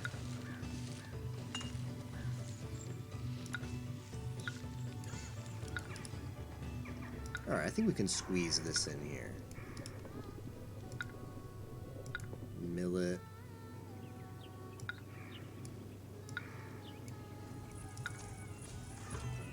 Soybean. Soybean. Millet. Wheat. Alright, let's get this irrigated.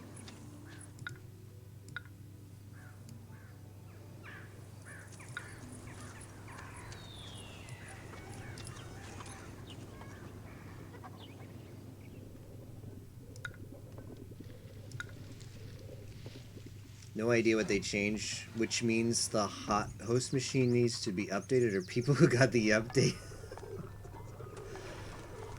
Okay.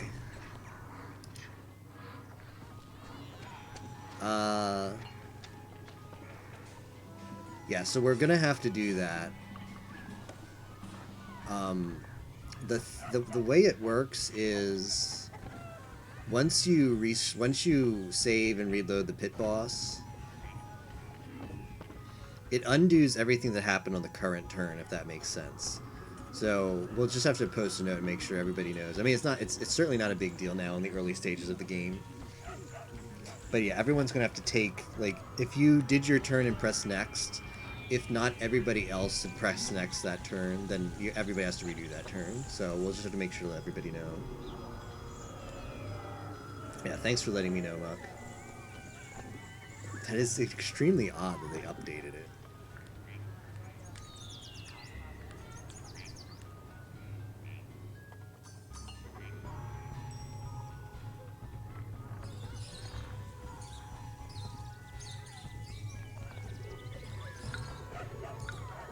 I will if I finish this game and it's not like really late. If I finish this game within the next hour, I'll be sure to do that tonight. Very confused when I saw it updating. Yeah, so odd.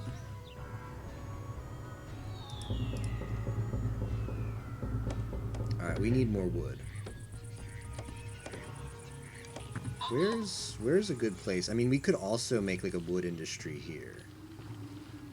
Here's not a bad place for a wood industry. Okay, let's make, this is gonna be wood only. I wish they had a don't accept anything hotkey or button so that you don't have to click this every time, because there's a lot of times where I just want a warehouse that takes one thing or a limited number of things. Otherwise you get just a bunch of junk in your warehouse where you don't want it. Alright, time for some more wood.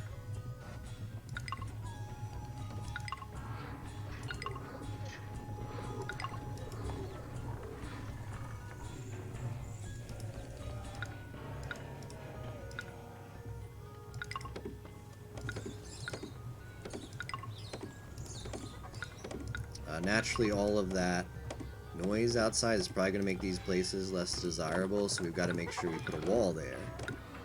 Walls have the amazing effect where they just drown out everything, and then people won't know what's going on around them. Yeah, now all of a sudden they're like, huh, it's appealing here again.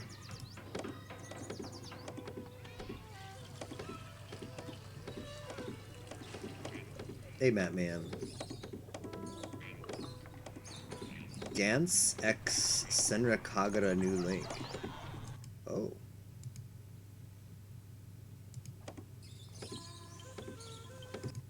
Good question. Wow, it's rated horribly. Radio calisthenics song in the Gans summoning room. 25.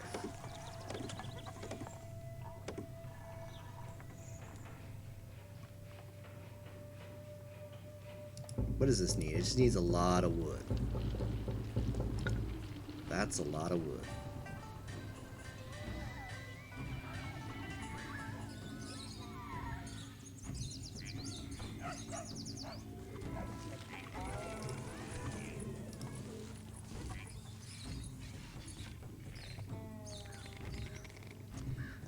Zero, Matt Man. We're close to 80. I think we only have one more chapter after this, so I'm going to bed when that's done.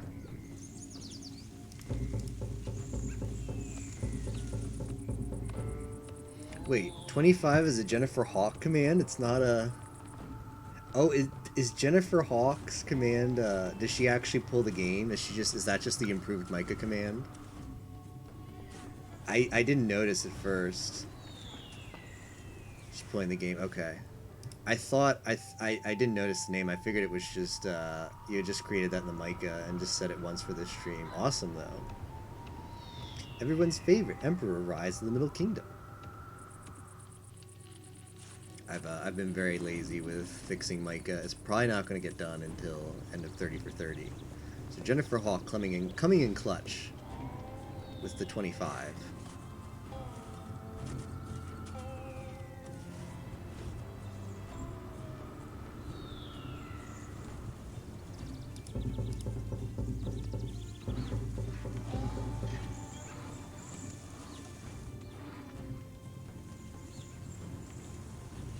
This is a little bit frustrating because there's plenty of wood in here and they're just not delivering it because they've gone really, really far away to deliver the wood. Hopefully they put it here. Just put the wood here.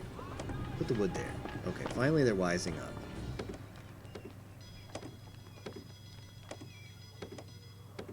Where is this guy going? I don't know. Sometimes the carts are really stupid on where they want to put the stuff. Like, all of this wood should get dropped off at this warehouse right here, but this guy, where is he going? Go to the tax office. You've got to be kidding me. I just want the wood dropped off.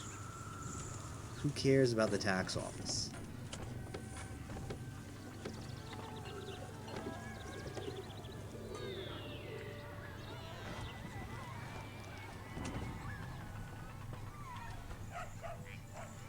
how are we doing with food?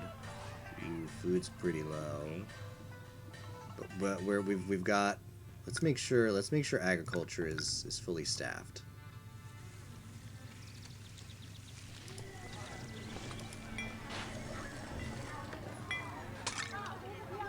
Let's buy. Let's buy stuff. Let's just buy some food to hold us over. Let's buy salt.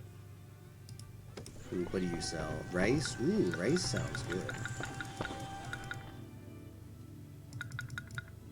You know what? I won't even bother buying millet. I'll just buy rice.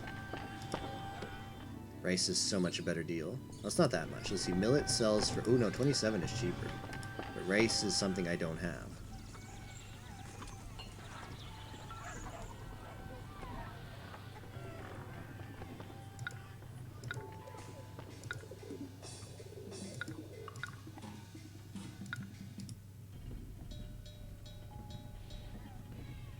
Bit of a food shortage in town.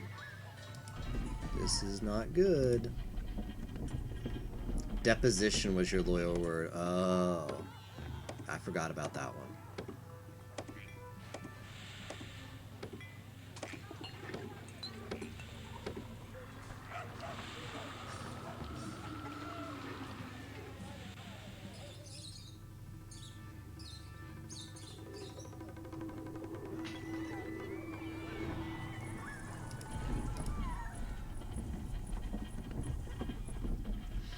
I wonder what would happen if I get wood here. Maybe that will fix my problem. No, he still refuses to drop off wood there. They refuse to drop off wood.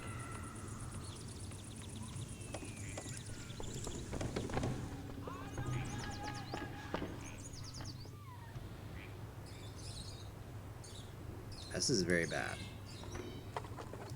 This is very bad because we're about to run out of food quick. In fact, I'm going to build food shops everywhere so people stay staffed up. We got 3 food shops there and then 2 food shops here. So as soon as food... I wonder what would happen if I got... That's a pretty good quote. That's the one where it's a damn shame we don't have the quote spot for, because that's the best one yet. Guess what, Spock? It worked.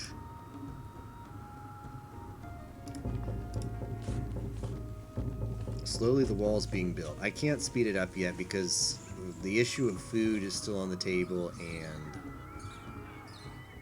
Okay, finally some food in the granary. I'm happy to see that.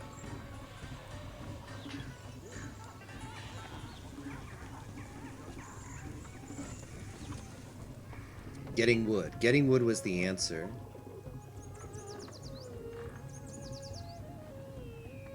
Funny enough, that actually seemed to help the situation. Yeah, nice. When in doubt.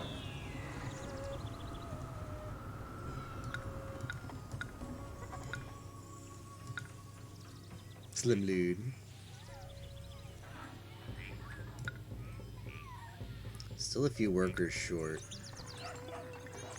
This granary's in sad shape. Alright, food is being distributed in some places.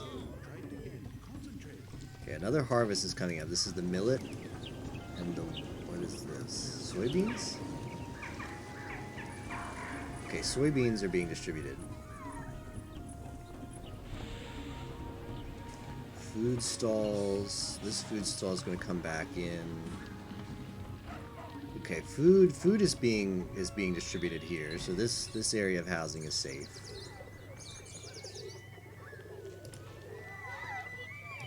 Oh, but this needs to be appetizing food. Yeah, that needs to be appetizing food. This needs to be appetizing food too.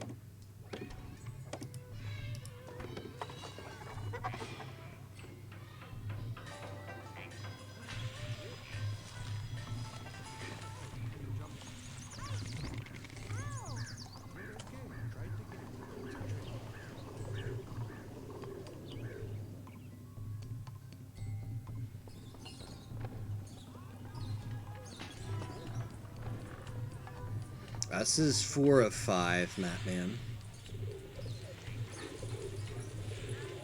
Do I want to just buy more salt? I've already bought a lot of salt. Wow. And rice. High City is eating a lot of stuff.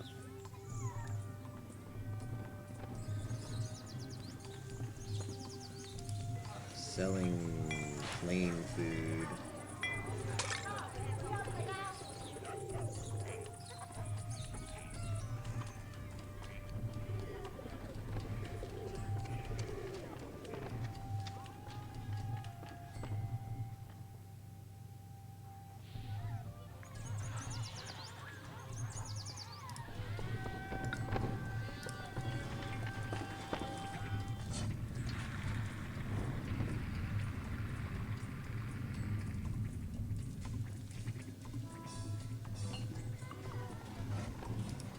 Okay, appetizing foods being sold here, as well as here. This is still working on tasty. Oh, we've got a bit of a worker shortage. Okay, did they finally? Okay, they finally acquired tasty.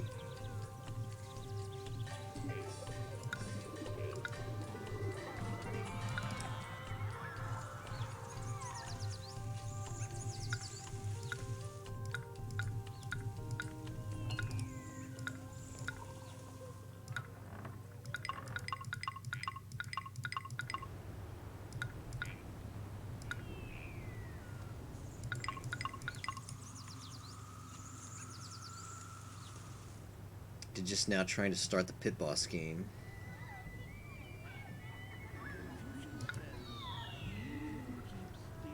How would you know if you got it or not? I guess you can check in Steam the updates. Let me check mine real quick.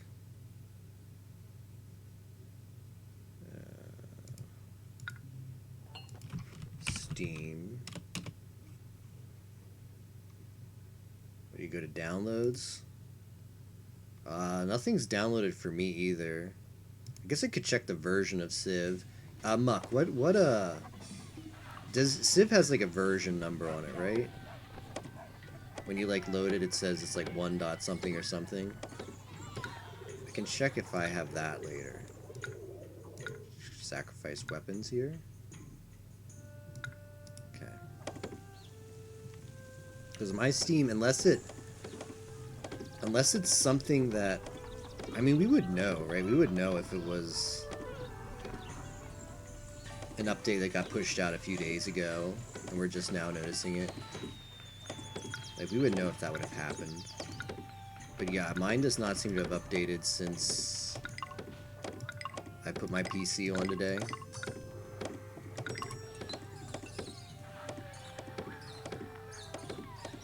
Oh, that's fine.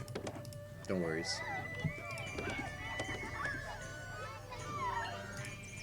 It's a lot of food.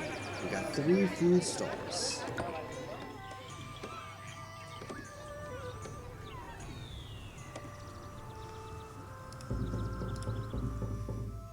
I just want wood. Give wood.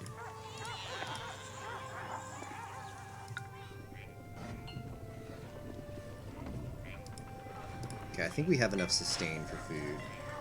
So, I'm gonna save, just in case. Now we're gonna speed this up. Oh, now we're gonna speed this down. On second thought.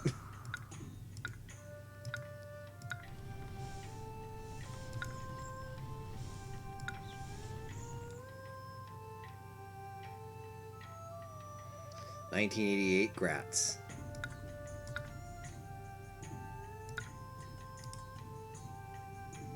Alright, everybody's got to get over to the invasion point.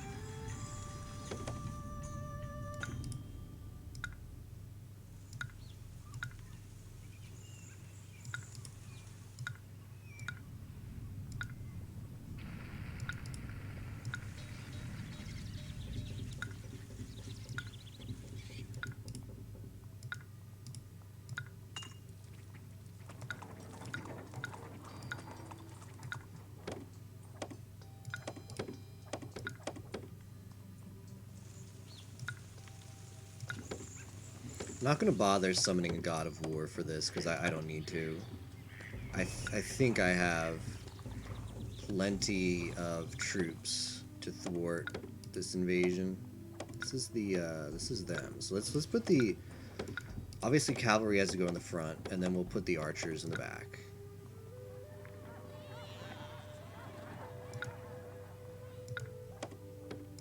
Alright, now we speed up until the invasion happens.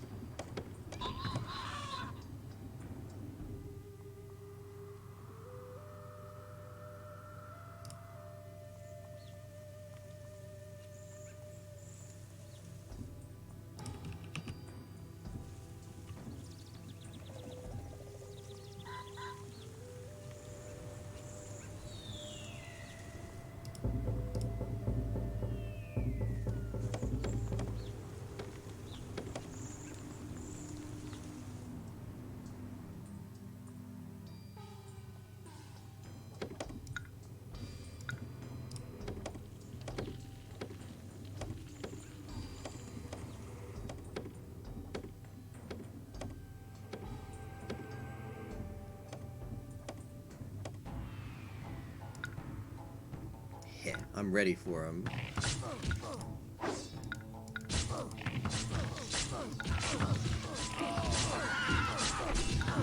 Everyone get in here.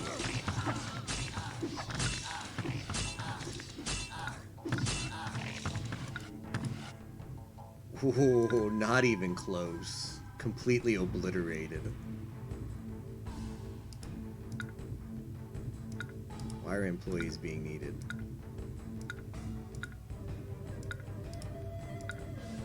I don't think I lost a single man in the invasion. Alright, we lost one horseman.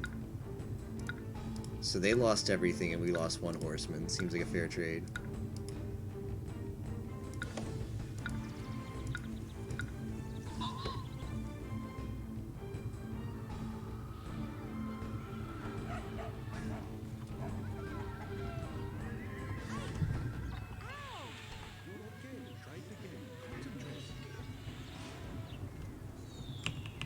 I'm going to speed up this wall's construction.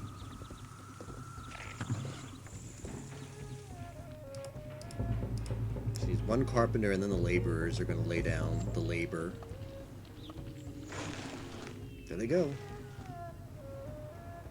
Hopefully this is the last stack. There might be one more stack atop this. Like I said, the wall takes forever to build. There's so many stages. So I guess it's supposed to be historically irrelevant because... yeah, the Great Wall of China was surely not built in one day. It's really funny to watch the mini-map when you have it sped up to 100%, because you can really see they all look like little ants walking around out there.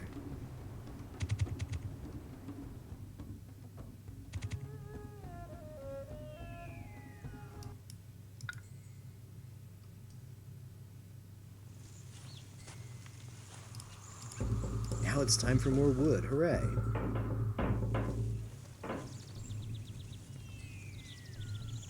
Oh, it seems like while we were in the laborer phase, we actually stocked up on wood in a lot of places. Source is too distant. What? What does that mean? Funny thing about multiplayer in this game is, before the first multiplayer patch, which took a while after the game's release,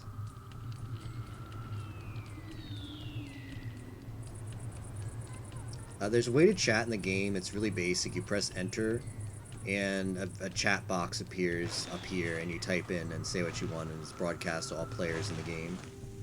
There was a bug in the game for a long time that if the string of text that you sent exceeded a certain length, everybody's game would just crash, and nobody would know why. Because it would render it all on a single line, like up at the top. Like, see where it says game saved?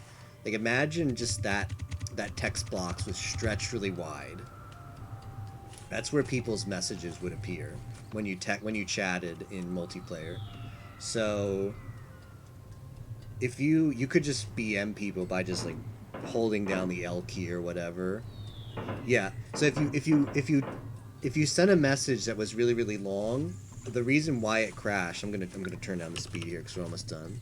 the reason why it crashed was it would try to squeeze the whole message on a single line. Because generally when you were chatting in this game, you would just say like a couple things like, hey, anybody want to trade XYZ or whatever. You'd never have long messages in this game because also the chat system was bad. It's all crammed on one line. But yeah, the game would crash in multiplayer if you sent a line of text that it wouldn't fit on the screen. It would just crash. And eventually we found this out. Eventually, like, there were a few people who played multiplayer. We'd always see like the same group of people. And there was one younger player. He was probably like 13. I mean, I was pretty young at the time too. I think it was about that age. But he was kind of like an obnoxious 13-year-old. And the games would always crash with him. And we wouldn't like figure out why. Eventually it was just like, I don't think we can play with you because your computer always crashes. And eventually he fessed up about this bug he found in the game where he would just occasionally BM people by crashing their games because he thought it was funny. But yeah, that's all you would have to do in a multiplayer game was send a really, really long message, which could just be you mashing a key on the keyboard forever and hitting enter. And everybody in that multiplayer game, their game would just crash, would just exit to Windows. No error message whatsoever. Fortunately, that was patched out, but it existed in the game for a long time.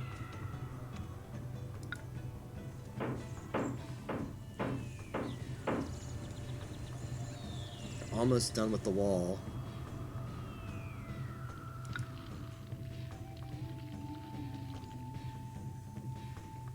We have 3,757 people and managed to keep almost all of them employed except 41 jobs, only 2% unemployment.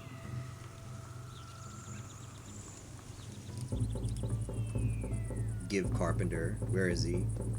Where's the final carpenter? No. Somebody's got to come to the job.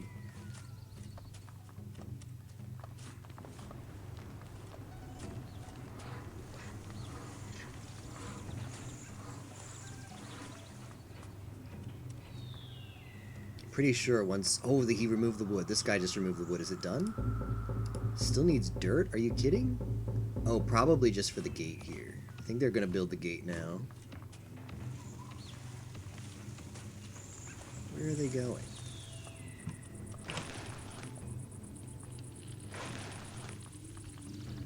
Oh, they're going to build the towers now.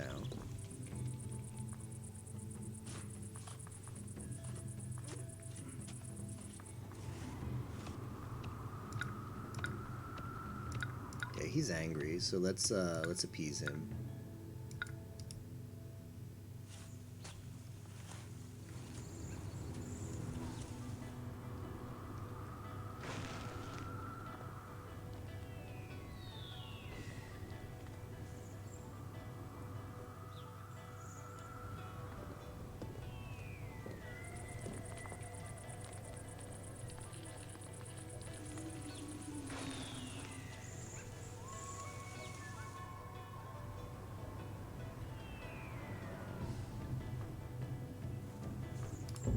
It's done. The Great Wall of China is complete, finally.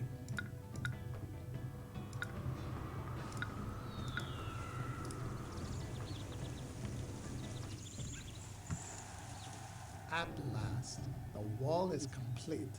Thanks in part to your tireless efforts, an impassable barrier now stretches serpentine-like along the northern border of the empire.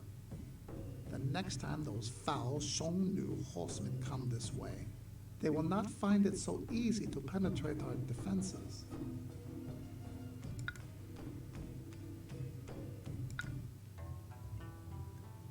You have been a much-traveled person these last few years, Imperial Administrator.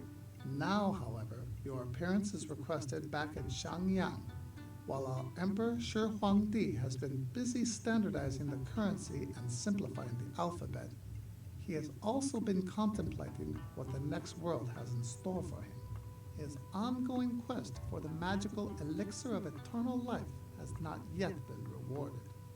Fearing death, he knows he must be well prepared if he is to be adequately protected and comforted in the afterlife. It is for these important tasks that your humble services are required. For the Emperor's security in the next world, a vast pit must be dug and then filled with a powerful army. Each member of this underground army will be a full-size terracotta likeness of an actual soldier of our armed forces. For his comfort, a tomb must also be built and stocked with quantities of fine provisions.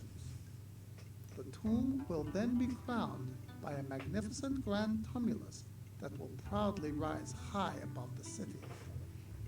While construction proceeds on these projects, a visit by the venerated Shi Huang Mu might help to speed the building process.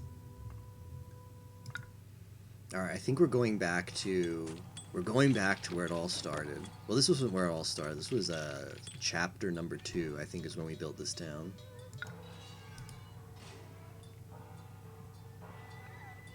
So we've got a lot of building projects yet to do. We need a big treasury. Wow, we need a really big treasury. All right, well let's get started on those building projects then.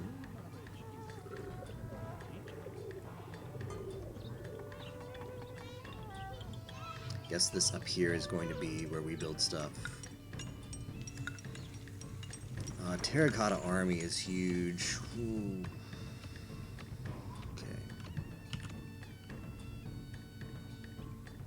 Can't even fit it all on the screen.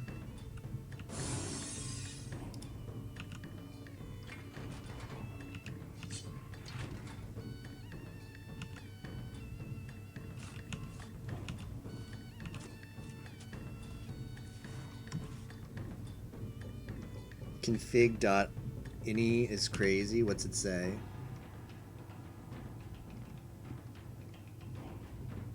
This is so big, I can't actually put it in the city. Okay. Building needs access to a road. Oh, I see. So that's the road. Those are the only two options. Build it facing that way or build it facing the other way. Okay. I think I probably want another housing district there, so let's keep that open.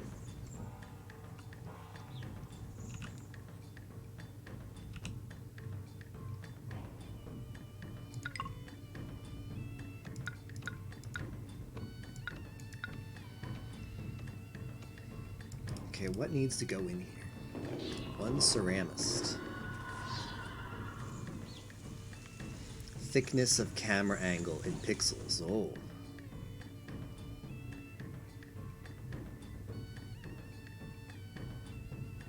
The zoom levels and such. Interesting.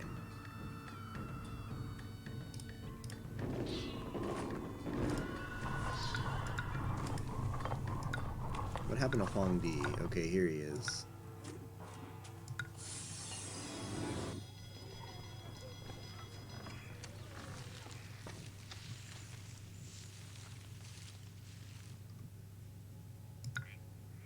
I'm gonna build another housing district.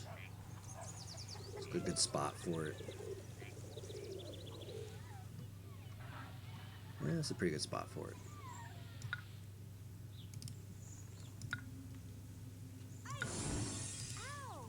You're okay. Try it again. Concentrate.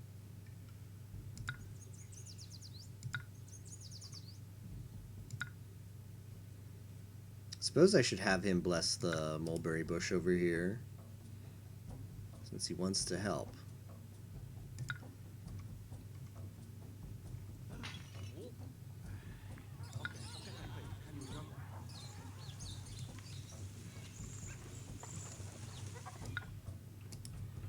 Okay. 1, 2, 3, 4. Okay, so gonna be the next housing district.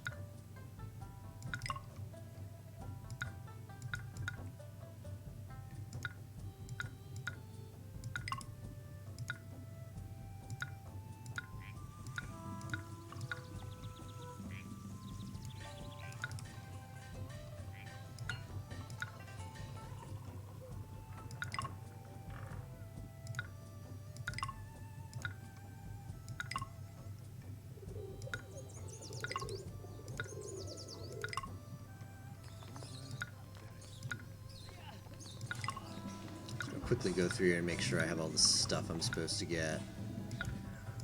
In this part, yeah, all of these are set up. We're gonna get musicians, they should come here. We need these things. We need the Ancestral Shrine, Taoist Shrine.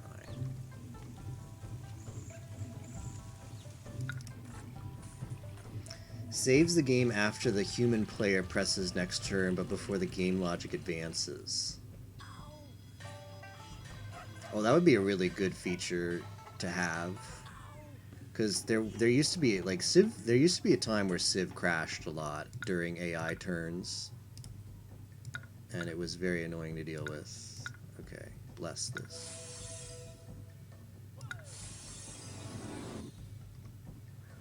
Do we not? Who's... Okay, we should be selling this silk. Who wants silk?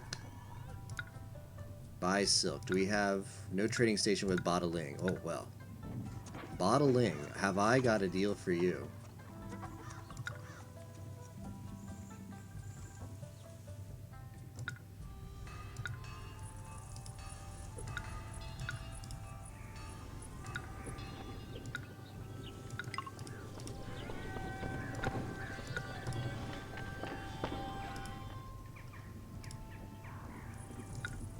Who else wants some? Buy silk, ceramics, and iron. Oh, Lindsay. Have I got a deal for you, great Lindsay? Shoot, I don't have a place to put it, though. Okay, this is fine. This will work. Put it on that side.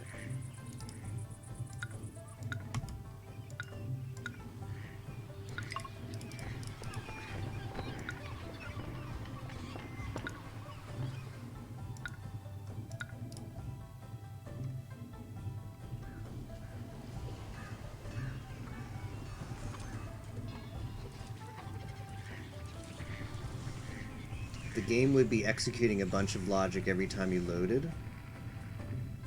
Oh yeah, that's so. There was an issue I had with Civ for a really long time. It eventually was rectified. Well, I mean, I had taken a long break from Civ anyway, but I've changed like my graphics card since then and stuff. So I can't say for sure what the problem was, but yeah.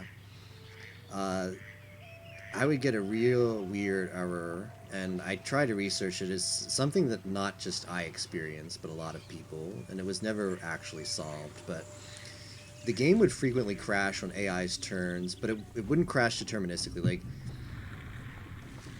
a lot of the times it would crash, and then you'd like reload the save, you do the same stuff you did, and then if you press next turn, it worked fine that way. So the game just became frustrating sometimes, because especially in the late turns, you do a lot of stuff, and even if you enabled the save, like, there is an auto save after every turn, but, well, not the thing Spock's talking about, but when your turn starts, there's an auto save. So you take your turn and everything, and then you press next turn, and the game would crash, and you have to do your whole turn over again. So you'd have to remember to save before your turn, I guess. That was one way to fix it. But yeah, that would actually have been a useful feature back in the time that I was experiencing that problem. Oh shoot, we forgot to put the food shop. Hemp shop. Ceramic shop. How is the terracotta army coming along? Needs laborers, you don't say.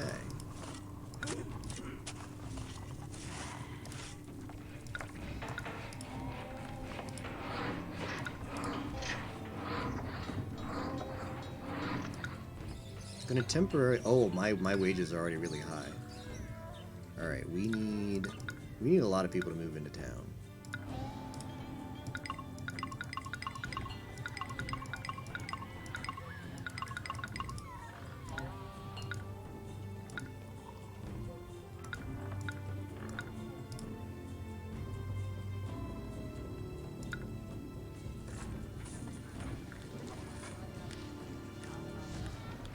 I'm gonna put another farm just because I don't want to deal with running out of stuff.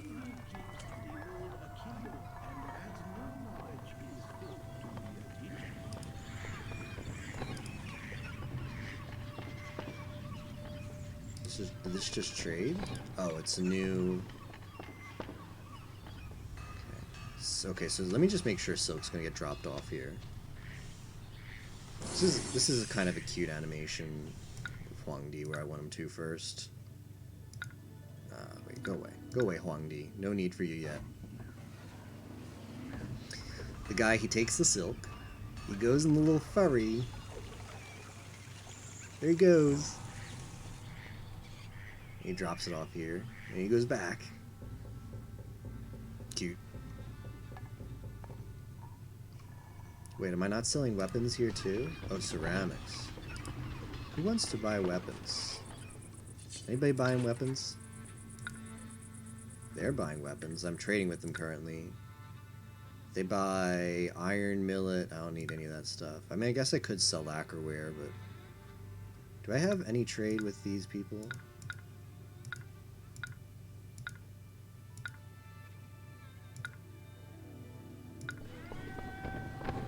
Let's trade some lacquerware.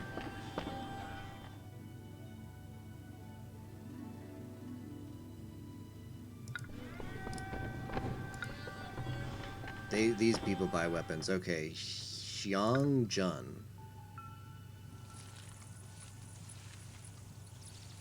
Let's trade with them.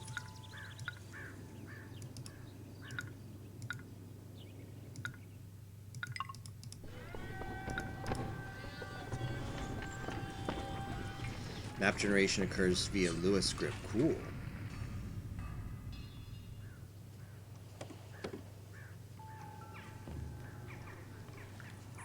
Out of weavers. Weaver. Oh, right. My city needs more workers. Oh, they're moving in over here. How much housing do we have? Okay. I'm going to take this opportunity and build...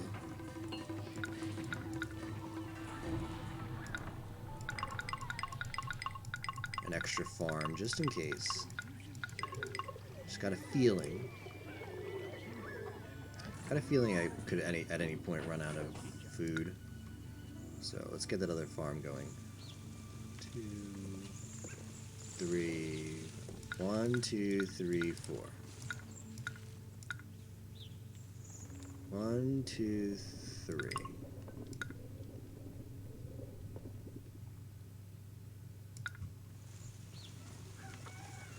So, millet.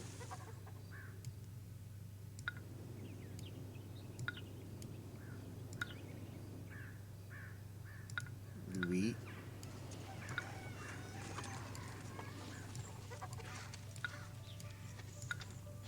Soybean. Pretty sure this is the last chapter. So we should be done after this. I'm glad I checked ahead of time for a shorter, like, this is the only scenario in the entire game that's 5 chapters long. All the other ones are 7 minimum, which is really good as far as playing the game and in, you know, over multiple sittings. There's a lot of game in this one, with all the scenarios being really long. But yeah, in a single sitting, I'm glad that I intentionally looked up ahead of time and found the one that's 2 full missions shorter than the rest. Yeah, games like this definitely not meant to be done in a single sitting. It's funny, well, Zeus and Poseidon, it makes sense that they're easier to do because you go back so often. This is the only mission so far that we've gone back to a city that we started previously. All the other missions are starting from scratch. It just takes a long time to get your city up and running.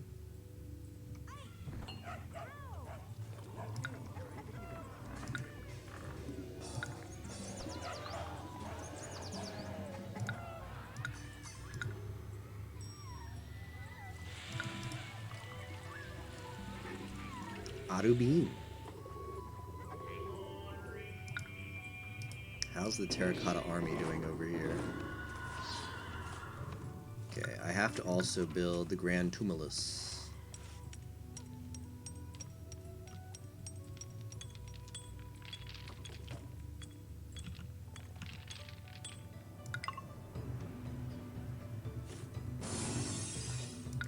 indeed. I've got a job for you.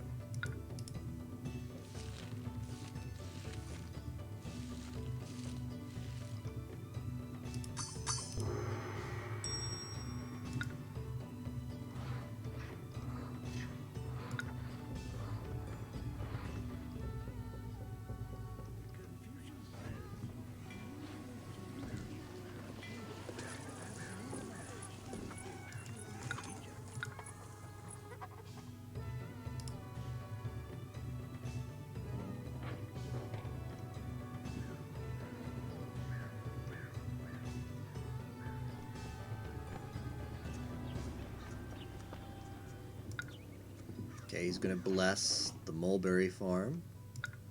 Oh yes, hurry, hurry, hurry. Okay, blessed. He's also gonna bless this one.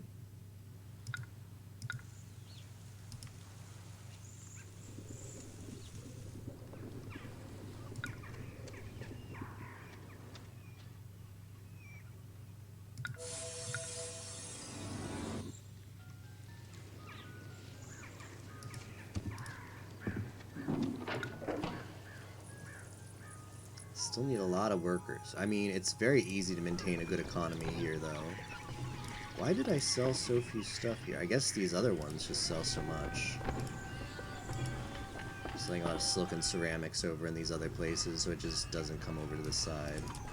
Selling weapons.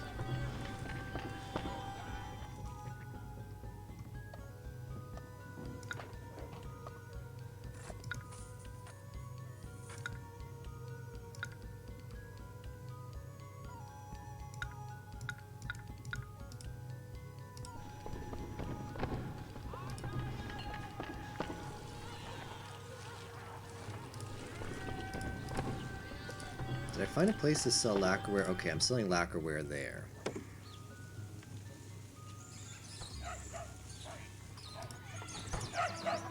Increase the appeal of the neighborhood. Okay.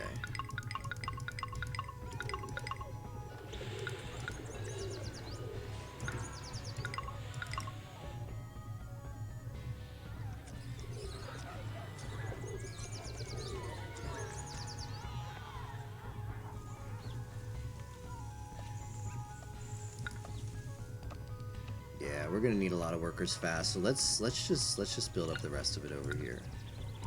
Let's build this. Perfect. Even fill up this side here.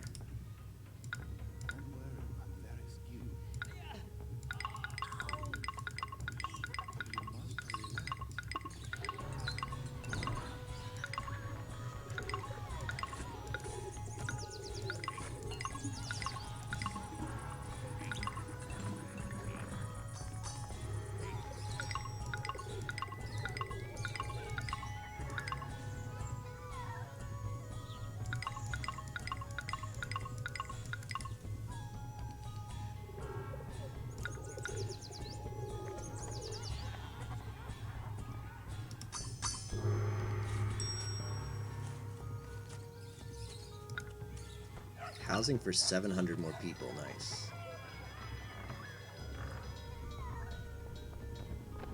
Oh shoot, I need to build a menagerie. Oh, that was part of the goals, right? We need 2 of 8 menagerie animals. Okay, so we need to start trading them. So we need to be on the good side of these people. So can we give them animals? Give them the pheasant. Everybody's getting a pheasant. Unlimited pheasant.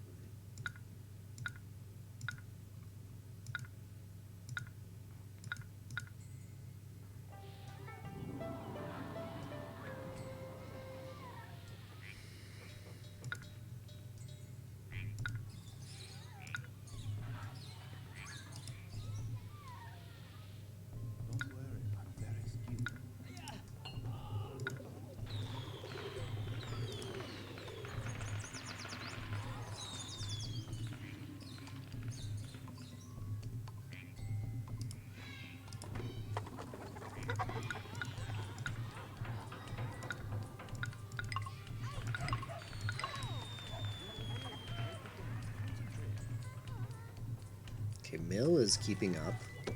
Selling a lot of stuff. Selling ceramic, silk. Good. Selling weapons.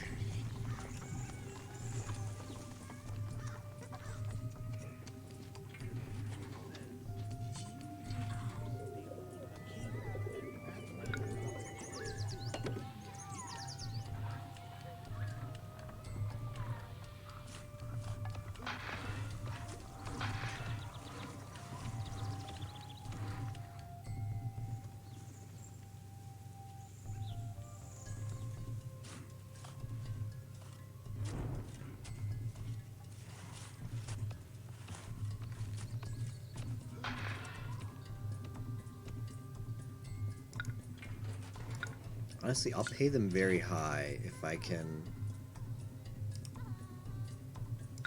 build more labor camps, because we need so many of these. Carpenters, ceramicists, we don't need stone. Is one of these stone? Okay, this doesn't need to be stocked anymore. Just a bunch of labor camps.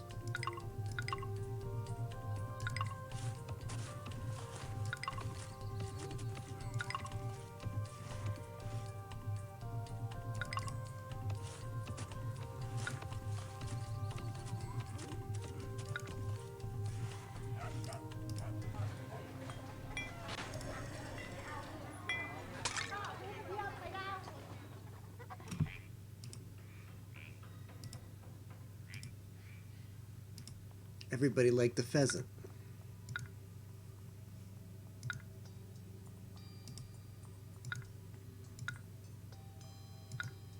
I want an animal. Who's gonna give me animals? Okay, let's see how that goes.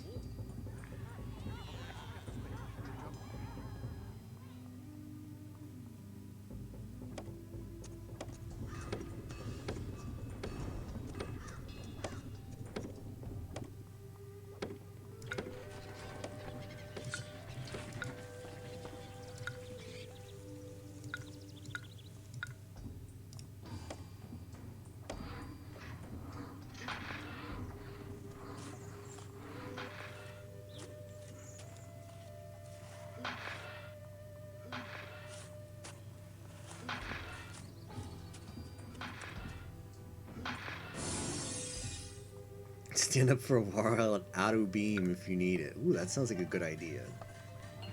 What does Shen Nong do again? What does he bless? I think just crops. Fields, farmhouses, hemp farms, herbalist stalls, market squares, food shops, mills. Satisfies any food requests made by computer controls.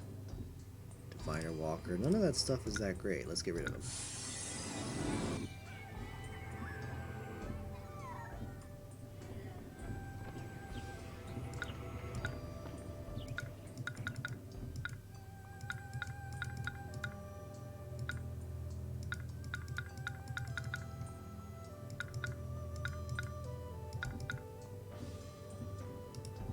His morale is perfect now, but they're still fleeing. Yeah, this is unfortunately very bugged.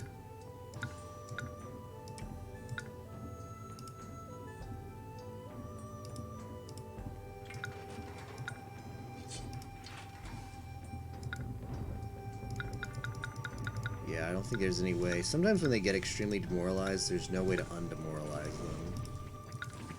It feels bad. Even though it says morale perfect, but the game is kind of just bugged sometimes. Like, these guys will move. I don't know how you unbug them. There might have been a way I used to know. Is it delete and then do this? Like, does this work? Oh no, that does not work. That just gets rid of everything. Well, screw it. Don't need that anyway.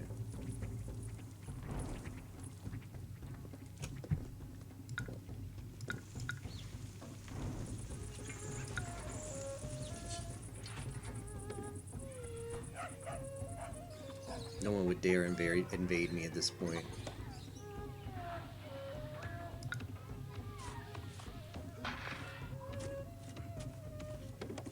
Salzer Menagerie? This one is always under. There's always no food in that one, so.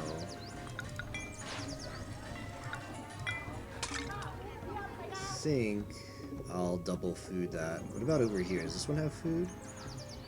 This one manages to stay in stock of food.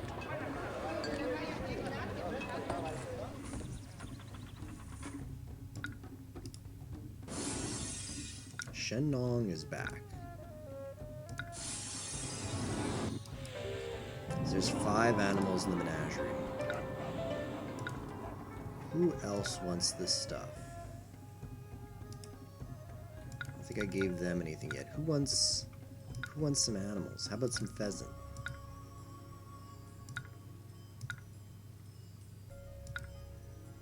How about a tiger? I gave them a tiger. The menagerie quest is just kind of dumb. There's not really that much difficulty to it. You just need to have good relationships with other cities and just request animals from them, and they'll give them to you unless they hate you. So it's not hard to accomplish at all. We do need a lot of money. How is our income?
You might want some more fisheries, actually.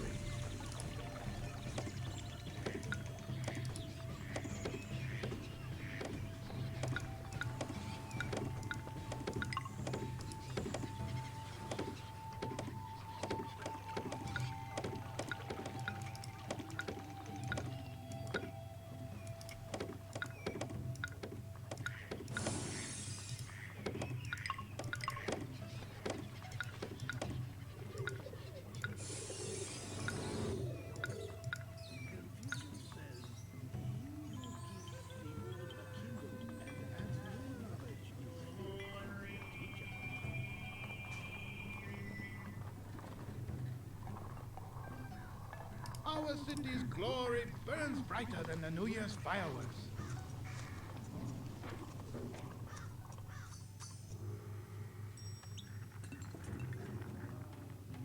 Okay, how are the construction projects doing over here? Not bad.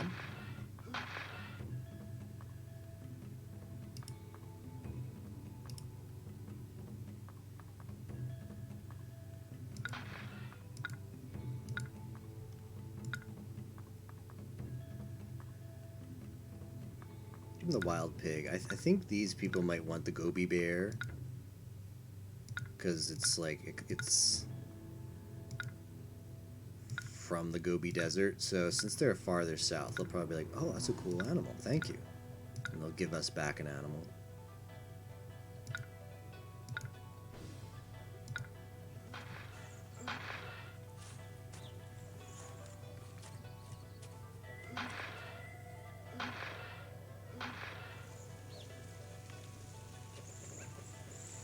So reminder, in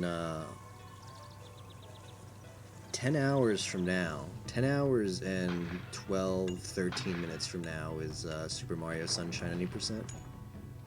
It's going to be an afternoon stream. Anybody is welcome to enter if they're interested. I think it'll be a lot of fun. Alright, let's just say always hold this party. Let's always have a New Year's party.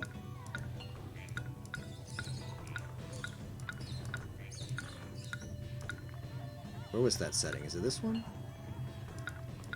Or is it setting somewhere? Is it in your city?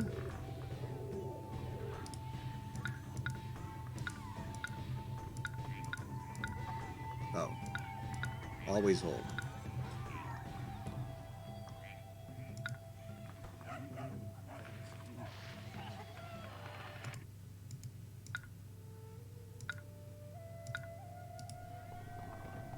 Okay, what are we still lacking?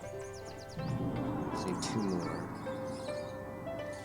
Two more animals and a fat treasury.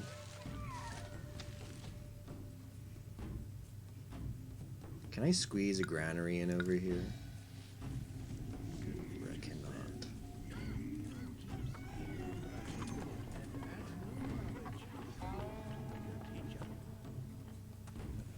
I kind of want to just add an extra granary just in case.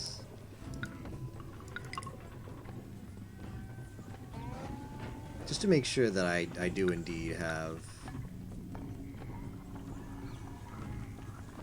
all the stuff I think I have. Yeah, it looks like I actually do have a lot of food.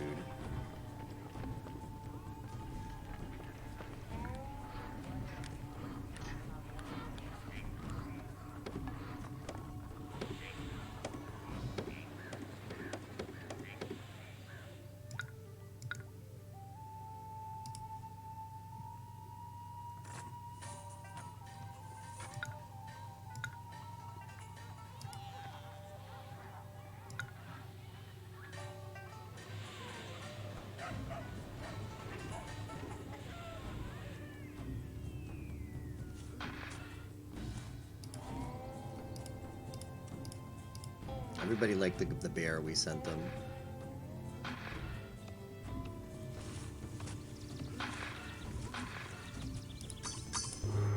Just need to remove a lot of dirt. Okay. Well, let's put some more laborer camps here.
Alligator. Everybody's giving us the alligator. But I already have a bunch of those. Okay, who's gonna give us one? It says loyal. Okay, request animal. Give me an animal I don't have, please.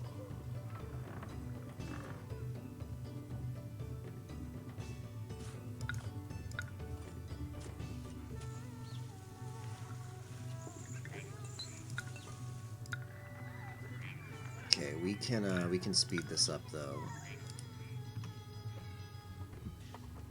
Let's save.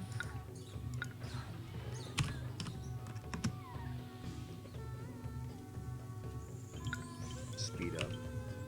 We could go to 90. Probably go to 100 though. Like what we have left to do isn't that challenging, right? Yeah. There's the tomb. Oh wow, we need to put a lot of stuff in there, don't we? Jade carvings. Hold on, hold on. Where are we gonna get those? Just buy a stack.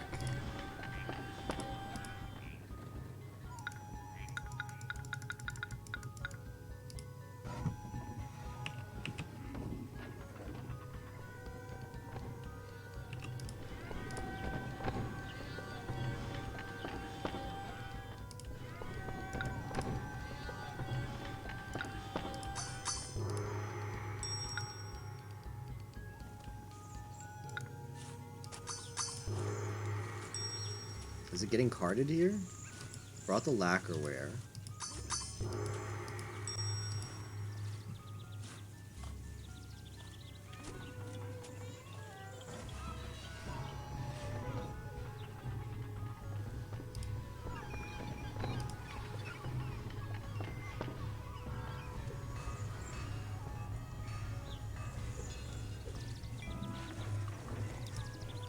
Shoe.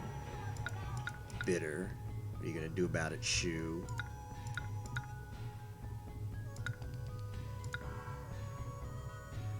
Okay, what would they want? This guy probably wants the alligator. So let's give him that.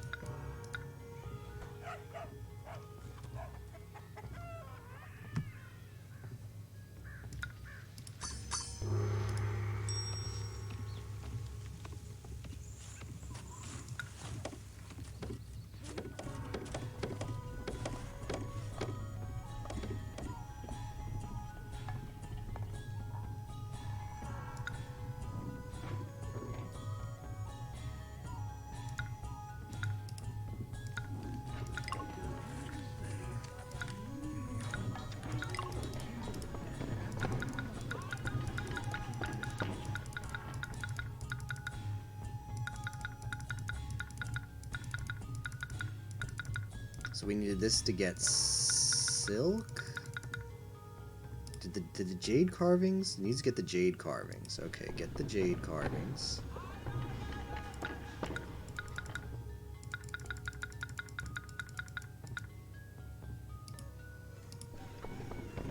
Get those ceramics. Get the lacquerware. The weapons.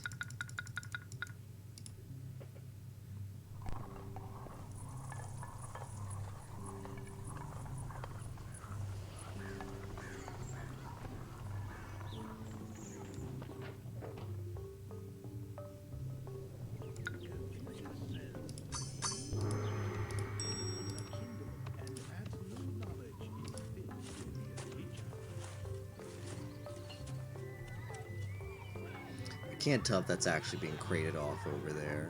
Doesn't look like it. Okay, it is now. Okay. New Year's bonus. Special gifts. Saiga antelope. Thank you.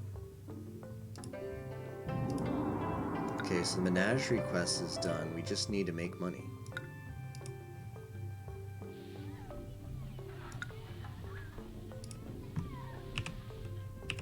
And build the things.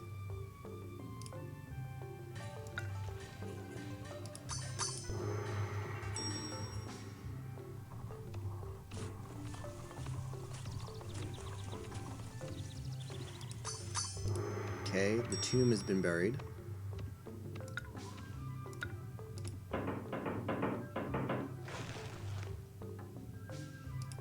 Military buildup.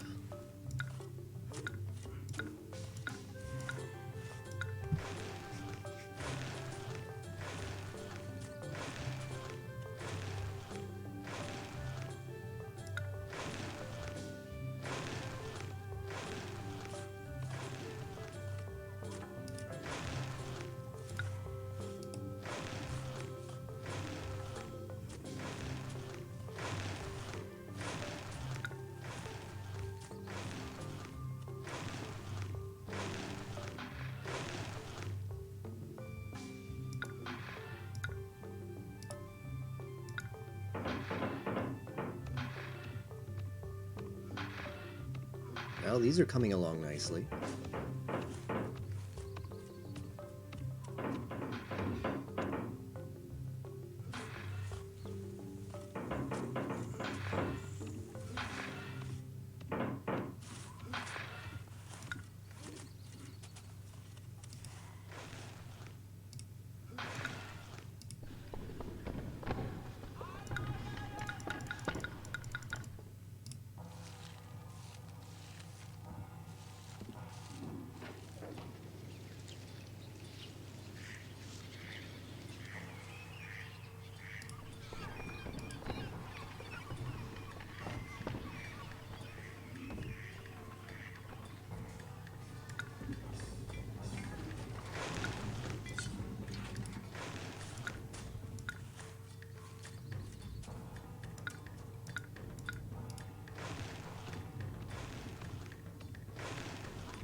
treasury is getting up there.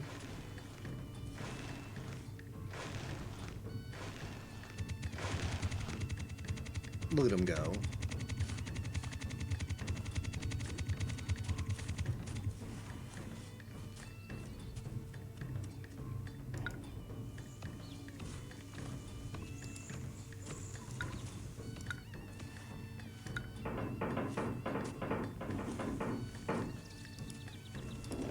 We need a lot of clay. And ceramicists?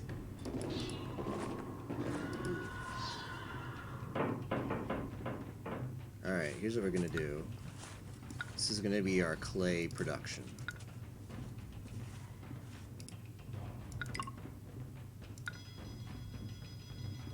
It feels like I've been pushing this load uphill all day. Higher I go, harder it gets.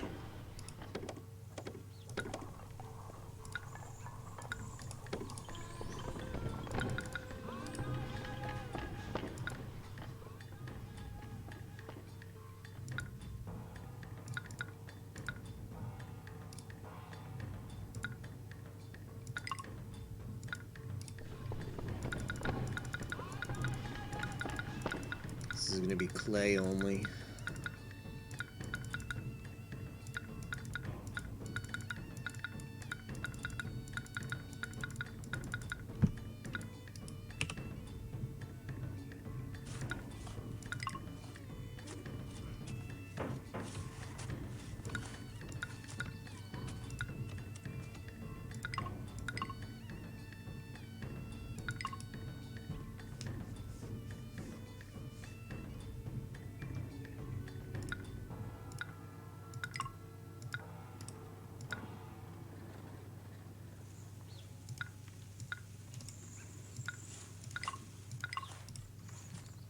I want another ceramicist for all this work. Alright, back to full speed ahead.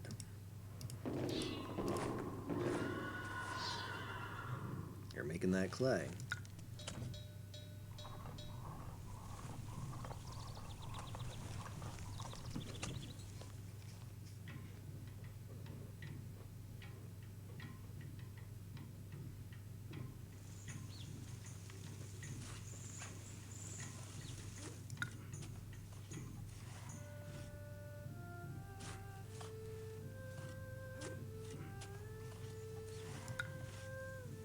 Gift of wood. Like, I need wood.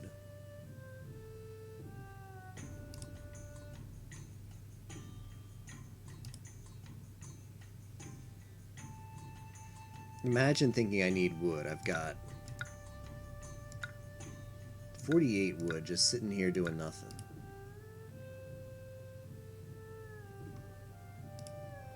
Okay, we've got all the clay we need now.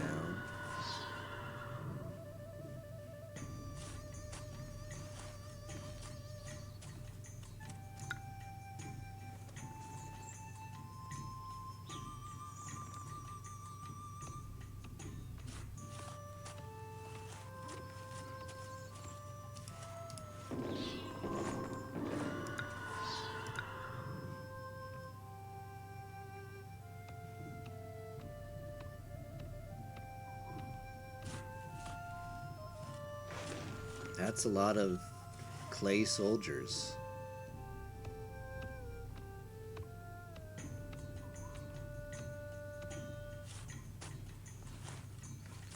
So how's this project going? Okay, the laborers are doing work over here very nicely.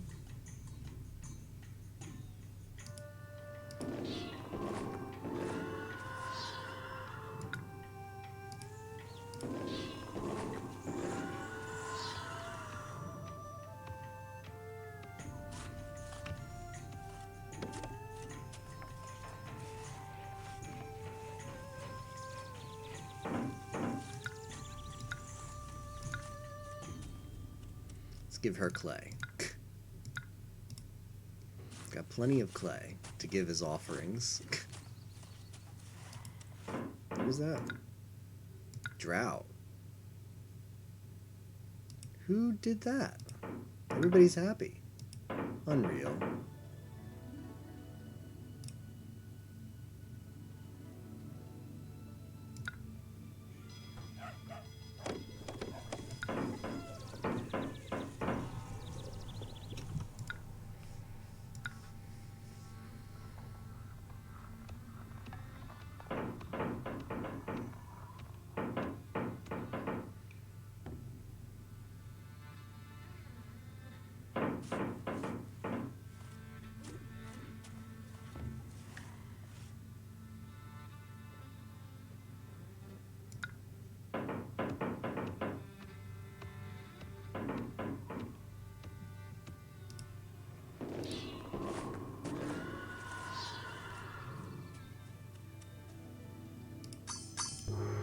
Yeah, it seems like I need a lot of carpenters. Here's what we'll do. Let's shut down some of the laborer camps. Let's build some carpenters.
There go the laborers over here.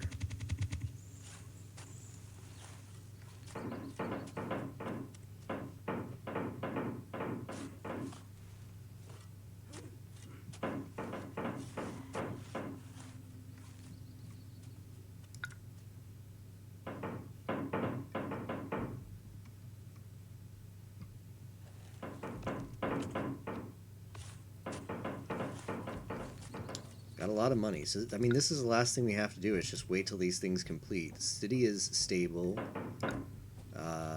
Plenty of food. Let's make sure we keep the ancestors happy. Give them clay. They like clay.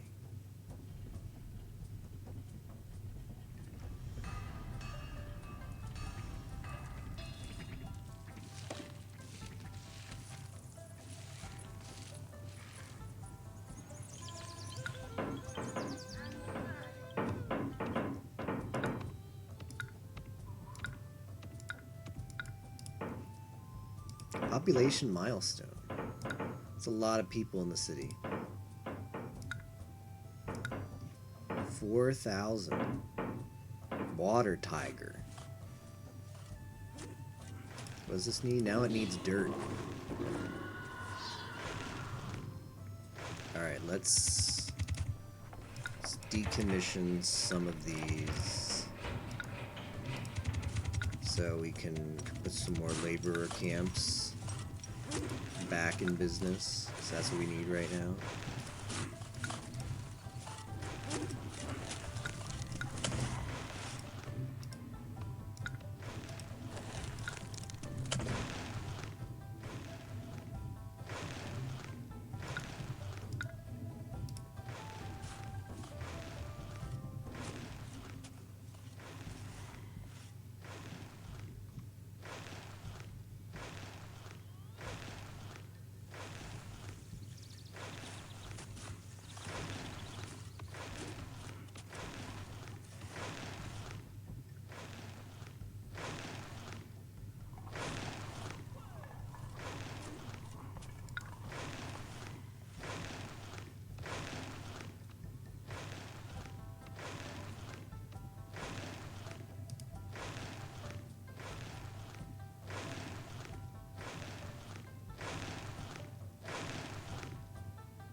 They're almost done with this one. How is the other one? I'm not gonna get the iron for them. Screw that.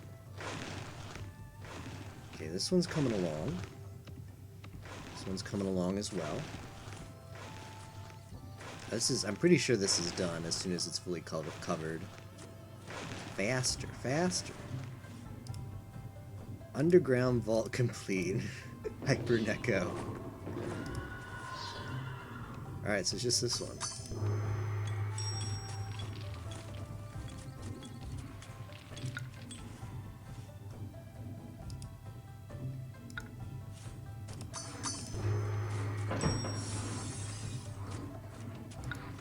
See ya, Huangdi.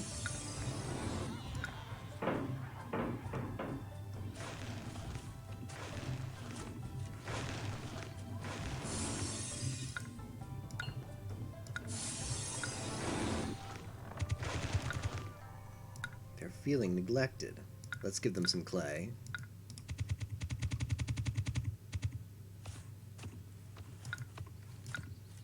Oh, he might need some wood. He's very unhappy. Yes, I know, Huangdi.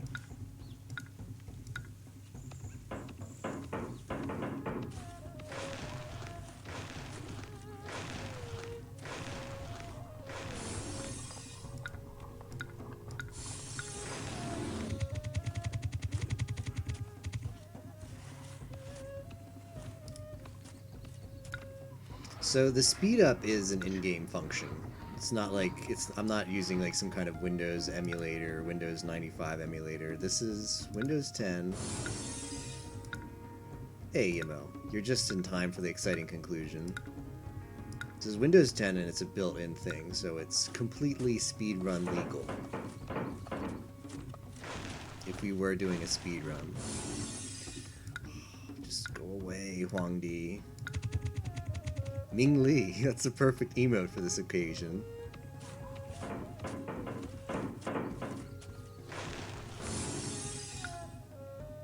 Alright, go bless a mulberry bush or something.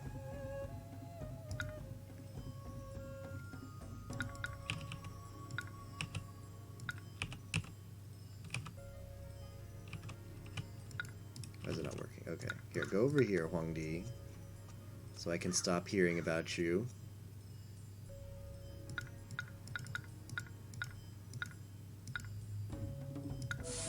He blessed it. Now come over and bless this one.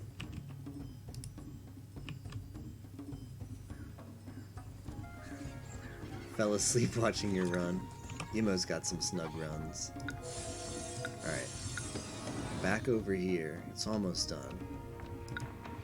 They're feeling neglected. How about some wood?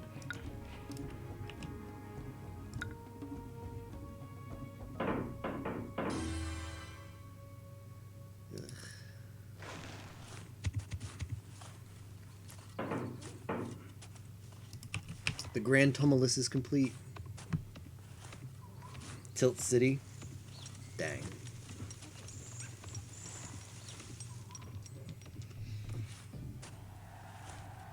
The glory of Shanyang, capital of the mighty Qin Empire, rises even higher than the Grand Tumulus that now stands before it. It is curious that our emperor had the foresight to begin this project when he did, as there are now strange rumors drifting about.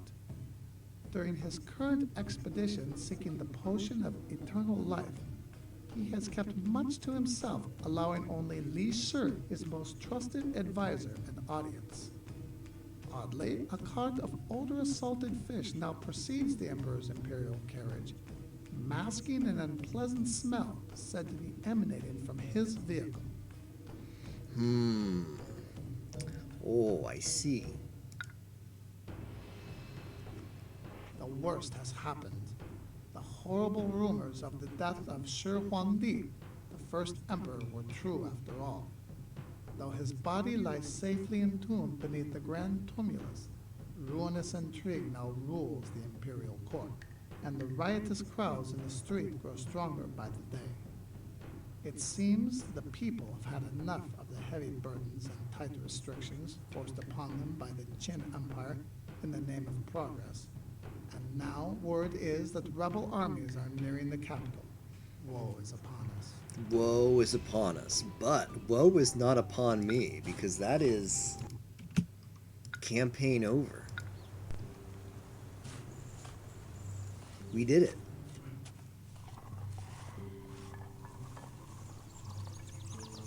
It's such a pretty city, too. You have already won this mission and have chosen to continue governing the city.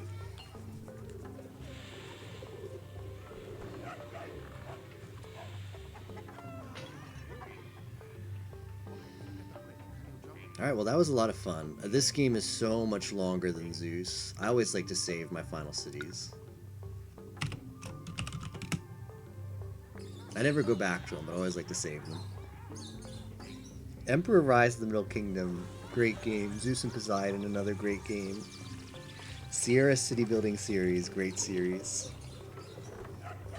But yeah, I'm tired. I'm gonna go to bed because I've gotta get up for Sunshine. Sunshine in case Yimo is interested, we moved Sunshine earlier, Yimo. Starting at 3 p.m. Eastern, so 9 hours and 45 minutes from now.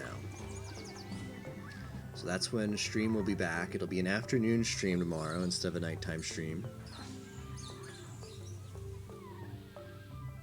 So yeah, I'm going to be playing some Sunshine tomorrow with Tapioca and friends. Thanks for coming out, guys. I appreciate it. Hope you enjoyed the comfy city builder Sunshine. It's all a ploy to get Alone to watch Love Live Sunshine. Let's see who's streaming right now. Well, I mean, it's better than late at night. At least you get finished before midnight, thereabouts.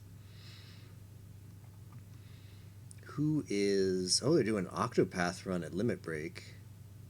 What is... Oh, it's a Galdera run. Ooh. I'd recommend checking that one out. If that suits your fancy. Yo, Swerve is doing a multi-world. Let's hit up Swerve. I don't think I've rated Swerve before. Good night, guys. See you tomorrow. Sleep well. Stay warm.